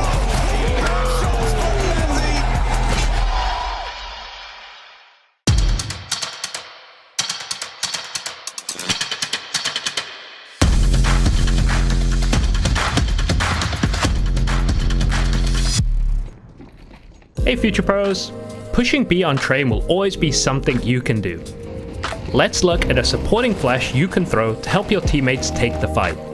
To throw this, stand next to this section of the wall. Aim along this line to the right of the middle of the yellow sign. Then jump throw. This flash gives no indication to the Ts, so if they aren't playing anti-flash, they will be blind. You can even throw this handy HE if your teammate dies. What's your name? Lee. Lee, mate, nice to meet you. What's it like being part of the best crowd in esports? If you're not here, you're not living. Let's go, the boys! Hey! All right, for now, we're going to send it away.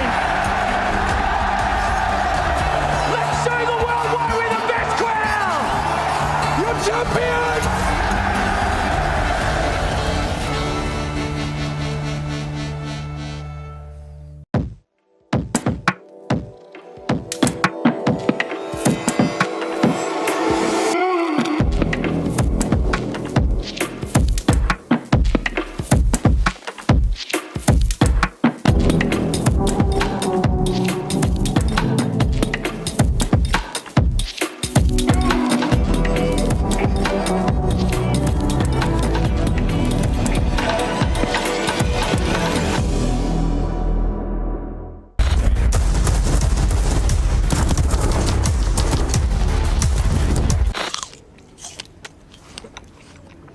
Boom. Sing me a song. Hear that? Cracking open a cold one.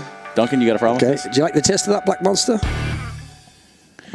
Sir, get on the ground now. I will not ask you again. So just get on the ground, sir.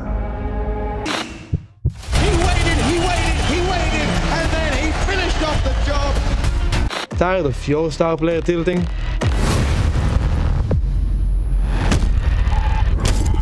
Well, Trace, I've been in a bit of a tricky situation because my matchmaking partner... I literally stood up, took his little strat book, and boom! Boys. Он белый, он ничего не видит. Подожди, давай.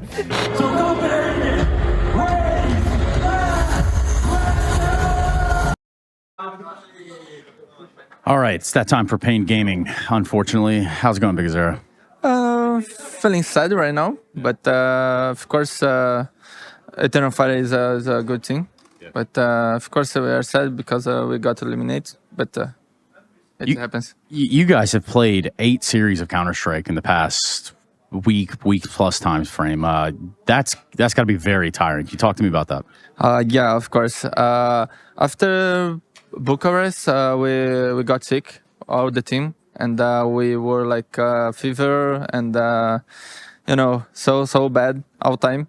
No, not now. Making me nervous, bro. Bro, now we are good, but when we come here in this tournament, we all were super sick, and was not good for us because we lost some confidence. Because if we are sick, we are not playing too much, we are not thinking well, and this kind of thing. So the confidence was like way down, and this kind of thing. So well, it's not only a distraction to be sick, but it's also exhausting. That alone, on top of the Counter-Strike, on top of everything else, it's taxing on the body. Yeah, mentally talking, it was super tired, like exhausting, and these kind of things. Yeah. So you guys will get a couple takeaways from being here, right? You played a lot of games. That's one thing that a lot of teams look for now as officials. There's things such as the VRS, obviously, to take into consideration here. So what comes to mind with all of that? I don't know. Right now, we're just thinking, make all the points that we can make. But at the same time, I think right now we go to Brazil to chill a little bit, just like for a week, I think, 2 weeks maybe. And it's so important for us, these points. We really want to go to the major, of course, but mostly got the legend spots, So it's so important for us to go forward and these kind of things. Well, speaking of Brazil, they love to hear Portuguese. I personally am a big fan of the Portuguese language. So if you wouldn't mind, tell them something. Okay. Obrigado. Thank you. And I love you all. Thank you for the support. And muito obrigado pelo suporte de sempre. E amo vocês. Yeah, I just translate the... you said thank you a couple times in there. I know what obrigado means. Obrigado. Right now, not bad words, because sometimes when we are screaming, just bad words, but not right now. Well, if I've got you for just a second, let me ask that then. The yelling back and forth. For Brazilians, notoriously, this has been something that you guys have built games on. You've won series on this alone, I'd say, sometimes. Tell me about that environment for you guys. Is it fun? Yeah, of course. We are Brazilian, so we love this kind of passion, can I say? Yeah, exactly. So we like to say bad words for the opponent, Yeah. Got out you. Anyway. Did I do it right? Yeah. Okay. Well, we did curse. We did say all that. Yeah. GG. See you around, Pain Gaming. See you. Counter-Strike's not a mental game, everybody. Yeah, it is. It definitely is. It's all in your head. That's the problem. Change in res. It's so tempting. It's right there. It could be the solution to everything. Well, NIP didn't do it for years. You're only one. That's good. What if you're only one res change away from being the Flash? True. And having, a long, illustrious career. That is kind of a major champion, the Flash. Exactly. And that's what JL was trying to tap into. But, also, I think it's a bit of a sign of where your head's at. Like, you're not feeling good, you're lacking the confidence. Oh, it's so good. Let's put a frag movie on instead of this. Yeah, what else would you change? I used to go between left and right hand if I wasn't really focusing on my crosshair. Is a big one, changing crosshair. A lot of people do crosshair, don't they? I've never touched my view model. I just don't. It doesn't, like, people arguing for Bob. I'm all for it. Like, I don't really care personally. Customization's good. I don't notice it. I literally don't notice it. Doesn't mean anything to me. Ooh, there's the Flash. Oh, Hunter with a big triple left, right, just flicking. Oh man, but the finish flash. Golden lights in the sky. Let's see if Alexi can roll it back and pick up this clutch, running right in a heavy gun. Time to pull the Galil. Time to get gun on. And Heavy God doesn't want to entirely let him get away. It's awkward now, right? Because you know that Alexi's going to have the runway to go for this A plant. You will be left playing retake if you're Heavy God. It's funny, they both stop, like, waiting for one to make a mistake, and then they realize, like, neither of us are going to peek this. Let's both just reset. Hunter, or Heavy God rather, can get a gun in middle from Hunter's body, and Alexi B gets a chance to plant. He is now favored, even with the low health. The smoke is the interesting factor. If he puts that on the bomb and gets a quick tap out there, it might force Alexi's peak. Alexi had a full reload. So 35 bullets to spread into that smoke when it lands on the bomb. It's got to be a fake. You can't 10-second stick this right now. You need what other choice do you have? the kill. You've got to force him into the open. Alexi hears that smoke. He knows he must take this fight. Heavy God is going for the full stick. Oh, it's the full commit. Oh. And Alexi's spray lands. The reload on that Galil did matter in the long run. Got 35 bullets. Some of them. As he turns it. Oh, it's headshot.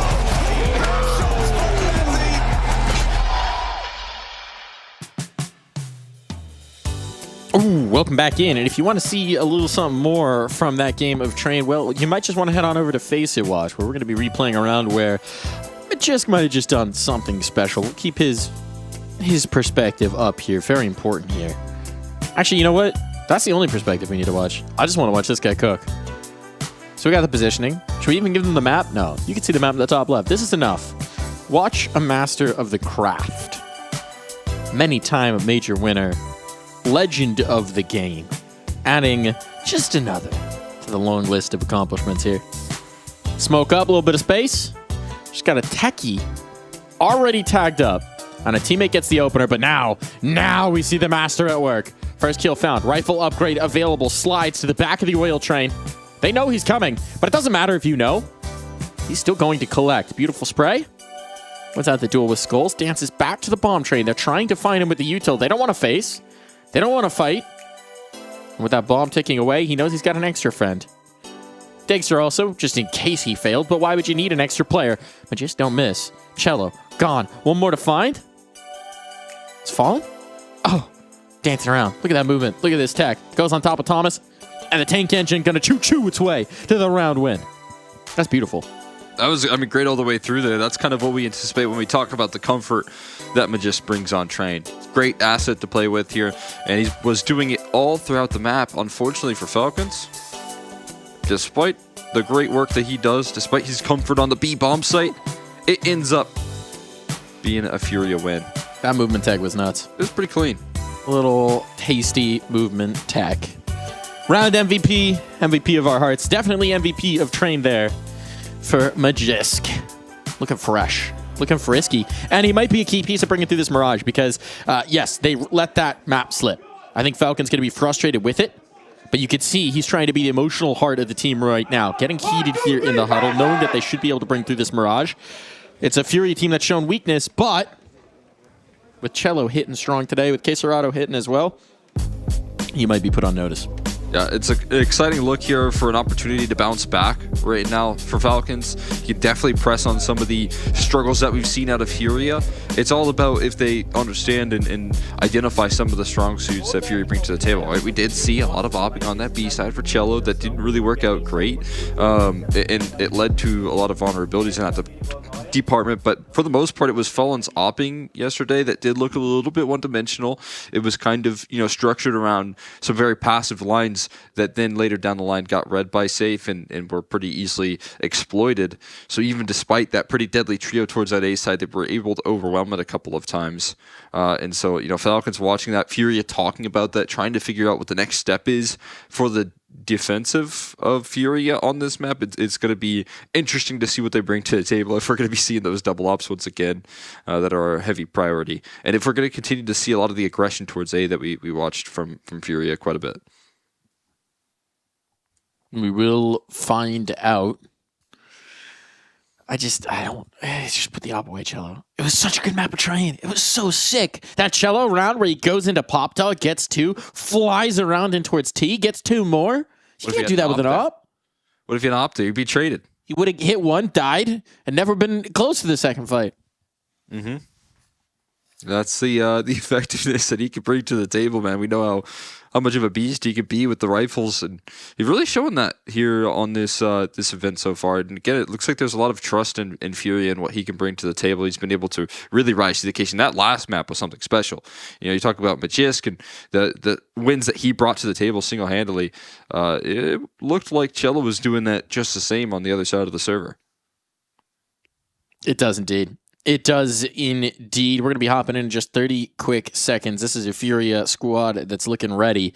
But for Falcons on the other side, I would say the standard has risen for them, right? We didn't quite know coming into the year, but you get that core from Heroic. You get Nico, one of the greatest names the game has ever known. And suddenly the expectations are sky high. Then you pay those off in Cluj. You don't quite take the trophy, but that finals run, strong. Announcing yourself on the scene to immediately go out of that with what could be a huge momentum builder to get eliminated here and now, that's not good enough, right? That's right back to the doldrums. That's right back to the criticism coming your way. And for a team that's become a lightning rod for criticism, you don't want to open up any opportunity for it. So, a lot of pressure on their shoulders here. Couldn't quite pay it off on Train. But we go again here on Mirage. Yeah, expectations consistently rising here for Falcons. Meanwhile, Fury on the other end of the server there, I think have been looking to surpass expectations. They were down 0-2 early on, looking like they were going to be, quickly bounced out with that matchup, that rematch versus MIBR that went really poorly last time. They've been adjusting. B-Pop. Most straightforward pistol round you could possibly run. Kixon on the other side's got a smoke. Whoo! He's got a shot as well. Nicely done from Kixon. Perfect crosshair placement for the crouch peek out. He'll be able to play his life. He's going to set up for the retake. This bomb's definitely going to be planted. There are numbers in favor of Falcons for the moment. See what they can bring to the table on this retake right now. Everyone trying to scale out a market boost on top of the site as well. Yuri taking contact. 4 players out the door. Crossfires now could be assembled here, and they're crunching up on this attack through the door into the open arms of Furia, and they're shutting this one down here. Still low HP for Yuri, trying to buy time off the clock as the catwalk skill comes on through. Nico yet to even take a duel just yet, but finally leveled out, and Cello just needs to buy a little bit of extra time. And that's exactly what he's doing. He's not dying, and there's no chance here for Dexter. Just looking for the kill as a little extra reward. But Furia gonna win that B round there. At least you get that consolation kill. But the strat for Falcons bet on themselves in the retake, and when you're playing that without a kit, life is always going to be quite tricky indeed. Good job from Cello, showing restraint. Not always what we think of with Cello in the brawls, but doing his job. Whittling out as much clock as possible to make sure that bomb went off. It's a good start from Kixon as well. He opens it up with that one tap onto Caserado. I think he can afford to retake a little bit more, but not the case. I'm definitely of essence there. Now Furia closing out that pistol. Going right back into the force buy. So I actually saw both pistols kind of be denied in that last map as well, right? The back and forth. The pistol conversions into the force buy wins from the other side.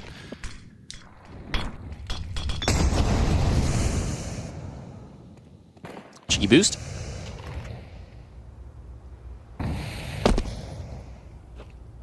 Not so cheeky. Disassembled. Player's actually gotten past it while you fell off. Oh, but now the second player will never be expecting it. So Cello down early. They're quickly moving out the back of that pick right there. It's instant rotations to try and offer up support from Dexter. Now there is still some good positioning from the lurk of Caserado. Smokes as well to help him out just a tad. Smoke spam doing just the same. They gotta offer up some protection. The boost above it, Nico. He's just a totem pole here. He's the top of the Fangs, and he continues to strike from above. Finally gonna look to knock down the bottom totem, but Caserado left all alone now. No support system. And Furia left wondering what on earth just happened. That's not the gun he wanted. That's not the gun he wanted. But still work to do here for Caserado. And a possibility exists. One more found, but that's going to be it. The totem pole of Nico. You put him at the top and he will deliver. That's so sick right there. Getting that boost up in towards Cat. Top of the bricks, gets his opening right there. Just denies the ball plant for Fallen. So much disruption off the back of that boost. Kickson offering up a lot of assistance. Assistment? I'm not familiar with assistment. Is that like spearmint or peppermint? The new flavor. Mmm. The Kickson flavor. Assistment gum. Stimulate your senses. Maybe that's what Twist is always chewing. Assistment. He's pretty good at finishing the kills. There you go.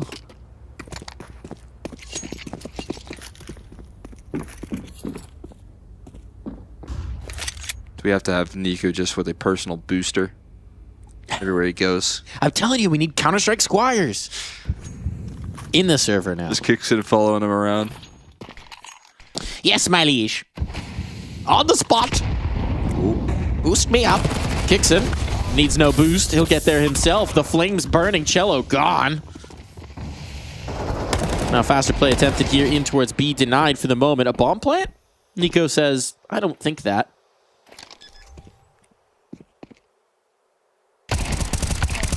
Not quite.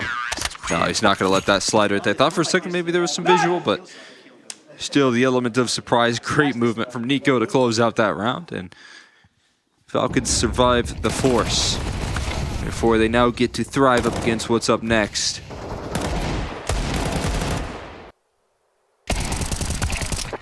Keeping this thing nice and tidy as well.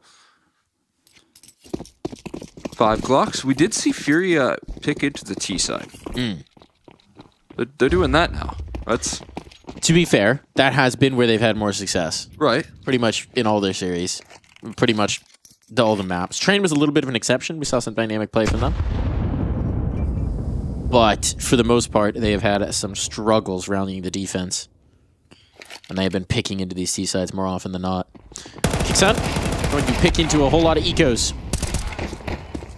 Molly well dropped. Tessa's, it looks so calm. Bip, bap, boom. Coolest 3K you'll ever see. No assistment needed. No assistment needed at all. Just the duo right there getting the job done up against the Glocks. More of a cinnamon gun kind of guy. I like my spearmint. I do like the cinnamon Altoids though. Those are pretty solid. They're heaters. Just a little tingle. You know the atomic fireballs, not the average, but the candy. Yeah, the candy. Is on red, every red gas ball. station counter in America. Yeah. Give them a quarter, you get an atomic fireball. Love those. Those are solid. Well, yeah, quite hard actually. Yes, very solid. Like a jawbreaker. Don't chew on them. Spicy. Cello, spicy man himself. Oh, I didn't even have to smoke the molly, man. Those CT mollies just don't do anything. Just so wimpy. Yeah. Sitting there like, well, I'll sit this one out for a second, see if I need. He will catch a couple HEs though first trouble. They know he's still boxed in. But they eventually fall off this mid-control. And Furia do so a man richer here in the 4v5.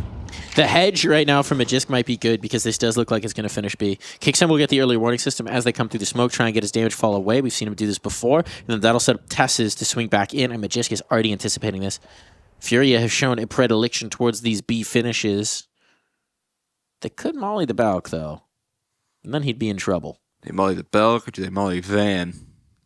You still have the bailout option underpass, but you're starting to run out of time. Yuri's looking to see if that's the better path. If they're going to do it, they got to do it now. They're not budging. I mean, Yuri's out and towards the A side. No, they're really committed. No, they are going to eventually transfer.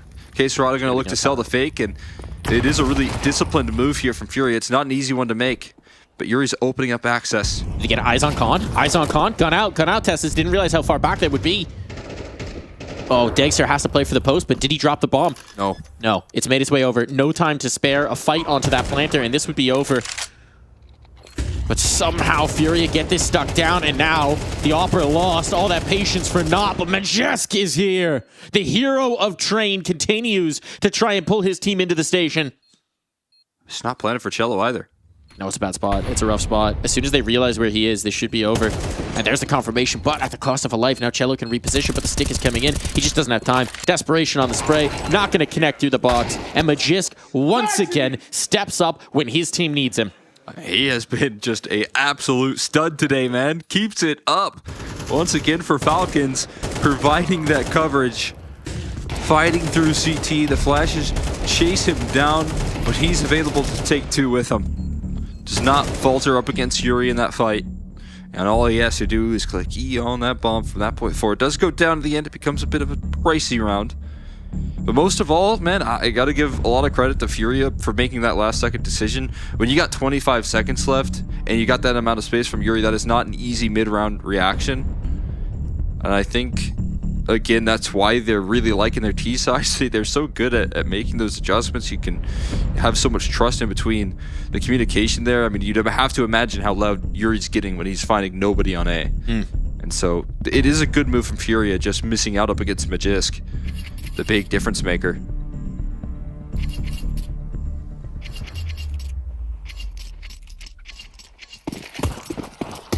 Back into the fray off the timeout. Smokes in towards mid. Haven't seen any mist yet. Love that. It's a low bar. Top mid smoke was crazy, I can't lie. Twice. Twice? Yeah, they missed it twice. Wow. That's one time is like, okay. Twice?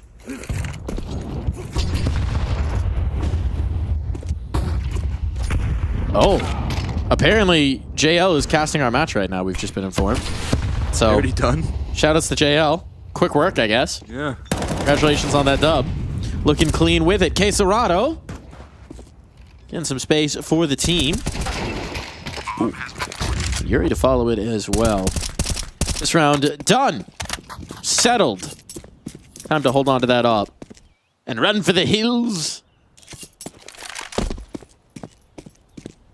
They just keep running it down and towards this B side, and their trades are really limiting kicks in to just single kills at most of these times. This time it's just a straight entry. And Fury have definitely selected a target that they favor quite a bit here. It's that B side of the map here, working up the catwalk as well. Saw a lot of that yesterday versus MIBR. That's the only kill. Dexter just gets a smoke spam frag right there. Other than that, Fury able to pick him apart. Plan A on Mirage, go B. Plan B on Mirage, go B. Plan C on Mirage, go B. Plan D on Mirage. Okay, 20 seconds on the clock. We have a guy walking out con, hasn't found contact. Rotate, run, underpass. Not a bad idea from Fury so far. Well, it's about a 2 out of 6, I'd say. Not that those numbers add up. That checks out. Early on in this T side, I've been able to open up pretty well towards this mid side as well. But you got this op boosted up in towards ladder, Fallen, anticipating it and dealing with Dexter early. Great opening route coming through from Fallen. First kill on this map as well. Wasn't really impactful as an individual. Little bits and pieces on Train, right? But it was up to Cello, it was up to Quesarado to really bring through the multi-killing. We did hear that respect given by Dexter in the first. He knows that at any time, Fallen can take over.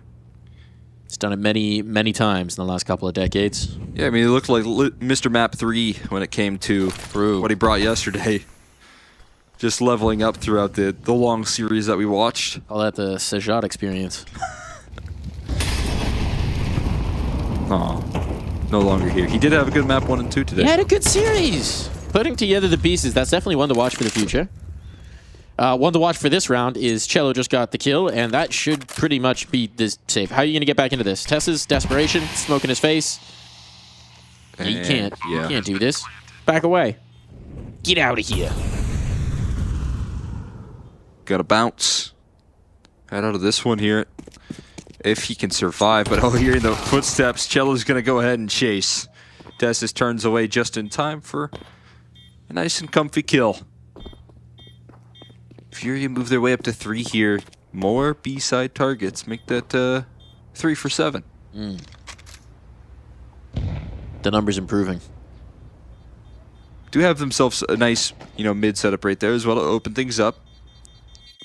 Fallen's first kill looks really calculated onto what the reaction's going to be from Falcons. Muito bem, muito bem.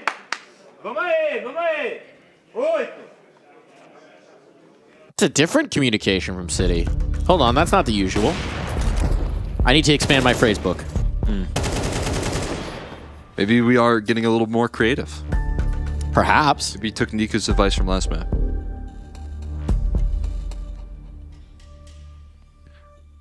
Timeout called here from Falcons. The lead has slipped. Unlikely to invest into this one, but maybe a time for a little quick mental reset. Decide how you deploy the 2 rifles. Get ready for the next gun round. Boost Nico. Kixon. Work. That was pretty good. Kixon. You're ready to crouch.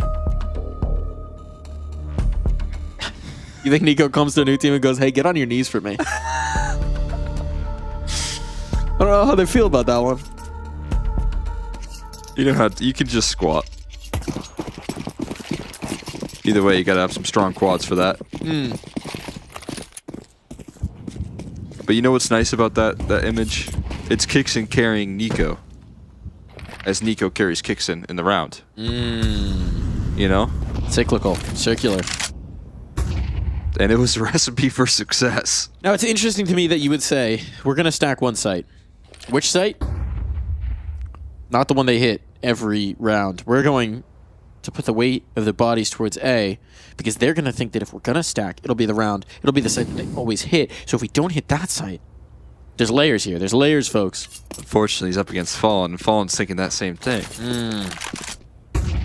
They're going to think that we're going to go A, because we're going B so much, therefore they'll stack A because we're going B.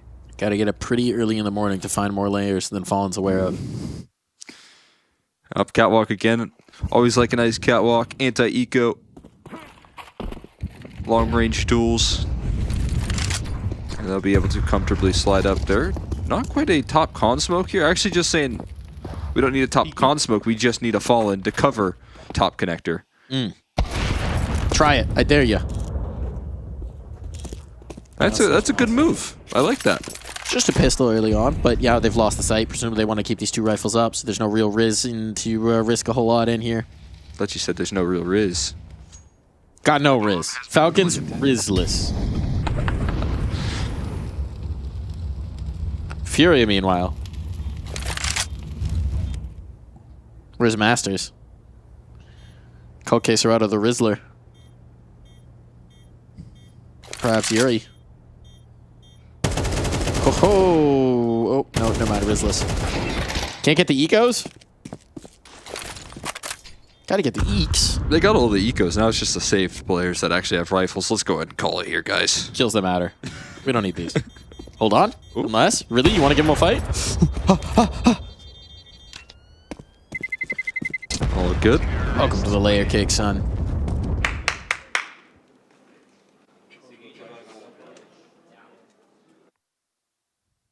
This is more of that efficient T side. It's crazy that a team would have a Mayo sponsor and not Efya. The Mayo Queen. Come on, Furia. Gotta deal with shocks. They gotta get. Can only make sense. They gotta get Will Levis on this team as well. Partial investor, actually. It's a reference for our American friends out there. If you're European, you have no idea what we just said. Too bad. Kentucky legend. Is that where he's from? Yeah, well, not from there, but he did play. Okay. Well, I don't think he's going to be doing a lot of playing next season. Falcons, got to be careful, or they might not be doing a lot of playing left in this tournament. This T-side heating up right now. Furia looking good, and they're looking B. Missed window smoke. This time, no. A little bit improvised. It's back. And is it punished? Nico was thinking about it. Doesn't extend past it. Knows there's probably a lot of eyeballs on that location. Maybe it was a bait missed window smoke to make him peek. Please, I don't want to complain about utility. That's not the fun part of the game. That one was not even a lineup. I think he just, chucked it right at the window and it bounced back. A little undershot. Those can be tricky. You got to work on that throwing arm. Like Will Levis.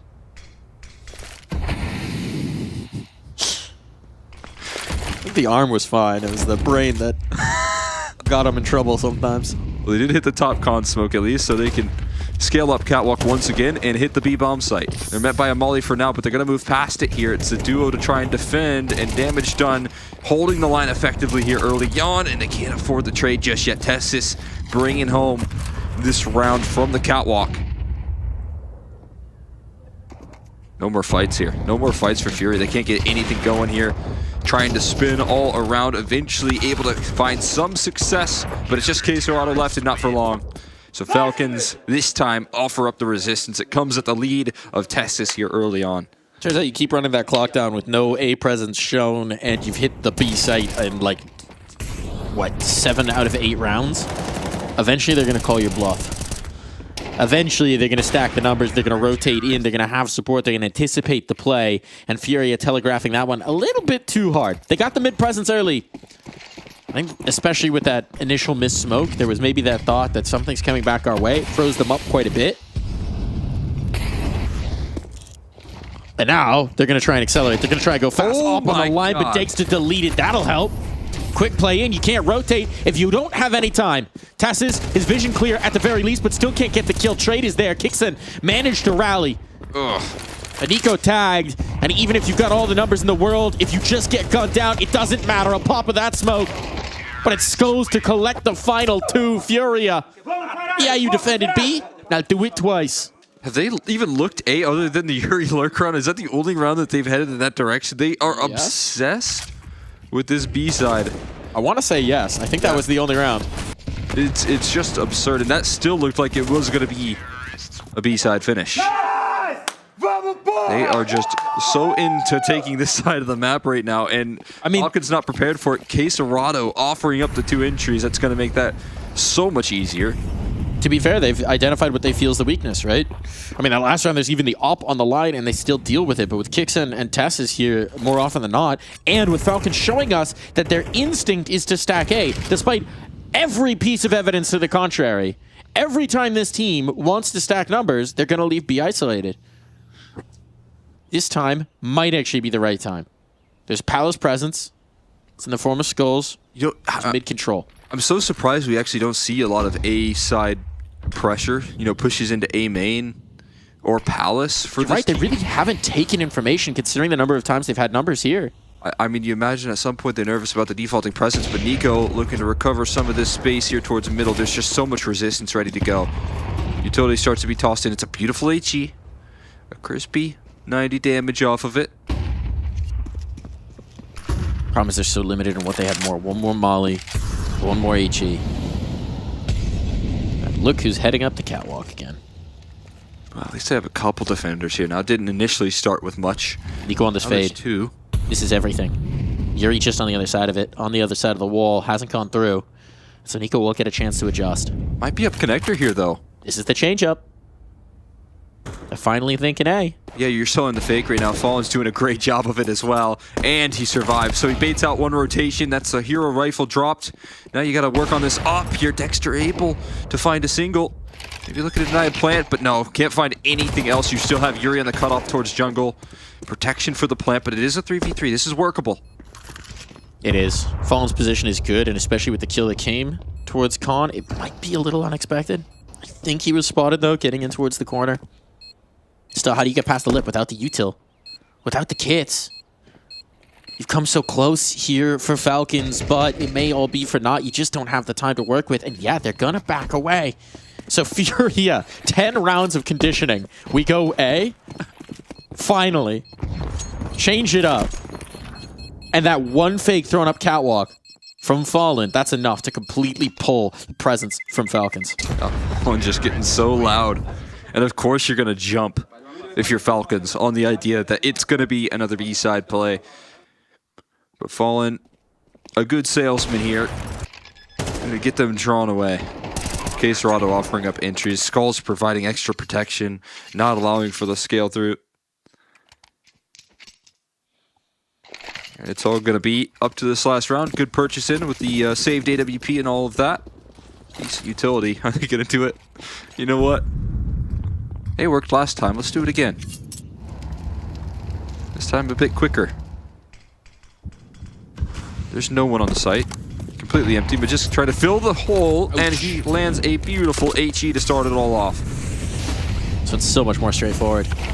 The bodies are still here playing around the smoke. That's a bit of a fortunate shot perhaps for Tegster, but they will take it every day of the week. Pelicans could use a bit of fortune. And so far it's looking very good indeed. Utility here. Kills as well. Need a hero. Well, there's a minute 15 to cook. There's time for Fallen to try and peel these numbers away. He's going to do exactly that. Dexter sleeping on the angle.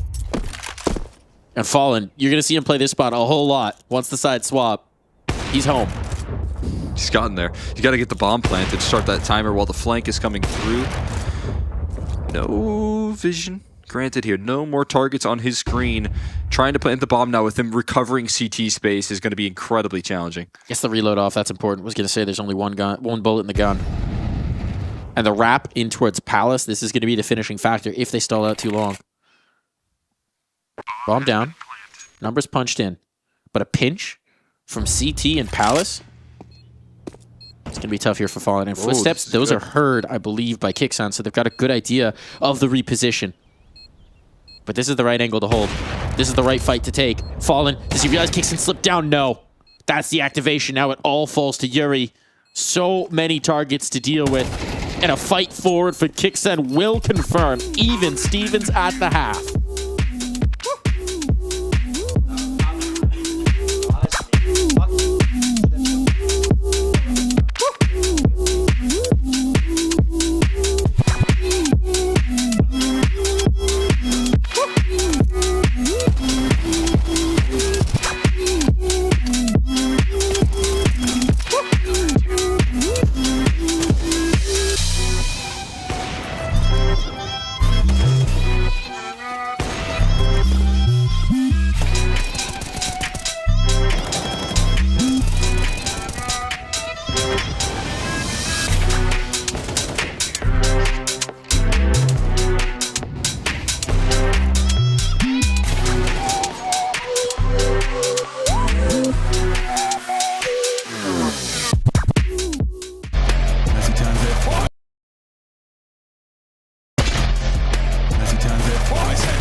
All split at the half. All split. But we have seen so many struggles for this Furia defense that Falcons now in prime position to potentially up the pressure, and they're taking it straight towards A.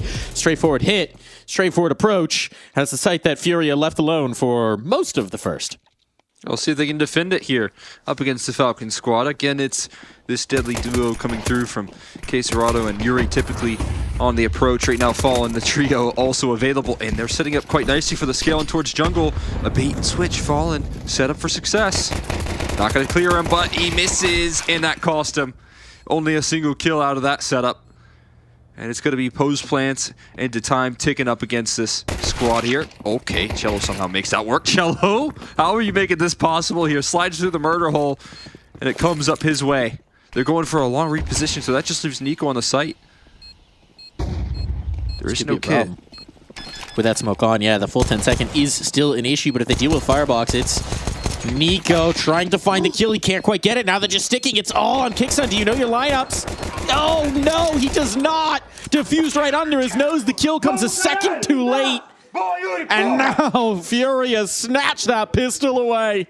Oh my god, despite all odds, man, Cello just takes the round through the palm of his hands.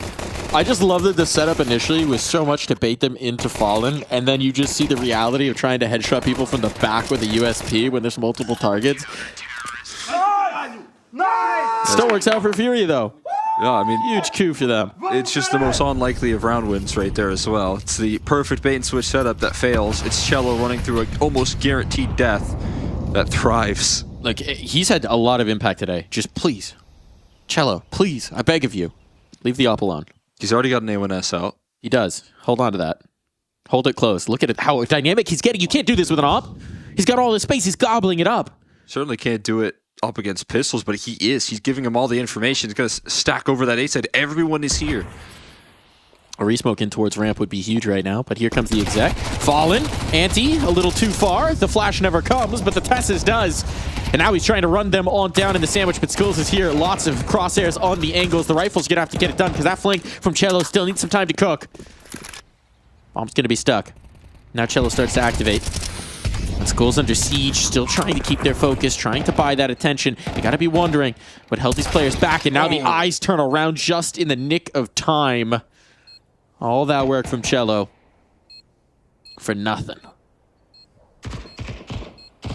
I eventually clocked right there, man. That's brutal. Cello cooking up the flank, but that site defense there initially overwhelmed. And even despite the 4 players getting involved, it is a little bit still isolated on the 2. That's decisiveness from Falcons. Also the fact that you know, dodge flash position is kind of brutalized. Puts it into a 4v5. Falcons bite back quickly, as they did last time when Fury were available for the opening pistol.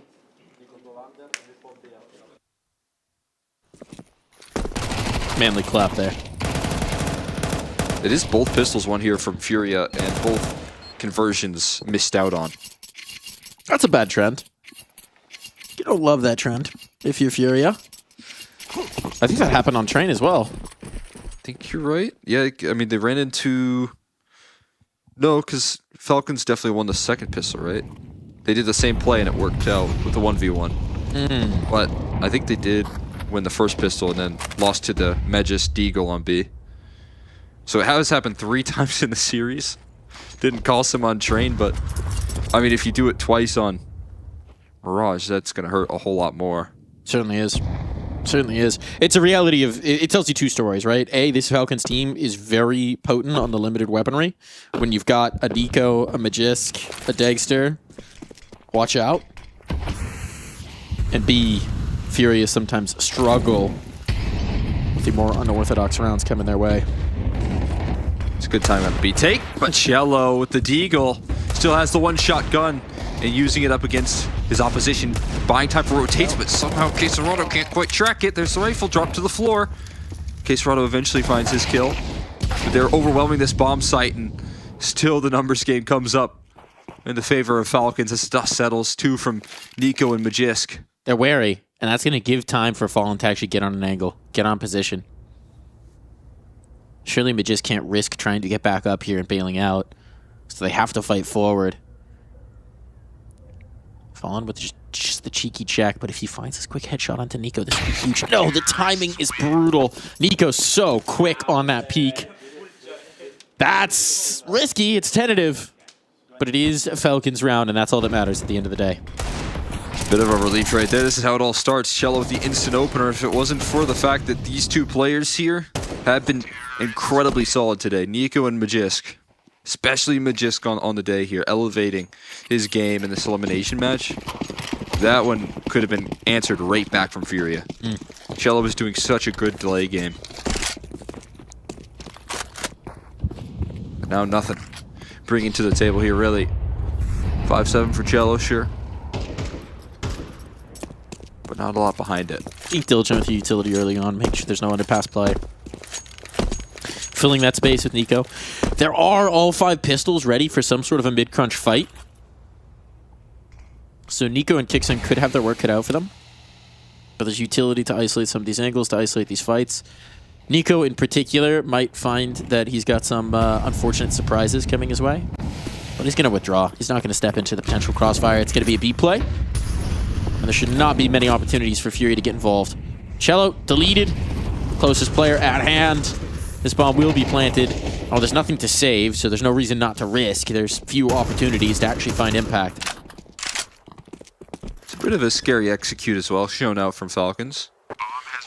Got all their smokes down in, and Flash is looking good, but most importantly, that completely torching the get right zone. That was on fire. Could be something to pull out later down the line. Caserado just sidelining Kixon. Maybe a little bit overlooked. Double up here from Nico, but he's sharp. He's not going to let anything else slip out of his hands. Now looking to eliminate Yuri. They do so. So only a single casualty. Kixon the unfortunate one, but Falcons looking good on this T side. It's Furia with the first gun round coming up. And I just don't think they can afford a single up, let alone 2. I'm not speaking till I see it. It was such a priority for them. If Cello goes glass cannon, I'm going to call it a problem. No, we're good. Single up for Fallen, though. Impactful. But Cello on the right, full, and Fallen going to rattle off a shot. Blinded up, didn't quite connect. Found the group, though. Found the center of mass. Just split between 2 of them. Oh, what about a Cello boost right now? Already seen what he can do. Given the rifle work. That's nice. Spots out. Kicks and doesn't fall back, though. No, he fights forward. Getting even more aggressive. There's Skulls that follows up on it. And, oh, the risky jump spotting from Caserado. This is heavy numbers on. If you're studying Fury's tendency from that previous game, you'd know that more often than not, they leave Cello fairly isolated here on B, so you're maybe not expecting the numbers. That's likely going into the read for Falcons, but it's a change-up from Fury. They've been tweaking things. Well, spotting Skulls on Catwalk and an A1S there as well, and then seeing someone jump spot means that there's probably just a whole lot of resistance. Because it was initially an A4 fighting them on Catwalk, and then Skulls lands a kill with an A1S. Maybe anticipating the rotate off, which, to be fair, Skulls is setting up to do. But he sticks around for a moment, and now the utility sails out, so Skulls going to be able to respond just in time. Setting up some counter flashes, some beautiful work here as Caserado collects onto 3, shuts down the apartment's play. It'll all be left to Nico. He's got 30 seconds, but this is Nico we're talking about. Headshots potentially available. Needs to be as sharp as ever. First one offered. Position now confirmed. Many crosshairs trained on his angles. And no time for a bailout play. Jumps out the window. That'll be heard. And Skulls wrapping, setting up Yuri as well. It is Furia in this gun round. It is Furia with healthy numbers up. That's fantastic work right there from Furia, Caserado, and Skulls combining their efforts on that B side. We're so used to seeing Cello on an island completely isolated for this side of the map, but now you got Caserado boosted up and towards apartments. All this setup here to surprise Falcons in the opening gun round. And surprised they certainly were. Had no idea that Caserado would be on the scene as well. And that flashbang, so effective from Skulls.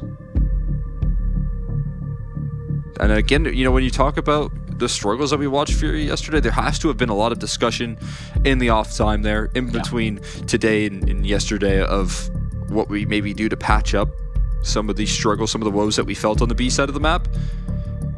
Yeah, this again, tails nicely into our conversation with Fallen last night, right? That they know this is the problem point. They know that this has to be the focus on really every map in the pool right now, that this is where they're vulnerable.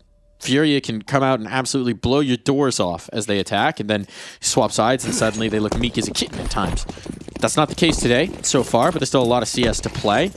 And we know that they're constantly going to try and tweak things up to find solutions here. Skulls is going to play off the catwalk. This one looking pretty default for what you expect. Yeah, I like that they throw out a quick punch there. That's super hard to read for Falcons in that last round. And now they can go and test the waters with maybe a setup that they're a lot more comfortable with to start off this next one. And speaking of getting in uncomfortable positions and getting active, it's Fallen taking this Palace control here. You saw him play Ticket Booth all of yesterday. Now he's pushing into Palace. That was another one of our big critiques, was just how static he was in his positioning. So it is nice to see, even if he's now going to return a comfortable territory. Where they maybe could have gotten someone through window. Now a rotate around to support in towards B. A minute on the clock. Falcons really have not shown much. The only info the Furia have definitively is that they're not in Palace, or at least weren't. 45 seconds, just now turning to take this space in towards mid. This could be nervy, and there's 3 players, as this looks like a catwalk lean. Skulls. Denies them, Khan, gets that spot, nade up, rifle can't follow, but the player back bench will. That's Cello, and they still haven't revealed this op. They still haven't revealed his presence. Fallen sees the jump across. Trying to slide back into the angle. He will be there in the nick of time. Knows that he's dancing with one around the pillars, but cavalry is coming. The reinforcements are here, and Fallen may not need them. Buying the time, getting the kills. The Professor, again, class is in session. Man, what a round right there from Fallen. That's what you like to see right there. If you're op on Mirage, you don't need 2 all the time. You can just have your opper take space throughout the map and gather information, and then rotate off that information that is gathered. If that's the game plan that Furia are bringing to the table, if that's the adjustment that they're going to show us today, this CT side is going to be shored up so much. I feel like we've already seen in these, 3 rounds of the half, a lot to have us excited about this one compared to what we had last night. It just looks new and improved, that's for sure. It really does. Fresh ideas coming into play. Gotta stay away from these dangerous deagles here. You just don't want to give any leverage in this sort of round as well. You know that this could be a pretty big gut punch if you keep it tidy. Well, it's just the one deagle, actually. Just Tessus. They'll probably all get a turn with it. Yeah. But, Sin and Tessus and the 4 Glocks are just like, you go, Tessus. Do your thing. I don't know if they're too worried about it. Cello, chance to pad the numbers. You know what happens when he starts getting some kills? Starts getting some money. Tasty eeks. What happens when he gets some money? Buy some ops. Buy some ops. Well, that's a little extra money for Cello here. But no one dying means there should be no opportunity to buy any ops. We haven't seen it yet. We haven't seen it yet. No, we have not. Maybe he watched his own demo last night, was like, you know what? Also should be feeling good. Rifles. Should be feeling good with the rifle in hand here. He has been performing. Just constant output all day. This one looking very clean and comfortable. Nobody falling here on the side of Furia. They now take 10. That doubt's got to be creeping into your mind as well if you're Falcons. Knowing the expectations, going out here, no playoffs. Not what you're looking for. Quick spot right there. Nico catching a bit of attention here. It's back to a bit of a quicker mid approach. Last round didn't feel like they had a ton of time to operate when they were able to late take mid. So some early positioning. But Cello, he's isolated. And they're on ladder. This positioning now from this T side looking more and more valuable. They're not moving that way, though. Look at the rotation. They pulled out of apartments, so they're trying to throw a little bit of fake. Haven't gotten Kixon in here. He's supposed to be the last punch. He's supposed to be the late piece once the hit comes towards A. Except right now, Furia are so stacked up in defense of this site, and you've got the early warning system in Yuri. They still have multiple smoke slots on this side of the map here. just tossed in towards A main for Yuri, tosses in his. You still have one in Skulls. You're going to have to go through something. As I say that, though, Keserado does peel away, so at least there's one piece here, but a timely Palace smoke. 30 seconds, they're going to have to risk it. And with Yuri stuck in Sandwich, this could be a key piece. Vision clear for the moment. He's not going to be checked. Testes, that drops the bomb. Now that's full confirmation. If they didn't already know, they do now. 20 seconds, Molotov to section off his opponents, and Yuri just continues to punish. Just right into the fray, and now many Crosshairs train on this spot. They know they have the time. They just need to wait this out. Falcons, there's no chance here. You're not getting this planted. They're withdrawing for a save. Total non-starter. It's total level up here from Furia, man. They are unbelievably unpredictable. Saving that utility on that A side that late. Not only do they have an A main smoke that this T side has to wait out, but a Palace smoke comes in late as well.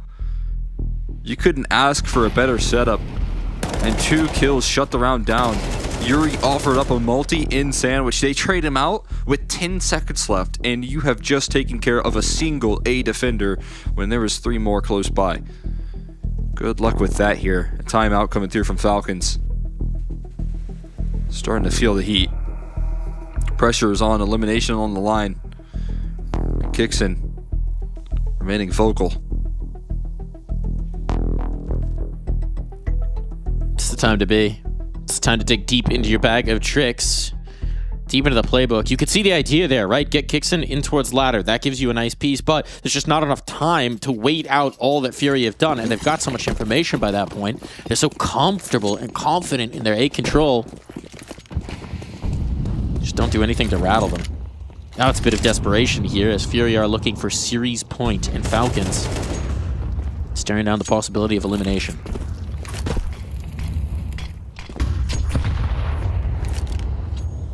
See what's next at back.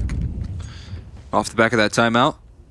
What's the next move here from Falcons? What are they trying to do here? Because right now Fury are remaining very unpredictable. Fallen still yet to be seen in his Palace aggression. But last time he made this move, he did hold this line for quite a bit, but he never pushed past the corner in which Magist might hope. Oh, it's going to be a stalemate here for quite some time. Who's going to budge first? Everyone else kind of gearing up back over towards Palace. In fact, 3 players into Palace. Well, Fallen might be in for a field day. He might be a little overwhelmed, though, soon. Collat. He's going to have the chance. Dexter first on the line. His head-to-head has not favored him, and Fallen escapes, slips away, collects the big scalp, and he's out. But Testes with the dig might do what the op could not, and Fallen next to fall. Testes Magist collected, though. Furia looking to build this defense. It's down to the 2v2. Skulls still back here towards Ticket. And Cello, a late activation out of the jungle, cannot sustain. Damage done onto both these players. Skulls could be set up for this clutch, but Nico hasn't moved a muscle. They have to go back to down. The bomb. Does Skulls know that it's down behind the default boxes? They'll have to cross. He'll hear that noise. They'll double swing, but the spray down, oh, cannot quite find its target. Almost a lineup late right there. But Skulls at the final hurdle just can't get past Nico and how quick he can be. So things stay afloat for Falcons. They don't give over series point to Furia. That spacing looked like it was destined for the 1-2. That looked like he was destined for the transfer, but Nico's just too quick on it. After that clutch, it doesn't look like there's even a lot of relief right there, because Falcons know the job is not done. It only gets more intense. Keynote, Cello still on the rifle. And he has plenty of money for that double op, so I think maybe there are some lessons to be learned here. I'll have to ask some questions in the post. As if they close. But it is looking good. They've got utility pretty well spread across the board. Still, this will break the economy. So a tense moment. A big moment for both these squads. Falcons, you only survived with one. You have to get it down here and now. Overtime, not something you want to consider. Not something you want to think about. It needs to end here. Otherwise, this could be the start of something great for Furia. We're down 0-2 at one point. They bounce back. 2-2 could happen here on Mirage. Cello, elevated angle. with the rifle this time around. Fallen strikes first with the op. Cello forced backwards, but Fallen has coverage. He's on the scene, and that op strikes on B. Not in the hands of Cello, but instead Fallen, eventually bested by Magisk. Trying to keep him afloat here as those rotations fly by. Cello's still staying alive, and he offers up his one. He's not dead yet, and there's another there. Cello with the rifle, baby. He's locking it in, and Nico left scratching his head as to where on earth he's just positioned. Just take a masterclass back the other way. Now there's a player back out towards bench. Cello's gained so much space, and he will be prepared to put this away. Absolute masterstroke in defense. One hell of a day for Cello, and that is playing it to perfection. That is Cello fighting some of his instincts to get in there and brawl, knowing that his key job is to live, to survive, to set up his opera here on Catwalk, to strike back in, to set up his teammates here in the rotation, and then, once they're all in position, then he can be let off the leash. Then he can fly around those pillars. Then he can collect 3 big kills. 20 in total here. Monumental impact coming through from Cello late into this map. It just might be enough here. Falcons fighting with pots and pans. 4 deals and an AK in Tessus' hands. Oh my goodness, not the position they expected to be on Mirage. But this CT side has been unexpected from Fury. They've been all over the map and fallen once again on Cat. Once again. Now on the smoke fade. Desperation from these Deagles. Just praying to collect 1 kill. Queserado. Little skinning of the shinning. Boost up and towards window for this rifle. Oh, the smoke fades away. They don't quite make that move here. Instead, maybe gonna just boost up on this ledge for a little while. Gary's thinking about it. To try and get in here, he's ready to punish. This Molotov might be punitive indeed. Well, if it would spread at all. That was a bottle. They're in trouble. As it is, up the catwalk they go. Sorry, connector. The other one. Oh, boy. And Nico, here's where that Deeg has impact. We know it can. Yuri collects 1, but Nico continuing to find scalps. And now he's got himself an upgrade. Now that AK's available, and look, out the ramp comes Magisk, another huge performer today. Might just be in position to cause some problems. Molly in. It has to be Skulls. Finds the one. No, transfers too quick. Nothing done. Not against the pistols. And Nico into the window late. Yuri distracted now. Cello, he's been great, but this is too much to ask. That op retrieved. It's just not happening here. Furia will not be able to close just yet. Not yet, man. Nico's Deagle has a little bit too much impact for Fury to handle. Now Cello on his op here. Not going to last either. Tessus chases him down. It is disaster of a round here for Furia. Just at the final hurdle. You have to still close out versus a Nico Deagle, and that is not a task they're up to. Not just yet. And that's going to shatter them as well. There's going to be limitations on this final buy for the 24th on Furia's camp. Look at what Nico can do. Quick kills, covering off connector, dealing with the catwalk presence. And there's no chance to escape. This is the power that was promised, but the idea for Falcons was to use that power to put them over the line towards trophies. Instead, right now, he's the only thing keeping them away from elimination. Now they have to capitalize on the opportunity that he has delivered. They've got the guns. There's no excuses. 1 more round, and we see overtime. Do or die here, Falcons. Soar, plummet. Deagle's out on the other side. Cello, limited. And so impactful. Now he's just got the hand cannon. Fallen on the 5-7. No op available. How did they get punchy with this? Double push in towards ramp. That's what they're going to do. That's how Fury is going to try and compensate. Seen a lot of this as well for them. They haven't pushed it too deep into their spawn. They've been taking this information off the back of those flashes right there. Spotting out absolutely no presence, though. Might afford more of the repositions off this deep control. They're going to trust that Yuri can buy time. He's got a utility belt to his name. They're going to provide more focus towards middle, towards the B side here.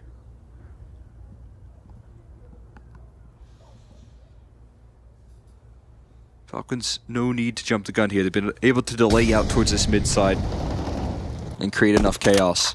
Up connector in that last round, they thrive. This time they have a bit of apps positioning right now. Deep aggression coming through from Cello. Can he afford an escape right now? Molly comes through. He'll run away and escape the crosshair of Tessus just barely, narrowly. running away there for now. Doesn't give you too much information, right? He could be an isolated player making an information play. He could be the tip of a stack trying to figure out if they need to rotate, so you don't really have the read, and they are going to come into the stack. They are going to come into these numbers. This flashbang's not good. Tight to the angle. The 5-7 is plenty. Might as well be an op for Fallen. But speaking of which, the Tech-9 out still. That bomb dropped down. They're in the danger zone. They don't have reinforcements, but Dagster might just shoot way out. Cello. Time to activate. Reinforcements coming in. Dagster for the moment isolated. Teammate coming in to support, but Dagster still trying to find that space, trying to battle through. Rifle to deal with the pistol. And Cello continuing to find bodies, but this time Quesarado cannot follow it up. It falls to Yuri, and Yuri will not even get out the door. Nico once again delivers. But all it gets Falcons is more rounds. There's still more work to do. I mean, last two. It's this man right here. And yes, they will go again. Another overtime required. Running into the 5-7 of Fallen. It's nearly enough until Nico shows up here. And it's two long-lasting legends duking it out in this round. I thought that deke shot from Dagster, or from Cello rather, had finished it. I thought that was over. I thought it was done. But it's not to be, not yet. Furia nearly getting it over the line, and look at that! It took till overtime, but we've got it. The Cello second op. Yes. Money's no longer a question. Money's no longer a concern. So they're into the big gun. Mr. CHELO. Well, hey, you know what? He's been buying the rifle all of the half here, even with the economy that was flowing at one point, so. Just wipe the nose. That's a mouse hand, man. Wipe that off on your pants, sir. Can't be having sticky mouse finger. Scrubby mitts onto the AWP. Where's Fallen? Fallen wants to go for this mid fight. That's interesting. Okay, getting a lot more dynamic with that op. That's a nice nade early. Gonna be punchy on this A play though, and it is just Yuri for now. Yeah, they're going faster with it. Trying to offset expectations. Big kill for Yuri. Goes back for more damage, but no kill. Means bomb could be planted though. The Molotov is enough to chase them back for the moment. The incendiary, limited coverage as it is. Boosting. Still provides some time. Wrapping around the stairs. Right now, Cello just holds contained with that secondary op, and maybe with a retake here, he's thinking, I would have liked to have a rifle. But it's not available. This is his first opportunity. His first chance. And look at this rotate as well from Nico. He's coming around the world to finish this round. Skills is aware of the possibility, but eventually they have to move. They have to come off this angle, and Quesarado down. They're withdrawing. Nico dealt with. But time is too far gone. You can't deal with this. You have to back away. You have to concede. If you want to hold that double up. That's the choice that you've made for Furia, and so Falcons strike first in overtime. Take a lead, man. Got 13. And it's just off the back of that quick A play. Starting to get loud, build up that momentum. And a huge pace change from Falcons, who have been delaying these rounds up until the tail end. But being able to get quick towards A with the pressure release of knowing if you make a single mistake, if someone pops off on the Fury camp, that your run in EPL is over. They get to take charge out towards A. Now the wind is in their sails. Dreams of Dust 2. Map that's had some good rewards here for Falcons if they can just get this over the line. Smoke pop's good, but the flash is better. Saves Kickson's bacon. So for the moment, he goes uncooked. Nico space taken, creeping out the underpass. Gobbling up land here in towards middle. These have been the rounds that we're a lot more used to for Falcons. Taking this late mid control, being able to work up connector, potentially up catwalk. Off the back of this positioning. Right now, they're just going to stick Nico around here, trying to eventually cut off rotates. Left to his own devices here. Wonder if Cello definitely caught a visual. Saw something right there.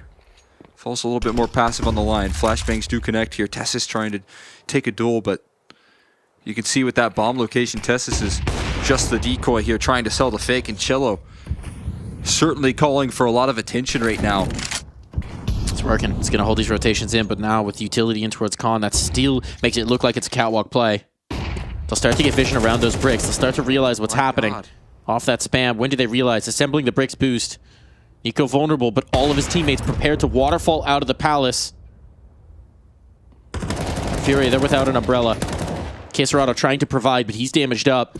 It's getting low on time. 20 seconds. If that bomb drops, that could be it. But the numbers aren't in place. Yuri still battling with the jungle, and the bomb's now made its transition. It's dropping on down, but Cello peeking from Ticket. He's held Kixon 10 seconds. Kixon has to come off the angle. He has to plant this bomb, but now it is just Cello. But they won't play it safe. He misses the chance of the eye, and with it, the chance at the round. There was a split-second opportunity. They knew where he was, but they have to plant for him. And nearly gets away from Falcons, but it's not to be. Well, they survive it, crucially able to get those numbers punched in, find the kill eventually onto Cello. An absolute scare.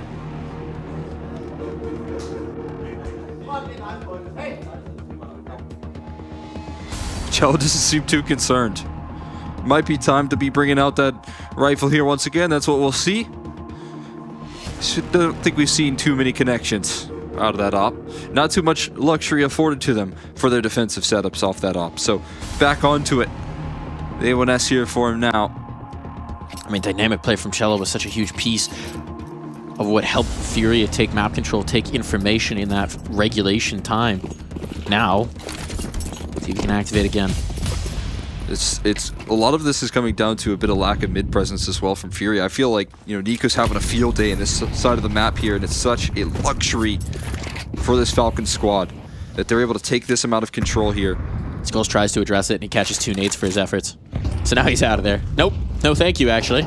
You can have middle. I don't even like it. Seeing once again that flash play deep in towards A main, trying to catch a visual.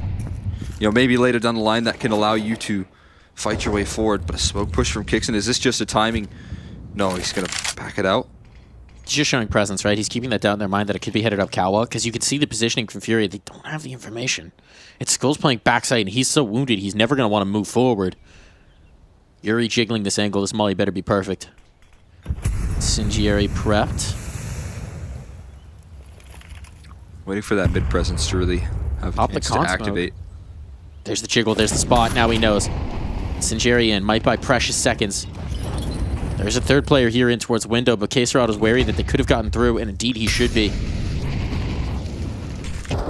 40 seconds, there's more time this time. And Nico around the corner, looking for a head, begging Caserado to take the corner, but it's fallen instead, and the bodies are dropping here. Falcons, no entry in. Kixan, no one to play off of, so this flank, can it come to fruition? The answer is no. Furia won. Now we swap. Got to test these trusted T-sides here from Falcons here. Meanwhile, so much trust in between Fallen and Caserado. That coverage as Nico tries to inch his way forward. He finally goes for the swing, and I don't even know how you op in that position right there. Back of default, close range opping for Fallen. That is such a challenge to play in that position with the AWP. He's been heating up down this map as well, right? He was slow until he pulls off that 3-piece. Now, since that moment, Fallen has been taking command with the big gun. Was able to also, you know, kind of challenge Dexter with his op as well at some of these T-side rounds when he was peeking into those angles, playing with confidence. Been able to best him. Caserado making no secret about his position, loud and proud. But drawing in this attention here from Kixon. Nice HE, a lot of value. Little trade deal there. You're Molly for my HE, but I'd walk away a whole lot healthier. I'd like that trade if you're Falcons. Friendly game of catch. Glass bottles and fragments flying. But now, as many times as we have targeted that B side here, it has been Furia towards the later ends. Liking their odds towards A. Late smoke in from Magisk. Nico's pretty disjointed. He's actually boosted up into the ladder window, so this first rotation is going to take a minute to come through. And you can see with 45 seconds, Kixon's starting to think about it, starting to entertain the possibility. And Furia taking their time with this may just allow it.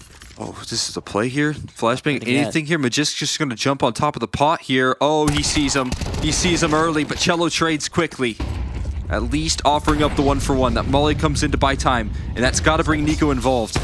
25 seconds. Vision clear here for Dagster. He can find the one, not the second. The follow-up not available, but this is going to be a brawl 20. They have to cross the bomb. The smokes provide them just enough cover to get these numbers punched in, and now Cello takes some forward spacing. Here by the trash can, he could be the piece, but the flashbang's there. The spray still finds some damage, softens them up. Queserado and Skulls now. 2 players, no strangers to the clutch. Queserado here at the firebox, nothing to unseat him in terms of util. He'll get a chance to shoot his way out of this. Skulls can't connect on the first. Now it's all 3 required of Queserado, and as he fights forward, it's Tesses on the angle. Map point found. Falcons now just 1 more, and we see dust. First opportunity to try and claim this map right now. Found by Falcons first here in OT. And looking strong to close right there. Great reactions all the way through. Machias with the round of the palm of his hands, able to provide so much damage. And again, Dexter, though it is just a 1-for-1, it buys a little bit of that extra time there for the rest of Falcons to get involved. Kixon and Tessus do not hesitate on that retake. Talk about knowing where they're coming from. You got a head in your crosshair. On the smoke fade. Queserado going quick. Queserado trying to take all this space, trying to kick the doors off the B site. His teammates are working middle, and no one's giving him a fight, at least for the moment. Oh, there's one. He will collect. Dogged in his pursuit, and now Kixon on the line. Nico holding up. Teammates available to him, but Queserado has deleted the B site presence. It's Dagster on the back line, out the window of Market, now smoked out. Nothing he can do about this as Queserado looks to go forward. He is hungry. Don't feed the beast. But a pistol kill will silence him, and Nico, meanwhile, continuing to collect bodies elsewhere. Dagster staking his ground with the smoke. Yuri fighting forward, but the bomb's on his back, so he's taking a huge risk here to try and collect this opper. Oh my god. Stops just before he'd find. And Dagster now has some idea. Fallen, though. A no-scope connects. And now a choice needs to be made. Do you take this through towards A? Yuri's going towards A. Fallen is hanging back right now. And this might allow for more players to walk right into his crosshair. It's going to be open access, no resistance on this A side, and Fallen can cut off even more pieces as they move in. How long do you hold this? How long do you hold this? He's got to wait for the bomb to be planted. It's such a risk, but it's the right one. Yuri is being rewarded. And now as Yuri says, I'm getting this bomb down. The question is, does Nico advance? He does indeed. How do you expect the ops to still be in play on B? Now we need another clutch. Another clutch, a chance to close. Magisk has delivered. But this one the toughest yet.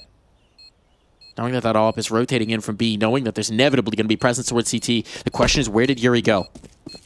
Where's the bomb planted? And how do you isolate this? You don't.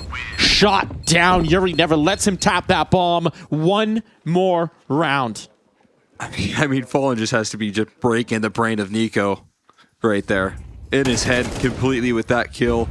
Nico, you have to imagine, is just left so confused because, again, every chance he's been given to keep Falcons on top as they've been fighting for their life, it's been him. And what a sequence from Fallen. What a read.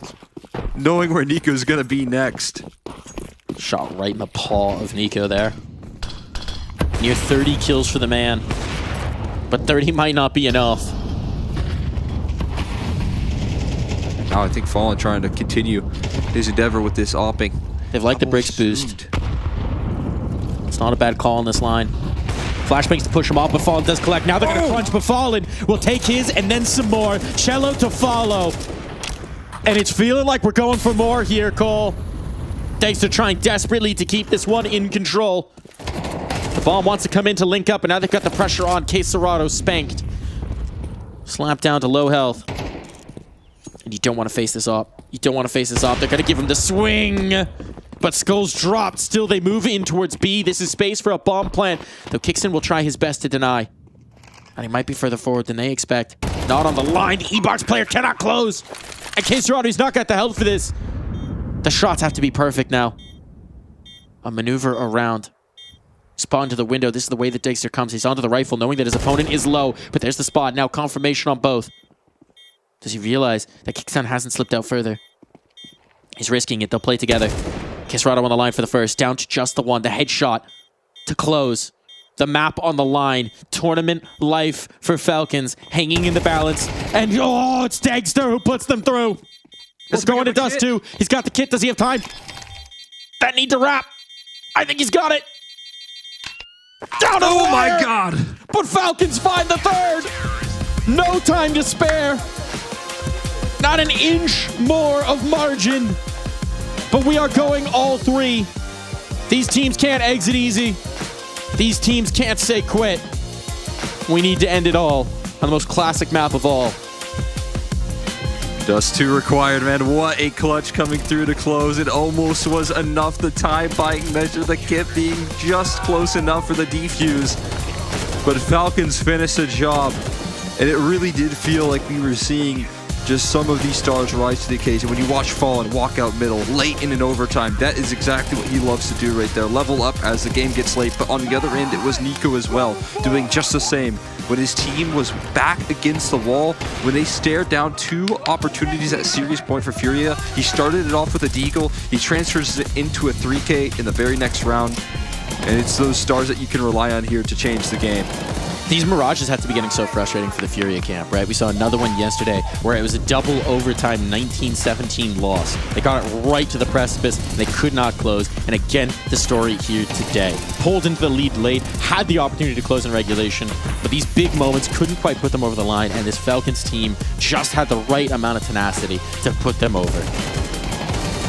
There was this moment right here, Nico, 3K offering it up, providing a little bit of extra factor in those clutch moments.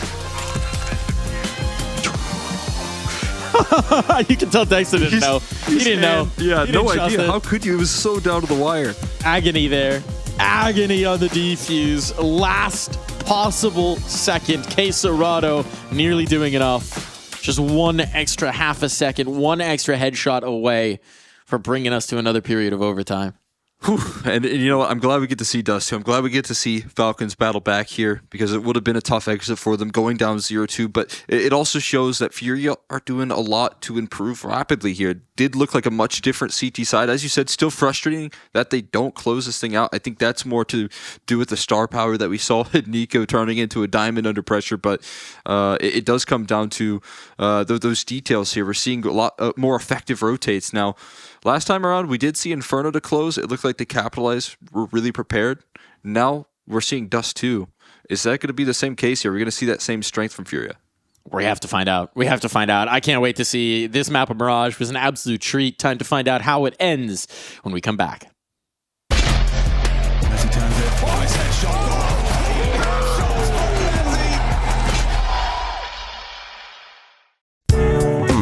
See what Twitter's saying today.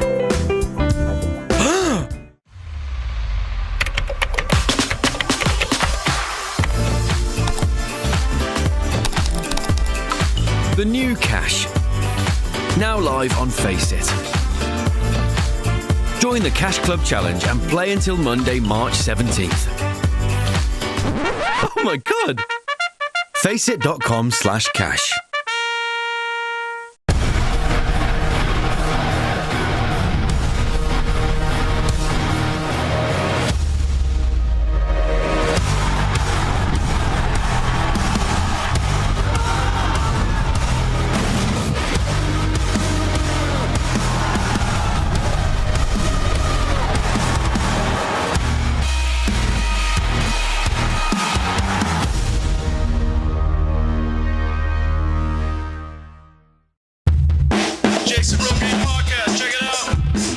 Jason Rogaine Experience. Counter-Strike by day, Jason Rogaine Podcast by night. Well, this is probably going to be one of our best episodes of the Jason Rogaine Podcast. Rushley, I'm excited to have you here. It's a pleasure to be here. I mean, I listened to a lot of your episodes, so I'm very excited to be here, bro. Yeah? Yeah. What is it you do exactly when you're working? What is it that you would say? I just use a keyboard, basically. Like a keyboard is, I'm using this quite a lot. Yeah. I'm very familiar with a keyboard. Mostly I only use like the top portion of the keyboard, but that's probably what I'm most known for. So like the top half of the keyboard. Yes, yeah. Okay. So you do observing for the games? Yes, correct. Okay. Yes. How do you feel about that? I feel good about that. I basically just look at numbers all day, running around a little map, which is, might send some people insane, but for the most part, it's kind of fun. Now, every time I delve into the community, and I do it frequently because, as you know, I'm a man of the people. You've seen the show plenty of times. I always hear complaints about the observers. You guys just missing kills, not spectating the wrong players, spectating the wrong things, missing the important information. Well, the thing is, people think they know what they want, but I like to go a little bit outside the box, It's like, sure, 4 guys might be pushing into 1 guy, but what that other guy is doing on the other side of the map is kind of important, You really want to know what he is thinking at that moment. Yeah. So I want to know what that one person on the other side of the map is doing. Okay, that's good information. I know the casters have a lot of respect for you guys. You're a pretty important part of the broadcast. I mean, yes. Once the game goes live, it's on us, and as a collective, us including the casters, of course. The button presses in the back. You guys with your voice and stuff like that. So we are an integral part. We have to work together and create a strong bond. This seems like an insane job to be able to spend your whole life practicing a skill set of just using the top half of a keyboard. So how exactly did you train and get into this lifestyle? I mean, those little hand crunch things? Yeah. I haven't used one of those, but I think one of those would help if I were to do that. Those things are great. I have a couple of them. Okay. They give you like a real fucking gorilla grip strength. Oh, really? Yeah, Okay. Yeah. So if you get in that thing, your fingers are going to just be jacked. if you have spares, I'll happily borrow them. Yeah, I got a guy. I'll have some sent over to your observing den. Oh, fantastic. Yeah. I also hear that you run a little bit of a podcast on your own called Get Animated. Yes, Get Animated. It's where we talk about animes that we're enjoying at the time, And That's weird. We're pretty... that's what? Weird. Well, anyway, we get very animated over anime. What's your favorite anime? My favorite? Oh, just at the current moment, not all time. At the moment, I'm watching some Solo Leveling, some Shangri-La Frontier, watching a bit of Apothecary Diaries, which is also quite nice. There's a lot of good shows out there, though. I happen to feel like anime is probably ruining society. I mean, I could see why you say that. Yeah. But, there's lots of different styles, I like watching some people punch people a lot, and sure, I think there is a connection between anime and violence in the real world. Same with video games, You're watching all this violent stuff. It seeps into your brain and you just become a bit violent. So I understand what you're saying. It's like any kind of a diet. You become the things that you're consuming. Jason Rogan Podcast, check it out. The Jason Rogan Experience. Counter-Strike by day, Jason Rogan Podcast by night. Listen, as soon as they see that carbohydrates, they start pushing. I will only stay. My first server, I was a regular in this, casual community. KZ, Op India, some surf. Is there a captain here who has a strats to face spirit? Hopefully Sonny's going to say maybe 1 or 2 words. Anything? I'm feeling thank you. Hey, yo, relax.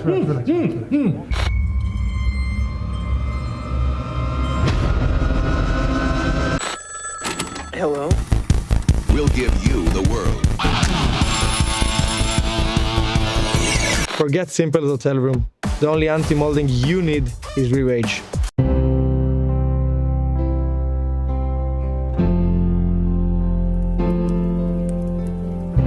Right now, somewhere in North America, there's a player without a team, another being locked in a contract, alone and left out to dry.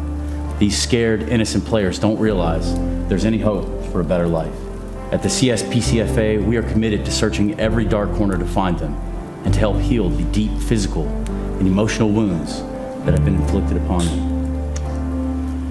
We can't reach these players without your support, so please visit our website or call now and join. Sign up for just $4,000 a month. It's only $133 a day, and you'll help rescue free agents who are teamless. You'll provide a paycheck, shelter, and love. The situation is urgent, so we're asking you to join the next 10 minutes. And if you do, we'll send you an older photo of the player and a t-shirt from ESL Shop's Dead Stock. If you've ever wondered if your support will make a difference, I can tell you it will. If you've ever thought about helping, now is the time. It's a miserable life for these players, but for just $133 a day, you can change everything. It may be the most important thing you do today, so please call or go online right now.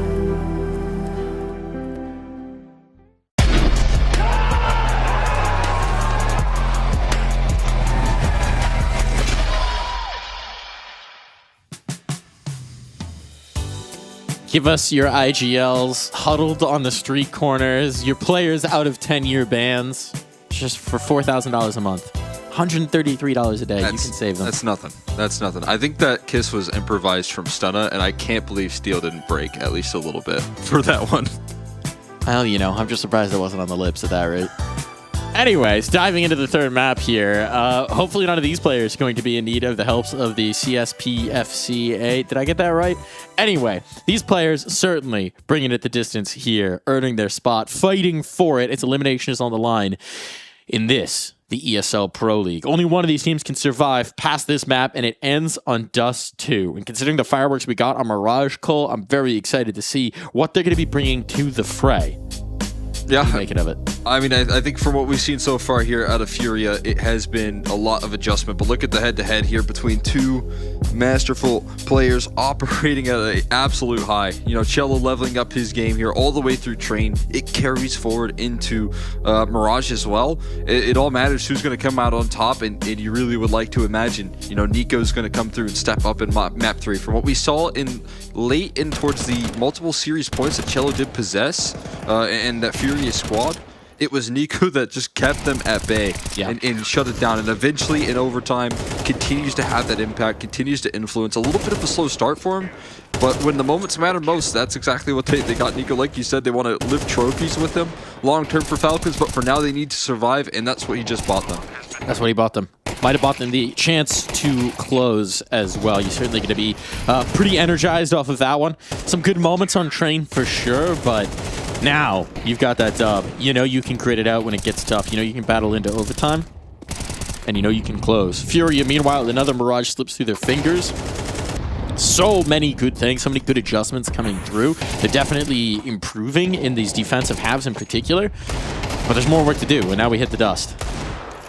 Yeah, that it is, and it was this moment right here there from Nico to get us there.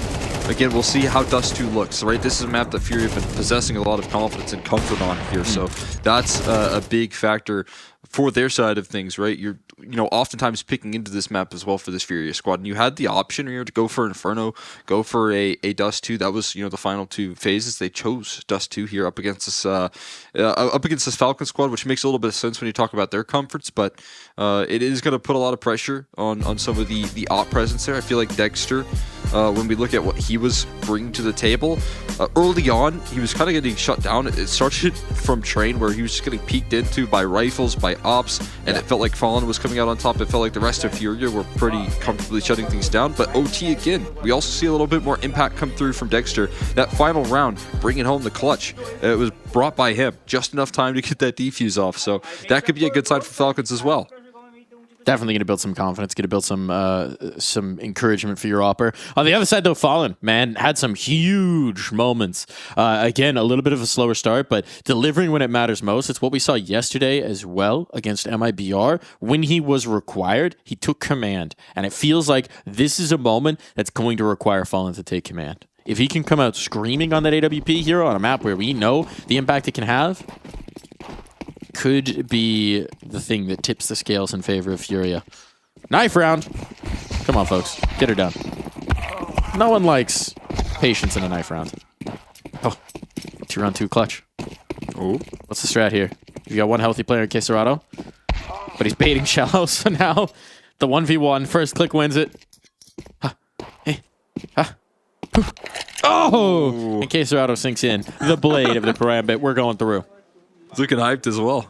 Closing out that knife round. Oh! Little dance move. Shifting. Little celebrate. He hit the Fortnite. Looked like he was shadow boxing right there. He hit the emote. What emote is that? Does Queserado have his own? I don't play that game. Little Samba? Couldn't tell you. Could be. Could be. They get their side selection here, and for Fury, I think that matters quite a bit with their CT sides. But again, it's going to be really interesting to see here this Falcon squad in Map 3. Again, expectation is that this roster, after what they just showed us in Kalush, is that they make it into playoffs. You know, this isn't even the end of the road either. For Fury, it would be from 0-2 now to 2-2 if they close out this third map. But it's going to be a bit of a rocky road from that point forward. And for Falcons, obviously looking to bounce back just the same, with a couple of tough losses. But it is just going to be the start of the playoff run, right? Because they still have to play tomorrow for either one of these teams. One thing I do want to cast a very positive light on for Furia, regardless of what happens in this third map, Cello, man, has been brilliant today. He's so often the player that's kind of forgotten on this. That's just, he's the guy that's there to facilitate the other moves. Not today. Not today. Train, so commanding, so aggressive. Some of that defensive maneuvering on Mirage was just brilliant. Really allowed Furia to make the run that they have so far. So curious to see how he's going to be deployed on Dust, if he can do a similar thing. And bring that potential to fruition. Could be the key piece that they need. A little quieter for the likes of Skulls. We've seen him dominate at times here at the ESL Pro League. See if that can change now. Plays B more often than not for this team on Dust. And he can be a little bit of a pesky nuisance. We saw him take that smoke pop nade play again and again. We'll see if it gets deployed. Ooh, boy. Music's amped up. I'm amped up. Ooh, that's a hell of a track. For the third map, well, elimination on the line in case Serrano, the double duel, he's getting knocked out quickly. Scared off of it, but Skull still remains. And as you said, a pesky player to deal with here. Flashes are so prevalent right now, and they just run it through lower. Avoid Skulls is the game plan here for Falcons. Not the most auspicious start here, and there may be one player very far ahead of where you expect him to be. Kickstan's already got A. They're wary of the possibility, and certainly now hear the footsteps of Dexter. Buddy system. As Dexter goes towards the plant. Oh, a delay. Can't deny this for Fallen. Want to debate that peak, but want to battle it on up. And while Schools will get one more. It's nice work on the pistol. It's far from enough for the round. They had the right idea, right? K-Serrano up lower. That is the rarest of things. Just a straight-up mechanical failure for K-Serrano. Yeah, those dual Berettas. I mean, it was I don't know how that flash caught him so well, but some flash got him pretty effectively and got completely blinded up. So there you go. Dexter getting loud to open us up. You like that. Definitely a player you're keeping a close eye on here. Fallen trying to take matters into his own hands with just a USB. Not going to last too long. Oh my god. All right, that'll make up for the dualies. No mechanical failure there. Not happening twice. That is sharp. Not happening twice. Oh, that's a Galil to be picked up here as well. They want to continue the aggression. I do see a flashbang for Cello. Is that with him? Yeah, it is. Oh, it's good. Oh, but still blinded up Nico. He's not going to falter. That is the problem with no armor.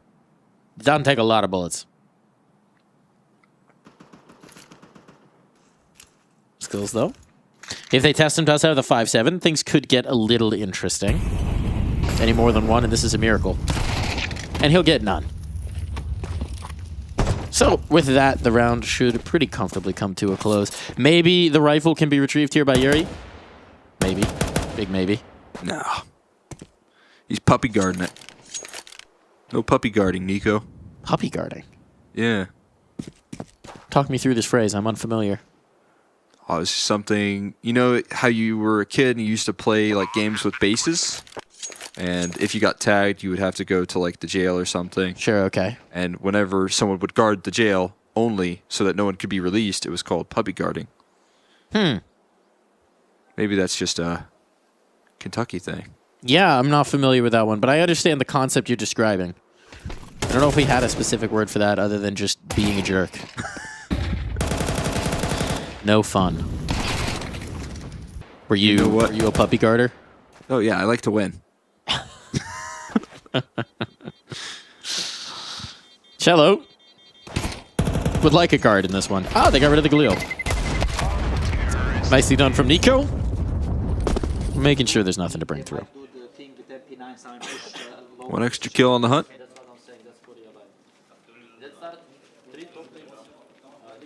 And locking in the details for the side of Falcons. Comfortably handled up against the Eco. You know, a gun round's coming up next, though, for the side of Furia. One that includes a fallen scout. Okay. I'm gonna say not so much of a gun round. A little bit of a half-seas. Little half-see. Half in, half out. Furia do this with big leads. We're not seeing a big lead, though, right now. It's early in map 3, but the scout doing damage. Joe, towards lower. There's the connection. K-Serrano gets it with the MP9, so that's a thrust up middle, and it's the bomb. Now, in the potential sightlines of this scout, a flashbang to even potentially give more ground forward. This is a problem for Falcons. It's a big problem. Devote a lot just to this middle fight now. Smoke? Does that actually cover the bomb? It's going to be risky even if they go for it. No, bomb's still seen here from Yuri. Vision on. How do you get back into this? And you still have Cello and lower, so even that wrap through tunnels can't work out. Bodies dropping bit by bit. His first gun round, non-starter. Still time to pick up the pieces. But as Tessa's inches forward, is he going to expect this player here? Does he clear his corners? Cello inches forward, initiates, can't connect, body shots on. But now 2 players on a line, and the Deeg eventually does find home. Nico has had to pick up so many round situations for this team. Did he just spot him? I think he might have seen a pixel as he crossed. I know Nico's solid, but I don't know if Cello was looking that direction. Bomb's still down in the top of middle. Showing presence on B, though, might perfectly set up Skulls late, who's now tucked into the car. So Nico's going to retrieve this. 30 seconds. He's going to have to just pick and commit. Oh, boy. Catwalk wouldn't be a bad route, though, for Nico here. Still have a decent fight, or at least a chance to fight up against this car position right now from Skulls. It's a tough one with a FAMAS, no armor, right? You just have to hit the heady. Do you trust your aim here, Skulls? You do indeed, and you deliver. That was pistols and a scout. Couple bot guns. That was a half-buy. That's how they get their campaign started here on Dust 2. Falcons just a body blow through the middle, and they're left gasping for air. That's Dexter with the bomb right there making that decision as well, right? He has the bomb leading the charge in to the scout in the combo aggression. That just is such a massive oversight. Here in map 3. It's right off the hands. Sweaty palms. Yeah, no kidding. I mean, it's been a bit of a long one here in the series. And it started on Mirage, those sweaty palms, the nerves catching in this elimination match. And I imagine it started long before that as well. Seems like we're going to get a force back the other way from Falcons. Trying to correct their mistakes. The op is out for Fallen, though. It's a little bit more than a scout. That's a luxury they can afford. I mean, that wasn't even an all-in investment, just light buys coming through there into the FAMASes. A scout invested in. They knew that they wanted to get Fallen on the AWP. This is what Furia do quite a bit, but they get rewarded with a round of victory in their efforts. Not a great sign when the coach is checking the note pamphlet. Did I write in here that we lose round 3 to a half-buy? Oh, no, actually. It wasn't a part of the plan. Decision tree off of that is not ideal. At least the decision to be giving these two the rifles is a good one coming through. AK and Nico in Magist's hands at the moment. Fallen. This one slide by there, like the HE pop there, but same is true. Nico going for that duel and Cello best him. That head-to-head that we looked at early on beats in this one. And this time Nico bested. Catwalk aggression here, but this is a good position. 1-2 punch here for Fallen and Queserado.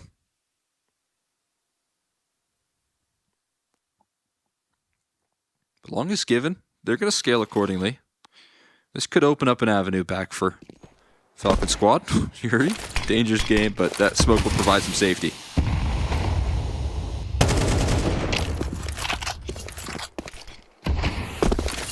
Wait, they've got a cat lurk coming through. They're not watching this. Yeah, that's a big pickup. Tessus caught, surprised right there. Up cat, 2 kills. A complete oversight on Catwalk right now, and Tessus capitalizes. Fallen his op scope. Could it be null and void here in CT? And they're trying to recover this one. I think they might need to just back away. This kill on Catwalk could light the way back in on the fade, but Tessus isn't giving them anything, and yeah, they're going to pull the ripcord. Furia, a big oversight, and the situation fumbled. And Tessus lights the way for a huge opportunity for his team. That's what they're going to want back for Furia. Yeah. Mistakes made, responsibilities missed. Just a complete lack of awareness of the spacing. Really focused in on that long cross. I mean, that is kind of the problem when you don't really have that resistance, but you think, you know, if you have HEs to pop open the long smoke, like you can start to throw those down. You still have to keep an eyeballs towards Cat. And Tessus can't believe what he had available right there. A gift? For me? When do you get up Catwalk? When an op and a rifle set up and no one's looking your direction. Feels like we haven't been calling his name too much this series. Not that he's been a problem necessarily, but we do expect big things potentially coming through from Tesses. He's shown us big things, right? So I think that's led us to those expectations. That's been a big firepower piece for this roster at times. Faster play in towards B. Looks like they're going to threaten it at the very least. Waits out the utility from Furia. But Fallen posted towards lower. It's a risk they're taking here. Cello alongside him. They're risking a lot on this fight. Nico wants to give it to him. Nade from the catwalk. That's trying to hide the presence actually here in towards lower. And now Nico with that Molotov forces Fallen out of his corner and is ready to capitalize here for Nico. So the op down, unretrievable as well. Skulls under pressure, he knows. Has to hold strong, and they are out past that Molotov. Flashes to harass and harangue, but Skulls still stand strong in the pocket. The mid presence never came through. Now there's reinforcements on. Now there's Cello and nades to dunk in. The health getting whittled away. The body's being collected. The FAMAS may just be enough. The last bullet in the gun. And the bomb now dropped. Nico, a recovery required once more. And this time, smoke in his face. 3 targets to find proves too many. What a hold right there from Skulls right there. That's a full example of what he could get away with on B. Nothing but composure inside the flames of that Molotov.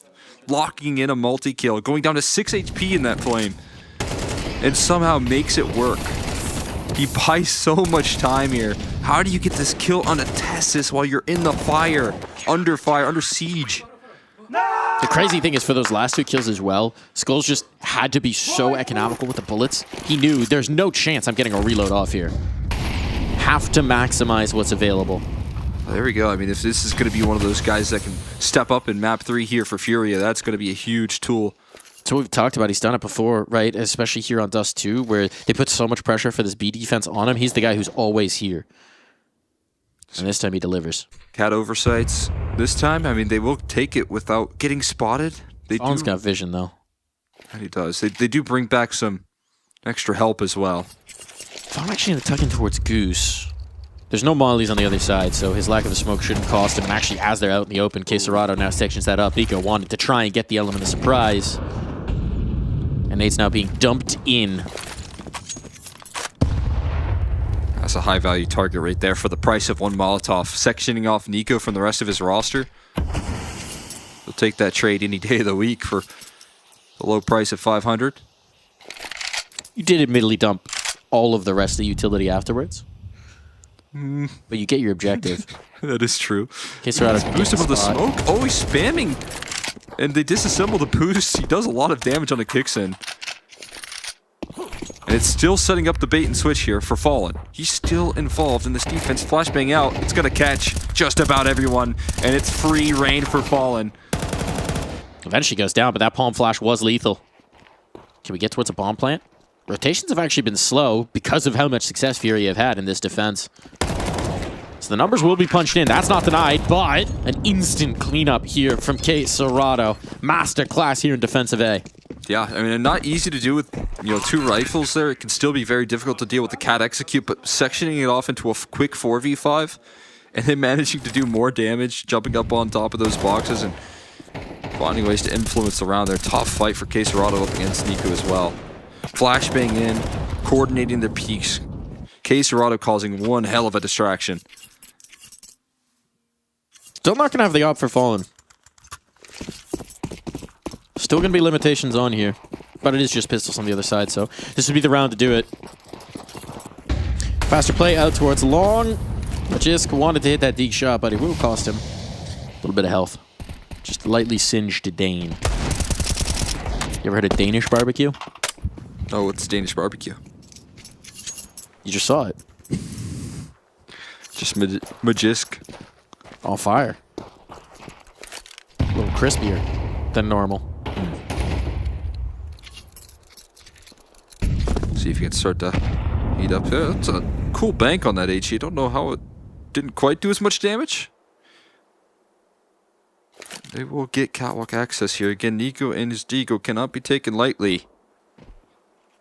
At one point here, you're going to have to dispense that utility if you're falling once he takes that contact. But that is the question of if he will be able to get that utility out before Nico peeks into it. Won't be a challenge, though. Instead, into the Skulls utility belt. They're whittling out these nades at least, which is something you can do on Glock rounds. Make sure that they have to do a bit of spending. This spot for Nico could get interesting.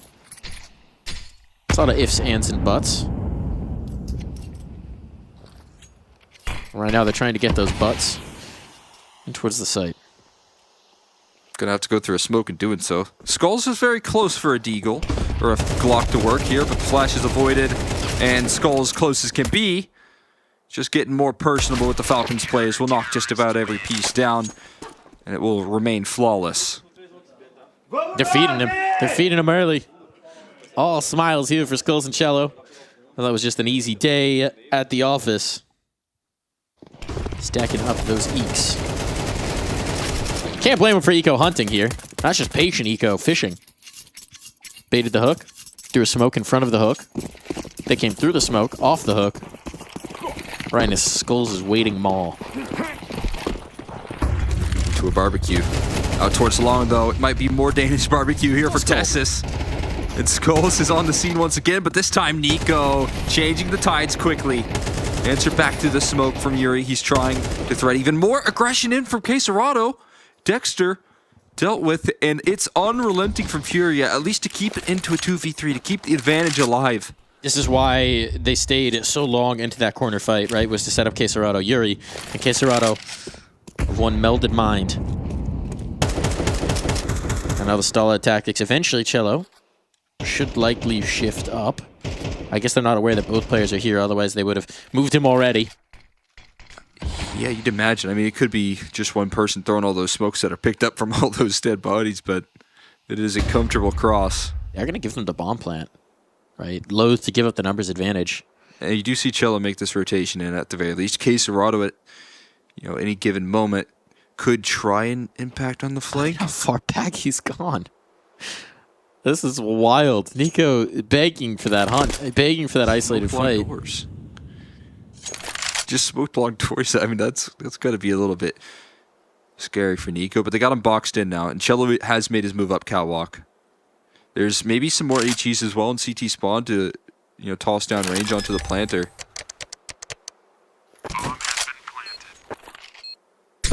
Just want to reroutes. There's that first nade. Looking for more. Players low. Inching forward though, taking the fight, taking the brawl. Majisk, what a way to pay it off, even with the low HP. Still it has to fall to Nico, but it is Nico. His sure hands collect another. Dancing with Cello, just trying to buy time. Bomb planted for him, and he knows it. Just needs to wait for that tap on the C4. Cello needs to find this kill, and now spotted. Nico knows it's playing out exactly according to plan. Style points to collect the fourth. He don't miss. He don't miss, and he makes sure to let it be known right there. Not only in the server, now getting loud on the end right there for Falcons. A beautiful tap. And again, it's on to none other than Cello on the other end of the server here, as he has been so stable throughout this series. Nico, again, fighting so hard for Falcons. That's 4 kills in the round. With so much resistance to run into towards long. I mean, they found a couple of those opening picks, but Nico just rips it back piece by piece. It's the fear factor as well for Furia, right? Knowing Nico's on the other side. They were so tentative in that 3-on-2 that they allowed a lot of space for Falcons to work with. Might be regretting their choices there. Back with the fallen up here. Just got it once again and kind of targeting on some aggressive duels could be a good sign. Fury to open up some rounds, provide some relief here. But he's forced off the midline here. Triple up on the B side of the map at the moment. Yeah, it's just this lurk smoke. It's enough presence shown here from Tessus that it's holding them, and it gives them a lot of room to operate here on Cat. There's a reason that they trust so much in this A-side hold. It's because Fallen's ready with that AWP, does have that tool at his disposal, so they can maybe afford for the stack to be leaning over. As the bomb leans over towards B. This is presumably also why this idea is coming through from Falcons, right? They know the AWP could be purchased here. They know it's a possibility, and so they're adjusting their looks. Skull's still with a smoke and a Molotov here. That's not going to make their lives easy. A Cello in the corner, so if they have to come through the smoke with only 30 seconds left, dinks up on the Skulls, that's going to make it all that much more tempting. Nico's got to do a lot from this mid lurk, and there's no one really looking his direction. Serrato's checking it, but it is tentative. That flashbang's good. Cello's right on the corner. They don't know. And now Kate Serrato's found enough kills that Cello's position's going to go completely undiscovered until he activates. Now he does. Dexter could trade it out 1-for-1. That's incredible. And now Nico's presence from mid again delivers. Retake required. And with an AWP in the hands of Fallen with no utility to get them through these choke points at that, this is a tough ask.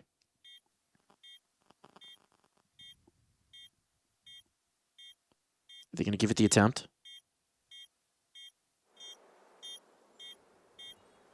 Concerned on it. But through the doors, here's the face. What a shot from Yuri. Pre-fire on the angle now. Dexter tucked in the corner, just trying to buy precious time, precious seconds. And he's done enough. The time is ticking down. Fallen dancing with him. Dexter just whittling time off that clock. The Glock enough.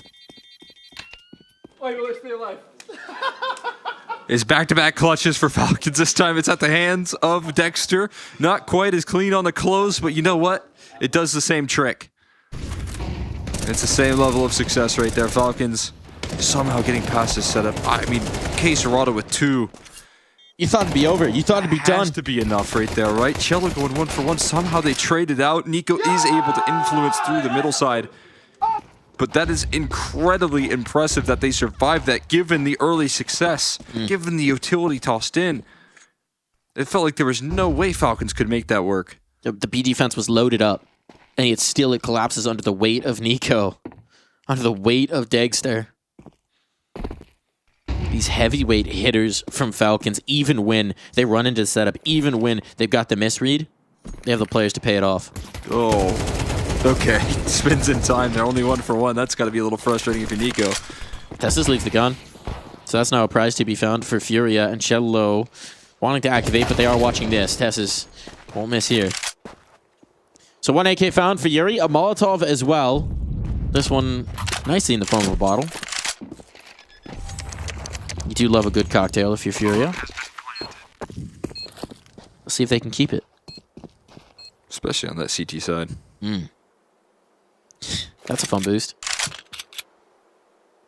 Yeah, sometimes I try this in our games and it still gets checked. Then they walk out tunnels and destroy you. Yeah. They do trust the pistol there. I believe. USP and a smaller USP. K Serrato there on the bottom side of that boost. Usperception. And they've got skulls to make sure no one comes through tunnels.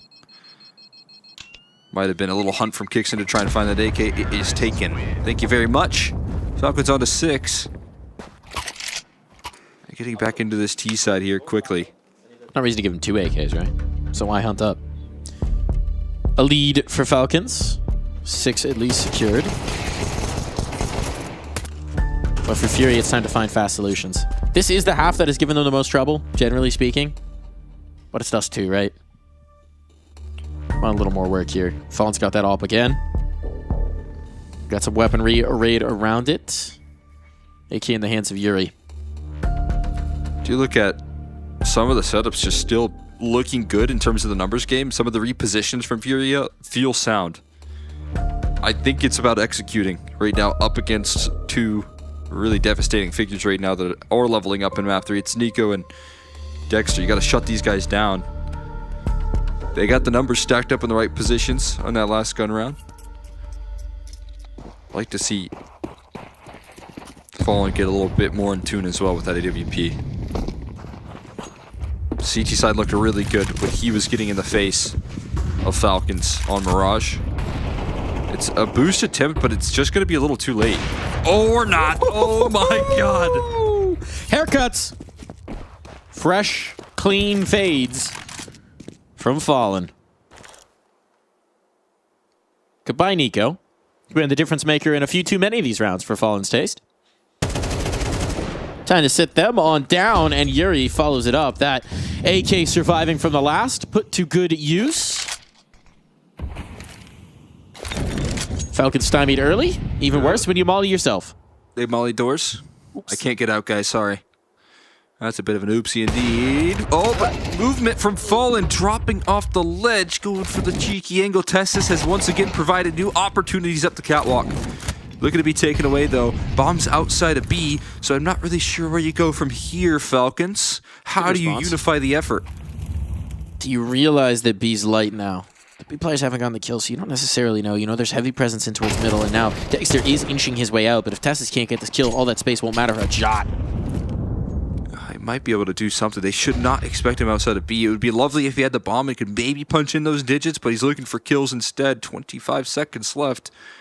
I don't think you can really make the case anymore. They're just running out of time, even if they can find these frags.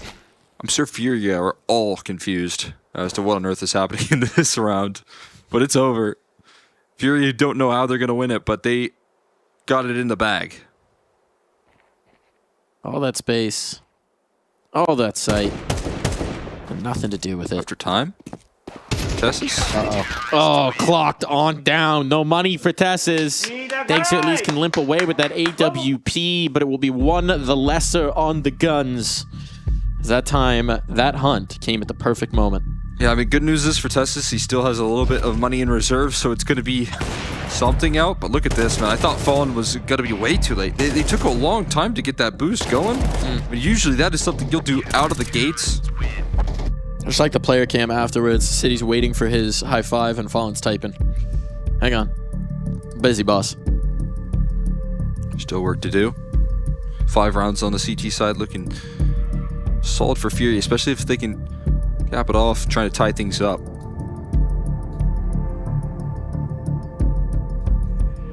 Tension on here for the Falcons. All that work and no lead to show. That just won't do. That just won't do, so it's time for some creative economic massaging. No fight. Just a spot. 2 players over. Got the info. Nothing to clear that off. I was hoping Fallen would be that third player peak and not the case here, Jello. 25 sent into the void, but double aggression. Player rolling up in towards his B side. Fallen looking to lead the charge, lead the pack. Testis on the other line. How far does he want to carry it? How deep do they carry it? All the way. There's the spot, but it's Testis who's got the shot the second as well. B is gone. The defense erased. Dexter saw those players cross, so you know. At most, it's going to be a rotation in. Kisserado will fill that role, but such a void now on the map. And these players are spread thin as can be. Yeah, Testis doesn't fall either, right? Could have made a move out towards that B side and offered up a little bit of relief. No, still kicking. We'll be able to group up, but there's a duo leading into this A side here, but Fury back turn's not going to do him any favors. Cello, tough task at hand here. They don't check him. Nico does, but with no utility behind it. Now the flashbang for the peak, but Cello dodges nimbly. A bastion, a stalwart, somehow recovering this for Furia. They needed a hero, and why not the same guy who's been doing it on the last 2? Continuing to find damage, continuing to find the cap, but it's just not enough. No one came along for the ride, and it's 2 rounds ahead for Falcons.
When the world is cold, you hear people say, gotta chase the dream of yesterday. But the story's told, the golden memories, truth, but just a fallacy. But there's hustlers, stealers, liars out on this road, and they'll feed the fire and watch it all explode. Gotta put those flames out before we burn it down. Gotta plant new seeds in this ground. Don't let yourself be troubled or think on yesterday. Keep on moving, come on, don't stand in my way. Some people wanna pull you under. Some people wanna make you cry. Some people rolling in like thunder. We gotta fight the feeling, we gotta do it right.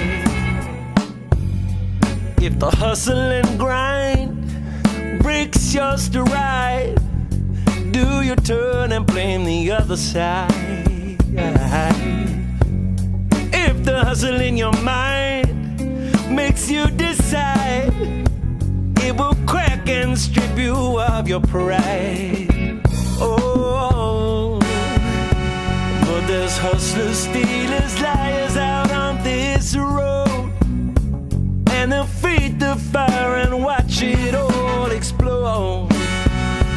Gotta put those flames out before we burn it down. Gotta plant new seeds in this ground.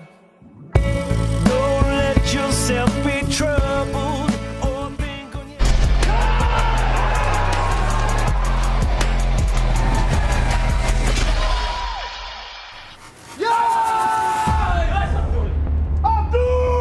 It's about how I'm feeling. That we get to watch another half between these two squads. The fireworks have been flying right up until the very end of that first half, and it feels like the heat's only going to be ratcheted up further as we swap sides.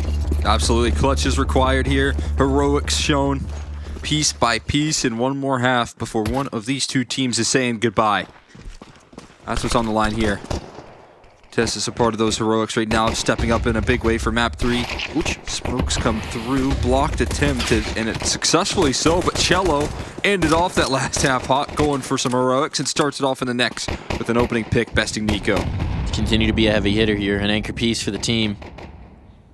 But Majiska's taking all this space. Ha ha ha! Skulls was waiting, ready for it. Oh, your room is for naught if you find a Glock headshot on the other end of it. Smoke for the mid to B here. It's going to section one side of the map off from the other, and it is just so a lonely Tessus with low HP. If this Molly comes back sight, I mean, you can't even... It's desperation headshot, and there is that headshot. Molly wasn't even on him, but Yuri was. How do you get into this? 5 players in defensive B, controlling towards the middle doors? Well, that makes it easier. Cello faces. Flashbang could be good. Could be. Works. Catches. Okay. Hold on. Starting to put together the pieces, but that time is ticking away and there is no kit. Might have just been some show from Falcons. Armor to save, I guess. Hold on to that for Dexter. Extra 300 on the kill reward, and there's nothing really to lose for kicks in here, so looking for some extra cash flow. Gotta play the margins. No reason to risk. We've seen these second rounds.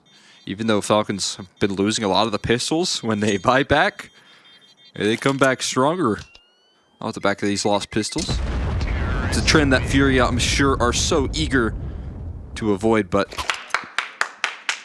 that has been the case here today. There's the classic.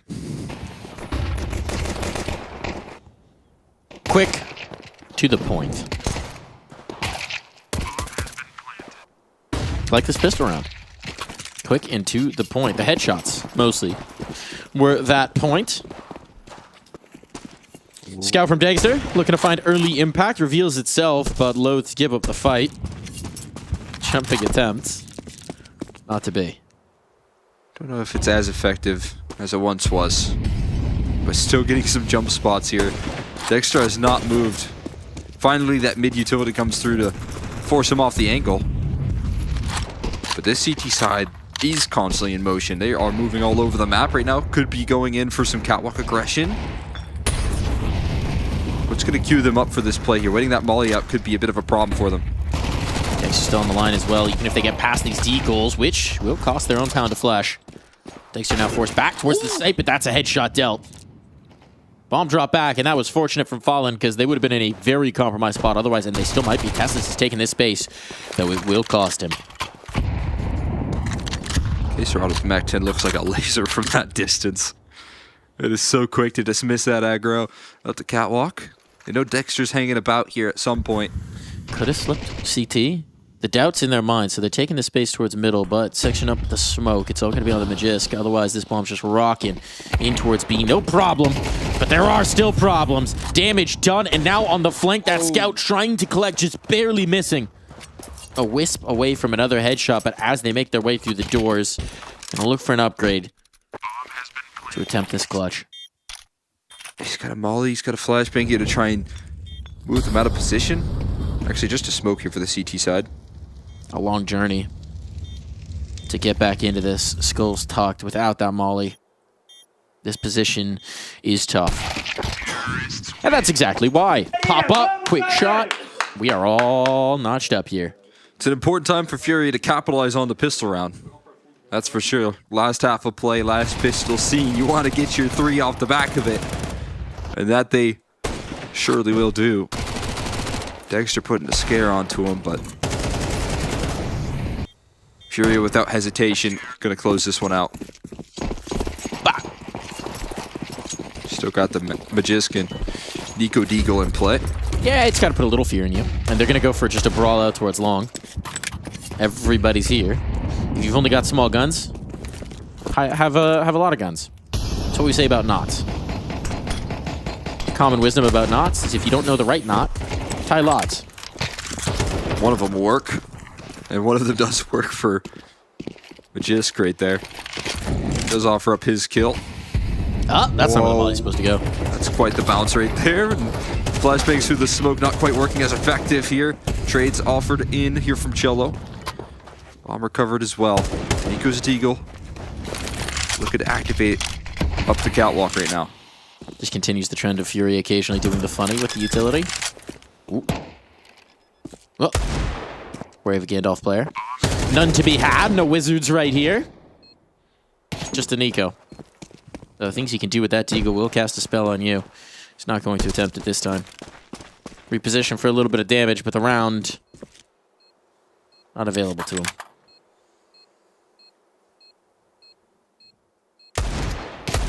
Give him some challenges here. They're not interested in that.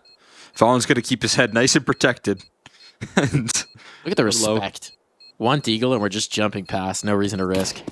Understandable. Well, unless he's like, I got him. Watch this. We know what happens after watch this. Nothing good ever comes of it. So Yuri, fortunately for him, will get out of dodge. Nico will hold on to his Deagle, but most importantly, setting up for this gun round here. Cheeky sip after almost getting blasted out of the round late. Hydration is important. Too true. Time for a hydration check here. The bottle's out. Do a little perfect ASMR. Time right there. A little ASMR for everyone.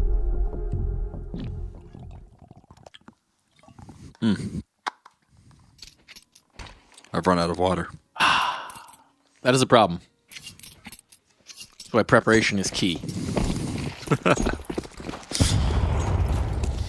Well, it's okay. You'll only have like 6 or 7 overtimes to try and hydrate through. Yeah, well, so far we've already gotten 2.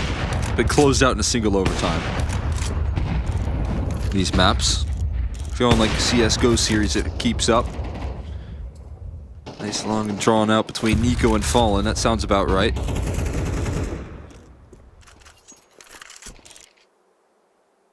Now, Dexter included in the op department as well here. Fallen's still having a bit of a tough go of it. So, he's a late game player. That's what I was going to say. I mean, when it matters most, he is available. You see that step up from him. This is getting a little late, though. It's getting late. It's getting late. You got to check the clock there. No tired eyes in the Stockholm studio here. Instead, it's Falcons that look wide awake. Kixon getting aggressive in towards long doors. Do you want to continue that aggression, or is he going to hang back here? Nico's definitely met by a smoke. That's a screen full of gray. And now Fallen is looking to be the tip of the spear. Fest is in trouble. No support for him. Pop shot out. But he's found his damage, and now Majest can follow it up, but only to the tune of 1. Spam not coming through that smoke either. Bomb can be retrieved. And they're clean. They're safe. Nico wanted to risk it, thought it was worth it, but Quesarado was waiting just for that play. And now Kixon, next potential victim. Will the crosshair be on the right angle? Flashbang for it. Kixon in the corner. Bomb getting planted. He will be able to clean this up. That allows him to go for the retake.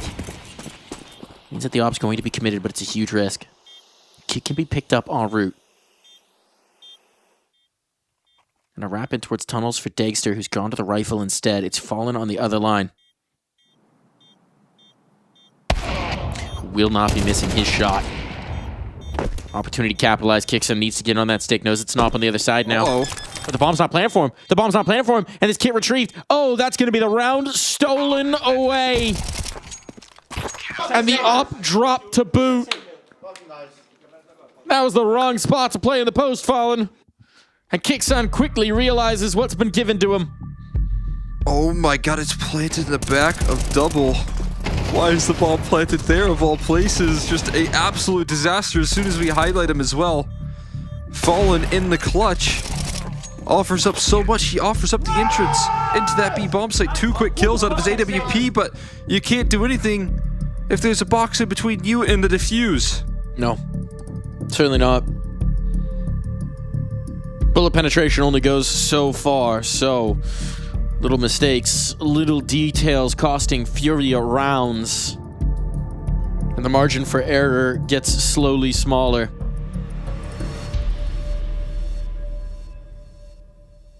But a timeout taken.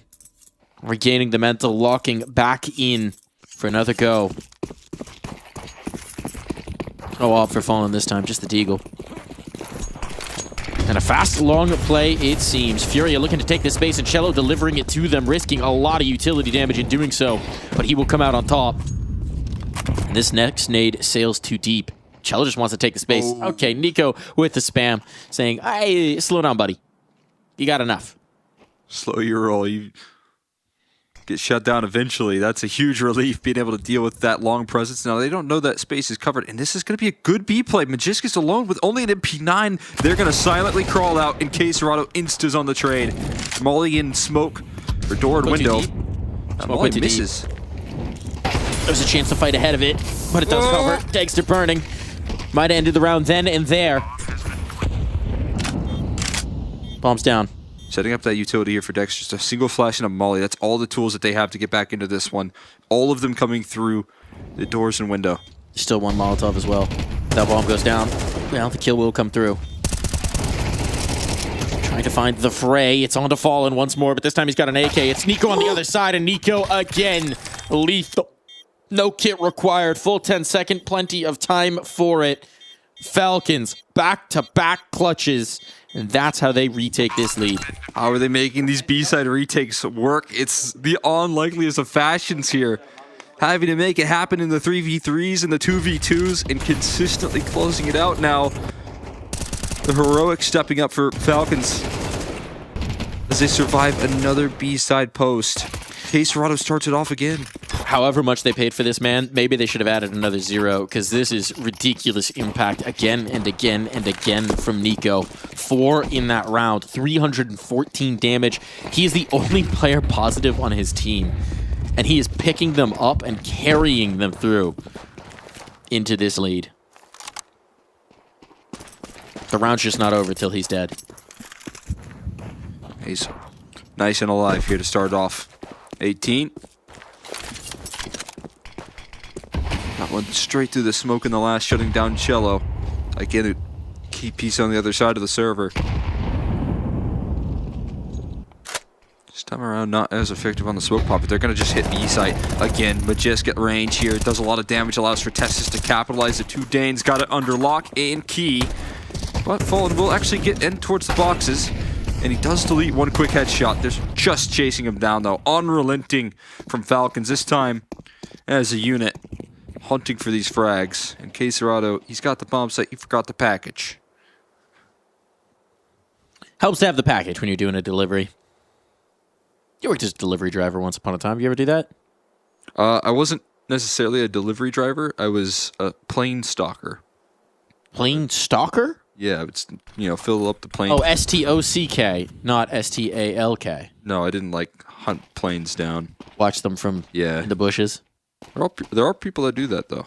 Yeah, they're named Freya Spears. The people I watch stream it on TikTok. So that makes me a plane stalker.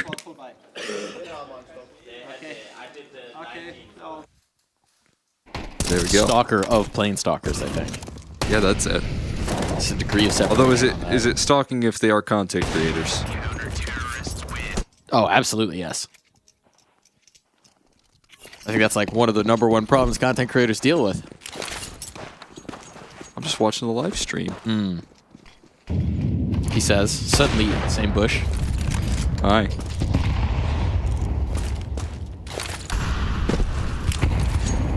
Made it in? A lot of it. A little bit past. Whistling over the shoulder. Dexter and his telescope here not really gathering too much information as to where they're located. It's mostly the audio cues that are doing a trick. Up the catwalk, getting things nice and set. Wally will force the drop, though, for now. Falcon's not really allowing for any access here. There's still plenty of utility. And, well, you know, Fury have a tendency of liking these smaller bomb sites right now here today. They have really liked to execute into the B side in these last couple of maps. 3 rounds in a row. Trying to toss in utility to get past it here. Mid to B as well, but it's shut down by Nico. Of course it is. Not allowed to pass. One prong of the approach shut down by one man, and now there's 2 to deal with the other. Magisk and Tessus combining here for Falcons to gain 11. Clean as you like. And this momentum just seems to be hurtling them towards one conclusion. Falcons fighting on. Furia now on the back paw. Got rid of those clutches, right? They were coming down to the required heroics from Nico and Kixen delivering, but now it's business as usual here for Falcons in these last couple of rounds. And look, if this is what they required, if they needed Nico to make some magic happen to get them to the point where they could just function as a team and shut it down, good enough, well enough. It's what you require. Certainly justified his place in this roster again and again and again in this series.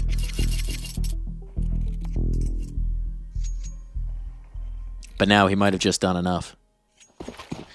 One last hurrah here for Furia.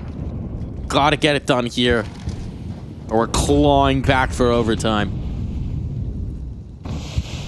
What a battle. They got it so close on Mirage as well.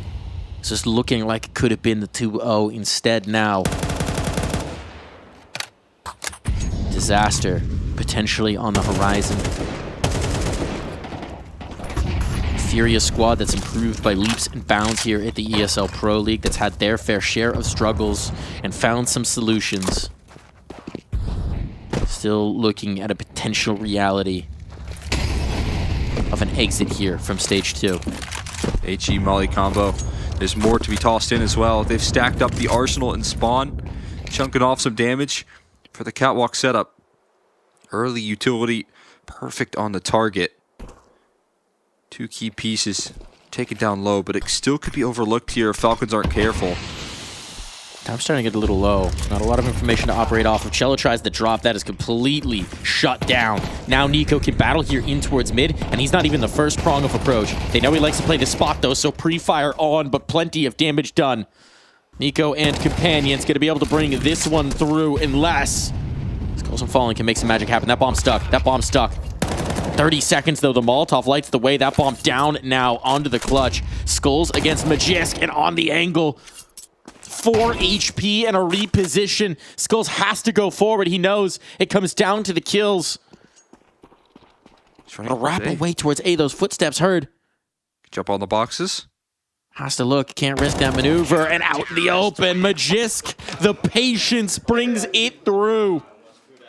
Oh, that's as tense as can be. They had the bomb and Fallen locked in right there, but one burns to the molly and one falls to the positioning on that B side. A crazy clutch attempt, almost successful from Skulls if he just could have escaped. These moments, these advantages, they're far from perfect. Falcons are letting them slip far too often, but they're able to pay them off.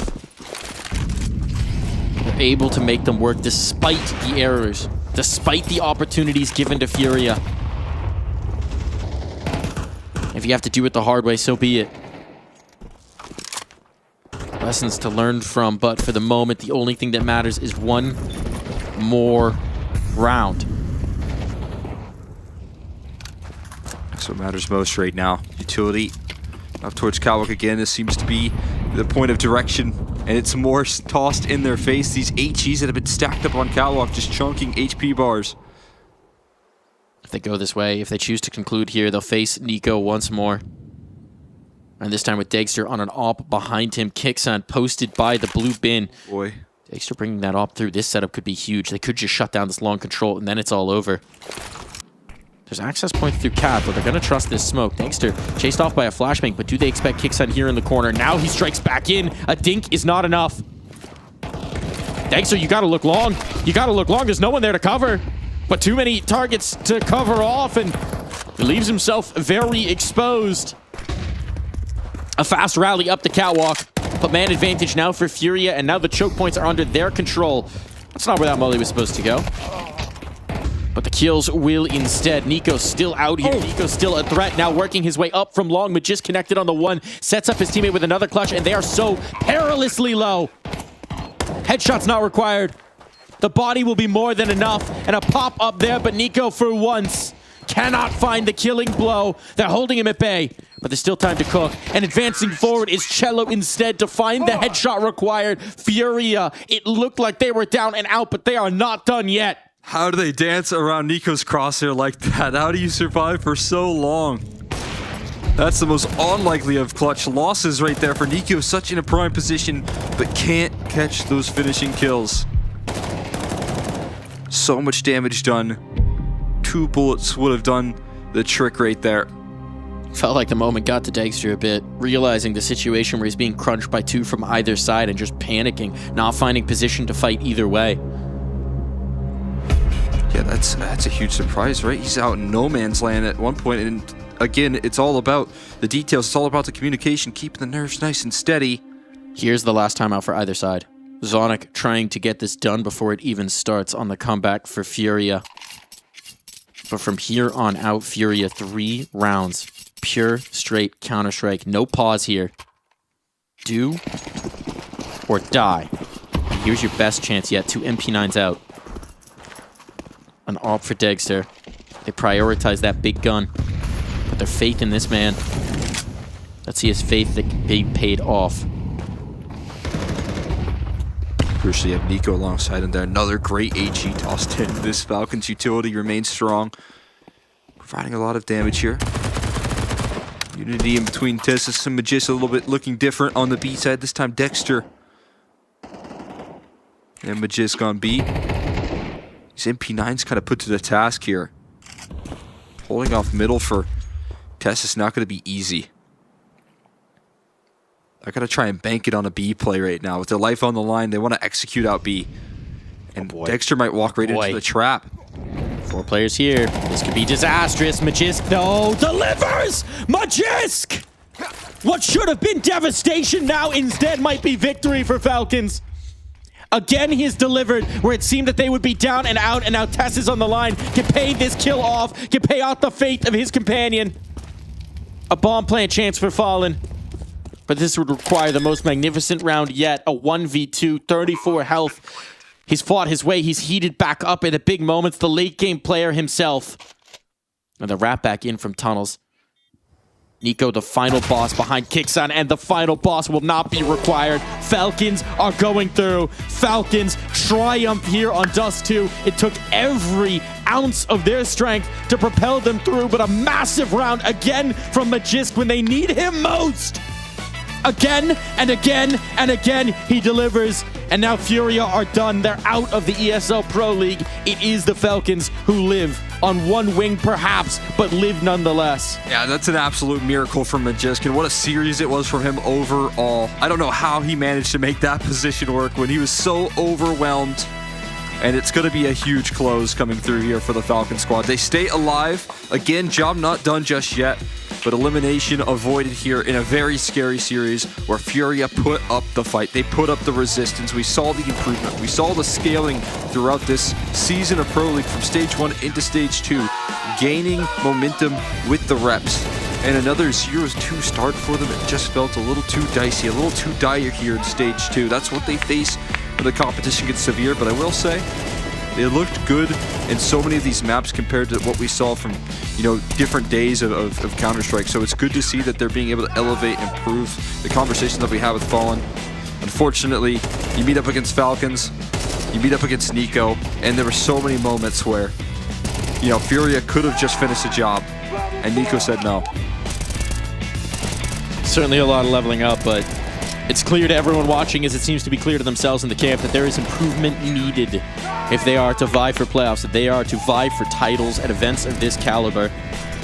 Falcons, meanwhile, as well. I mean, it was far from flawless, right? A lot of big individual moments to bail them out. Even that last round is a setup that should have destroyed them were it not for the magic of Magisk.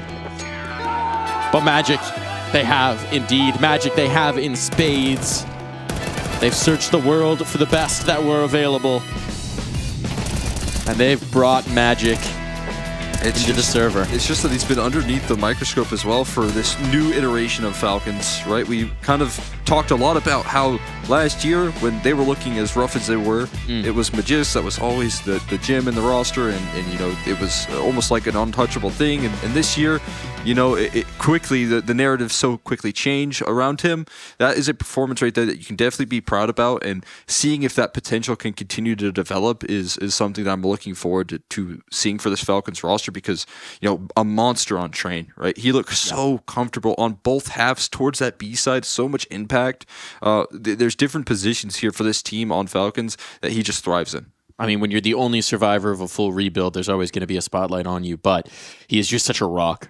Such an anchor for this team in terms of what he's able to do.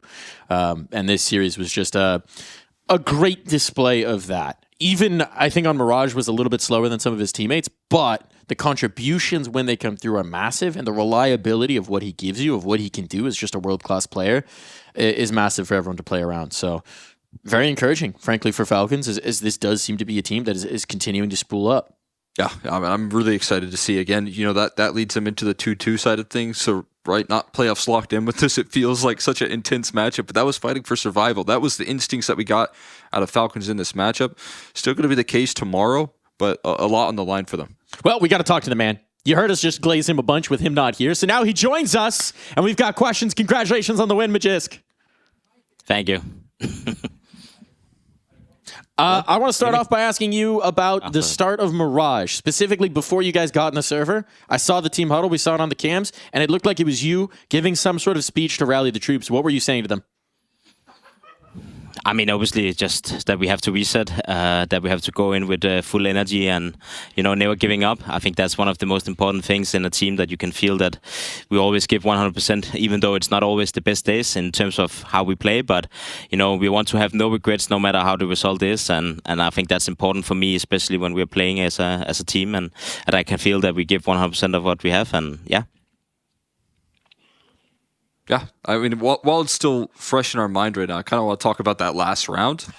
I don't know how it happened. I don't know what you were able to do right there, but when you're getting crunched in on both sides of tunnels, how did you make a 3K work in that situation? What was going on in your mind?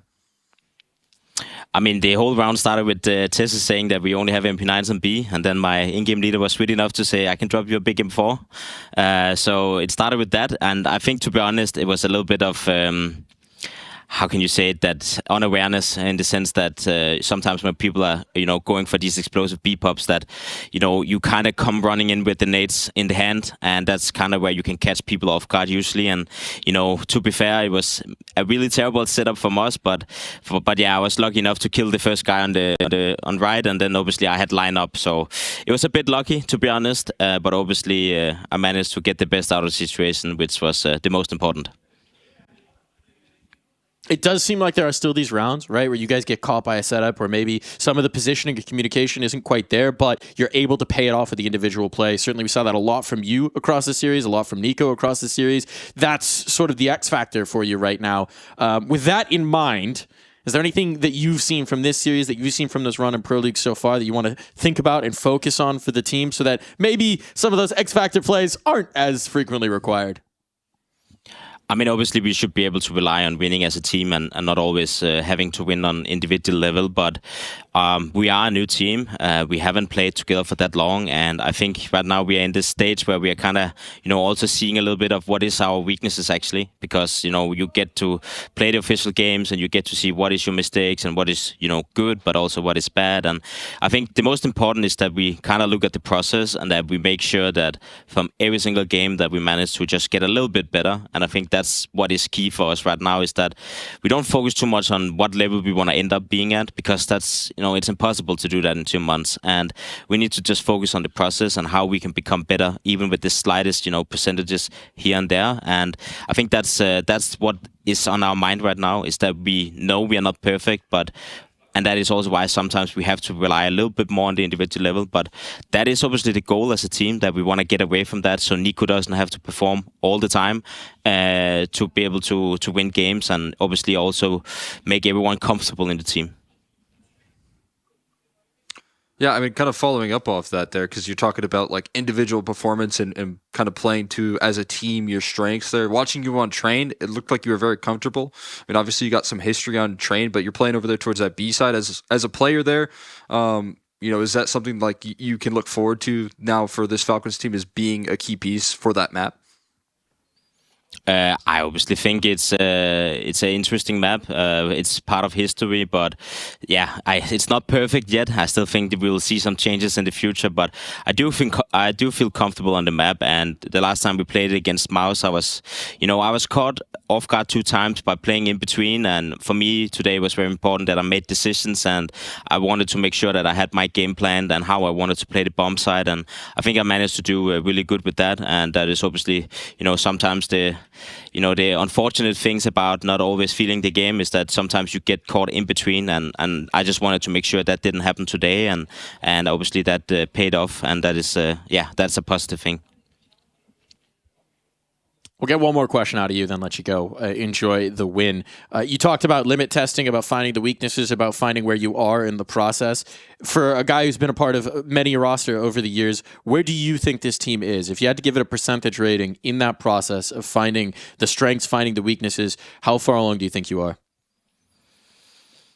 Oh, that's a tough question. I think it's always impossible to say what is the limit, what is the highest level you can achieve. I think that's kind of a very difficult question to get asked, but we have good individual players, we have smart players, and I think right now we are playing around 70% of what we can maybe get to, but it takes time. We need to, look at one game at a time and make sure that we get better throughout the tournaments, because right now we are playing a lot of tournaments, and that also means that we have limited amount of practice.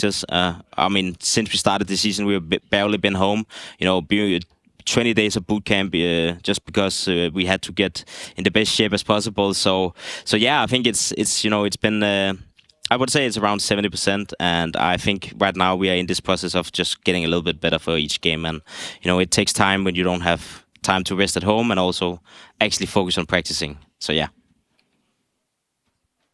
Well, it's starting to look very good indeed. Looking forward to seeing you as you climb towards 100. Congratulations on the win today. Thank you. 70%. 70% strength. I'm excited to see 100 right there, because, today, obviously, again, they had their clutch moments. We had the big individual work come through, starting to look more and more comfortable. I mean, I do remember a lot of those times versus Mouse where Magis is getting caught a little bit surprised. So being able to come back that much stronger and look as good as he did on train, such a huge difference maker. That makes this map so much more viable for Falcons, I think, in the future. And again, building back into that form could be big for them. Yeah, I think it's a fair assessment as well, right? Because we did see a lot of interesting ideas and pieces coming through from Falcons, but the number of rounds, the maps, I mean, Mirage, they wouldn't have even gotten into the overtime without some serious, massive individual clutch-up plays, particularly coming through from Nico on that one. So there's definitely still some signs for concern, especially when we've seen the weaknesses from Furia as well. But at the end of the day, you get it done, and that's what matters. And that means that they live to fight into the final day of Stage 2. One more match stands between Falcons and the playoffs. And it also means that we're done here on the V-Stream. This is the wrap-up. V-Stream, best stream. And I want to say thank you to everyone who's been tuning in, everyone who's boarded our ship and come along for a very merry ride here, everyone involved in production, observing, replays, everyone editing the Photoshops on these ridiculous things that we've got behind us. Thank you so much here on the B-Stream. It's been our pleasure for another season of the ESL Pro League. Hopefully we'll be back for the next. See you then. Enjoy the rest of EPL. Bye-bye.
when moments that we share feel like breathing in fresh air.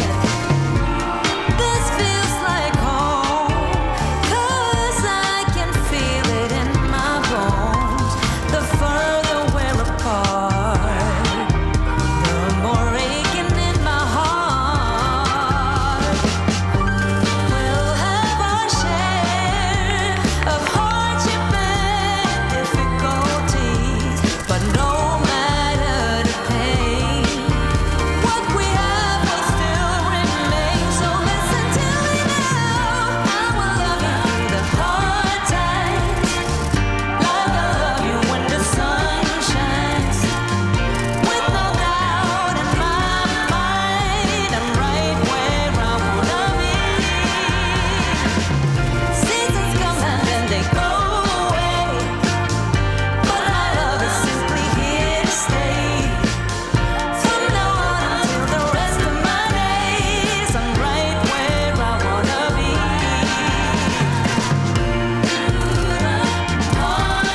Through the hard times, sunshine, I will always love you, love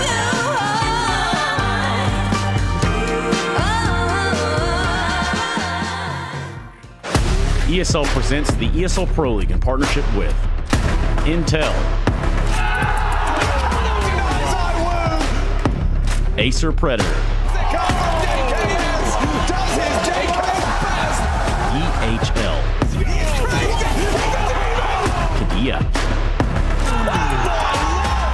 1xBet,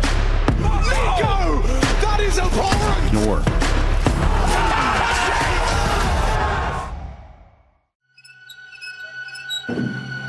Come play with us.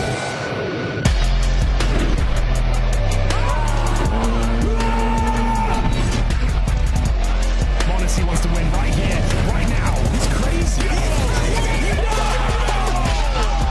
As he turns it. Oh, nice headshot.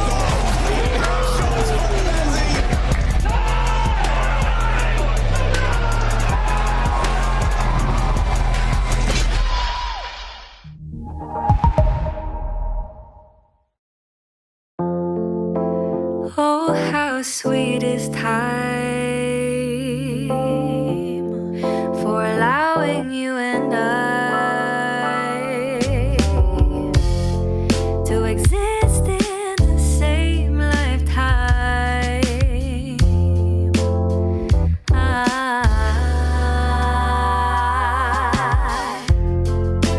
Warm and divine, spark in our eyes, we're flying high. I'm feeling alive, I just wanna dive right in. Stars have aligned, I'm watching you shine, I've met my desire. Being with you makes my soul sing. Oh, sometimes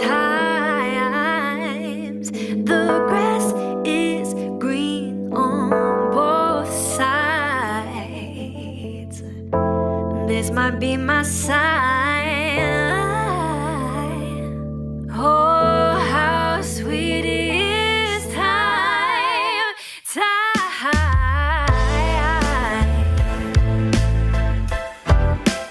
Oh, how sweet is time. Oh, no, for allowing you and I to exist in the same lifetime.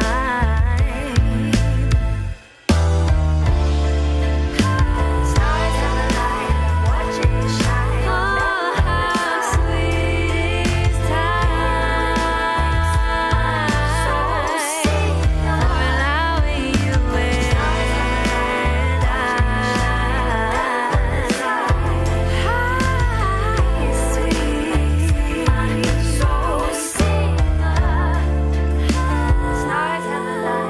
Oh, how sweet is time being with you for allowing you and I